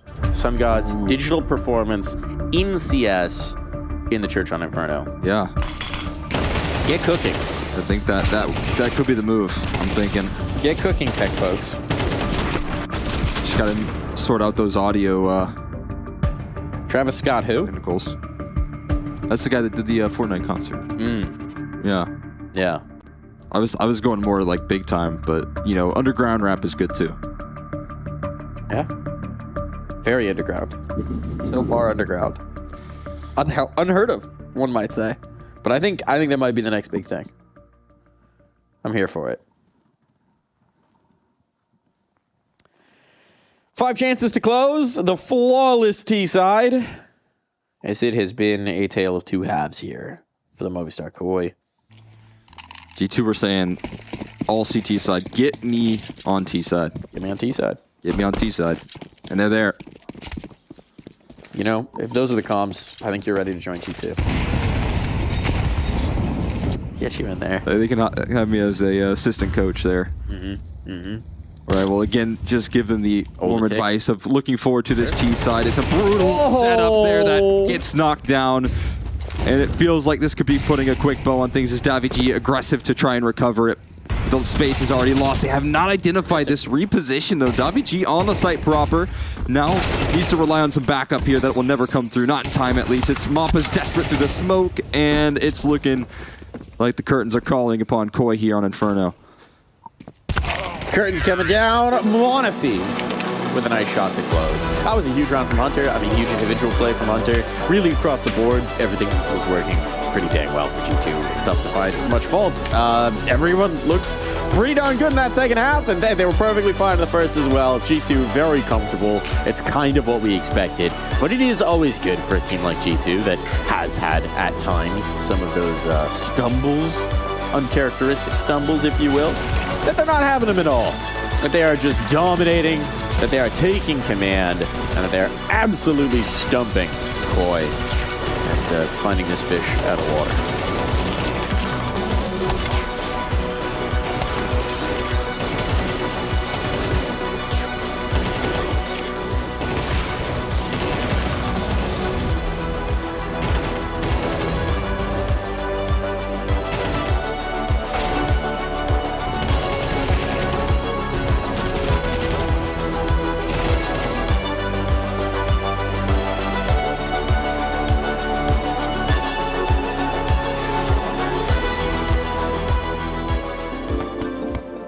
Hi, it's Bob with Faceit. Did you know you can customize your live stream experience on Faceit Watch? Yup, that's right. With the POV selector, you can choose up to 4 different perspectives, from the broadcast feed to your favorite player's view. So if you miss a kill, it's on you. No more T-Tours in chat. But wait, there's more. We've got a You Watch, You Win situation in here. Watch ESL Pro League while having the chance to get skins and Faceit points. Woo! Look at this one. Change the channel and control how you watch. But you're back in form, mate. What's going on? I don't know. It just feels good. Yeah, but in the beginning, you were like, CS2 sucks. This is a game for donkeys. You didn't say that, but that's what you're thinking. I mean, no, I definitely got better, but I just feel like I got used to the game. I don't know. But actually, it all started feeling better here in Malta when I played last Pro League. So hopefully I can keep up the form for this event as well. But overall, I feel better, not just by playing, but also in the team and everything. So it's good so far. Okay, nice. So it's all positive vibes going into things. Because Malbs was just talking about last time here at Pro League. He had some positive memories to remember, but now he's on your team. Yeah, I just told him like he was sitting here when he played the first time against us, when he destroyed us. So yeah, happy to have him on the team. He's insane. How are things going for you guys? Because obviously Cologne, you make it to the playoffs, but the playoffs didn't go as planned. That interview you had, I was like, man, it looks like Nico just saw a fucking ghost. Man, I feel like you repeated this so many times. Hey, don't watch all my content, man. Come on. No, I mean, obviously, I felt bad after Maus. I felt even worse like after watching how we played, but also how they played. I felt like we had to do better than what we have showed in Cologne or in playoffs specifically, because I don't feel like they played that good, honestly. I feel like they were forcing some of the things which we couldn't really punish. But again, I think we're a new team. It's the first time we played on the stage as well, so I think there is some nerves as a team. So it's something that we discussed, and I think it's gonna get better. But I mean, overall, I think ever since we got this roster together, I think we have showed some good signs. I think obviously, I mean, I feel like I always say it often, our high is very high, but obviously we need to work on our low. And I think this is a good event for us to like kind of establish our level, to see where we actually are, and especially playing against some of the teams that we should win. So it's important that we actually, you know, I don't want to say go into playoffs comfortably, but I think it's important to win those games to establish ourselves. All right, and obviously Snap Tap got banned recently, but we don't need to talk about that. What about the jump throw stuff? How are you feeling about that? I mean, for me, like those features are, there's nothing really like I can do about it. You know, I think we just have to get used to how it is, and everyone is impacted the same way, I would say. Who's missing the most smokes on the team? Who is missing the most smokes on the team?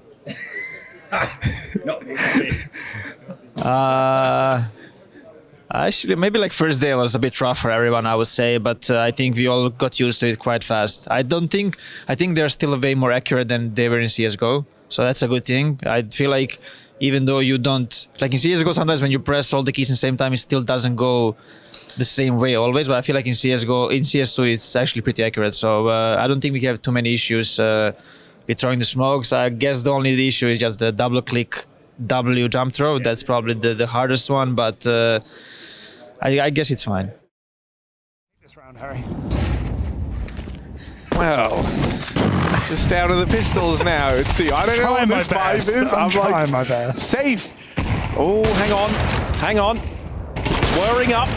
It's whirring up. He's gotten past backnet 3.0. Anything is possible from this point on for Safe. They managed to get 2 down lower. A keen eye would notice that. But Buddha's still trapped out in the yard. Will he leave enlightened, or will this be 5-1 for MIBR? And this would be great considering the scoreline last time round. So Scuttle out of smoke. They need to get the bomb down this time. Drop on the rotation. Has, well, a nade. That's the perfect piece of utility for the job. Bomb down. Chance for 9Z. Martinez, good position, but it's all up to this lurk right now, and I think they seem aware of it. Brenner with a check. It's not enough. Buddha's got to go quick, though. Martinez lost his life in the site, and Drop moving in with a bit of a pace. They've got Huasao Peak stuck behind the site. He's got to get a kill. He can't. And boom goes the orb as MIBR celebrate their 5th round on this CT side. They got 13-2 last time, Chad. Yeah, okay, so this is looking awesome. And I think how emboldened Safe is in Yard. We saw him with the Scout earlier on doing some damage. Now with the AWP, happy with the repeaks. So nice to see MIBR looking frisky with it. And this is them showing some good form. Well, we will be able to see a full buy come in for 9Z. So the guns come out again. No AWP available for Martinez. Bit of a difference maker. Just want to say, by the way, that's just an obelisk, the people that they were from, however you pronounce it. Yeah. Like you attempted earlier. Yep. Now populate France, mainly. So oh, they're all French cartoons. So actually did Harry just say France is full of ghouls? Hey, be like your... Yeah, Charles the Ghoul, being the most famous one, has a whole airport named after him. Shame about that airport, but can't win him Ghoul. What's Drop going to do? He's going to get a kill. Oh, maybe not now. He's going to push in, and Max ready for it. Number advantage. This is looking good for a 9Z gun round. So they have been definitely... They love hitting the pause button throughout this series and playing between both sides. Leg shot. Martinez. Wait, that's more than a leg shot, right? No, he hit the leg shot. Down to 1. Was he 100 before? I don't know. That's a great question. I mean, can you do 99 and 1? Wallbang? Can we YouTube it and rewind? I mean, it was a wallbang. Okay, well, there you go. Wasn't a leg shot then. I think that is the bullet hole right there that Brenner was looking at. Could have been fired the other way, no? Who knows? Oh. That's misinfo. If anything, he's going to start going ramp. They hear him running, so Insani is in the right place, but they find the headshot. Okay, a well pieced together round. They don't worry about the AWP on the T side, so happy just to rock with these rifles. Money's still available for another MIBR buy. We've got 11 the likes of Drop. Safe has an awful lot to his name as well, so they can definitely make this one work. But I'm going to take a tactical timeout, the first of 3. What do we feel about that change with the tactical timeouts, right? It wasn't anything that was hugely discussed.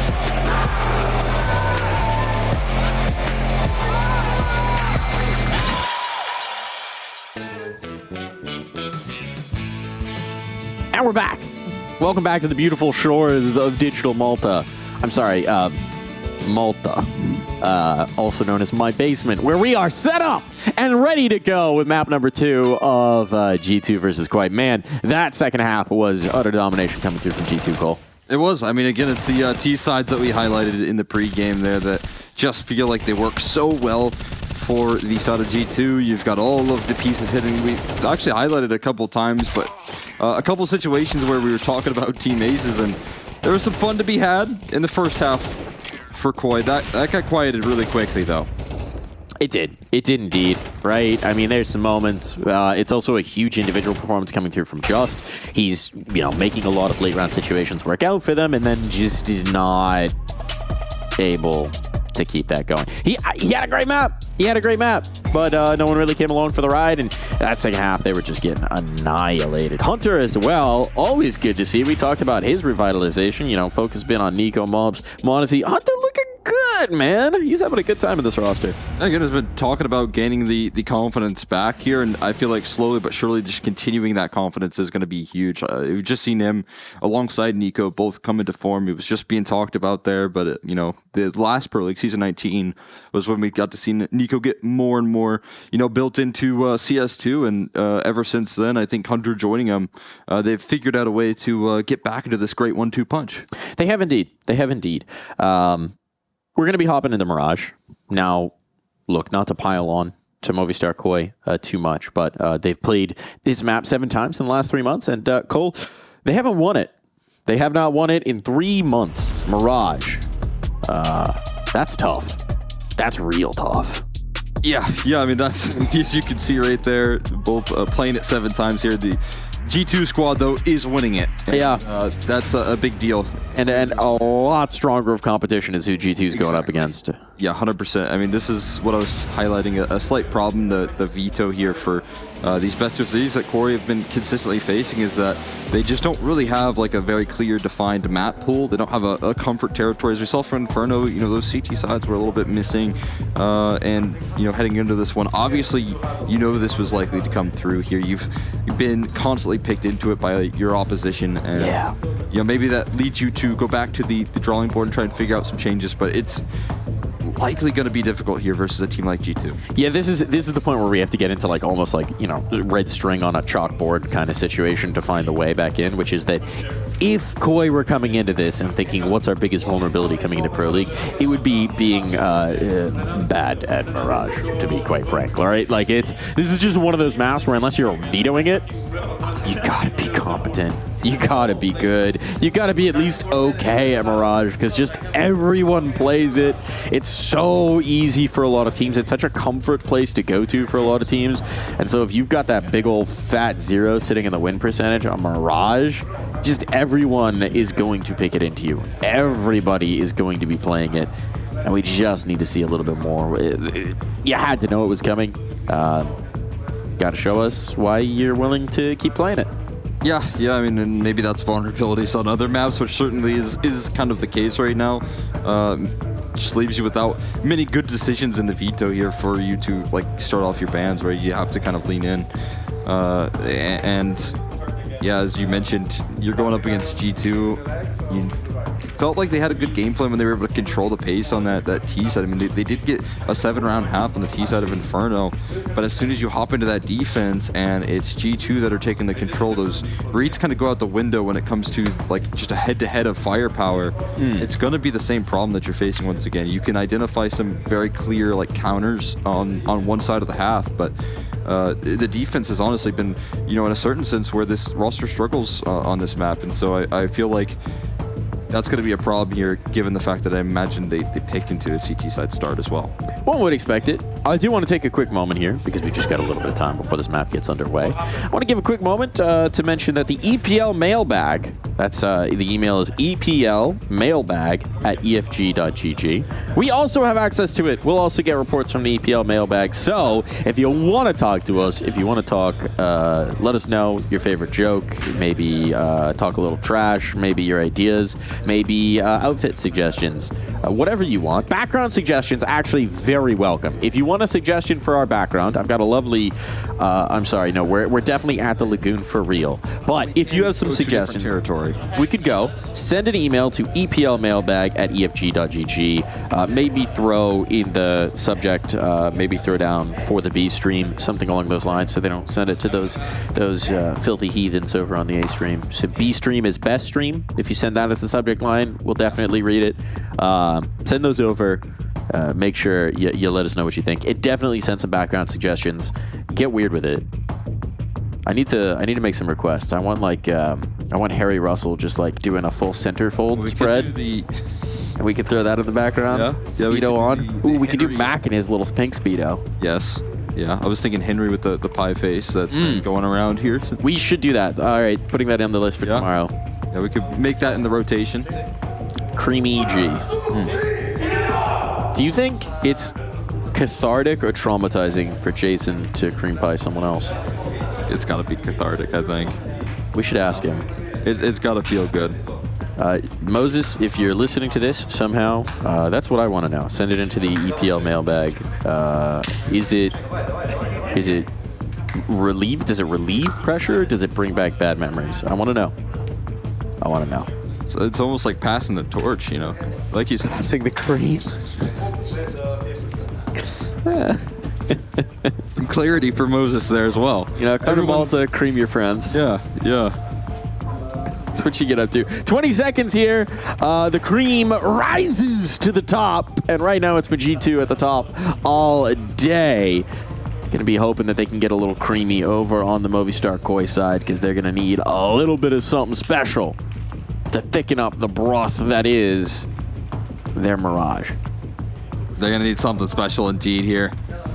We'll see it as soon as we... I mean, again, looking forward to kicking off Mirage. I love watching G2 on this map. It just makes so much sense. Yeah. I mean, this map, as well as like potentially Anubis in the future, it feels like could make so much sense like role-wise for this squad. And yeah, it just feels like this is going to be quick unless we do see what you talked about, which is this Koi squad getting prepared and setting themselves up. It does seem like we have a little bit of time. I was so quick to segue us back into real conversation. We can talk about cream more if you want, Cole. I would love to. Yeah, that's what I came here for. Oh, wait, the music's playing. Production's trying to cut me off from any more cream talk. So we're back in. We'll leave the cream for another day. It may be curdled by the time we get to it. But we got a map of Counter-Strike to watch. We got Movistar Koi taking on G2 Esports. And G2 bringing the pain. Looking what they're going to try and do here. But Koi have no mid presence. And so G2's dry running a mid take. A lot of util devoted to a spot that no one's going to contest. But it does give them a ton of map control. And now out on towards the A site. They've detected presence. Flashbangs have gotten them a lot of ground. Player to the balcony. Nico, though, starting to dismantle this. Oh, he's so very deadly with that P250, and bit by bit, it's falling apart. Snacks lost, but a bomb plant can't come through. No cap presence to deny this, so it's a full retake required. All three players coming from the same spot. The only thing you could say for them is they have a smoke and a kit. It's always winnable when you have a smoke and a kit here. m0NESY ready with the cutoff, but they got to figure out a way to get the bomb on site. That's just not going to happen there. They never even deploy it. Malbs, m0NESY, they cut him off. G2 closed the round comfortably. G2 fans everywhere. Feeling creamy. That smoke in the kit, you never know though. You never know. You never know. That is the secret sauce, right? That is. They don't leave the bomb site early. I mean, even sometimes you see it where you just get in there, you get on that defuse, everyone's spamming, and they're just missing. That's the beauty of pistols, right? Knives get brought out, and then all of a sudden you're knifing the wrong. Magic could have happened. It's not to be. I mean, the kid as well obviously didn't have armor. Not ideal. So we get a full 5-man stack here on towards A. Muff is like, can I sit there? I like that spot. Maybe they can get on top of each other's shoulders. On top of the ladder? That's some serious acrobatics right there. Yeah, I don't know. We're improving boost bugs, apparently. Or at least trying to. But, still, presumably, that technology might evade us. That tech. That movement skill. Do G2 realize there's no one on B? Snacks is finding out a lot about it. Yeah, he's going to just go in and get that info. And then I feel like you wouldn't commit if you're G2. Yeah, there you go. There's a decision. Oh wait, it's fully clear. Let's bring it on back. It's just like a nice stroll in the park for Snacks. You know, it's a nice day. The birds are chirping. The sun is shining. The shadows are showing. And the bomb can get called over. They can take their time with this. There's no pressure. Hunter's going to stick around because he just wants to farm up some ecos with that MAC-10. It's not really an issue if he gives them a MAC-10. And eco kills are nice. Everyone loves a good eco. Now Snacks is trying to get involved. How much can we get? How aggressive are we on these eco hunting? Snacks is actually running it down right now. I'll give him a quick deterrence, though, a little headshot. It's always good to keep these MAC-10s at bay. Oh, he gave the Monitor. Yeah. Now he can farm. Oh no. Snack said, "No, I'm not going to drop you an op. Go in the op yourself. Go in the op yourself, kid." That's a responsibility right there. Yeah, you teach a man to fish. Or sorry, you give a man a fish, he'll eat for a day. You give a man a MAC-10, he'll learn enough for an AWP. Then good luck stopping him, fish. That's what my grandpa told me. He had you an AWP. Go catch me one of them catfish. Whole fish is just gone. Yeah. Vaporized. Comes pre-cooked. Just chum. Anyway, Koi's starting to feel a little like that fish with an op bullet through them at this point. Still very early days, and Malms is taking a ton of damage. How does he still get the kill? Oh boy. He's lethal on these entries. And now the site has been lost. Needs to chase it up. Look at that damage on the Dodo. Just pull the plug. Dodo's like, bro, I'm ready to save. Let's go. Come on. It's not happening. I like my AONS. I want to keep it. Odyssey has the bomb. Got to get that planted before all these utilities gone. I've proven many times on the T side before that you can just kill all the opposition before planting the bomb, and that can also win you rounds. Your wallbang potential here? I was going to say, 1 HP, you are so lucky they don't have any more nades. That's going to be the save. All right. Koi backing off. Don't love this. Don't fancy their chances. Better to have another full buy round, essentially, in the next. Concede this one over to G2. That's exactly what I expect out of Malbs. Like, 1 HP, doesn't really matter if he's low. He's still going to give you, like, a headshot there. Just for the road. Just as a little parting gift. You thought you escaped. You thought you did all the damage, and then he has an AK in his hand and can still back the headshot up. Just gotta make a massive escape from that bomb. Actually does get away, though. Save successful there for Koi. Holding on to 4 guns. I think a little potential in that retake, but only because Hunter was so low. He didn't quite have confirmation on that, it feels like. And again, it's more T-side success. They just keep winning these T-side rounds. All right, so we've got some emails here. We've got some early ones going on. One was a request. Stream C is best stream. Joke's on you. There's not a C stream. Less cream pie talk. I don't know if we can do that one. Corporate, not a fan when we stop talking about it. Adams, though, whoa! Gonna be making some people cream their jeans after that one. Nice double spray down, looking good. And finally giving Koi an advantage. Just will follow it up. It feels like it's been so long since they've had this. Just a clean start to a round. Domination in it. Now, for G2, it might just be about muddying the waters. Might be about finding damage, but Mobs can't quite lock that in. Davichi able to stay alive, and now it falls just to Monacy. He's quick on the trigger, but there's so many targets to find. Can he take any of them out of this server? So far, it seems like no. Still got the bomb, still got a minute, though. And he's going to try and cook. He's going to get flanked out here, though. Better get that gun out. Ooh. No. No way. Don't let him cross. Don't let him get a shot off here. Surely not. Ugh. How is he still alive? His movement is so quick.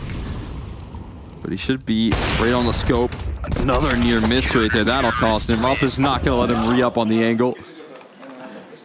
And there you go. Finally a clean round. First defensive round there coming through. It has been a little while since we've seen this this Koi roster in the winning position. G2 in that second half got 8 rounds in a row. They start off with 3 in a row. on the T side here of Mirage. But that is a breath of fresh air as Koi back on the board. The hands of Adam S as well. Dodo now using Monacy's op. Trying to use it against G2 that he has recovered there. Good flash from Hunter to get forced off the line. Still gonna peek forward on the angle, gets pressured off. Half HP running into this brick wall. But we'll get a nice little parting HE. A 5v5 here. Again, good damage and no early opening duels for G2 given.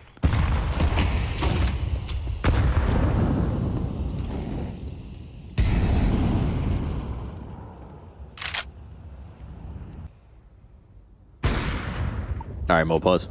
Stenoto sets you up. They might not check this now. They might not expect him forward. They don't. Not at all. Not prepared. Nico's able to trade it, but still, he's done his job. He's done his work, and Snacks has been collected elsewhere, chewed up, spat out. So now it falls just to the 2.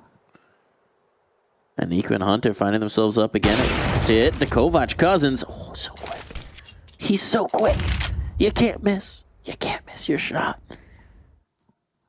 But there's space to be found. Hunter starting to probe out of the ramp. It's just the one man here whose name really does lend itself, unfortunately, to the things that I want to say. Ah, but he's going to find Hunter with his back turned. Nico, alone. One Kovac against the world. And that is one too few. And seconds too few as well here. Cole, he will have to hold on to his gun, live to fight another day, it seems, will be the choice. And Movistar chaining 2. Got some good cohesive mid-holds there.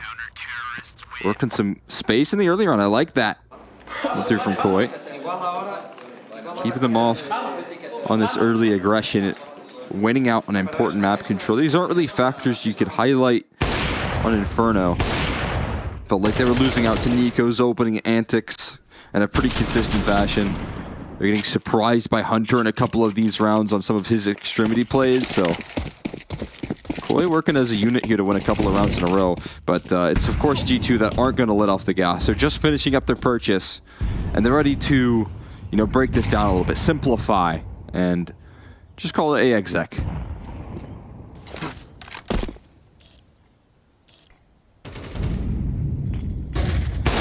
Here it comes. Nice Palace smoke. Timely, but there is no Palace player. Still, we'll take that possibility out of their minds. Oh, a swing back out. He's got a third. Just taking command. The ace. No. That will be denied. But a monstrous round. And now it all falls to Monacy, but he's got himself an AK. 3 targets to find plenty of time for it, but if these smokes fade, he'll want to get the heck out of dodge, and Adams will not give him the opportunity to escape. Another monstrous round from Just. He's ready to keep fighting here. I mean, as we highlighted there, had an incredible first half of Inferno. Now he's stepping up here on the CT side of Mirage with a massive defense.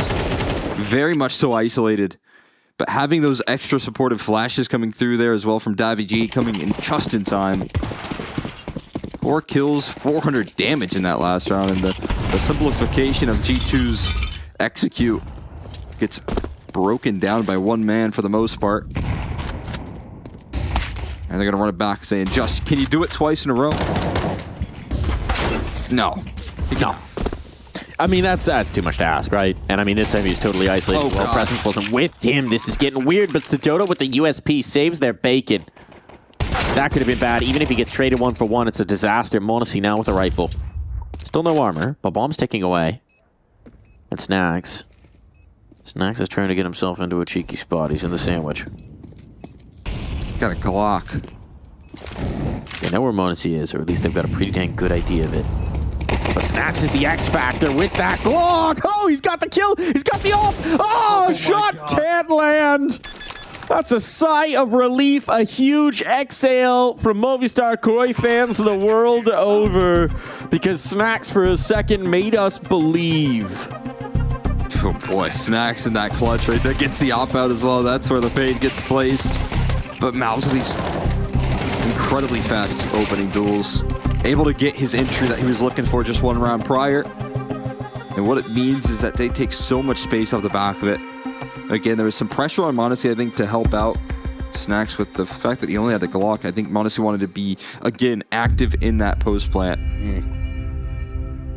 So he goes swinging from CT spawn, gets shut down.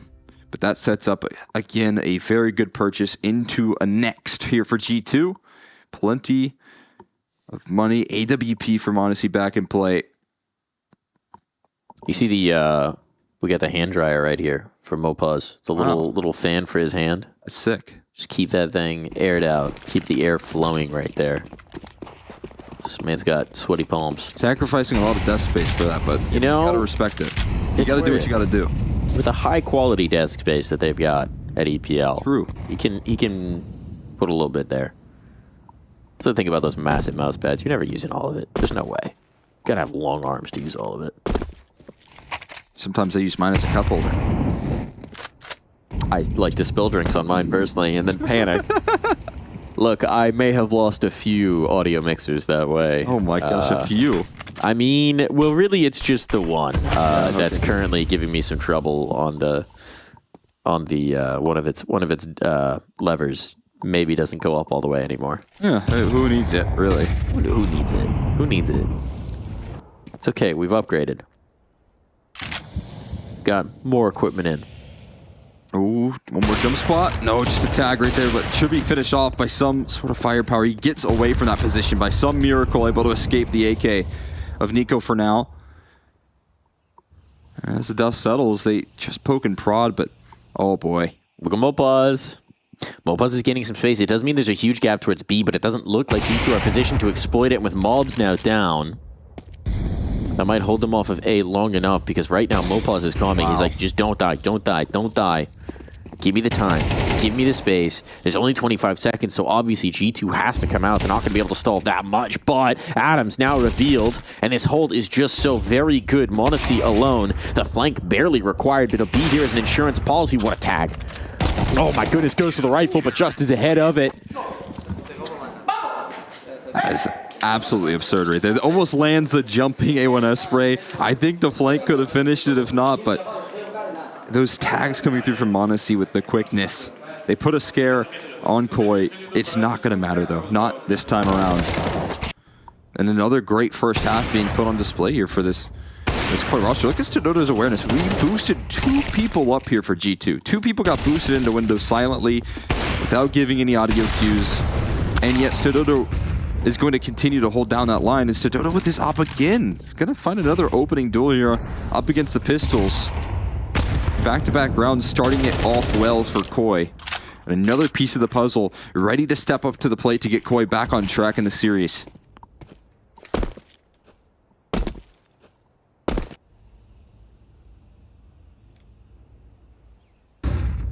Time ticking by.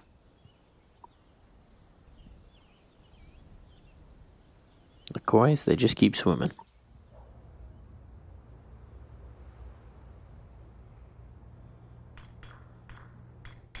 Always got that X factor. Mondesi with the rifle. I don't care how confident you're feeling. It's always going to be a little scary. Top VG.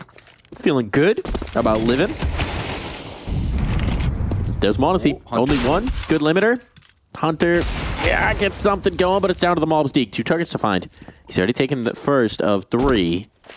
Bomb plant. That's coming through. Adams had the molly, but doesn't pull the pin on it. Wary of the swing. Oh, boy. Oh, boy. 7 HP, and it's Adams who can finish it. Giving him the isolated fight, though, man, that was risky. Yeah, I mean, again, it's so quick. Those deagle shots roll on off. Don't want to give him a chance at all in that clutch, but managing to get past it comfortably so. Another round for Koi. This Mirage looking a whole lot stronger. The CT side in particular looking pretty impressive so far. Not scared to press the issue. That's another round where they flanked the halls. A little more information coming through from Mopos in this occasion, but again, I feel like Koi are, as they should coming into this one, identifying some holes in the default of G2 as much as possible and trying to press on those pressure points.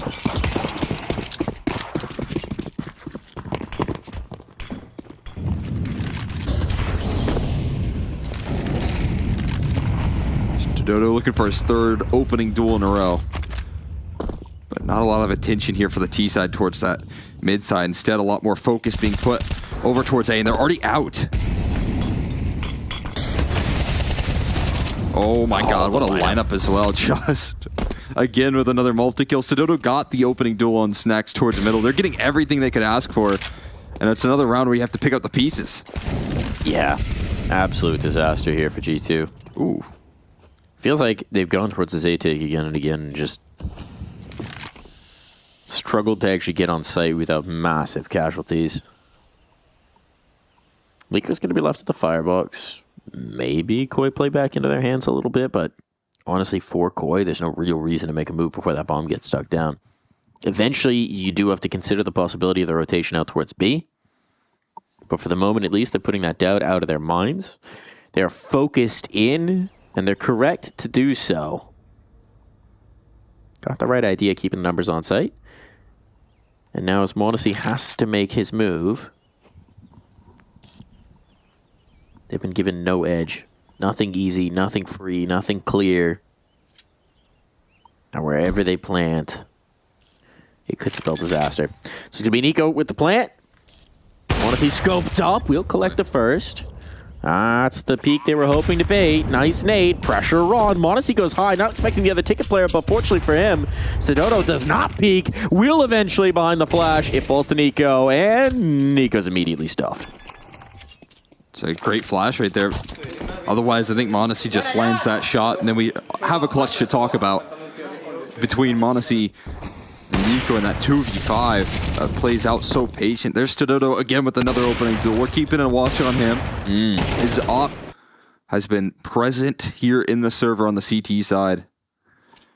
And now, not as many laughs for a T side of G2. A little bit of frustration seeping in, because it has been that case. It has been massive casualties at the start of the round in which, you know, it's been determined in what sometimes feels like the opening couple seconds. We got 2 window smokes tossed in as well. That's maybe starting to make you feel a little bit nervous about the state of the comms, about the coordination here. You've now committed 3 of your smokes, and utility is at a bit of a premium in this one.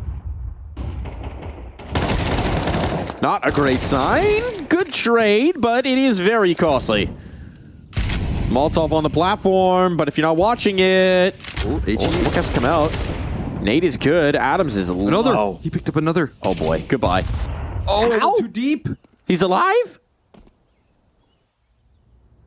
He's a tank. I don't know how he got away with that one. He just hasn't moved. He's just chilling. Molly, nade, another nade. He's just chilling. And now it's not a B push. That's over towards the A side. Now Justice pulling through on the flank. It's a suffocating CT side. m0NESY with his op out is ready for it. Ready to punish moves like that. Enough is enough. G2 ready to start answering back. Now the bomb's still isolated, but presumably it's just going to be the quick play in towards A. They're assuming, based on all that space that Just had found, that Koi might be thinking it's coming towards the B side of the map. Now they've adjusted, but they have to cover a lot of ground. There's still 35 seconds. It's time enough. There's 1 smoke for Hunter. That might be the most important detail. The question is, what do you cover off?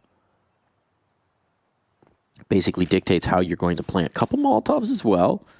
This is not the worst thing in the world. Here comes the smoke. So going to plant for Catwalk. They will try. Brilliant shots from Snacks. That's a good find. In seconds. Oh, they don't expect the second one. They don't expect the second one. Here's the transfer. That's it. That's it on the time. He has to do it. He's already won it. It doesn't matter. Davi G has clutched this out. Adams barely required. I mean, just what a hero's effort right there, just in time, denying the bomb plant. That is fantastic work, and the last thing that you can afford here for G2 on this map is more frustration. Everything going right. You land the trades, you're punishing the aggression here from Koi. You're able to patch up some of those holes in your default. Snacks finding that entry, taking care of the opera, but Davi G, now his turn to lead by example, giving an 8th round on a map that honestly, we didn't give him a lot of credit for here coming into it with the wins, with the record and the history. But as we highlighted, just hammering away, I'd imagine. And this time off. Davi G, though, this time no heroic effort. He will be shut down, and fast moves on him being made. Trades available, though, and there's still a sturdy defense on this A side. This A side has felt like such a poison chalice. There's been so many moments where G2 have read the macro and thought, surely we can get the A plant. Surely we can get this through. And even when they can, it's just too many bodies lost. So now the bomb's trying to make its way over. They have Ages. But with Adams' position, they're still going to feel confident in this B. Especially because G2 have just shown they have no appetite for it. They're not hungry for the B site here on the B stream. It's like they don't respect the branding or something. Okay, Monacy, what on earth was that? Quick as, and the A defenders are gone, so this time around, surely. Obviously, Adams will attempt it. Bomb has been planted. There ain't no reason to save, as we're about to head to the half. But surely this is impossible. Monacy to find, that's the tag, that's confirmation of position. And Adams tries to reroute through Khan. Good luck with this one. No help to spare. A nade that doesn't pop. The smoke. Desperation on the window jump. Heard. And at this point, they can just stall him out. They could just wait him. There's no reason to fight. It's unnecessary. Up on the angle. Hunter to finish. If it wasn't him, it would have been Mobs. We'll be back after this quick break.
This world is slowing down.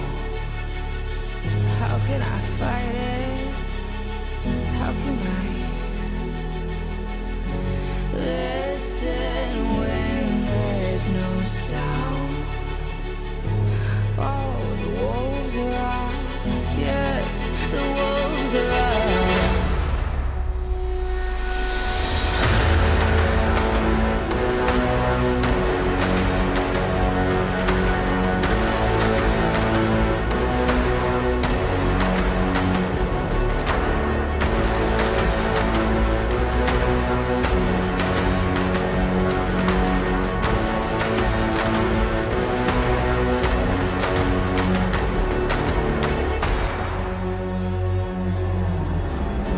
Hold on to what you found.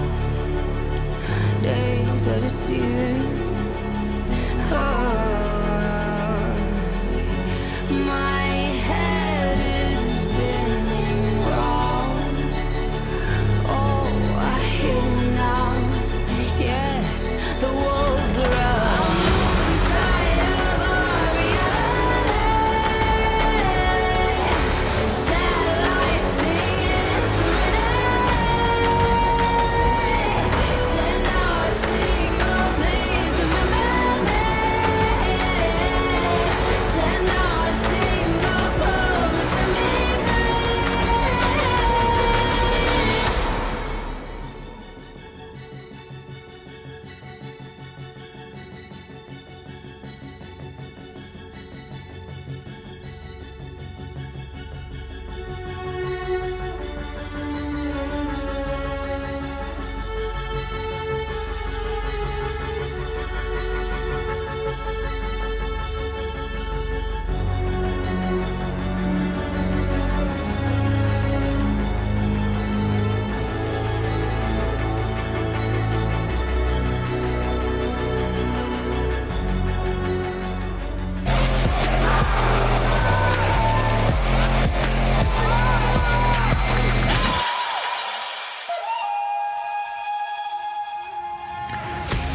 We are back into the fun here.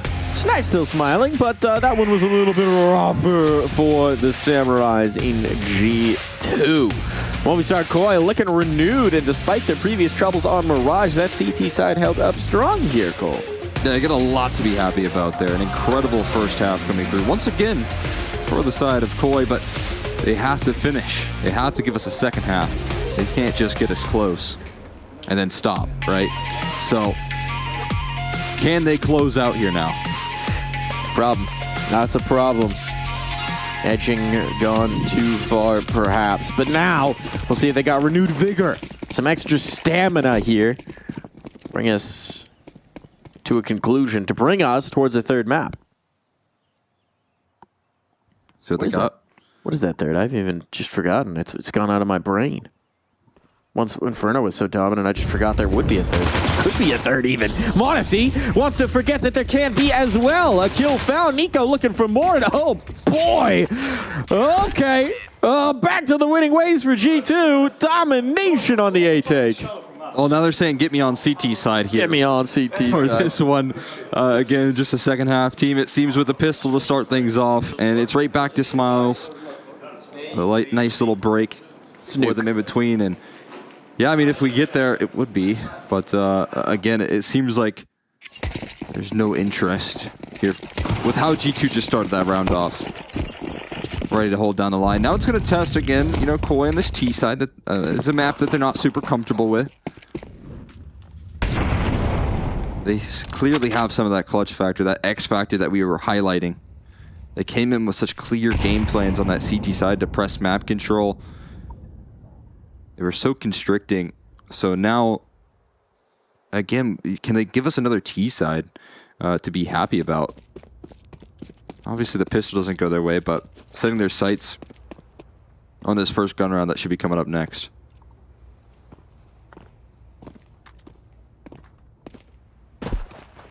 It's like you have no faith in the full 5 Glock round. No armor. Sometimes, honestly, when teams play like this slow, this is the only way I've ever seen like Glock rounds really go wrong is when you kind of lull them to sleep, right? Yeah. And eventually you're like, all right, come on, these guys got to push. And then all of a sudden you get a little greedy. You want Nico or two. And there's 5 Glocks around the corner. I'm just looking at where the HE is. There's only 1 on Hunter. Because there's nothing better than just a nade lobbed among like 3 unarmored players. Mob strikes first. That's good for the DAR. It's so good for the DAR. And you know me. I need DAR wherever I can get it. Nico, Mobs chewing him up. I mean, there was not a whole lot of danger in this round. There's not going to be a whole lot of danger, but there is going to be 3 nice eeks from Mobs, representing NACS there, chasing down the ecos. That's the way he was raised. I was going to say, it's very knifeable right there. When you get boxed in towards firebox, you got to start whipping out those knives. I mean, it's already been done 2 times so far in this map. Why not make it 3? Let's get the knives out. Let's go for knife kills. Let's hunt some ecos. Hunt some eeks. Let's get some bonuses here. We got 2 MP9s. How does Malbs work in MP9 on a solo A defense, it seems, right now? Yeah, that I don't envy him. I feel like this is where you get frisky in the Palace or the ramp. Like, you just have to pick one and just condense. He's going to go into the Valk. Oh, that's going to help. That makes life easier when you kill them before you see them. That's pro tip. Kill them before you see them. Mobs can just leave now. Oh my goodness. He's burning. He's burning, but it is the CT Molly, so it doesn't do real damage. It's fictional. Oh, and an assassination from Nico over Tetris. And he's got the high score. 4 kills in the round. Movistar Koi, complete non-starter in the bonus round. 5 players survived for G2. That's the jackpot. Yeah, and the jackpot is you just got an AK here for a CT side. Nico now heating up past the point of a boil on this defense. This is how it all starts here. And again, it queues up for Malbs to be more successful with his aggression towards Palace, as you highlighted. That's a good move to make, try and close the distance, but it's not just 1 kill that comes through from Nico. He was wanted his ace. He almost took down Malbs while he was at it, but Malbs will eat that HE that you talked about on an unarmored player, and it's a quick start. I wish he had a bind in these kind of rounds. He could change his name to Nico, but with Eco for the IKO instead. Be perfect. Let's workshop it. Let's workshop it. This one's a non-starter, it seems. Snacks does find the business end of a Tech 9, but it's not really going to be a scale tipper. Shall we say, Davi G, you've got your work cut out from you. Good luck. 52 points of health. Not a nade to his name. Could maybe catch Maul slipping, but he'll have to get past Nico to begin, and the Nico Eco does come through. It's time for the Nico Eco. So, if he ever retires and goes into a finance show, that'd be a good move. That would be a good move right there. There's some potential for sure. Starts doing some finance reporting. Do people really watch that nowadays? I mean, somebody does. It ain't me. Yeah. I'd be doing a little better, but you know, it ain't me. Maybe I should. Yeah, maybe we get on that. Maybe I should watch the Nico Eco. Come on, Nico. Help a guy out. What do we do with all this money? They got to ask themselves that. They got bread. Bread? Is it like a pumpernickel or rye bread? What are we doing here? I don't know. Honey wheat? Honey wheat. All right. My go-to. All right. Spent some time in Germany recently. They've got underrated bread culture, man. Those good, dark German seedy breads. Dense breads. Good stuff. Real good stuff. Would recommend. We've got our, sorry if you're hearing this, our third co-caster has woken up from a very long nap. Took him about a map and 3/4. Is taking the day off, it feels like. I'm a little... He's ready to cast here. You know, diva mentality. I'm finally ready to show up here, I guess. Real diva behavior from our third co-caster, but, you know, we'll put up with it. Nap and a half late. He's just so good on the microphone, so. Yeah. Let it slide. G2 not letting this half slide, though. Oh, hang on. He's trying to get into the snacks. Oh, and snacks. He's going to get into Mampa's in apartments and out. So a little double down there. A little double down indeed. Dipping his way on in. Looks like this is going to come back in towards a take out of the ramp. You got the player underpass. Nico, though, is ready for it on the smoke fade. And now it's just this take on towards A. There's no second element here. There's no element of surprise. It's just going to be straightforward. There's not a ton of utility here for G2. That's your silver lining. But if they shoot everybody, it doesn't really matter, does it? Just down to one man. Adams is low. He's so very vulnerable, and Monacy will do him the courtesy of a swift death. Mobs is laughing. Smiling. You got a lot of laughter bookending this team, if you will. Nico and Mobs both pretty smiley when things are going right. It's funny that Nico has turned into this as he's matured as a player, because he used to be the Rage King. Yeah. You still get it sometimes, but he's got a lot more smiles now. Yeah, it is good to see. I think that's been, drastically reined in as a important part of your development as a player. Taking care of that rage is important. We'll see. It's good to let that rage out, though, and that's what Nico's done in the second half. I feel like he's used it against them here. Mal's doing the same. Nico constantly getting involved with supportive efforts on this A-side hold, and it is another non-starter of a round. The second half has flown by, and again, so far in second halfs, yeah, we have not got a single round. Oh, no, that's not a good stat. No second round. No second half rounds. I mean, that's going to be one of those fun ones for the history books, right? Of just like weird, quirky stats coming through. Yeah. I hope that trend doesn't continue. I think G2, they learn a lot very quickly from these losses as this iteration of a roster. And they very quickly learned what went wrong in that first half in both of these maps. Get me on CT side. That's what they said. That was the halftime comms. Taz came through. He said, guys, get us on CT side. I know it didn't work on Inferno, but this is Mirage. What else do you need? This whole new territory. Mopaw's tagged up. Price of all this ground. All this real estate. If we could do something with it, might be a price he's willing to pay. But it's another salvo of smokes to try and give him some ground to get in towards Con. Let's see if he's willing to risk it, considering Mobs is doing. This is risky. This is frisky. He's going to find the damage. He's going to get the kill. Oh, he's just so confident. Nico flows right into the gap as well. And that 1-2 punch is just too much to bear. Nico down eventually. Maybe a little overconfident in the space that he's taking, but it's going to be Snacks pressured. Really hasn't had to do too much earlier over towards B. And this time he doesn't have Hunter close at hand, but they also don't seem to have any appetite for B. So they're of two minds. But once you see m0NESY on that A side towards CT spawn, that doesn't leave you with a lot of options either.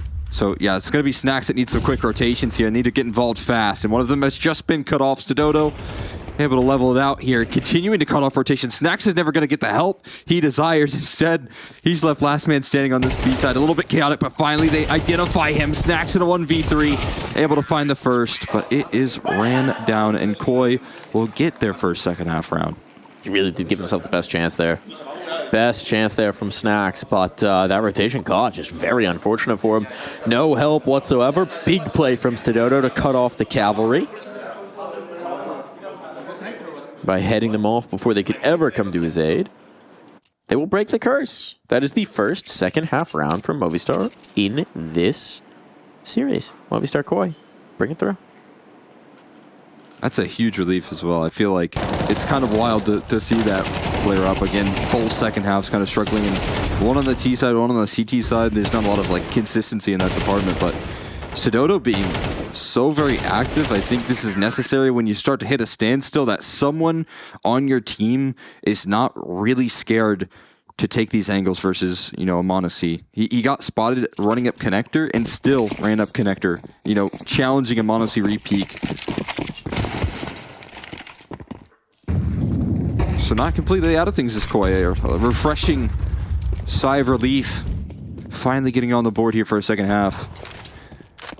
Getting past the Malbs and Nico show on this A side, but wanting to challenge it once again, and it will be Malbs and it will be Nico to helm this defense. As the duo getting charged down, utility looking good, but there's that lineup from Malbs. He hits the spray perfectly, even another headshot. m0NESY with the op as well to back it on up. Davi desperate to play around the smokes, but nothing given here. And Stododo going to need a whole lot more than what he did in that last round. G2 was just a hiccup as they get right back into it. And they just want to go A. They just want to go A. They just want to go A. I mean, oh, that's a tough task. That is a tough ask. This is brutal as well. I mean, your primary A anchor in Mobs is 180 R plus, dominating, picking up 2 and adding a third headshot in that round. Immediately gets stymied after finally breaking through a round. The timeout's going to come out. We just need to discuss it. What are we doing here? How do we change our fortunes? How do we dig deep? They're going to bet everything in this. All the chips are pushed into the middle of the table. They're all in.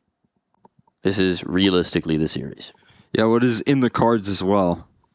I feel like at this point, A is not much of an option.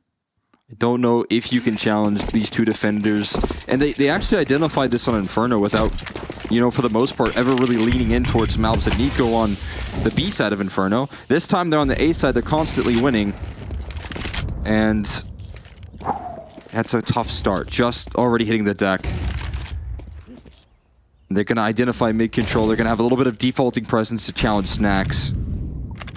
And here you go. You are looking to see Koi avoid that powerhouse on the A side. That nade? Oh, it's beautiful. It hit him in the shins. It hit him in the shins. Those are going to be stinging. It also just gave up a sound cue, right? I think it, you know, actually like landed on them. So now you know for certainty that there's a player in position.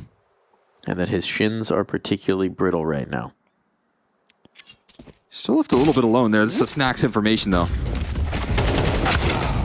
Come on, Snacks. Come on, Snacks. Got himself the bomb. Got himself another kill as well, but the jumping shot from Adams will eventually put him down. Bomb looking to find its plant, but Adams can do no more. Mopaz alone to try and hold on to this map, and while he has claimed m0NESY, there's 2 more to find, and he's not prepared for Mobs MD. So that was all the money. No bomb plant, no money. Loss bonus, at least. but life is going to be challenging here. And you challenge Snacks. You said, let's try this B-side. They find Hunter as well. This was the closest rotate taken down, and it really does just come down to how much Snacks can get out of this position, and of course, he's going to get the multi-kill before getting traded out. And that's, again, I think a key factor here on this squad.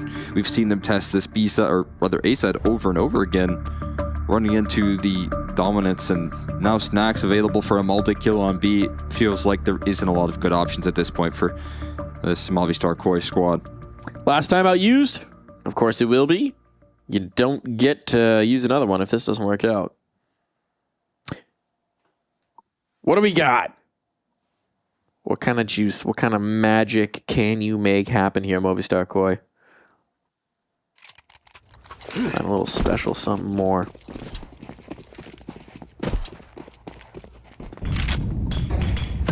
More sauce left in him. Let's find out. We got the double op here. That's a new one for G2. Snacks rocking the secondary and taking a deep position while Hunter goes forward. This is a nice spot of information. Oh boy, if the gun was out, that's a freebie. Davi G calling in for some flashes to actually get out of the position. The info play gets shut down. And Mondesi, wow, this is so bold. He doesn't rescope on the angle. He just immediately charges forward. Malbs is hearing the fall off and is taking deep A main positioning. This is so incredibly known. Malbs going to swing the corner with conviction, but still gets blasted by Mompas. He hit the shot too. If it was an AK, he wins the duel, but Mopa is really quick on the reaction. Full credit to him. That is, I think, 9.5 out of 10 times that is a kill for Mobs. So, wow. I mean, that's literally one of those spots in deathmatch that you'll just camp at and farm up kills because of the peeker's advantage that comes through. I'm sure that Malbs has gotten kills just thousands of times in that position in DMs, but now shut down in this case.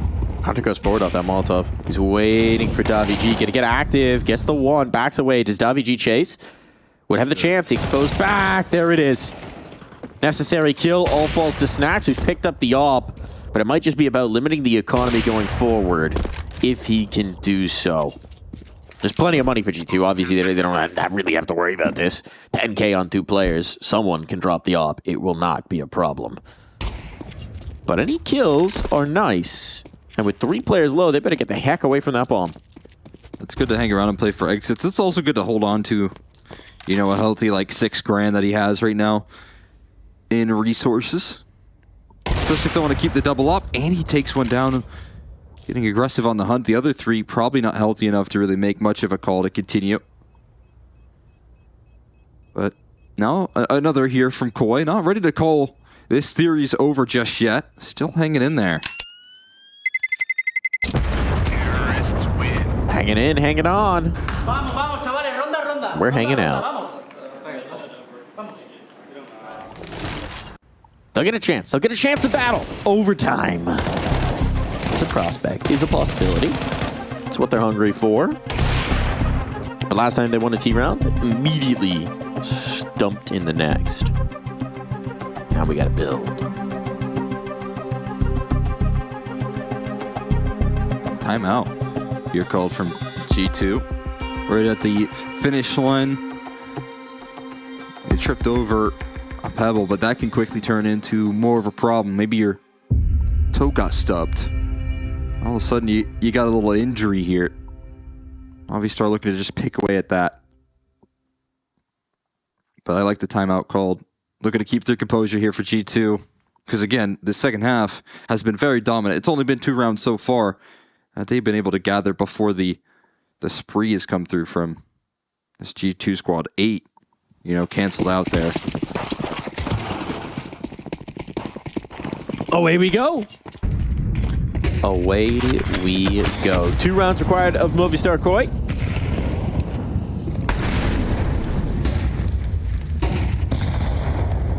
Let's see if they can swim for just a little bit longer. Snacks has been taken off the double op. Despite his great efforts to save, they will make that small adjustment. It's back to Mondesi on the solo sticks here. You just make sure there's going to be no problem with money. You just make sure. Yeah, just in case. And this is the adjustment, right? Monacy just scoped in on ramp right now. That frees up Mobs to work with Nico a little bit more on the mid fight. These window boosts have been pretty effective for Koi. Getting them elevated. We saw in that last round it was huge for Malb. So again, right in the front of that smoke. The Molly's just not going to deal with him there when he plays within the smoke, and such an effective way to open. Now Nico wants to double dip and he gets punished for it, but the HE does even more damage, and Malbs is still close around the corner. Got some dart to chew up. Mob's looking for more. Looking for this fight. He's got that guarantee from the AWP, but oh, Monacy wanted to bring out the utility, and now thinks better of it. Goes to the gun. To great effect. Mobs has just walked out, dropped down that bomb, taking full control of this round. 3rd kill found, and this could be all she wrote. One more man, and he cannot escape the wrath of the scope of the young prodigy, the young god of Monacy. G2 lock this down. The second half's just too much for Movistar Koi. They started strong in 2 different maps, and then they just ran out of gas here, Cole. It's the stamina. Stamina not being able to close out these second halves despite some good efforts to try and develop some big leads. It's going to be G2 that level up their game when it comes down to that point, right? When the game gets closer, it's very hard to shut out these rosters. And another great round coming through from Malbs to close out. Another massive multi-kill that he was holding on. We said comfort in these new roles for him. And that is prime display of how much impact he can have. Just playing with Nico in tandem as well. I mean, yeah, when you think about that A site, right? It's like you're taking into Nico and Mobs, and then Monacy's there half the time as well. He's there to back him up. Like, just good luck dealing with it from a firepower perspective. Like, you make any mistakes, you give them an inch, and they're going to take it into a multi-kill mile. And we just saw it over and over and over again. Every single one of those players is capable of heroics. And in that way, it's just not required most of the time. So, very dangerous map, very dangerous team here for G2. I think this is a team that we should start to tab looking forward as really being in potential contention for this trophy, right? This is G2 squad that showed more in their first couple forays at EWC and IEM Cologne than I think anyone expected. I think they hit the ground running faster. And so instead of it being like, okay, well now going into the season, maybe going to the major, we have expectations. I think we have expectations for them right now. I think they should be contending. I'm right there with you. I mean, no question about it, right? Playoffs and IEM Cologne now looking to transfer some of that success. Obviously, weren't able to do anything in those playoffs, but this time around, you have that opportunity to one up, but you have that opportunity to improve, and I think that's what G2 are doing really well. They are rapidly growing and learning from defeats, and if you're G2, you've probably discussed exactly what went wrong in that mouse loss, and now we're bouncing back. Now you're bouncing back indeed. And I think they've all earned a lovely dip in our beautiful Maltese lagoon behind us. So dive on in, guys, because you're feeling the victory. You're feeling the sun on your skin. You're feeling the salt in the air. You're feeling the sweet tang of victory. Meanwhile, over on the Movistar Koi side, a little rougher. We'll get to that in a moment, though, because we do have our Air Force Aim High player of the match, who was none other than Mr. Nico himself, looking very dang good on this team. I think we did have a situation where, frankly, it could have been a few different players. Yeah. They were just so strong. Monacy had a contention, even Mobs especially heating up at the end there on Mirage, but this guy just so consistent, so good, so strong. You just can't take the impact out of opening up rounds like Nico does here, and that's where I think the big difference maker comes through here for him. Consistently finding openers, big facilitator in these second half comebacks. When things were starting off wrong, Nico was the one to really lift them off in the second half, had a little bit of fun with it as well, and I think that's a key detail, is that, when you did see G2 get their head back into the game, it's largely off the back of, plays like these. It was very, very key from him, and yeah, I mean, there's a reason why Koi didn't get that many second half rounds. And we saw Chad talk to him about it in the break between maps, saying, you're looking a little good, looking revitalized, looking like yourself. And it's just, he's feeling it in the game now. He's feeling the comfort, he's feeling the confidence. And as he said, it was the last time around in Malta, the last Pro League, where he really started to feel like himself again in the game. So this has to be a comfortable spot. This has to be a place where they're feeling good, where they're feeling confident, where they're feeling like, might just be the one to go. And look, if they're playing like that, the numbers, again, Nico, Monacy, Mobs, everybody. Hunter and Snacks had some great moments as well. There's just not a whole lot to criticize from the G2 side. Maybe could have had some things buttoned on in those A takes in the first half. I think that's maybe our main critique. A little bit stubborn, perhaps, in some of what they were trying to do on Mirage, but obviously, at the end of the day, Movistar Koi could not hang. Yeah, and I think they actually did better than I kind of were expecting them as well. I feel like, with not a lot of events being played off the back of this player break, like they have not been playing a lot of Counter-Strike in terms of the officials. It's good to see them, set their focus here and actually show some really good game plans. It felt like they came in with some good reads. So for that, I give them some credit. Hopefully we get to see that develop a little later down the line, but it's not going to quite work when it's G2 that you're up against. No, it's not. I mean, there's no margin for error. There's no margin for adjustment. Every round is just potential shutdown, and that's what we saw again and again and again. And I mean, frankly, at this point, things are looking pretty dang good, right? Things are looking pretty dang fresh here. We got our brackets so far. We got who's going to progress on. Oh, MIBR did close out that 2-0 over on the A stream. That's spicy. 9Z, a team that we have high expectations for now. Get knocked down to the lower bracket right off the rip, Cole. Yeah, I think MIBR have kind of fallen off. They've been going through some changes with like the calling and the systems there. So that's a big win to start off Pro League and trying to get back into form here with a little bit of time that's been given in between. So yeah, I mean, a good look. We also have, again, that Spirit versus Wildcard game that I think I'm really looking forward to. The head-to-head that we had talked about. And then, of course, Mongols versus 3D Max as well. Yeah, you got full faith in JBA and the boys. I think it through. I think JBA is going to show us something special tomorrow. Stun Spirit, say get back into your Cologne form. Yeah. Show up the back of an event win.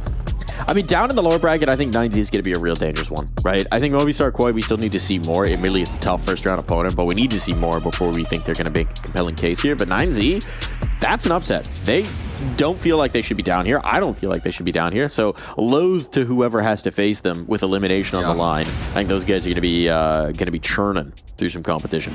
Absolutely. I mean, remember what they did at Dallas there, but for Group A, I mean, speak of big upsets there. Sengalo coming in and just doing incredible work. A roster that has been on the grind compared to a team like Koi, who's been spending a lot of time in the online scene, and just the proof is in the pudding here with this victory. And it wasn't easy, right? It was a very close third map that it came down to.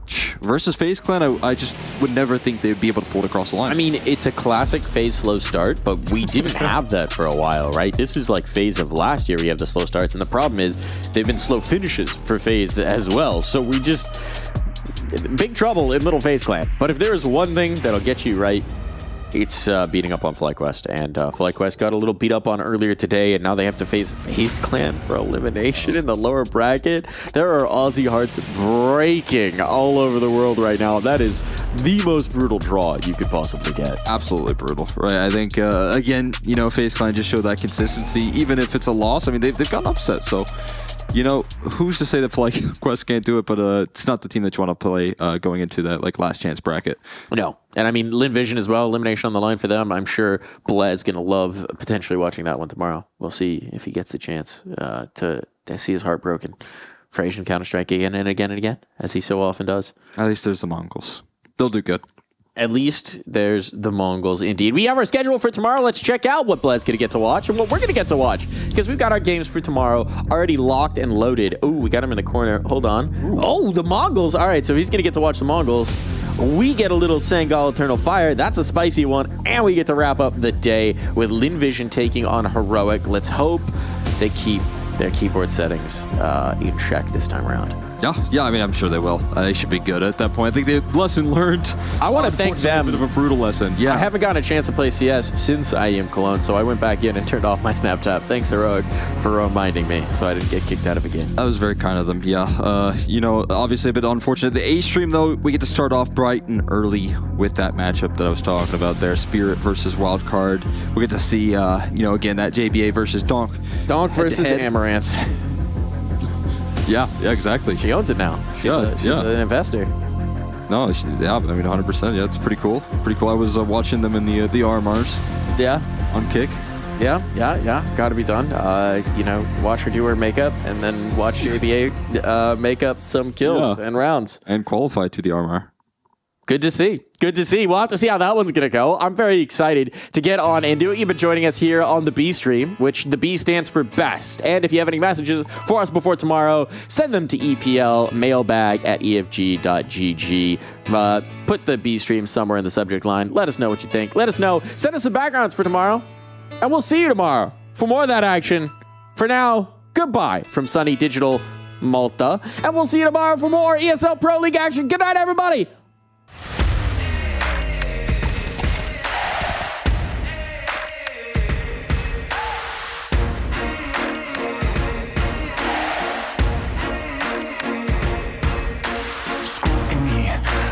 Twisting up the truth, this ain't new to me. Since the age of 22, I've been using it like it's fuel to level up, like it's champagne in my cup, like there's nothing interrupting my pursuit of dreams. There's a vision in my mind, it's consuming me. Take my confidence combined with opportunity, mix it up with unity, soon to be the greatest of my generation. Operation Victory. Fight or fly, we will stay through the perils we dare not to stray. Spark the match, light the flame. Out of luck, out of sight, dangerous, dynamite. Dynamite! Setting fire to the clouds at the speed of light. Going up, not coming down, screaming. Superman's kryptonite. Blowing up, dynamite. Dynamite! Setting fire to the clouds at the speed of light. Going up, not coming down, screaming. Superman's kryptonite. Blowing up, dynamite.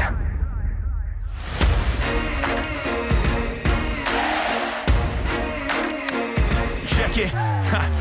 Troubled days, lonely nights, lot of tears, lot of fights. Big dreams met with bigger lies. It ain't what it seems from the outside. On my downfall they pray. Will I surrender or will I betray? Given the trauma that lives in my brain, or use it to fuel up the fire in my veins. I never complain, I boss up and do it. If there's a battle, I fight my way through it. If the wind blows, I thank God that he blew it. Cause what is a blessing depends how you view it. The fruits of my labor are in abundance. Indispensable, I'm not redundant. Incomprehensible the way I've done it. When the struggle pushes me out, I'll shove it. I'll rise above it.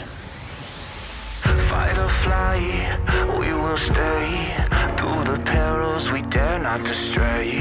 Spark the match, light the flame. Out of luck, out of sight, dangerous, dynamite. Dynamite! Setting fire to the clouds at the speed of light. Going up, not coming down, screaming. Superman's kryptonite. Blowing up, dynamite. Dynamite! Setting fire to the clouds at the speed of light. ESL Pro League Season 20 is brought to you in part by Intel, Acer Predator, DHL, Kadia, Monster Energy, U.S. Air Force, 1xBet, White Market, Gaming Malta, and Logitech G.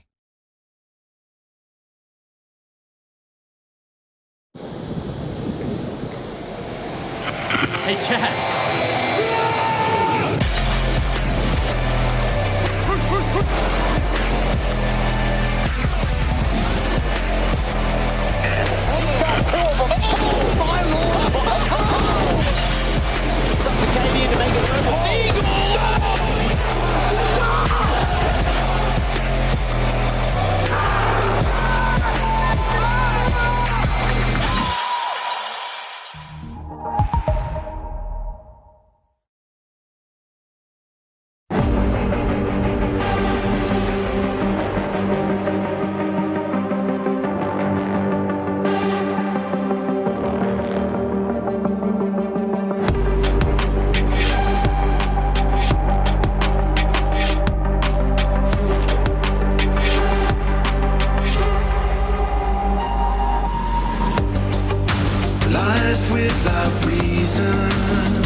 We can change it all. Hey, hey, we can change it all. We can change it all. Hey, hey, we can change it all. We can change it all. This is the moment, chosen for the game. Live for the glory, fighting through the pain, fighting through the pain, through the pain, through the pain, fighting through the pain. We can take it all. Hey, hey, we can take it all. We can take it all. Hey, hey, we can take it all. We can take it all.